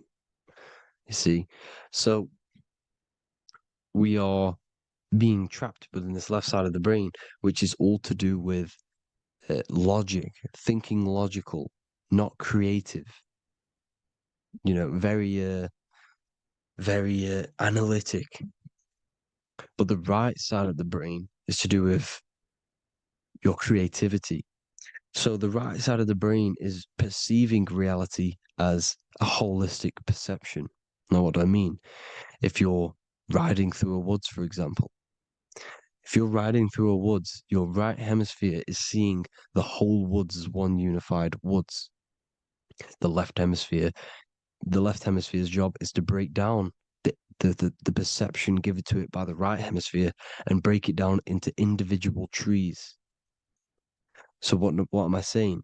The right hemisphere is seeing humans and everything in creation as one unified consciousness.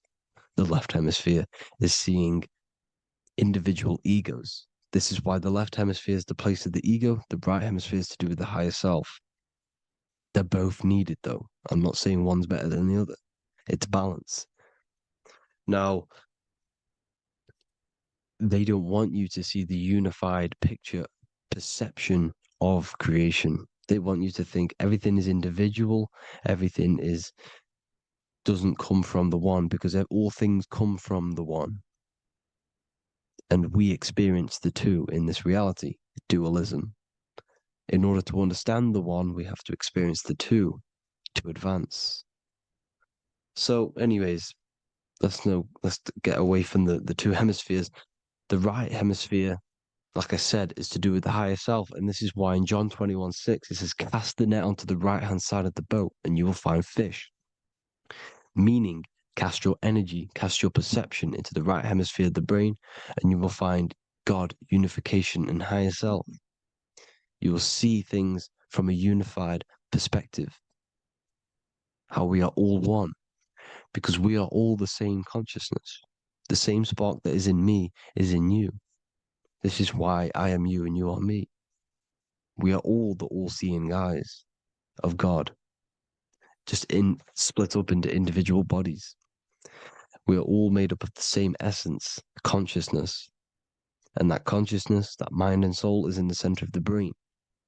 You are just in different avatars. And until we see this, we'll forever be divided and conquered.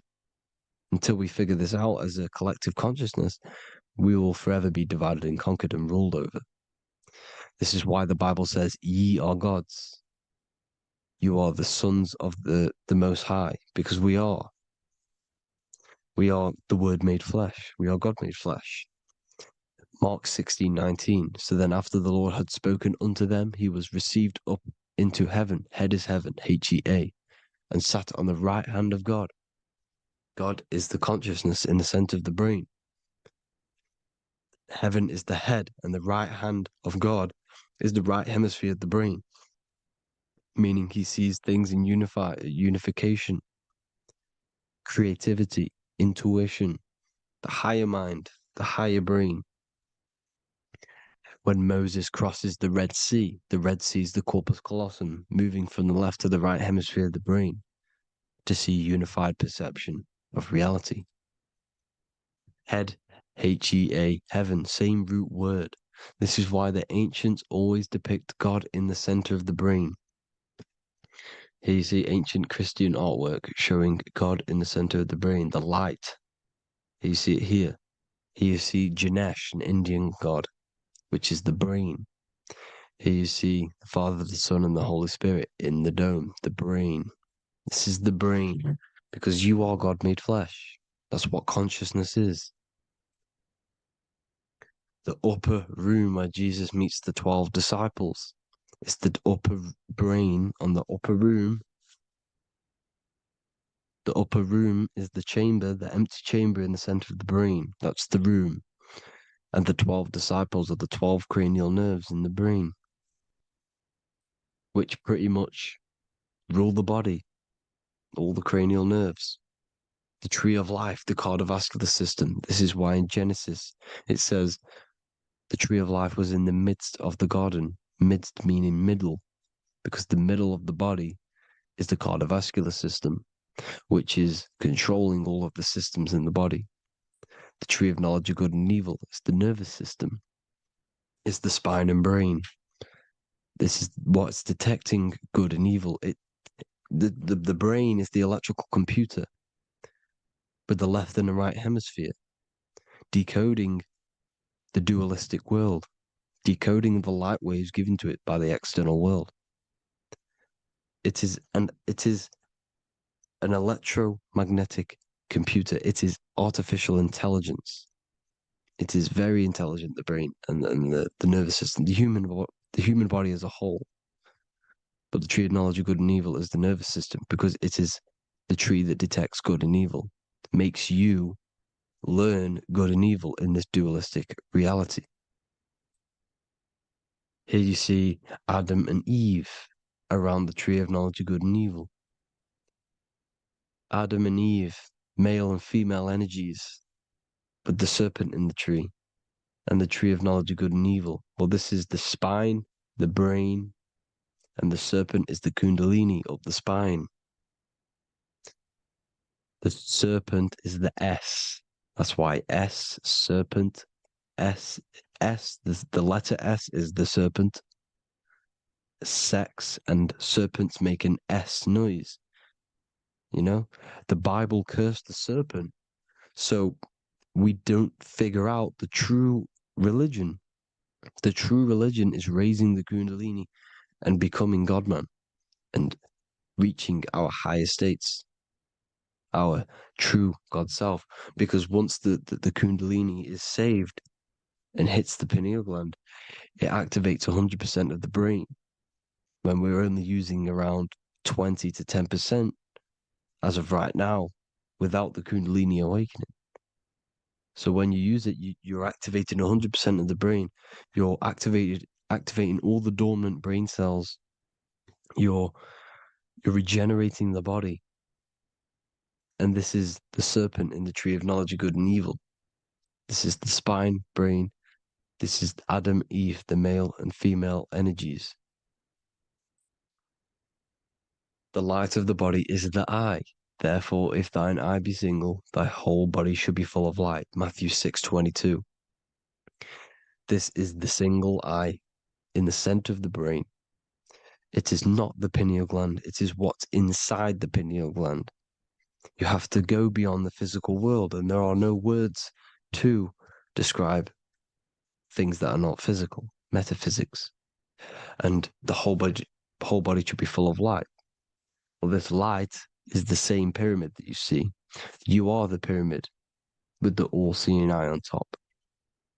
This is why the ancients built the pyramids with the stairs in the middle symbolizing the spine, because once you open all the chakras and balance them and raise the kundalini, you activate all of the brain, which gives enlightenment. The word enlight in ment. Ment means mind, light in the mind. Enlighten the mind. And this is enlightenment. We are the temple. And Jacob called the name of the place Peniel, for I have seen God face to face. Within spells high twin. Within you is the God self, which you need to manifest into the external world. And he's seen God in Peniel, the consciousness. He's seen his true self, consciousness, in the pineal gland. Genesis 28:10, Jacob's ladder. Jacob, he took a rock there and laid his head on it to sleep. Jacob had a dream. He dreamed there was a ladder that was on the ground and reached up into heaven. Head is heaven. The rock he fell asleep on is the sacrum bone, because he's symbolizing the oil that comes down the spine, hits the sacrum bone and rests there, falls asleep, and it looks up and it sees the ladder to heaven. Because when you raise this oil, you become God man. You become God in heaven. You can leave the body at will. Do you not know that your body is the temple, that your body is the temple of the Holy Spirit? Corinthians 16:19-20.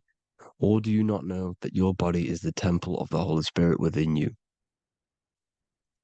Your body is the temple of the Holy Spirit, the soul and the mind within the center of the brain, the temple of Solomon, temple of the soul and the mind. Romans 8:10. Christ is in you. It's not external. When you give where attention goes, energy flows.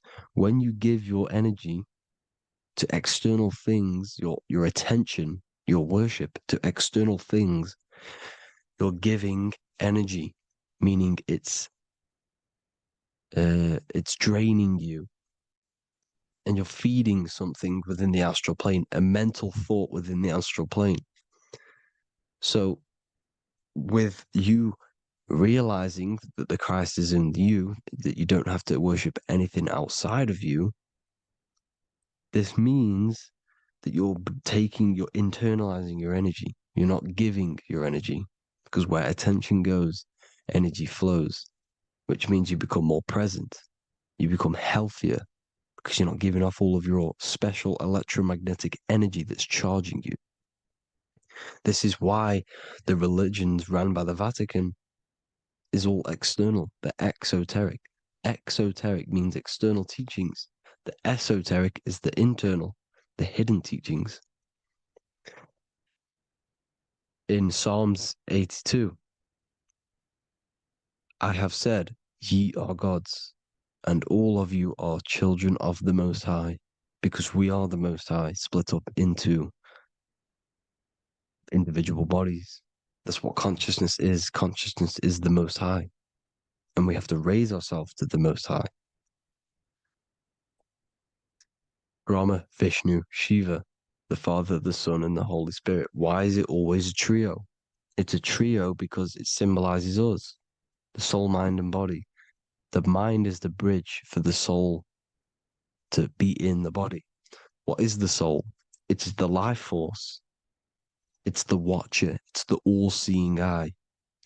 The soul sees into different realities, and it gives life to the body of every reality it goes in. This is why you always see light around the all-seeing eye, because it is the energy, the life force, the light, life, L-I. Life is light. And it's the eye because it sees into the different realities. It sees into the dream world. When you're going to sleep at night and you dream, it's not a dream. It's another reality. You're a multi-dimensional creature. We live in a multiverse. There's infinite amount of views. And there is a version of you which is the highest self in a reality somewhere. And this I has the ability to switch realities, which is exactly what astral travel is. Astral travel is the ability to switch reality beyond the 3D construct of this world. The Father, the Son, and the Holy Spirit, Brahma, Vishnu, Shiva. The Brahma, the soul, inhabits different bodies. This is why they have different heads. Vishnu, the mind, symbolizing gnosis, meaning knowledge. This is the serpent. The serpent symbolized knowledge. Shiva, the body. The Father, the Son, and the Holy Spirit. The bird, the soul, because the bird symbolizes the soul. This is why you have here the Egyptians showing you the soul leaving the body.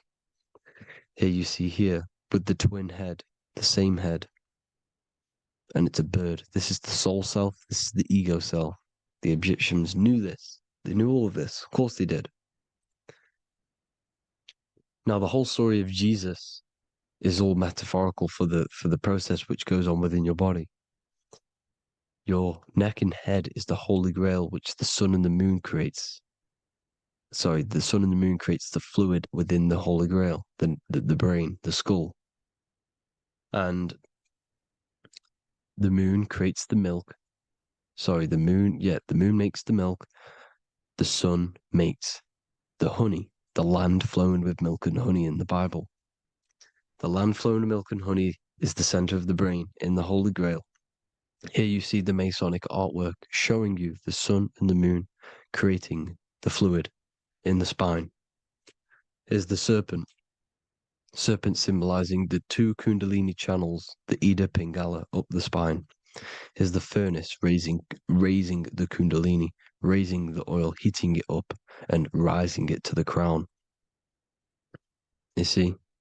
So here you see more Masonic art, seeing the sun and the moon creating the holy fluid in the brain, in the cup, filling the cup. This is why it's a cup, because it's the Holy Grail. This is the holy oil in the center of the brain that gets released down the spine, which is Jesus coming down from heaven. It comes down the spine, down the River Jordan in the Bible. This is when Jesus goes from Nazareth to Jerusalem. He comes down the River Jordan, and Joseph and Mary are in Nazareth waiting for Jesus' return. Joseph and Mary symbolize the pineal and pituitary gland, which produce the two oils created by the sun and the moon. And he returns. When he returns, he gets crucified at 33, because the 33 vertebrae at the back of the spine, and it crosses the vagus nerve. The crucifixion of the oil past 33 vertebrae creates God-man, and it creates your higher self, and it activates 100% of the brain. And you turn into spirit, you turn to your spirit self. This is why Jesus dies. He didn't physically die, it metaphorically dies, and becomes his higher self. The ego self is left behind. It's the same with the whole story of Jesus. Jesus comes down from heaven, which is the oil.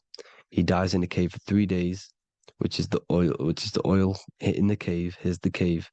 And resurrects after 3 days. If you resurrect the oil, comes up and gets crucified at 33 in Golgotha. Golgotha translates to a place in the skull. The three wise men from the east. Well, if you look at the Masonic artwork, they'll always show you a ladder up to the east. Okay?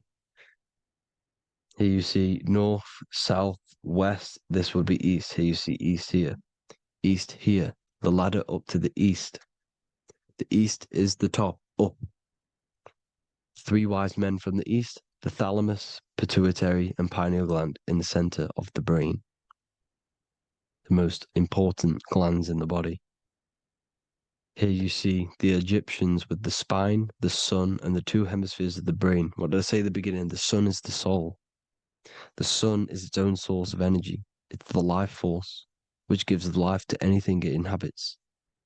The soul is the same thing. That's why sun and soul mean the same thing. So, what I'm saying is consciousness is God. And this is why when it refers to as God in the Bible, it means your higher self, pretty much. and returning back to this higher self, because God is something that you need to manifest. Consciousness is God, and your body is a reflection of the creation by God. This is why everything in the body corresponds with the stars. The stars rule the body. We are an image of the stars. This body is an image of the whole of creation. Aries rules the head. This is the cerebrum, the ram in the brain. Is the ram, Aries. And we have something called the cerebrum, Aries, the ram. This is the Lamb of God moving to the higher mind. Taurus, which is the lower brain and neck, the cerebellum, the bull Taurus, the lower mind, and the cerebrum and the cerebellum, the ram and the bull, is what makes you ramble on. Ramble meaning walking. The higher mind and the lower mind working together makes the body ramble. Ramble is what makes you walk along. Thank you to Santos Bonacci. Gemini, the two twins, rules the two arms, the hands, and the lungs. These are the two twins of the body. Sagittarius, the horse, which rules the hips. Hips means hippo. Hippo means horse. Hippopotamus means water horse. Hippo means horse, and this is why we call them hips, because horses have massive hips. Capricorn, the kneecaps. Pisces, the two fish, the 2 feet. Then they make us swim. We are an image of the stars, people. Well, the body is anyway. Consciousness is God, and the body is the image of the whole of creation. It's a reflection of the whole creation, as above, so below. 12 systems in the body, 12 cranial nerves for the 12 constellations, 12 cell salts. The body's made out of 12 cell salts. So, this is where it gets kind of deep. This is where we get deep. And he said, Jesus was known as the fisher of man. And fisher of man, meaning man does not mean man as in the male. Man means mind. He's the fisher of minds. So the Bible is not patriarchal. It's not patriarchal. Man just means mind, pretty much. So the fisher of mind, man, because he was fishing minds out of this reality into the higher realities. He was teaching people how to leave the body when he walks on water. Walking on water is the physical, etheric, astral, and mental. These are the different planes of reality. The ether is the either, because the ether is the substance that's on either side, astral and physical. It's the fifth element, is ether. And the fifth element is the water. The same water at the beginning of the Bible when it says, let the firmament divide from the waters above from below. The water symbolizes the ether. It's the base of all physical matter. And the ether is known as the water. So when you're walking on water, you're walking on the ether, meaning you're leaving the physical body. So when Jesus walks on water and he's teaching Paul to walk on water, Paul becomes scared and falls back into the water. Well, when you astral travel and you become scared when you're projecting, you'll fall back into your body. So he's pretty much saying walking on water is leaving the body, and walking on the ether, because the ether is the veil between the astral, and that's what devil means. Devil has the word veil in it, because the devil is trapping you between one veil, which is this world. They're trapping you in this world, this thin layer of reality. Your dreams are different veils. The ether, the astral, the mental are different veils. Devil is the veil. the veil. You need to escape being stuck into in one reality and live in between realities. And this is when you truly become a multi-dimensional being, because your soul is just the eye. That's what you are. You're just an eye, and you see into different worlds. And it also, when Jesus means the fisher of man, the fisher of minds, he is. I truly believe, because of my research, that there is other worlds. It's not just this one. There's higher worlds. There's an infinite amount of you, and you've been in them dreams you call dreams. Them dreams are other realities that you are in. That's why when you're there, you don't feel like you're in a dream.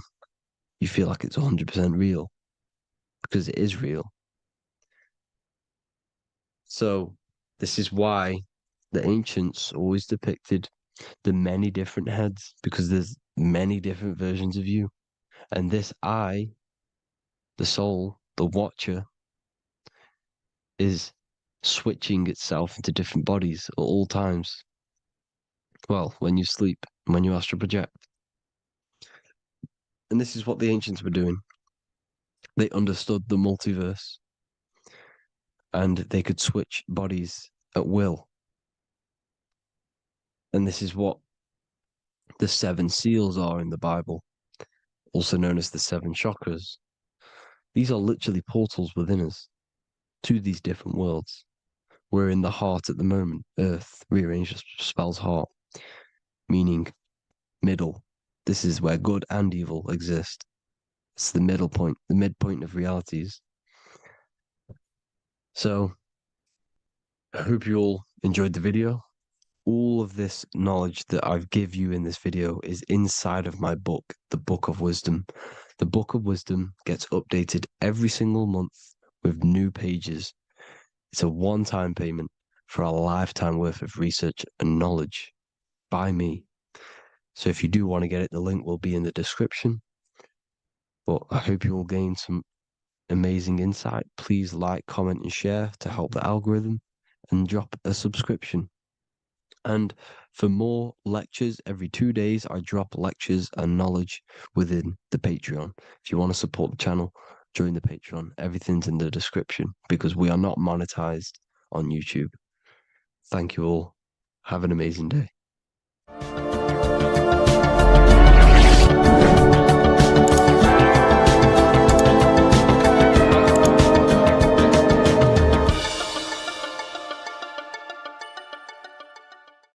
Geometry. This is the study of nature, of the codes, the mathematical codes behind physical reality.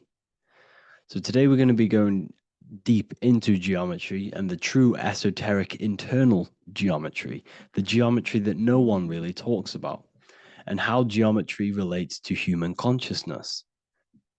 So essentially, what we must understand when it comes to geometry, the basics of geometry is everything is vibration, and this vibration is vibrating on a certain frequency, and this certain frequency creates a geometric shape, which is why in nature we see all of these different geometric shapes.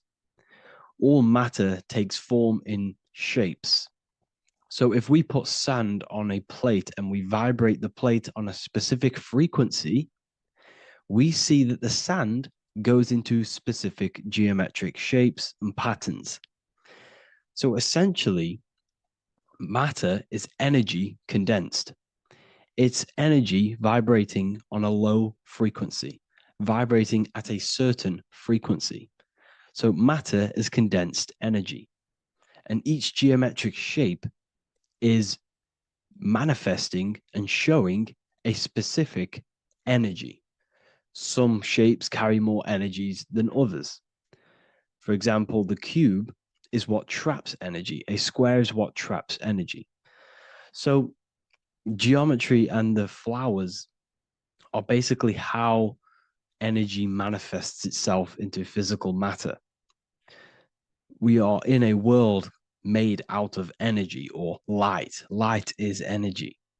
So everything is vibration, everything is frequency, and everything is energy. Even the words, each atom in our body, everything.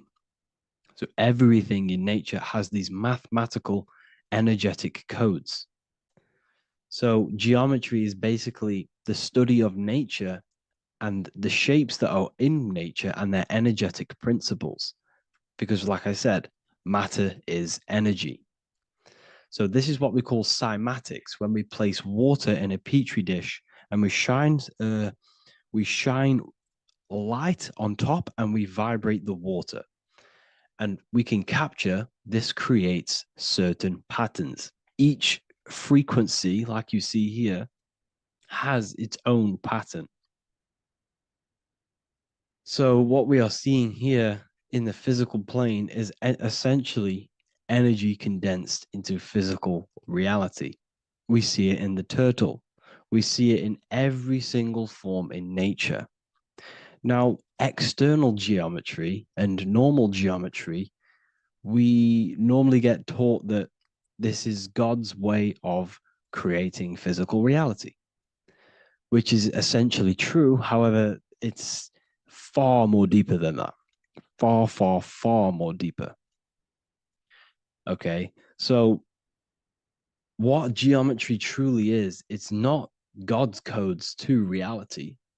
What we must understand is what the brain truly is. And what we must understand is that we are not in the world. We are not in the universe.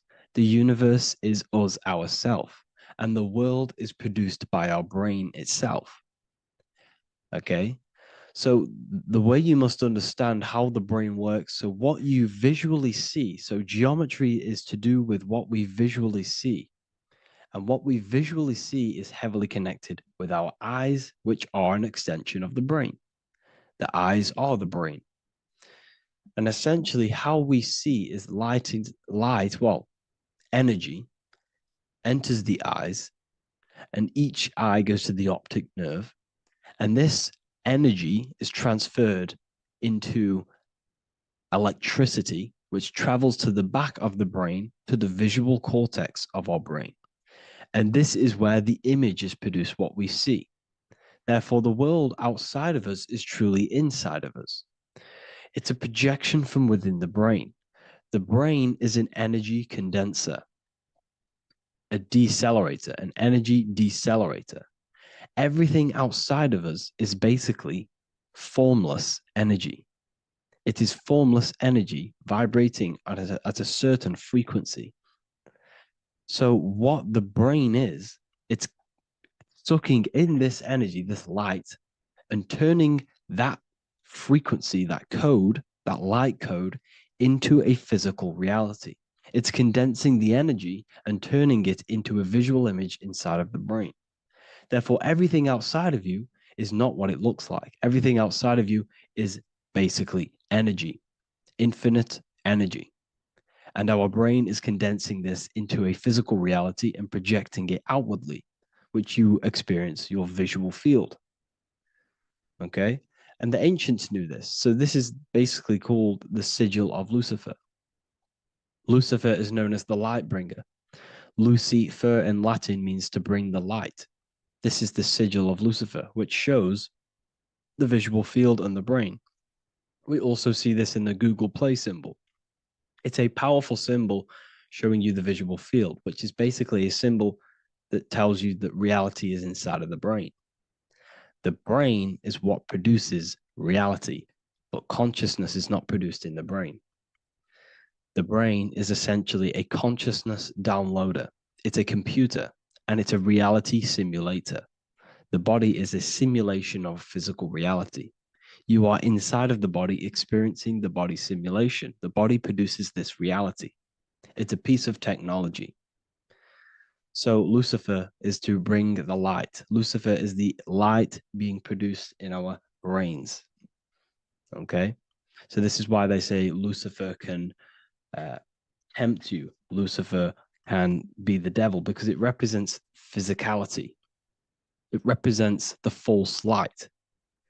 Lucifer can trick you because it represents the physical world can trick who you truly are. So now that you understand how the brain is basically an energy decelerator and it creates and simulates a reality to your consciousness, you are no longer a person in a universe. You are the universe itself experiencing itself. Therefore, geometry is heavily linked in with the brain. Geometry is essentially how your brain and how your eyes decode energy. So what you are seeing is the mathematical codes of your brain creating reality. So what they teach you is the external is that geometry is God's way of creating this world, and these are the mathematical codes God's created. But now I'm telling you the internal. This is the truth. Geometry is how your brain mathematically condenses energy and light into a physical reality. So therefore, your brain is a computer program. So now geometry is nothing outside of you. Geometry is not something created by something else. It's created by your brain. Your brain produces these patterns through mathematical codes by breaking down energy into physical reality. And this is why you see geometry in everything around you. This completely changes your view on geometry. It's in your ear, it's in your face, it's in everything. Geometry is everything. Okay? So now that you understand this, now, as we were talking about the visual field earlier, the ancients knew about this. The ancient Egyptians knew about this. We can see this symbolism inside of the casket, the Egyptian casket. See, this crossover represents the visual field. This represents the back of the brain. This is the left hemisphere, the right hemisphere. And now some of the most simplest teachings in geometry is that straight lines are masculine and curved lines are feminine. And we even see this in the human body. The feminine human body is curvy and the masculine human body is liney. And even with the genital reproductive area, we have a line and a curve, 0 and 1, the binary code of all creation, 0 and 1, because that's basically all that exists. Nothingness and one, nothingness and God, nothingness and consciousness. That's all that exists.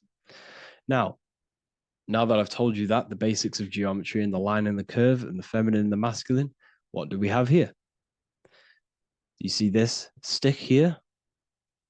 This is a curve. And what's the right hemisphere? The right hemisphere is the feminine, the feminine energy, the feminine aspect of our brain. Then we have a straight line. This is straight lines. Now this represents the left brain. So the Egyptians are showing you the left masculine brain and the right feminine brain because of the curve and the straight line. And this is the visual field, the crossover. So there's a crossover in the brain. The left eye is connected to the right brain. The right eye is connected to the left brain. Okay, so the left eye is connected to the right brain. The right eye is connected to the left brain. The solar and the lunar. So, like I said, everything outside of you is basically energy. Your body is basically a holographic avatar, condensed energy produced by your brain. There's nothing actually outside of you. Your 5 senses are electrical threads of light.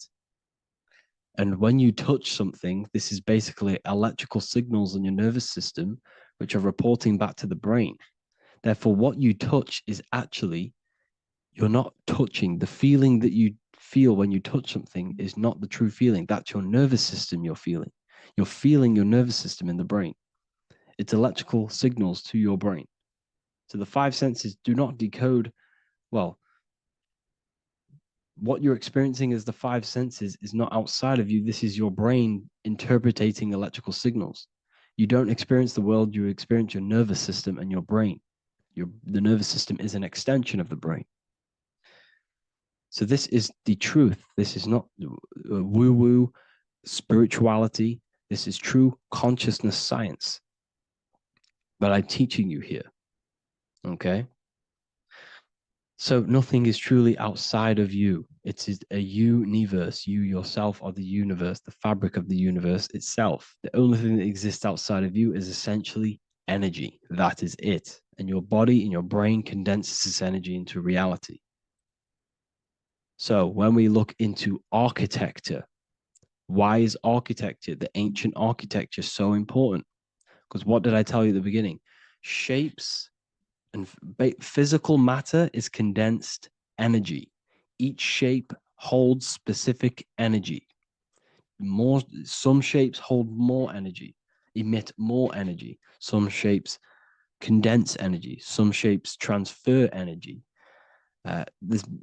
Each shape, each geometric shape has an energetic principle because matter is essentially energy.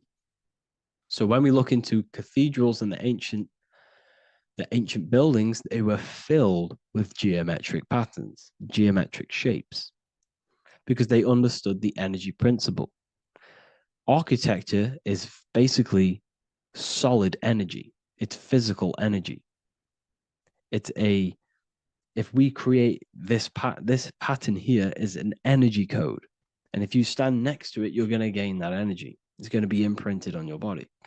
So essentially, they filled their buildings with high energy geometric shapes. Points, triangles, pyramids are very, very energetic. This is why you have crystal pyramids made, organite pyramids. They're always in pyramid shapes. That's why the Egyptians built in pyramids, because pyramids hold high energy. They emit high energy. So this is why you see all these different geometric patterns. Okay. So in the real reality, in the energetic plane, this building would basically look like this: lines and grids of energy. Okay, this is what it would look like in the energetic plane, a blueprint of the energy body. So as you see here, these are the different frequencies in a petri dish, of water in a petri dish. And you can see they are specifically aligned up with these specific patterns. You can see geometry even within geometry. It's fractal. So essentially, when you would stand inside of these buildings, they would imprint the energy of the building in your body, because your body is healed through energy. You have an electromagnetic field around your body. So by creating buildings with geometric patterns, we are essentially increasing the energy of the building, because the building itself is energy. Okay.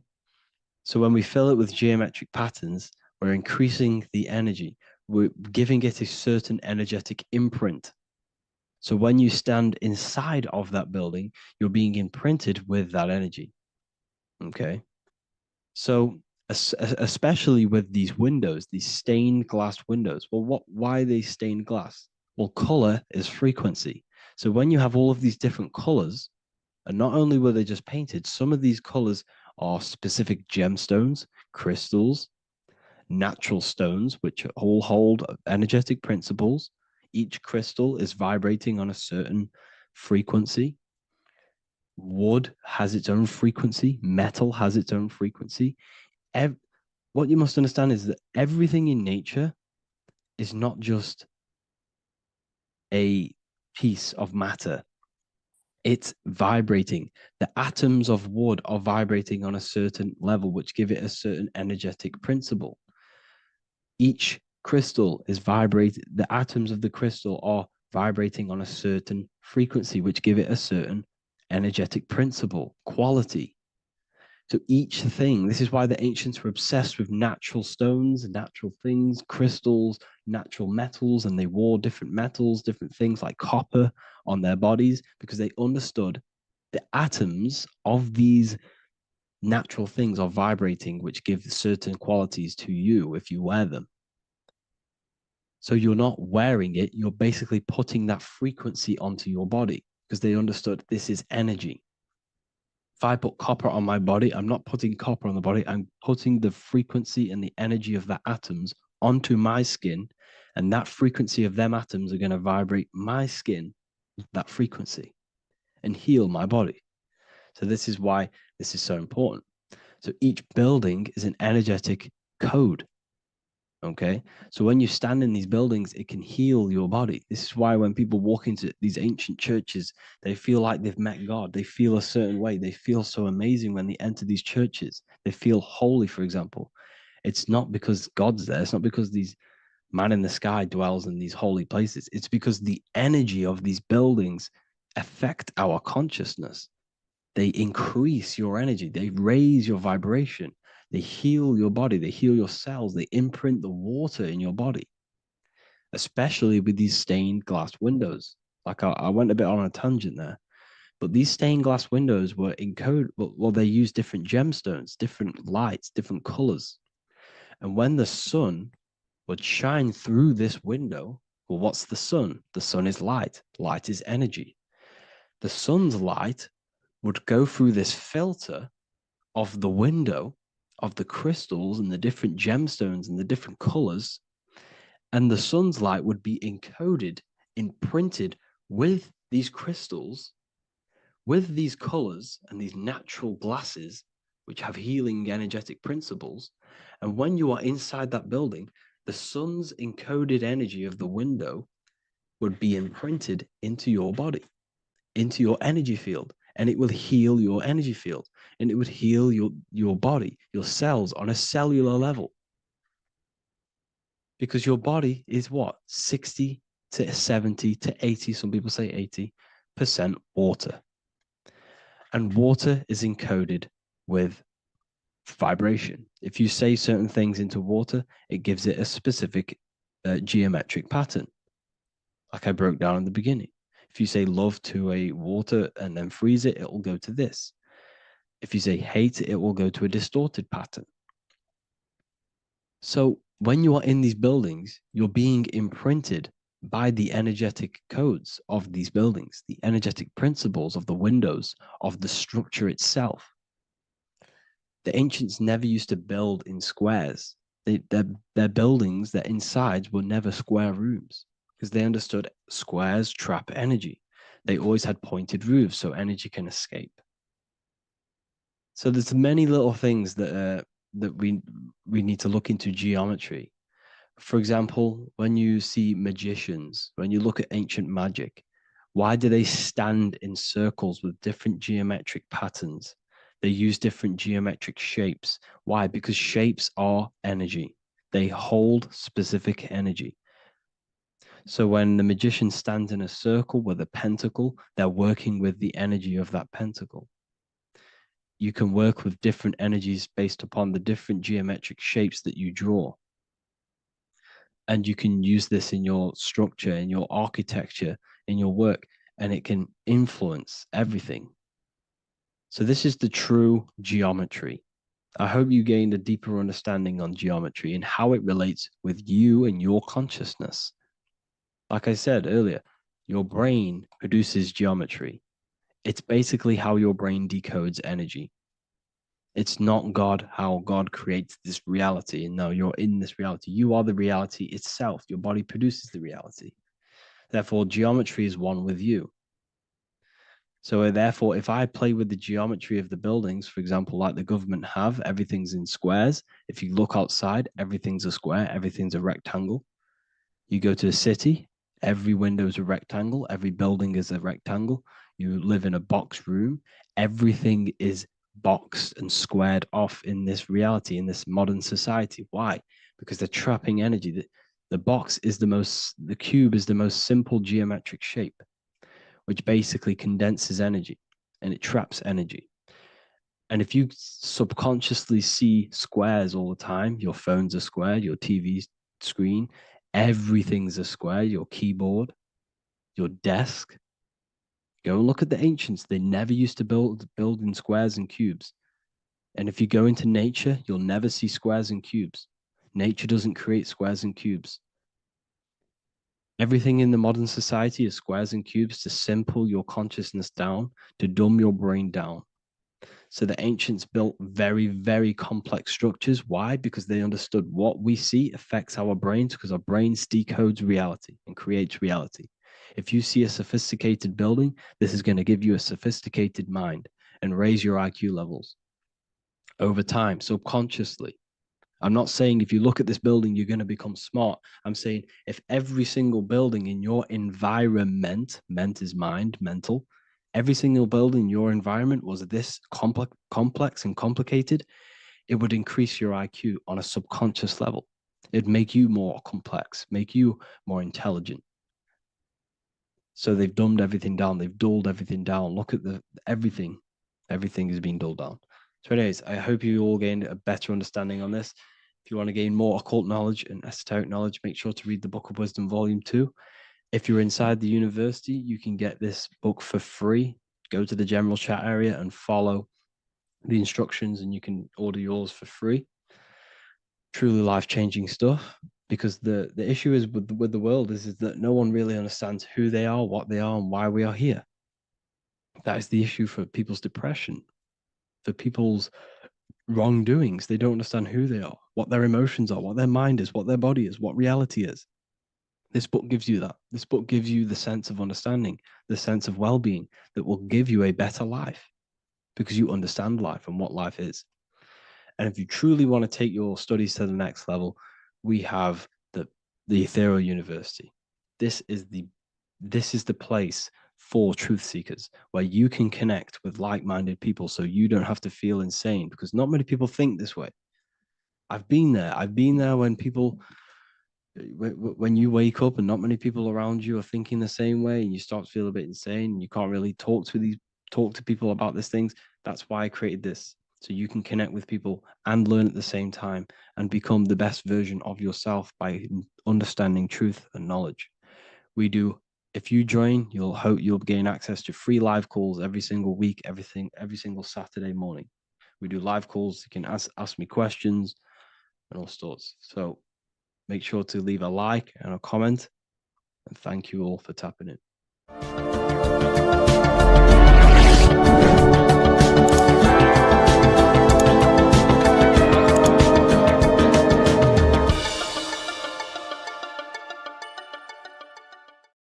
In this video, we're going to be talking about the evolution of consciousness. You are born human, however, you possess consciousness, which is the awareness behind your being, the awareness behind your thoughts, the experiencer behind your five senses, the experiencer, the observer behind your thought, emotions, and senses. You are an eye, an invisible consciousness looking through a lens, which is your body. Your body produces this physical world that you experience. Your brain produces this world. Your brain and body is a technological computer. However, you are an infinite, ever-expanding consciousness behind this physical body. And there is an evolution of consciousness, a cosmic journey of expansion. And this is why we see so much pyramid symbolism in the occult and esoteric world, and especially within Freemasonry. Because the pyramid represents climbing, an evolution, a raising state of consciousness, a journey. Steps symbolize a journey upwards. This is the raising and the evolution of consciousness, our inner world. The transmutation of our inner selves, of our souls and consciousness and our minds. So when we see this pyramid, we're seeing a evolution, a way up to source consciousness. And the eye in the pyramid represents your source consciousness. It represents illumination. It represents divine guidance through this evolution of consciousness. This is why we see the ladder. Consciousness is ever expanding on an infinite journey of evolution. Each individual is a part of this cosmic process, contributing towards the ongoing expansion of both mind and awareness. As we evolve, we collectively explore deeper levels of existence, expanding the boundaries of thought and consciousness.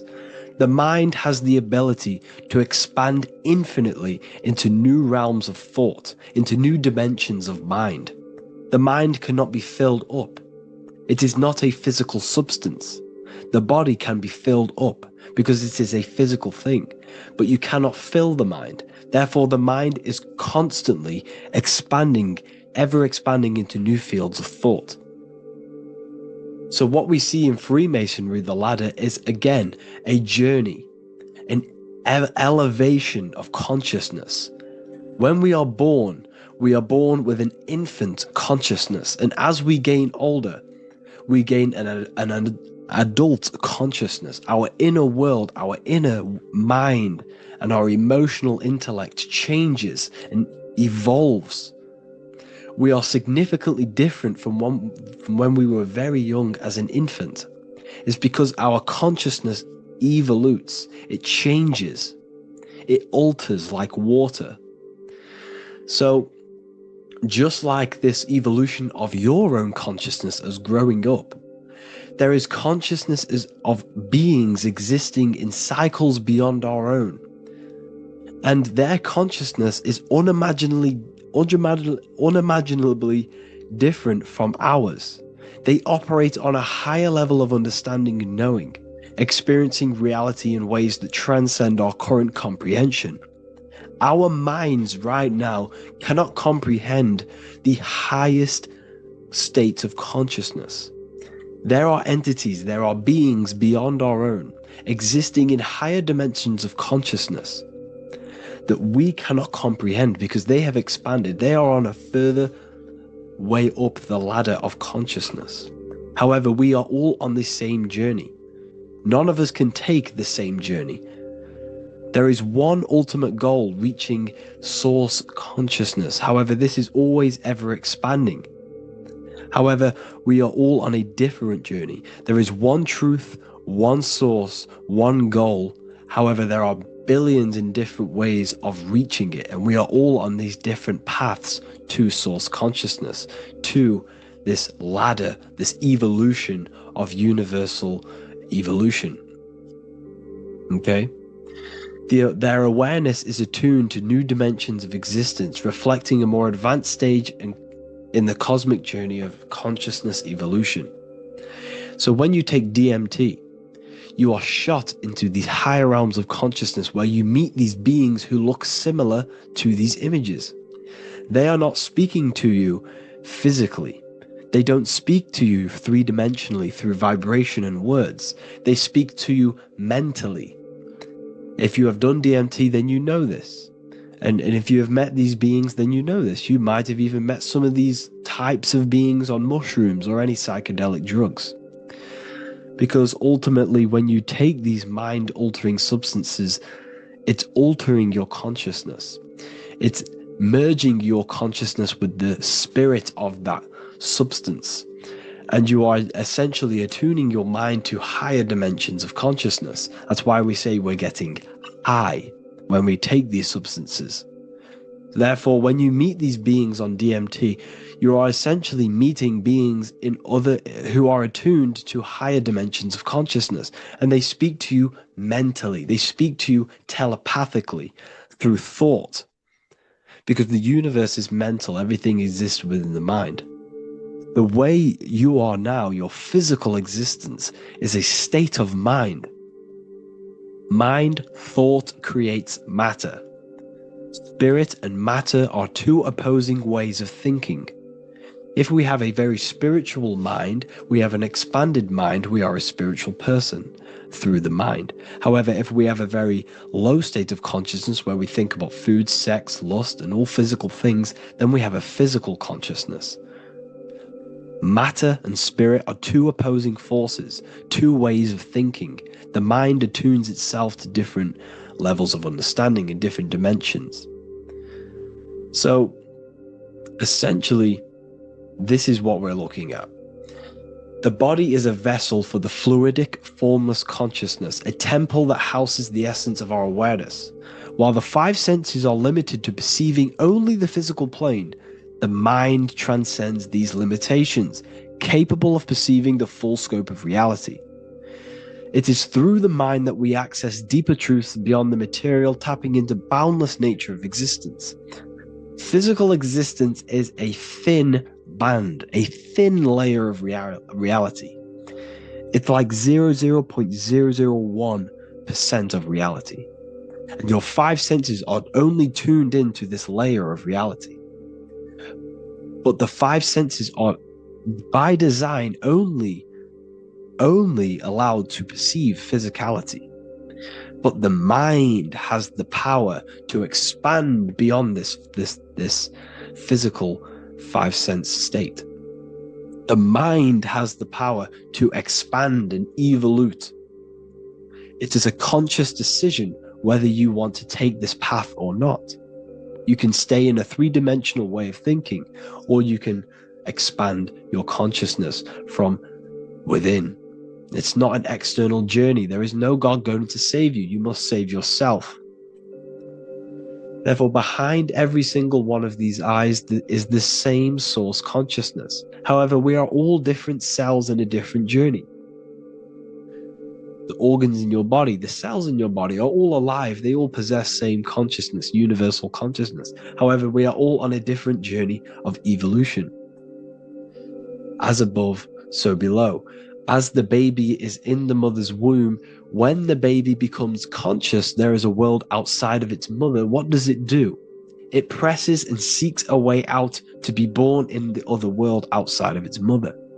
It is the same with your consciousness, your mind. When your mind becomes aware that there is realities beyond the immediate surroundings, it seeks a way out. And this is exactly what I'm doing to you now.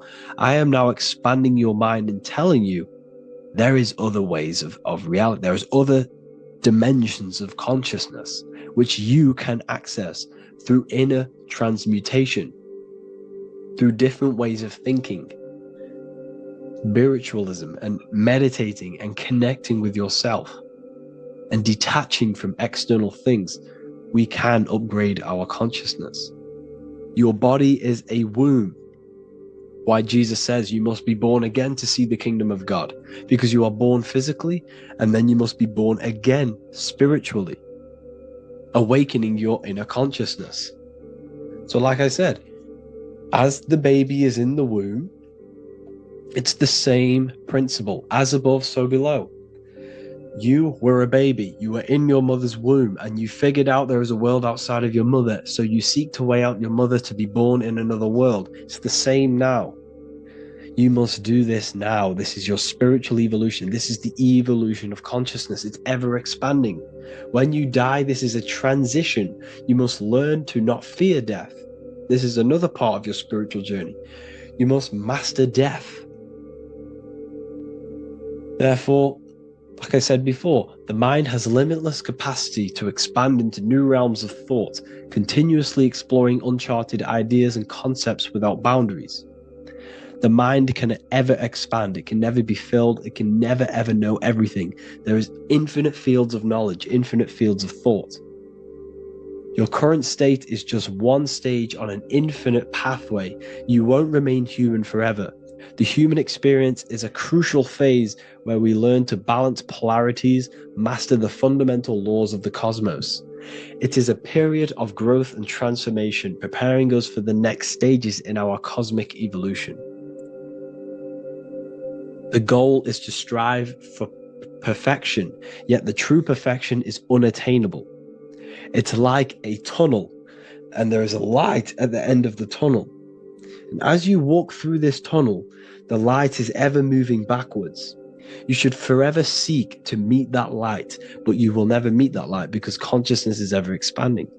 You should strive for perfection, yet knowing that perfection is forever unattainable. The journey is endless, with each step revealing deeper layers of understanding and experience. The pursuit of growth and expansion is itself the essence of our evolution. You can find all of this knowledge in the amazing book that I have read for years. I have read this book, The Emerald Tablets of Thoth, the Atlantean, by M. Dorial, translated by M. Dorial. I'm telling you now, this book, now that I've told you this, you have some context on the book. The whole book is about evolution of consciousness. He's talking about higher dimensions beings. He's talking about how you can transcend this physical plane. It is truly the most amazing book you will probably read. One of the best spiritual texts you'll see. It's hard to understand, so you must read it over and over again.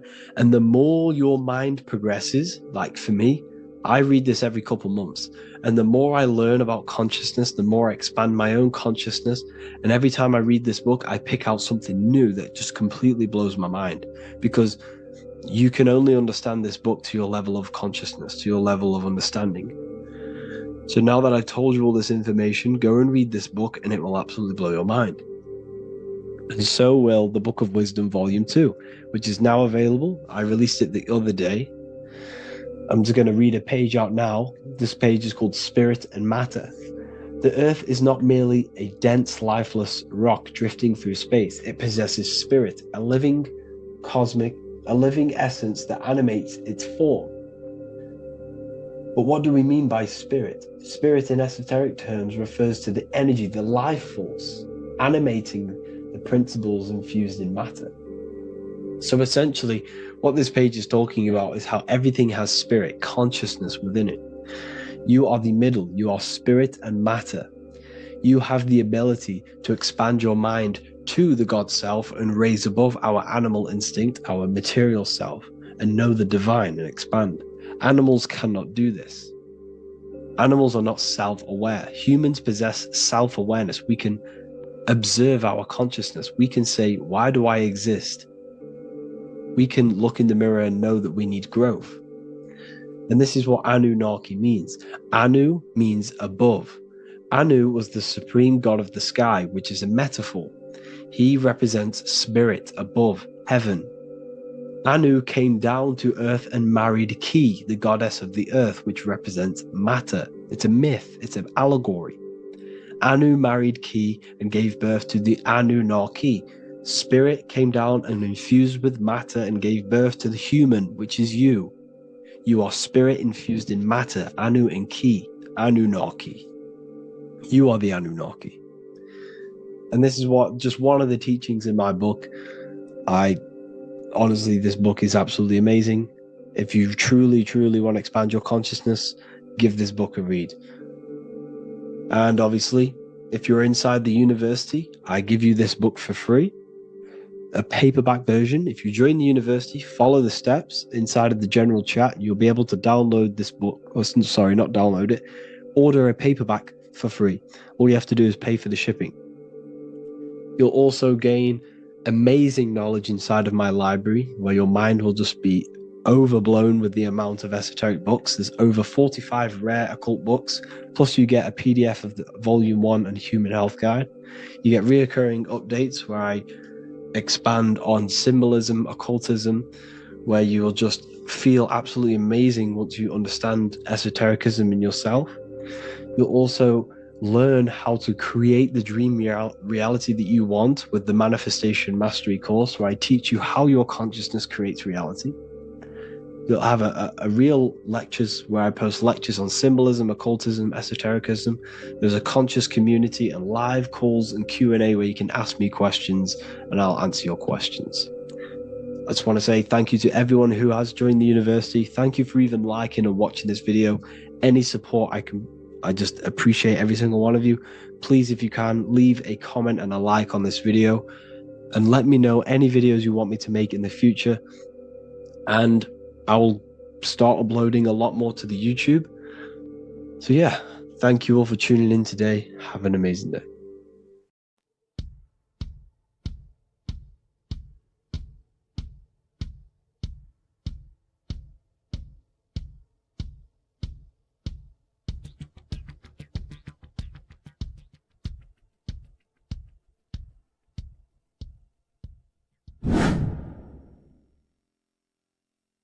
What is good, people? How are we all doing? Today we're going to be talking about the different planes of existence, the occult side of the world, the things they don't teach you in school. And of course, you can only find that on this channel, so welcome. So you need to understand is that your consciousness moves through these different planes of existence, these different states of consciousness, which make up all of you. Okay? They are all interlocked planes. They are all interpenetrated into each other. They are all one. They melt into the plane above and below. You see? Each plane is a product of each plane. As above, so below. Now, the higher you go, the more fluid, the more dreamy, the less dense it becomes. The lower you go, the more denser it becomes, the more solid it becomes. The lowest plane is the physical plane, which you are obviously aware of. You are inside of the physical plane now. But while you are in this inside of this physical plane, you are indeed inside of all these other bodies which you have not awakened yet. You have to awaken these different bodies. You have these bodies. Okay? It's like a ripple effect. And the center is the most dense, the most solid. This is earth, heart, the heart of the ripple. And the lower you, the further you go out from the center, the more dreamy, the less fluid, the more fluid, the more less dense it gets until you're one with the all. You see? And this is what it's like. This is what this system is. It's like a ripple effect. Now, let's jump straight into the planes. First, you have the physical plane, made out of 4 elements. 5 elements. The ether is the mother of the elements. It's the womb of the elements. It's the 5th element. And it gives birth to the 4 other elements. 4 is stability. Tables have 4 legs, and this is why the ether gives birth to 4, because it's the foundation of the physical world. Fire, earth, water, air. They are not pure. Each one of the elements melts into the other one. For example, earth and water both share cold. Water and air both share wet. You see, they compose of each other. They melt, they mold into each other based off the vibrational state of the ether. That's what it is. The 4 elements are the vibrational states of the ether. Okay? So you have the 4 physical elements making this, physical world. It's the lowest world. It's the world of effect. This world, whatever you see, whatever you experience, it's the effect. You can't change anything by manipulating this world. You got to manipulate the higher worlds to affect this world, you see? As above, so below. This is the lowest plane. It has 3-dimensional. It's the 3rd dimension. Space, height, and thickness. That's all it is.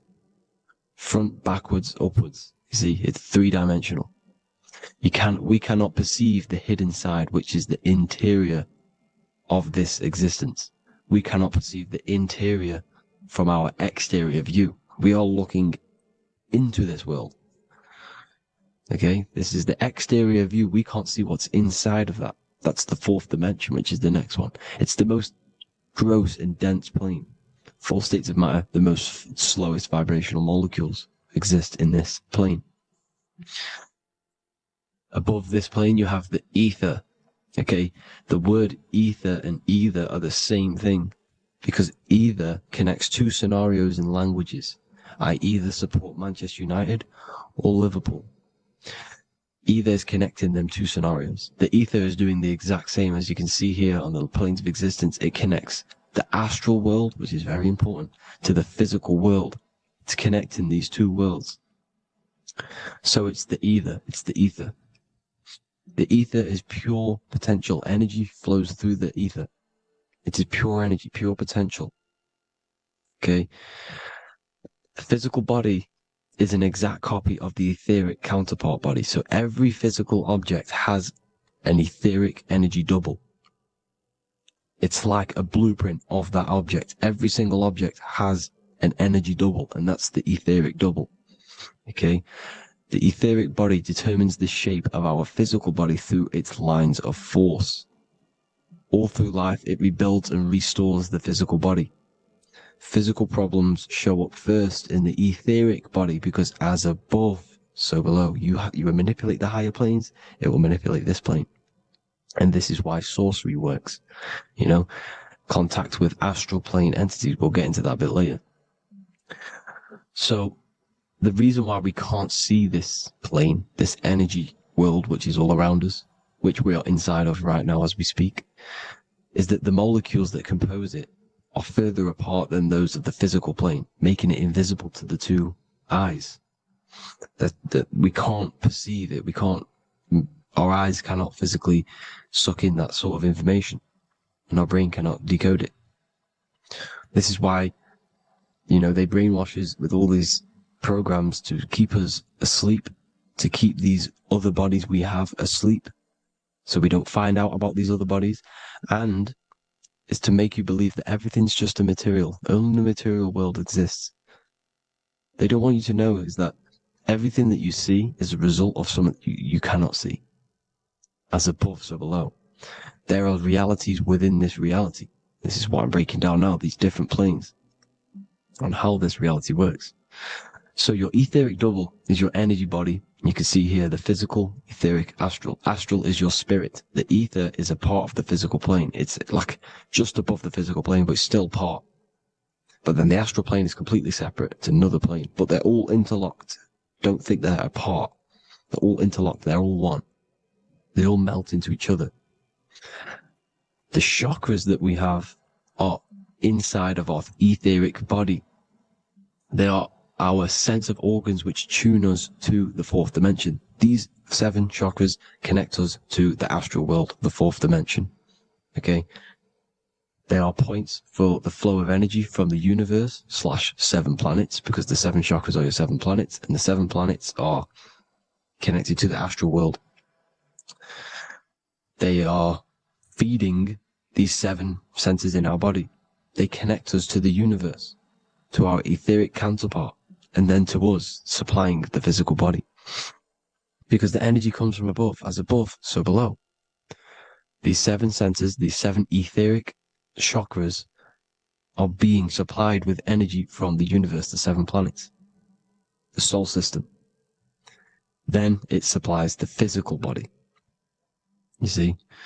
So, the ether is very important. And this is, that the ancients understood the science of the ether, and they could, harness free electricity from it, because it's all around us. The ether is all around us. And this is what they were doing. They were harnessing free energy using the ether. The astral plane, the fourth dimension, very important plane. Very, very important. We've all been there. Every single one of you has been there. Okay? The fourth dimension is unseen of what we see. It's the interior of the exterior that we see. We see the third dimension, but we cannot see beyond what's making this third dimension. This is the fourth dimension. Okay? It's the dream world. This is where you go when you dream. Okay? This is where you go when you dream. It's the place of disembodied spirits or ghosts, entities, whatever you want to call them. When you hear ringing in your ears, that is not tinnitus. That is an entity around you. Okay? That is an entity around you. The fourth dimension is where thought forms exist. Mental images. Thought forms as in what you see in your mind when you think of an image, because the mind is the highest plane of existence. Mind is the highest plane of existence. And it manipulates all of the planes below. So it goes the mental plane, then the astral plane.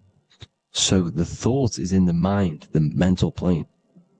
That just the thought alone, no image, but then the form depiction, the thought form exists. It manifests in the astral plane as a sort of image, an entity, a living conscious being. So this is why thoughts are things.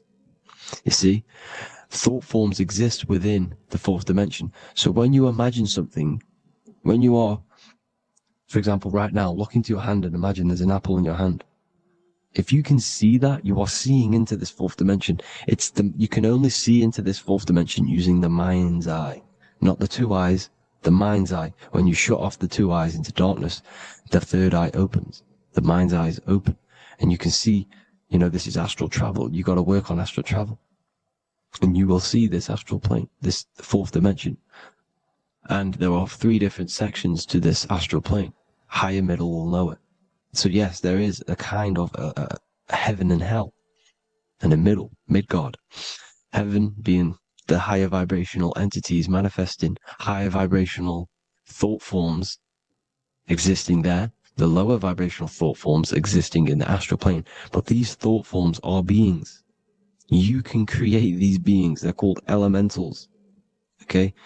If you entertain specific thoughts for longer university, in this lecture, you will learn about the death process and how to prepare for it and why that preparation is so important.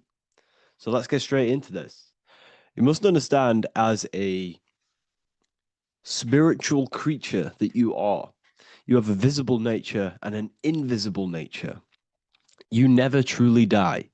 You are an eternal soul experiencing a temporary physical world. The inner world of thought and emotion is eternal, while the outer world of matter is mortal. Everything that is seen is mortal. Everything that is unseen by the eyes is immortal. When you die, your external physical world will be stripped away, leaving only your pure consciousness in its raw form, drifting within the astral plane. So here you see your physical external body and your internal world. And your internal world is your state of consciousness.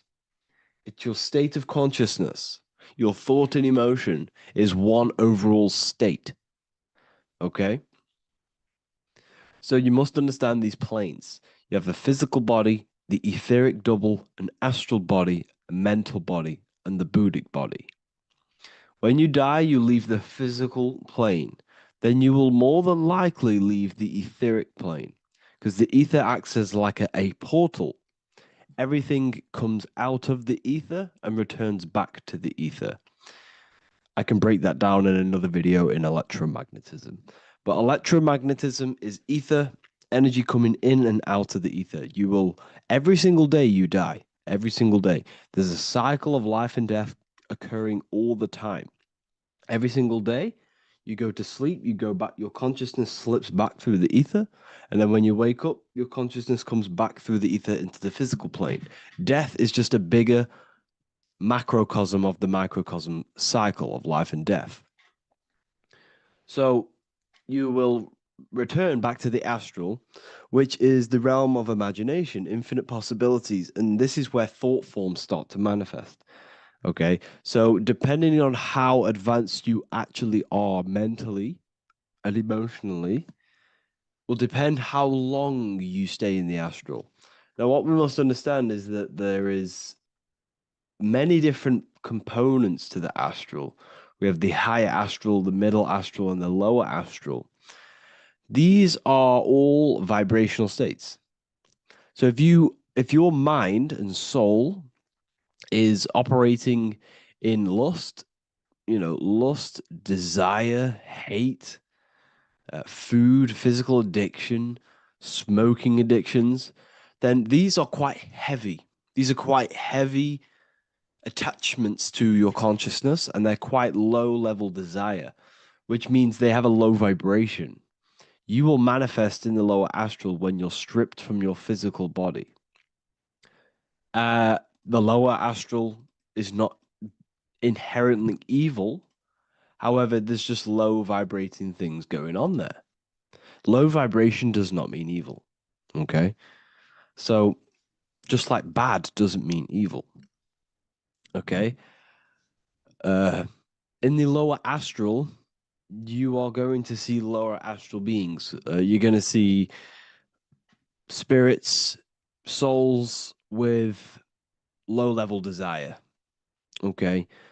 People who are attached to the physical plane, people that lust, people that do these things.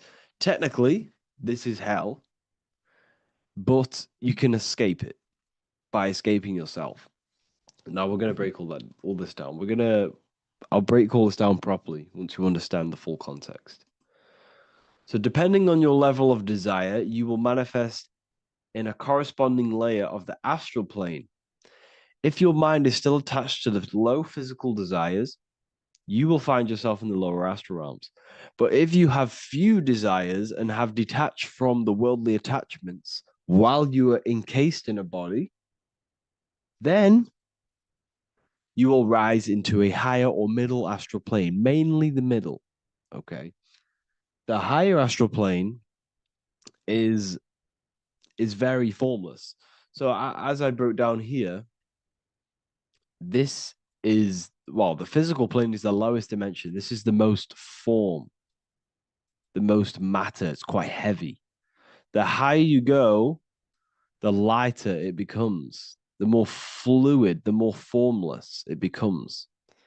So you see here it says denser down and lucidic up. So this is more lucidic in these higher realms. This is more dense in the lower realms. So this is why the ancient Egyptians were always talking about, I'll show you this.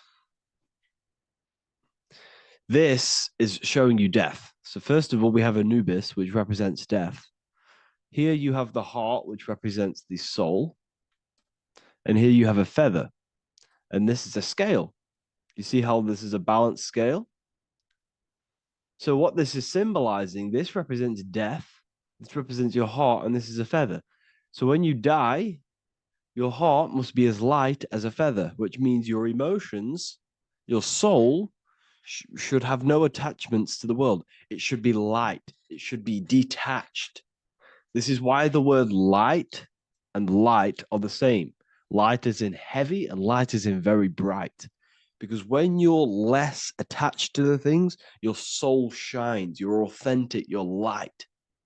You're very bright soul. And you have no attachments. Your light is in not heavy. So you must detach from the worldly desires. We have to detach from the smoking, the food. This is why we should fast. Smoking, this is why we should detox. We should also meditate. We should also be able to sit with ourselves for long periods of times. Okay, I'm going to break all this down properly. But that's why the Egyptians show you the symbolism here. Okay. So you're stripped of your material body. So that state of consciousness you're in right now, your inside world, if you shut your eyes, that state you're in, that is what you're going to experience when you die. Okay. And you're going to be manifested into the astral. In the physical plane, you can mask or hide almost anything. But in the spiritual realm, you cannot. The astral body, your thoughts and emotions directly shape your spiritual body, your astral body, revealing your true inner state. So your desires that you can hide in the physical plane, your emotions, your thoughts, you can't hide any of that in the spiritual plane, in the astral plane. That will directly shape who you are, your color of your astral body, and your astral body as a whole. So here we have Kim Kardashian. If you could see this lady's astral body, you would run so far that you would be horrified for the rest of your life. If you could see their spirit, their astral form, it would be horrific because their mind is so attached to, physical things, so attached to desire, money, fame, worship, power. These people do not want to die. These billionaires and millionaires will never want to die. They will do whatever they can to stay alive because they understand what when they die, they have to face themselves. They have to face their inner world. And their astral body, their true authentic self on the inside is horrible and horrific and so low vibration. So this is where it comes in. You must be as light as a feather. This is what the Egyptians are showing you in their artwork. Your soul must be as light as a feather. In order for the soul to ascend to a higher plane and not look at that physical plane and say, I want to go back or I want to desire things down there, you must detach now and prepare for death. Hell is not a place. It's your own personal suffering born from within. If your mind and soul are deeply attached to mental fixations, emotional wounds, and physical addictions tied to the material world, that pain will follow you into the astral. This is your true judgment day. You judge yourself when you die. You see your authentic self. There's no hiding. Right. Imagine right now that you everything you cling to was stripped away. No matrix, no electricity, no food, no TikTok, no phone, no possessions, no distractions, no one else. Could you sit alone with yourself for just 1 hour? Could you sit alone with your thought and emotion? That moment of truth is what you must begin to prepare for. Could you sit alone with yourself? Can you sit alone for long periods of time and just think? And if you cannot, then you're running from your internal world. You're running from your thoughts. You're distracting yourself from your thoughts. This is what we must address. Now, don't feel bad if this is you. We've all have problems. We all have internal problems. But this is what we have to face directly in order to prepare for life after death. We must meditate for long periods of time. Not even meditation. We should be able to sit with ourselves with no distractions and just think. This is what the people of the past used to do when we had no technology. People would sit and think for hours. This is what we need. Because if you cannot sit with yourself, imagine sitting with yourself with no physical body. That's the level that's going to happen. And we need to prepare for that. The soul and mind must become as light, as weightless, as radiant as a feather to ascend to a higher plane and move beyond the physical life. To rise, they must release heaviness, attachments, burdens, fears, and desires. The lighter and brighter your inner being becomes, the more freely it can rise into a higher state of existence. Ascension is not about going somewhere, it's about becoming something pure, clear, and luminous. Okay, this is very important. Very, very important. We must detach from the worldly things. So enough of that. How do we do it? How do we attach? How do we prepare? Number one, you must detach from the material things. Start loosening your grip on things, possessions, titles, even identities. They are temporary. Appreciate them, but don't let them define you. Let nothing outside of you define you. Nothing. Your name is not you. Your job is not you. Your reputation is not you. Your bad past is not you. Your good past is not you. Your business is not you. Everything outside of you is not you. Now, what I'm saying is, I'm not saying go full right-hand path and never care about anything physical, never care about your family, don't love your family. I'm not saying that. What I am saying, love these things, love these outside things, but do not become attached and do not let them define you. You must be okay with losing anything that is outside of you. You must be okay with that, because you must understand the physical plane it's promised that everything is temporary. Everything is temporary in this plane. So don't ever think it's going to be there forever, because it's not. And you must remind yourself, not remind yourself, but I think about this sometimes when I start becoming a bit attached to work and stressed. I just remind myself that I'm going to, this is temporary. I'm going to leave this world one day and I'm not going to care. So you must have the balance. Okay. The balance is key. You can go down that right-hand path and just fully cut off from the world like a monk and shave off your hair, disconnect from the physical world. You can do that. That's not wrong. There's different paths in life. You have the left-hand path, purely physical. You have the middle path, which is balance between the physical and spiritual. Then you have the right-hand path, which is monk mode, where you fully disconnect from the world. They shave their hair off to disconnect from the physicality. They meditate for long periods of time. This is what they're doing. They're preparing for death. Monks prepare for death. They understand this. They understand that you don't die. Your inner world is the true world. The inner world is the only world that exists. Everything outside of you is an extension of you. Number two, cleanse the mind. Watch your thoughts. Are they rooted in fear, anger, regret, or craving? Meditation, mindfulness, and inner reflection help purify the mind. The cleaner your thoughts, the lighter your spirit. So your astral body is formed by your thoughts, it's formed by your emotions.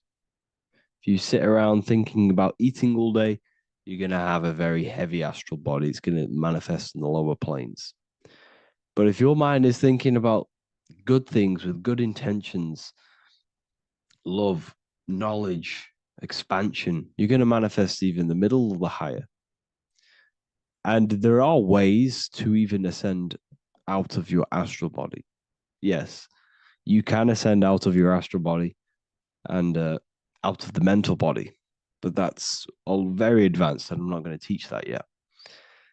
I'll make another video on that, but you can ascend from them bodies. The astral plane is not the end. You can keep ascending as a soul until you're left with just the pure essence of the soul. But we're going to, anyways, cleanse the mind, reprogram the limiting belief systems, let go of mental attachments. And the way you do this is by getting a piece of paper and writing down every single attachment that you have. And you're going to realize there's more than you think. Okay. We have to detach from these. We have to.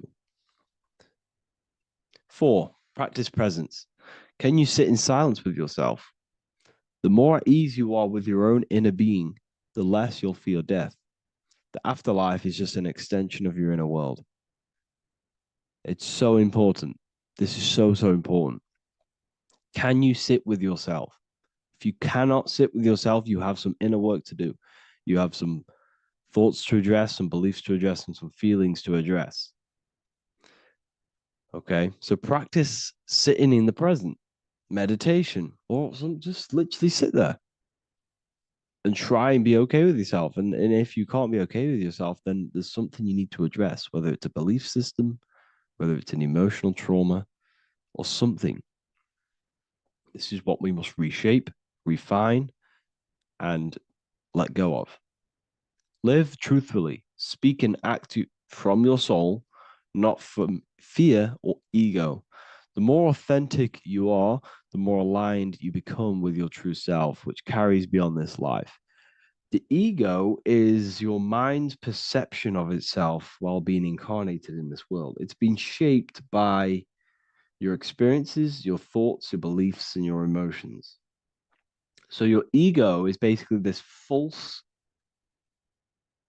thought form that you've created. It's a false layer of yourself that sits on top of your true authentic self. It's basically your physical character. When you were young, you had no ego. You were pure. You had a pure consciousness. But then as you grew older, your ego started to grow, and it still is growing because it was shaped by experiences, things you've gone through, things you said, things you believe, things you think. It's created by you, by your mind. And the ego is close to the word echo. The ego is the echo. It's an echo. It's a layer. It's a false identity. It's a false layer that sits on top of your soul. And if you don't get rid of that ego, if you don't know how, well, not get rid of it, but balance it. If you don't know how to rise above that ego and you die, it's that ego that's going to be pulling down when you die. It's that ego that's going to be your suffering. Okay. 7, connect with the divine, whether through prayer, meditation, tune into something greater than yourself. The connection is the soul's compass beyond this world. If you can meditate and rise above them clouds of thought, that's the soul, that's the observer. We must connect with that. Okay, this will definitely help with just allowing yourself to connect with your true self. Meditation's great because you can just fully detach from the world. And the more you meditate, the more you can prepare for death. A powerful way to cultivate detachment is through daily detachment meditation, done either at night or in the morning or the first breath upon waking. Or do this as many times as possible per day. Start by physically grounding yourself in the present moment. Say out loud, I am here right now, nothing else matters. Let that phrase draw your awareness into the now. Just keep saying it until you're present. Then begin to slowly list everything you identify yourself with, one by one. I am not your body. I am not my body. I am not my name. I am not my possessions. I'm not my house. I'm not my children. I'm not my everything. I am not my thoughts. Release each layer gently. Imagine if you want to, if you have a good imagination, imagine placing these things into a big box. Placing your body, placing your name, placing your possessions, placing your house, your car, your thoughts, your beliefs into a box, and then shut that box. If you have a good imagination, do that. That can help. And you'll be left with yourself. And you're not even that. It goes even deeper. Eventually, you'll reach the mind itself. Detach from the language that the mind is even using. Now, that's very difficult. And not many people have ever thought about that, and they've ever even been there. Detach from the language that the mind is using. Think about that for a second. Your mind is not what you actually think. It goes very deeper. Your mind is not that little voice. It's that voice that the language is using. So even the language is a spell on your mind. Okay, it's an attachment. Eventually, you'll reach the mind itself, detached from the language it uses, the voice in your head, the need to define. What remains is something beyond thought and beyond words. I can't even describe what's left, because words, once the language is gone, it's purely metaphysical. All I can say it is pure awareness, and it's symbolized. This is why symbols are so amazing, because they can symbolize things that are beyond words. A flame, it's just a flame, and you won't be able to understand that until you've been there. It's just a flame. It's pure cause. Words can't describe it. You'd have to experience it. Connect with this essence daily. This is truly who you are. So this is a great way to detach. We can do these detachments every single day during meditation. This will definitely help over long periods of time. Of course, you're not going to be ready tomorrow for death, but just try and prepare for these things. This is the whole reason people used to meditate. It's the whole reason why people do these spiritual practices, because they understood that this plane is temporary and your soul moves on from this plane. And you'll never truly believe in the soul until you experience it. So I can show you these things, but you must go out and experience it. The soul is real, but you won't understand unless you cast off everything else. Okay. So I hope this video helps. It's a very deep video. I'm going to be making more of these stuff, of more self-mastery. And of course, we've made the self-mastery section now. So I'm going to start filling up this place with lectures. And I think it's a great time to start this, because a lot of people have been asking on how to master yourself, prepare to death. So hope this video helps. See you in the next one. There's an ancient symbol hidden in plain sight, one that holds the key to transformation, power, and unlocking your true potential. It's been used for centuries by mystics, rulers, and even modern science, but almost no one understands its true meaning. Once you do, it will change the way you see yourself and the world forever. Stay with me, because this could be the key to your own awakening. The symbol of the snake, or the serpent, is a very powerful symbol that refers to something within you, that we all are on this journey. So first of all, we see this symbol in ancient Egypt on the top of the pharaoh's head.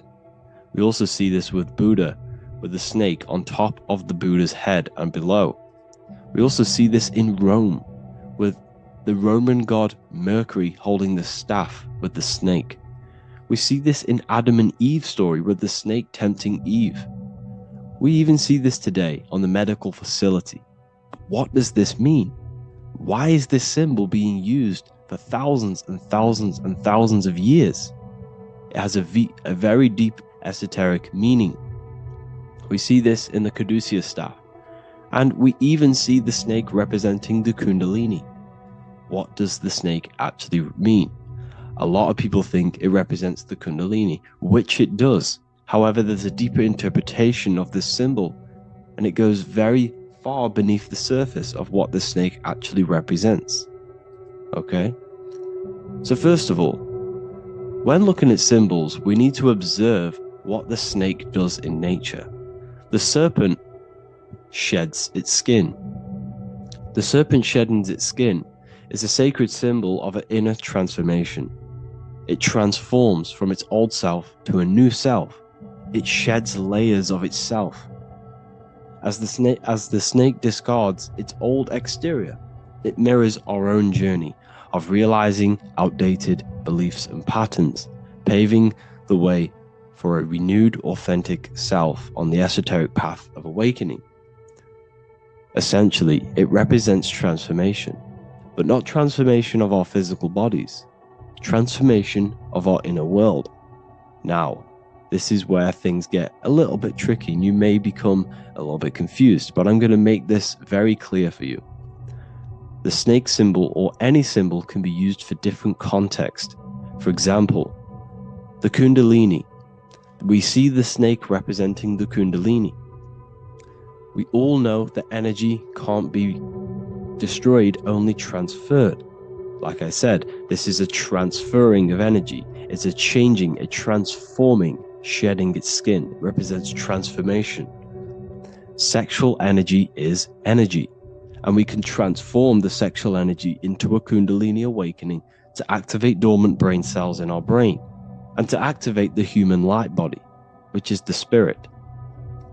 We can cultivate, save, and retain our sexual energy, transmute it up the spine to activate the brain. This is a symbol of transformation, of energy in this context. However, when we go to the emergency services, this does not mean the same thing as the Kundalini. The snake in this context represents transformation of health. When we are picked up by the emergency services, we are looking for a transformation. We are unwell and now we need to transform to well-being. This is why they use this symbol. It represents transformation, especially with the pole and the snake climbing. It's climbing, it's transforming from the bottom to the top, shedding its skin, shedding old layers, transformation. We see this in the Bible with the snake tempting Eve to eat the apple of the tree of knowledge of good and evil. Well, what does this mean? Where's the transformation in this? Well, this is a very hidden one. The transformation takes place in Adam and Eve's consciousness and their mind. They go from a pure, whole state of consciousness, from being tempted by the snake, and they eat it and they transform into knowing the good and evil, into the dualistic ways of thinking and the dualistic meaning of this world. Let me rephrase that. They understand the dualism of this world, and they now understand the two good and bad ways of thinking. They know the knowledge of good and evil, of duality. They shifted from a whole state of consciousness into their consciousness being split into good and evil. This represents the journey of every single soul that incarnates into this world, including yourself. When you were a child, you were whole. You had no understanding of good and evil. But as you grew older, you eaten the fruit. You grew to understand the knowledge of good and evil. Your consciousness split from a whole into a separate and divided way of thinking and divided understanding of the world. We suppressed aspects of ourselves to fit in with society norms. And we just limited ourselves with limiting belief systems. We knew the knowledge of good and evil. Our consciousness split from a whole state. This is what Adam and Eve is symbolic of. We see this with the Roman god Mercury, with the snake. Mercury represents intellect, communication. He's always flying in the air, which represents the air, the mind, the intellect. He's holding the snake to represent transformation of the mind. This is what we call mental alchemy, turning base metals into gold, turning the unenlightened aspects of our mind into enlightened ones, turning our negativity into power and control. We see this with Buddha, and Buddha is all to do with transformation of the inner world, transformation of the mind and the soul and the emotions. And it also represents the Kundalini. We see this in ancient Egypt. We always see the snake on the head, representing the place where the third eye is, representing the intellect or the mind, the mind's eye, the third eye, whatever you want to call it. This is the place of the invisible intelligence within us. This is our mind or intellect. And this is the transmutation of the mind. This is why the snake is on the head, representing the transformation of the mind, going from the unenlightened into the enlightened, going from the uncontrolled to the controlled mind, so that we can control the very fabric of reality. I've kind of just given that away. Why is this important? Humans are creators. We're the architects of creation, endowed with the divine power to channel the fourth dimension, which is the imagination, into reality. Each thought and intention is a seed. When nurtured with focus and clarity, transforms the unseen into the tangible experience. This creative process bridges the gap between the ethereal and the material. Humans are creators. It's impossible for you not to create. Whether you're doing this consciously or subconsciously, you've been creating your whole life, turning non-physical thought into physical reality. We are creators. However, the mind cannot create in a state of chaos. The mind cannot create with limiting beliefs. The mind cannot create with thoughts that come and destruct our minds. The mind cannot create consciously and effectively if there are impulses within our mind and we have no control over the mind. So this is where self-transformation comes from within. This is where the snake comes in. The snake represents the transmutation of our mind from the uncontrolled to the controlled. In this context of the Egyptians with the snake on their head, it's all to do with mental alchemy. In the occult tradition, the mind is seen as a delicate instrument that demands constant vigilance. Left unchecked, it reverts to archaic and destructive thinking patterns. Like a finely honed blade, it must be continually sharpened through discipline and self-refinement. In this unending process of unveiling and mastery, we learn to shape reality, harnessing the power of our thoughts to manifest the highest potential. It's all to do with mental alchemy, and this is how the snake is connected to you. And what the snake represents to you, it represents the transmutation, the changing of ourselves, of our consciousness, so we can gain control in this 3D world. If we lack control, then we'll constantly be manifesting chaos. Now, there are 3 ways that we can transform our world, and we can slowly transform our mind. Now, this is not an overnight process. It takes periods of time of purification. And number 1 is affirmation. Let's say we have this dirty cup of water and we have a tap of water. And in this tap, it's pouring in more water, clear water. Over time, if I keep pouring clear water into this cup, it's going to slowly purify this cup. And then in the end, it will look like the cup on the right. It's the same with your mind. The cup represents the limiting beliefs, the negative thoughts, the negative mind, the uncontrolled mind. But if we keep repeating affirmations over and over and over again, such as I am disciplined, I am powerful, I am limitless, over time this can purify our subconscious and we can gain control over the mind, and we will become conscious of the thoughts that we are giving attention to. The second way is meditation. Meditation allows one to develop an off switch for the mind, providing a sense of control over it. Over time, we gain the ability to filter our thoughts and become more conscious of the ones we choose to engage with. Meditation, over a period of time, will give you this button that allows you to filter out negative thoughts. If you have a negative thought in your mind, you'll be able to become conscious of this and redirect your mind's attention. This is all about self-control, because remember, we become what we think about. The snake represents the transmutation of the self. And another way is visualization. Visualization allows your subconscious mind to experience the reality you desire, accepting it as truth. As the subconscious becomes more immersed in this imagined reality, it works to manifest it into your conscious experience. Your visual eye, visual eye. You're using the mind's eye to see and mold your future. That's what imagination is for, to create in your future. You can become your future now in your imagination. And this can slowly purify your consciousness, slowly purify your mind, which will then, if you do all three of these over periods of time, you will see great transformation from the inside out. And your outer world will start to mirror your inner transformation, because it's as within, so without. You change your inner world of consciousness, of thought and emotion, you'll change your external reality and your circumstances. So I hope this lesson has gave you a great understanding of what the snake actually represents. And now that you see it, you will see this everywhere. Every time you see a snake, you know it represents the transformation. So please, if you can, leave a like, comment, and subscribe, and turn on the alerts to make sure you never miss a video.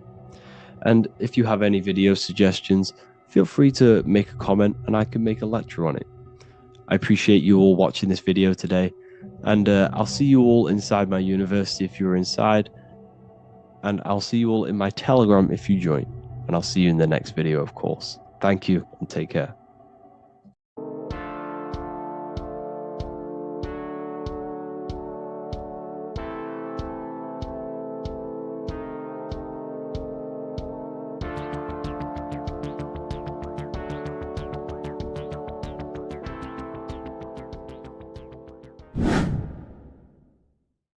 What is good, people? It's Revival of Wisdom. Today we're going to be talking about Saturn.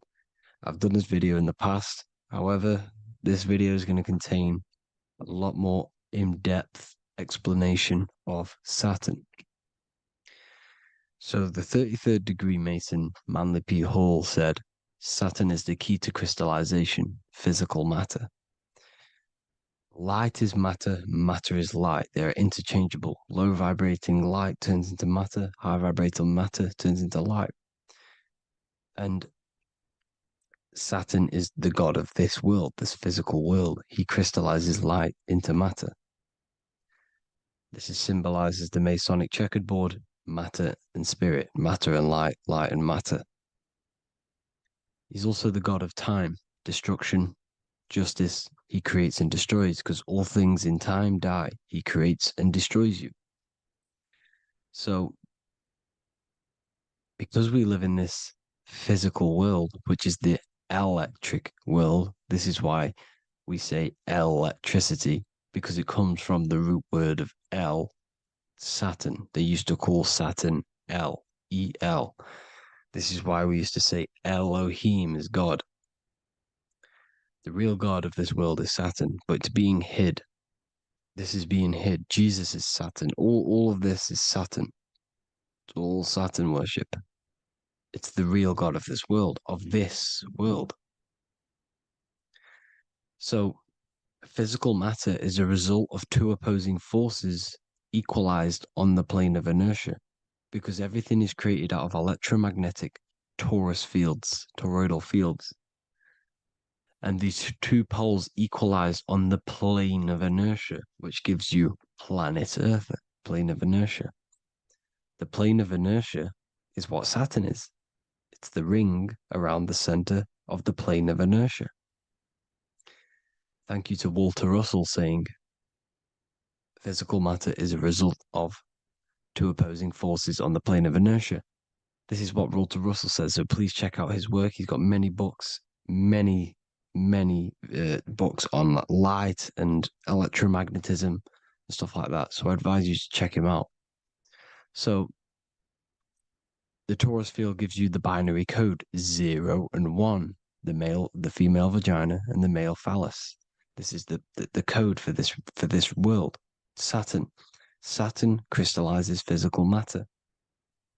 Now, Saturn is the most outermost layer of the 7 layers of heaven, where it says in the Quran, it says, Allah, it is He who created the 7 layers of heaven. Saturn is the outermost layer. He's the top. He's the most high. So when we say the most high, we're referring to Saturn. He's the most high before the firmament, before the stars. So Saturn is the god of this world. He's the Lord of the Rings. He wears the crown. The crown is the rings. Crown, Kronos. So the planets are luminaries. They are lights. They are beings. They are energy, conscious energy. And we're in the heart of the solar system. Saturn is the outermost layer. He is the one of this world. He's the god of this world. Now, on the North Pole of Saturn, you have the hexagon. Add up all the sides, it creates the 6-pointed star. Or it can be created as a cube. The cube is very important. The 6-pointed star is very important. 6 points, 6 triangles, 6 side, 6, 6, 6. Black cube adds up to 6 in gematria. Now, what did I say in the beginning? Saturn crystallizes the physical world. He creates physical things out of light. You are a light being. This is why we say human. Hue means the light spectrum. Hue, man, we are light manifested into physical forms. Human. And we are incarnated through Saturn. Satan, same thing. The number of the beast is 666. And the 666 comes from the 6.6 triangle, 6 sides of Saturn, 666. We are all known as carbon-based life forms. Carbon, the atomic structure of carbon, is 666, 6 protons, 6 electrons, 6 neutrons. We are materialized into our physical bodies through Saturn, through the number of the beast. These bodies are the beast, it's the animal. The divine, the Christ, is the consciousness within, because you're a physical, spiritual being combined into one, hexed into one. Hexagram. This is a hexagram. You're hexed into physical matter, spirit and matter, light and dark, combined into one. Now you contain of the mark of the beast, the mark of your body. Your body's the beast. Says in the Bible, Satan, who is the god of this world. This world. There are many different worlds, but this world is run by Saturn, and it says that in the Bible. Saturn is Satan. It's the same thing. And look at the crown of thorns are wrapped around the heart. The soul is in the heart. The mind is in the brain. The soul is wrapped around the rings of Saturn. You're wrapped in physical matter. This is what it's showing you. This is symbolizing the rings of Saturn wrapping you. And the cross on top is the cross of the cube. The cube, the black cube of Saturn, unfolds into a cross. So Satan, who is the god of this world, Corinthians 4:4 in the Bible, Satan, who is the god of this world, has blinded the minds of those who don't believe. Saturn blinds your mind because the god of this world materializes you and he blinds your mind when you incarnate into physical matter. When you enter this soul system, not the solar system, you hit Saturn first. He materializes you. And look at the symbol for Saturn. This is the symbol for Saturn. All of the planet symbols are created out of the Holy Trinity. The earth, moon, and sun. Body, mind, and soul. The sun is your soul, the moon is your mind, the earth is your body. Your body's made out of the 5 elements. The sun is your soul because the sun is life force. Gives life to everything. Your sun is a soul. Your soul is the sun of your body. The moon is the mind. The moon is the moon of your body, the mind of your body. Intelligence. So all of the symbol of the planets are created out of these. The Saturn symbol is created out of the Earth cross, matter, and the moon crescent. Moon, mind, matter over mind. This is why Satan, who is the god of this world, has blinded the minds of those who don't believe. He blinds your mind. Look at the symbol, it's showing you. The Saturn symbol is matter over mind when it should be mind over matter. So we descend into a soul system, into our 666 Saturn carbon suit bodies, and we are matter over mind. Then we have to move up the spine to go back up to spirit, to mind over matter, where you manipulate your own reality. Now look at this. It creates the number 5. 5 is the number of change. You're moving from this side of the number sequence over to the right side. You're moving from the spiritual into the physical world. You're incarnating into the 5 elements, the 5 senses. So the cube, the black cube of Saturn, is another major symbol. Very important symbol. Here you see the cube, and the color black is associated with Saturn because Saturn's associated with death. He creates and destroys, light and dark. Death is associated with black, spirit, because you can't see spirit, which is blackness. So the black cube is black because Saturn rules the nighttime, which is dark, blackness, and he rules the winter, which is death, blackness. So Saturn is the black cube. Cubes have 6 sides: up, down, right, left, back, and forward. Cubes are 6-sided. Everything is 6-sided inside of this creation because you're incarnating, you're materializing, crystallizing into the cube, the world of the cube. Everything's a cube. Everything's got 6 sides.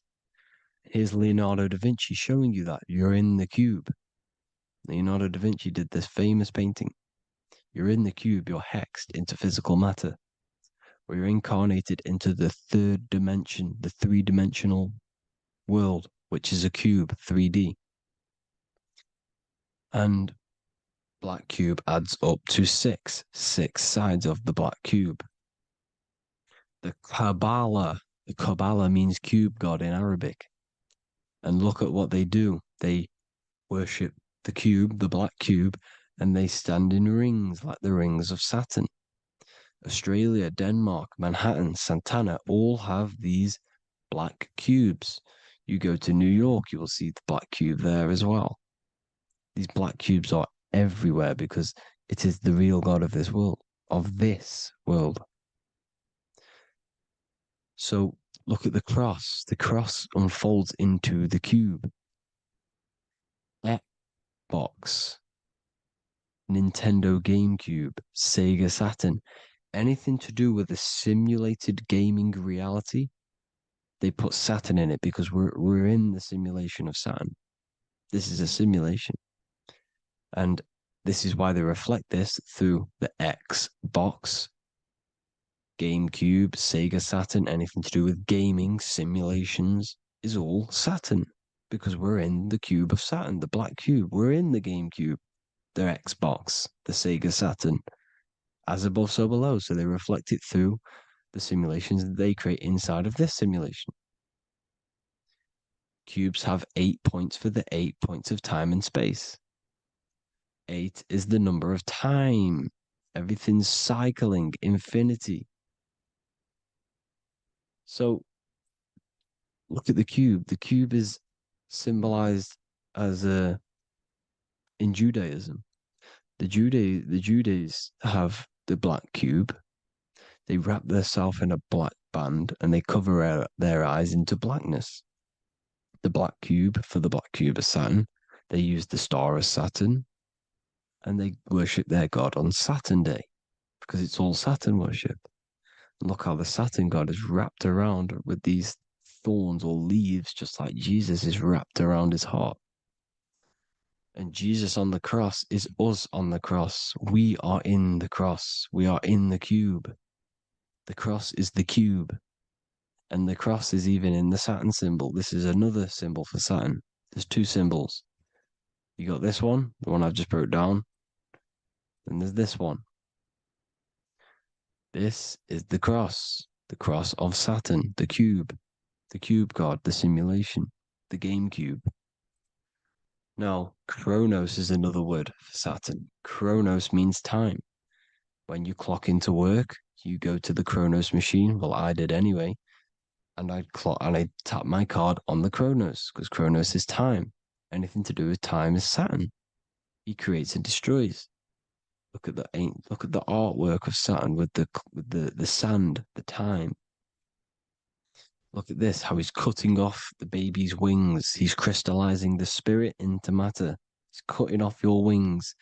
Satan, in the Bible, he falls from heaven into earth and he loses his wings. He becomes a serpent. You see, it's all symbolic for us. We are the fallen angels, fallen angles of light. We're fallen angles of light. We are light beings. Now we're fallen into physical matter. Saturn's chopped off our wings. He's chopped off our spirit wings because when you astral project, you can fly. You will fly around. He's got the Reaper staff here, always depicted with the Reaper staff. Now look at the clock. Saturn day is the 6th day, the number of the beast 666. Look at the clock. 6 take away 12. 12 take away 6 equals 6. 7 take away 1 equals 6. 8 take away 2 equals 6. 60 seconds in a minute, 60 minutes in an hour, 24 hours in a day, 2 plus 4 equals 6. That's 666. Everything's 666 because it's time. Saturn. All goes to Saturn. He's the god of time. We're in time now. We're in time. We're in the time, which is God, the god of this world, the god of time. Now look at this. The Reaper is also depicted as the Reaper with the staff, the black cloak, black symbolizing death, spirit. Judges wear black because Saturn is the law. He's the god of this world. He's the law. This is why they wear black cloaks.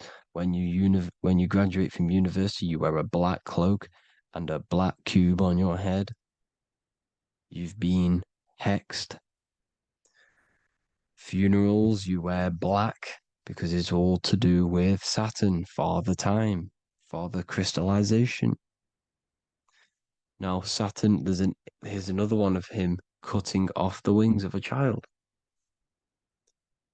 Because he cuts off the wings. He creates and destroys your body. We're in the electrical world. Everything that is electrical vibrates. All vibrations have to come back to a standstill point, which is death. This is why your body dies. Your atoms stop vibrating. Corona. Look at the crown. The crown is the corona. Corona means crown. And look at this is an alcohol brand for beer.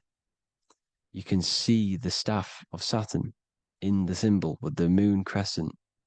Corona, which is the crown, Saturn, the crown on Saturn, the rings. And then you've got the staff. It's all Saturn worship.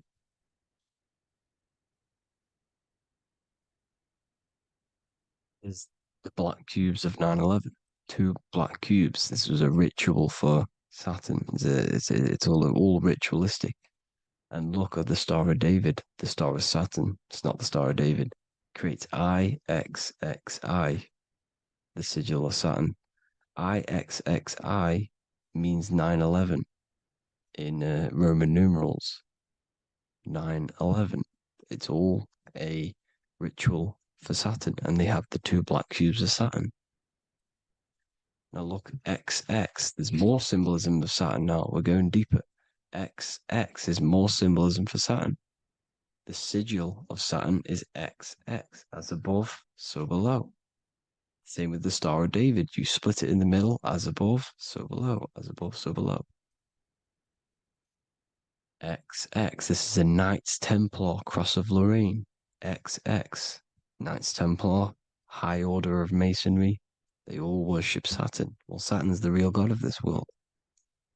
X Eon with the XX. XXL magazines, which is all to do with famous rappers and stuff like that. When you die, you put XX on the eyes because it's Saturn. He's the Reaper. Is Jesus with the XX crown with the thorns around his heart, around his soul, with the cube on the top, the cross cube. Lil Uzi Vert with the XX Cross of Lorraine. Jay-Z with his alcohol brand, XX Cross of Lorraine. The X Factor with the rings of Saturn. All Saturn worship. The seal of Melchizedek is also Saturn. This is the cube. This symbolizes the cube with the 8 points for the 8 points of space and time. And this is the cube.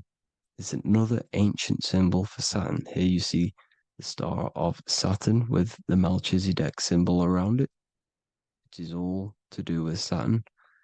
Here you see an altar, the Holy Grail, the Melchizedek symbol on it, and they're worshipping it. This is why we wear rings, wedding rings for the rings of Saturn. It all goes back to Saturn. Earrings. The 8-pointed star of the ancient Sumerians is all Saturn. It's all Saturn. So the ancients, the symbols of Saturn goes on forever. It's in all of the major corporations. You can see it everywhere, the rings of Saturn. Toyota is an obvious one. Internet, Nike, Target, Sega, Saturn. It's all Saturn worship. All Saturn worship. Because he is the real God of this world. Here's Kanye West's album with a Saturn here. Here's Michael Jackson's album saying X, escape. There's the X again. The X, escape. You have to escape this reality. Maybe that's what he's pointing at. Here you see it on the dollar bill. The star of Saturn. Here you see it again on the dollar bill. So that is it for today's people. I hope you all gain some insight on Saturn. Please like, comment, and share if you can. Subscribe if you like the channel. Please have an amazing day. God bless.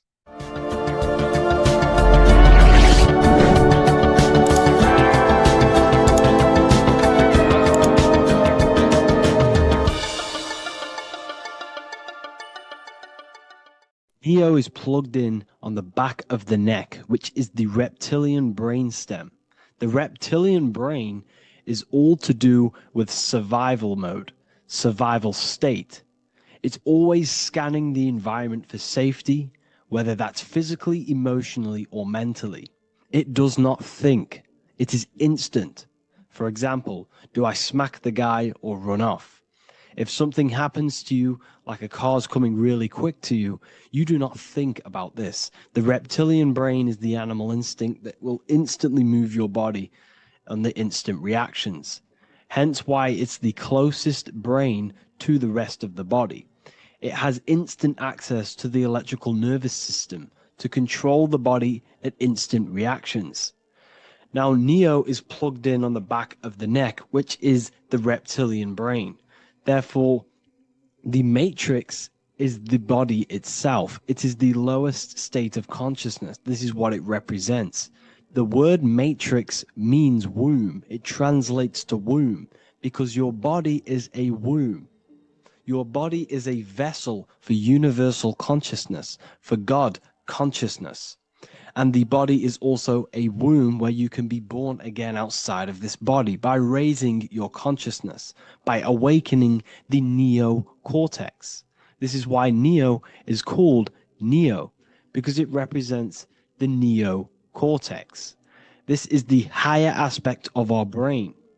This is all to do with new things, higher reasoning, higher thinking, new learning. You see, the brain is a receiver for universal consciousness. Now, what do I mean? It is a radio receiver.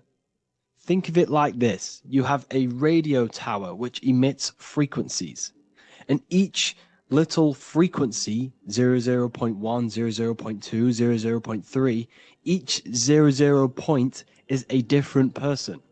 We are all the same universal consciousness encapsulated inside of a different vessel. This is why our body is the temple of God inside of the Bible. Your body is a sacred temple of the divine essence of the universe. However, consciousness is controlling this physical body. And I'll show you this diagram here. Consciousness consists of imagination, emotions, thought, and memory. All of these things are not physical. They're not made out of atoms. You cannot think with atoms. If I split open your brain while you are thinking of a cheesecake, I would not see a cheesecake. It's because these things exist metaphysically within consciousness. They are not physical. The body is physical. It's part of matter. It's part of time. You see the Leonardo da Vinci, the circle and the square. The square represents limitation, beginning and end, because when you draw a square, there is a beginning and end. It represents the body, the mortal self, the ego, the echo. Then you have the spirit raised above, which represents spirit over matter, mind over matter. Invisible forces create physical forces. Everything physical exists in non-physical. This is also the Freemasonic square and compass, why the square is below the compass, because the compass creates the circle, which is spirit or mind. Then you have the square, which is matter. Mind and matter are the same substance. Mind creates matter through thought. Everything in this physical universe manifested through thought. Everything began as thought. So you are spirit and matter. You have a material body and a spiritual body. And you are right in the middle. This is why humans are very, very important. Because we have an animal nature, the reptilian brain, and a higher consciousness, the neocortex. And we must awaken out of the matrix, which means womb, which is the body. And neo is waken up from the lower self, the reptilian brain, and moves into the neocortex. Because the brain is a radio receiver for consciousness. Now, what do I mean? I went over this before. Your consciousness is controlling the brain. The brain is a computer. And when our consciousness, our imagination, our emotion, our thoughts, and our memories are all contributing towards just survival things, food, safety, fear, all of these things, and our consciousness is locked into a survival state, we are using the reptilian brain. We're no longer thinking. You don't think with the brain, but the consciousness is thinking, which activates the different parts of the brain. When we think for higher reasoning, we use the neocortex. It stimulates the neocortex. When we think about survival, we're using the reptilian brain. So therefore, when Neo wakes up, he wakes up to the higher aspects of consciousness, which is only utilized by the neocortex, by learning new things and expansion of the mind and expansions of consciousness. Okay? So the whole matrix is to keep you designed, well, the whole matrix is designed to keep you in a survival state, in the three-dimensional awareness. They want you constantly scanning for safety, scanning for food, scanning for emotional safety in relationships and other people. You see, they do not want you to think. They want you stuck in that reptile, that animal state, that beastly state that most people are in. Most people, all they do is eat, listen to music, consume, have sex, lust, desire. This is all the reptilian brain. So when we say the world's being ran by reptilians, it's symbolic. There is no physical reptilian humanoid beings controlling, manipulating human consciousness. We are all the same consciousness. However, there is a corrupted state of consciousness running this world. And this consciousness worships the physical plane. and they control the physical plane. So by doing that, they keep you stuck in a reptilian way of thinking, the animal state, to keep you stuck in the lowest state of consciousness. Now, this is the god Osiris, which represents the reptilian brain. None of the Egyptian gods ever existed. They are all symbolic for the brain and anatomy of the human body. Osiris represents the reptilian brain. As you can see, this anatomy compare to the brain stem and Osiris statue found in Egypt. And we also see an ancient artwork of Osiris with green skin and two reptile crocodile alligators next to him, which also symbolizes the reptilian survival state of human consciousness and the activation of the reptilian brain. This is what it symbolizes. Now, this is what the Matrix is all talking about. It's talking about the awakening, the expansion of consciousness. The word divine is dive in because you connect with the divine by diving inward. There is no man in the sky going to save you. You must connect with the self. Know thyself. Truth comes from within. All of these things I'm telling you comes from within you. I'm just pointing it out. All of this is self-realization. A lot of people say, well, what are my sources? My sources is knowing thyself, observing thyself, using the neocortex of critically thinking, sitting down and thinking about yourself and having deep realization of yourself. You can realize that your thoughts are not of this physical world. It's quite simple. The brain does not think. The brain does not imagine. The brain does not hold memory. All of these things exist in consciousness, the one consciousness, but we are all fractal, infinite parts of. This is the eye on the triangle, consciousness being given down to the rest. This is separate. Consciousness is separate from the rest of the pyramid. The pyramid is your body. Neo is the one consciousness. This is the Egyptians symbolizing the one consciousness giving Ankh, which is life, to all the different life forms.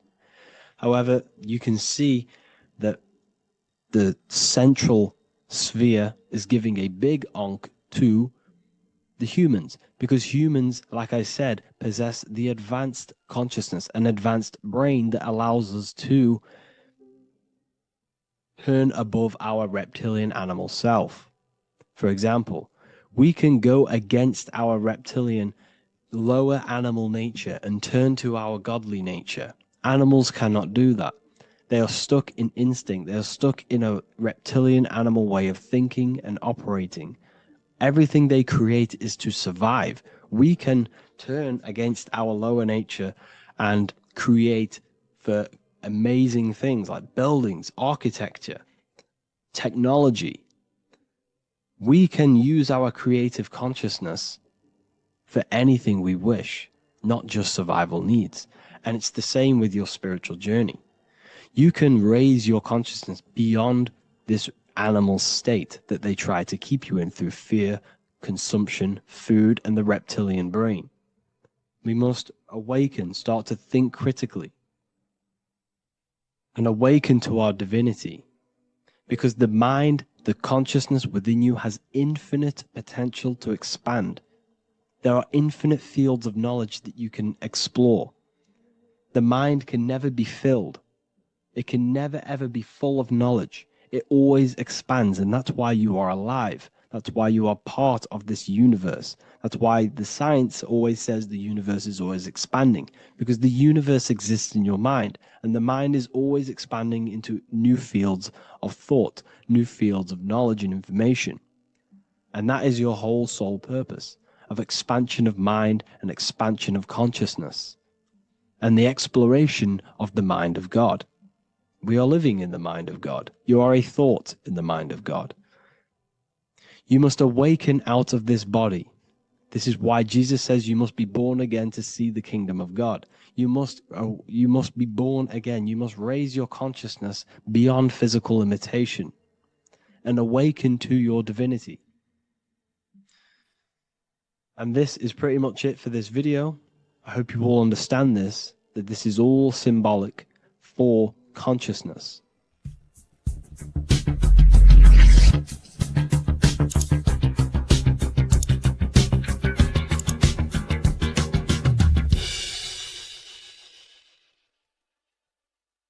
This isn't just spiritual fluff. Your words are vibrational commands that teach your subconscious what to believe and what to create in your reality. Now, I'm not going to sit here and tell you how words are these vibrational things that create reality. In fact, they are. However, the power of words does not hold in the vibration of the word. Yes, it has a little effect on plants. Yes, every word is a vibration that speaks to every cell in your body. However, this is not the main power of words. The main power of words is restructuring your consciousness and invoking energy inside of your own consciousness. I'm going to go over these two in detail for you. Your life is an externalization of your consciousness. Your belief system, your internal world, are building blocks to create your external world. What you believe in is how you see reality. It is the filter that you see to see reality. If you want to change reality, you have to change your consciousness first. There's no point trying to create a change, a manipulation in the external world, because it won't last very long. You have to restructure your inner temple, your inside world of thought and emotion. For example, your external reality is an externalization of every thought you thought in the past. Your life circumstances are just a result of every thought you thought in the past. You become what you think about. So if we can control what we think about, we will control who we become.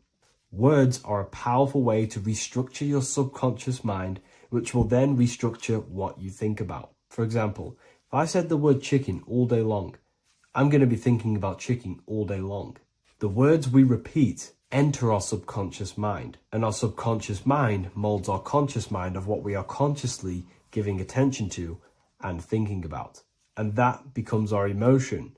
Our emotion becomes the energy, the charge behind our action. And all of this creates who you are and your reality. If you want to create a change in your external world, you need to repeat the end result as in an affirmation. I am abundant. I am disciplined. For example, if you're trying to stop a certain addiction, don't say, I am going to stop smoking. Say, I am disciplined. By saying discipline, the subconscious mind accepts the word discipline and not the word smoking.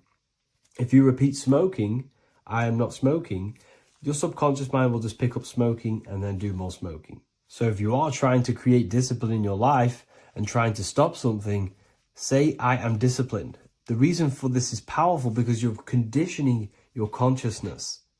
You're conditioning your subconscious mind and filling it with the word discipline.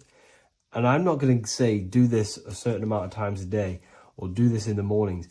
I want you to do this as much as possible. I did this as much as possible. Whenever I had free time, whenever I had a free minute, I would say these words either physically or mentally, just to condition your consciousness. Words are the most powerful way to restructure your belief system and restructure your inner world, which will then mirror in your outer world. Words are also a powerful way to invoke energy. This is why when you see these magic occult rituals, you see people chanting and doing these things. It's because if you slowly chant a word, you can actually invoke the emotion. There are three aspects of creation: thought, emotion, action. Emotion is energy in motion. By repeating a word over and over again, you can actually begin to invoke that energy, that emotion inside your heart.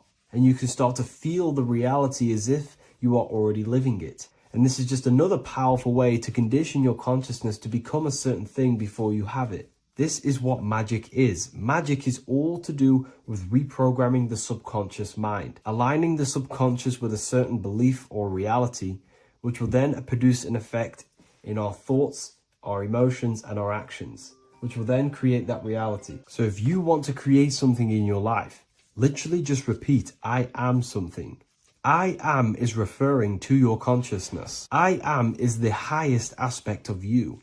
It is the true self. Whatever you condition your consciousness will be mirrored in your external reality. I am abundant will condition your consciousness to feel and believe you are abundant, which will then seep into your thinking. And then you will start to act more on this because you are thinking about it, which will then change your external reality. Words are vibration, and vibration is powerful. However, If you truly want to change your reality, you have to change your inner world of consciousness, and words are the best way to invoke feelings to become the reality you want, and words are the best way to condition your consciousness to a certain belief or a thought. And by doing this, you're actually creating a root cause. The cause is your consciousness, your mind, and you have to restructure the mind to create that reality. Words are a great way to restructure your consciousness and create reality. If you are struggling with the internal chaos, if you are struggling with emotional chaos, if you are struggling mastering your mind, or if you are isolated from your high intelligence, because intelligent people are not welcomed in our population today. I have created an amazing space, Ethereal University. Check it out. I'll leave all the links below. And I'll see you inside, where you can learn everything you could possibly imagine about occultism, esotericism. I'll see you inside.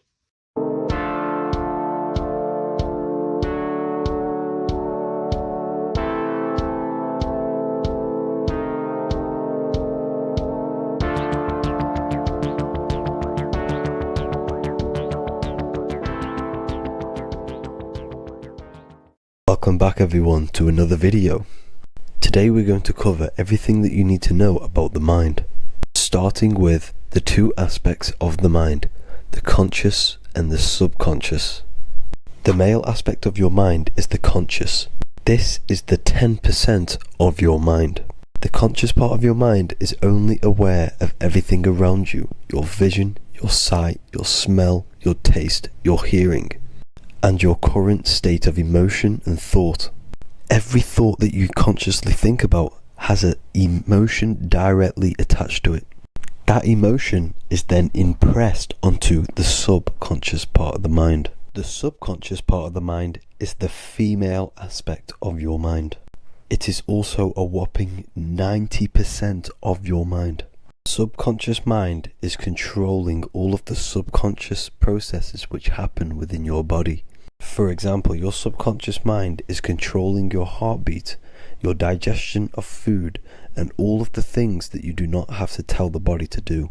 It is the hidden part of our mind which is controlling all of the hidden things. The subconscious mind is like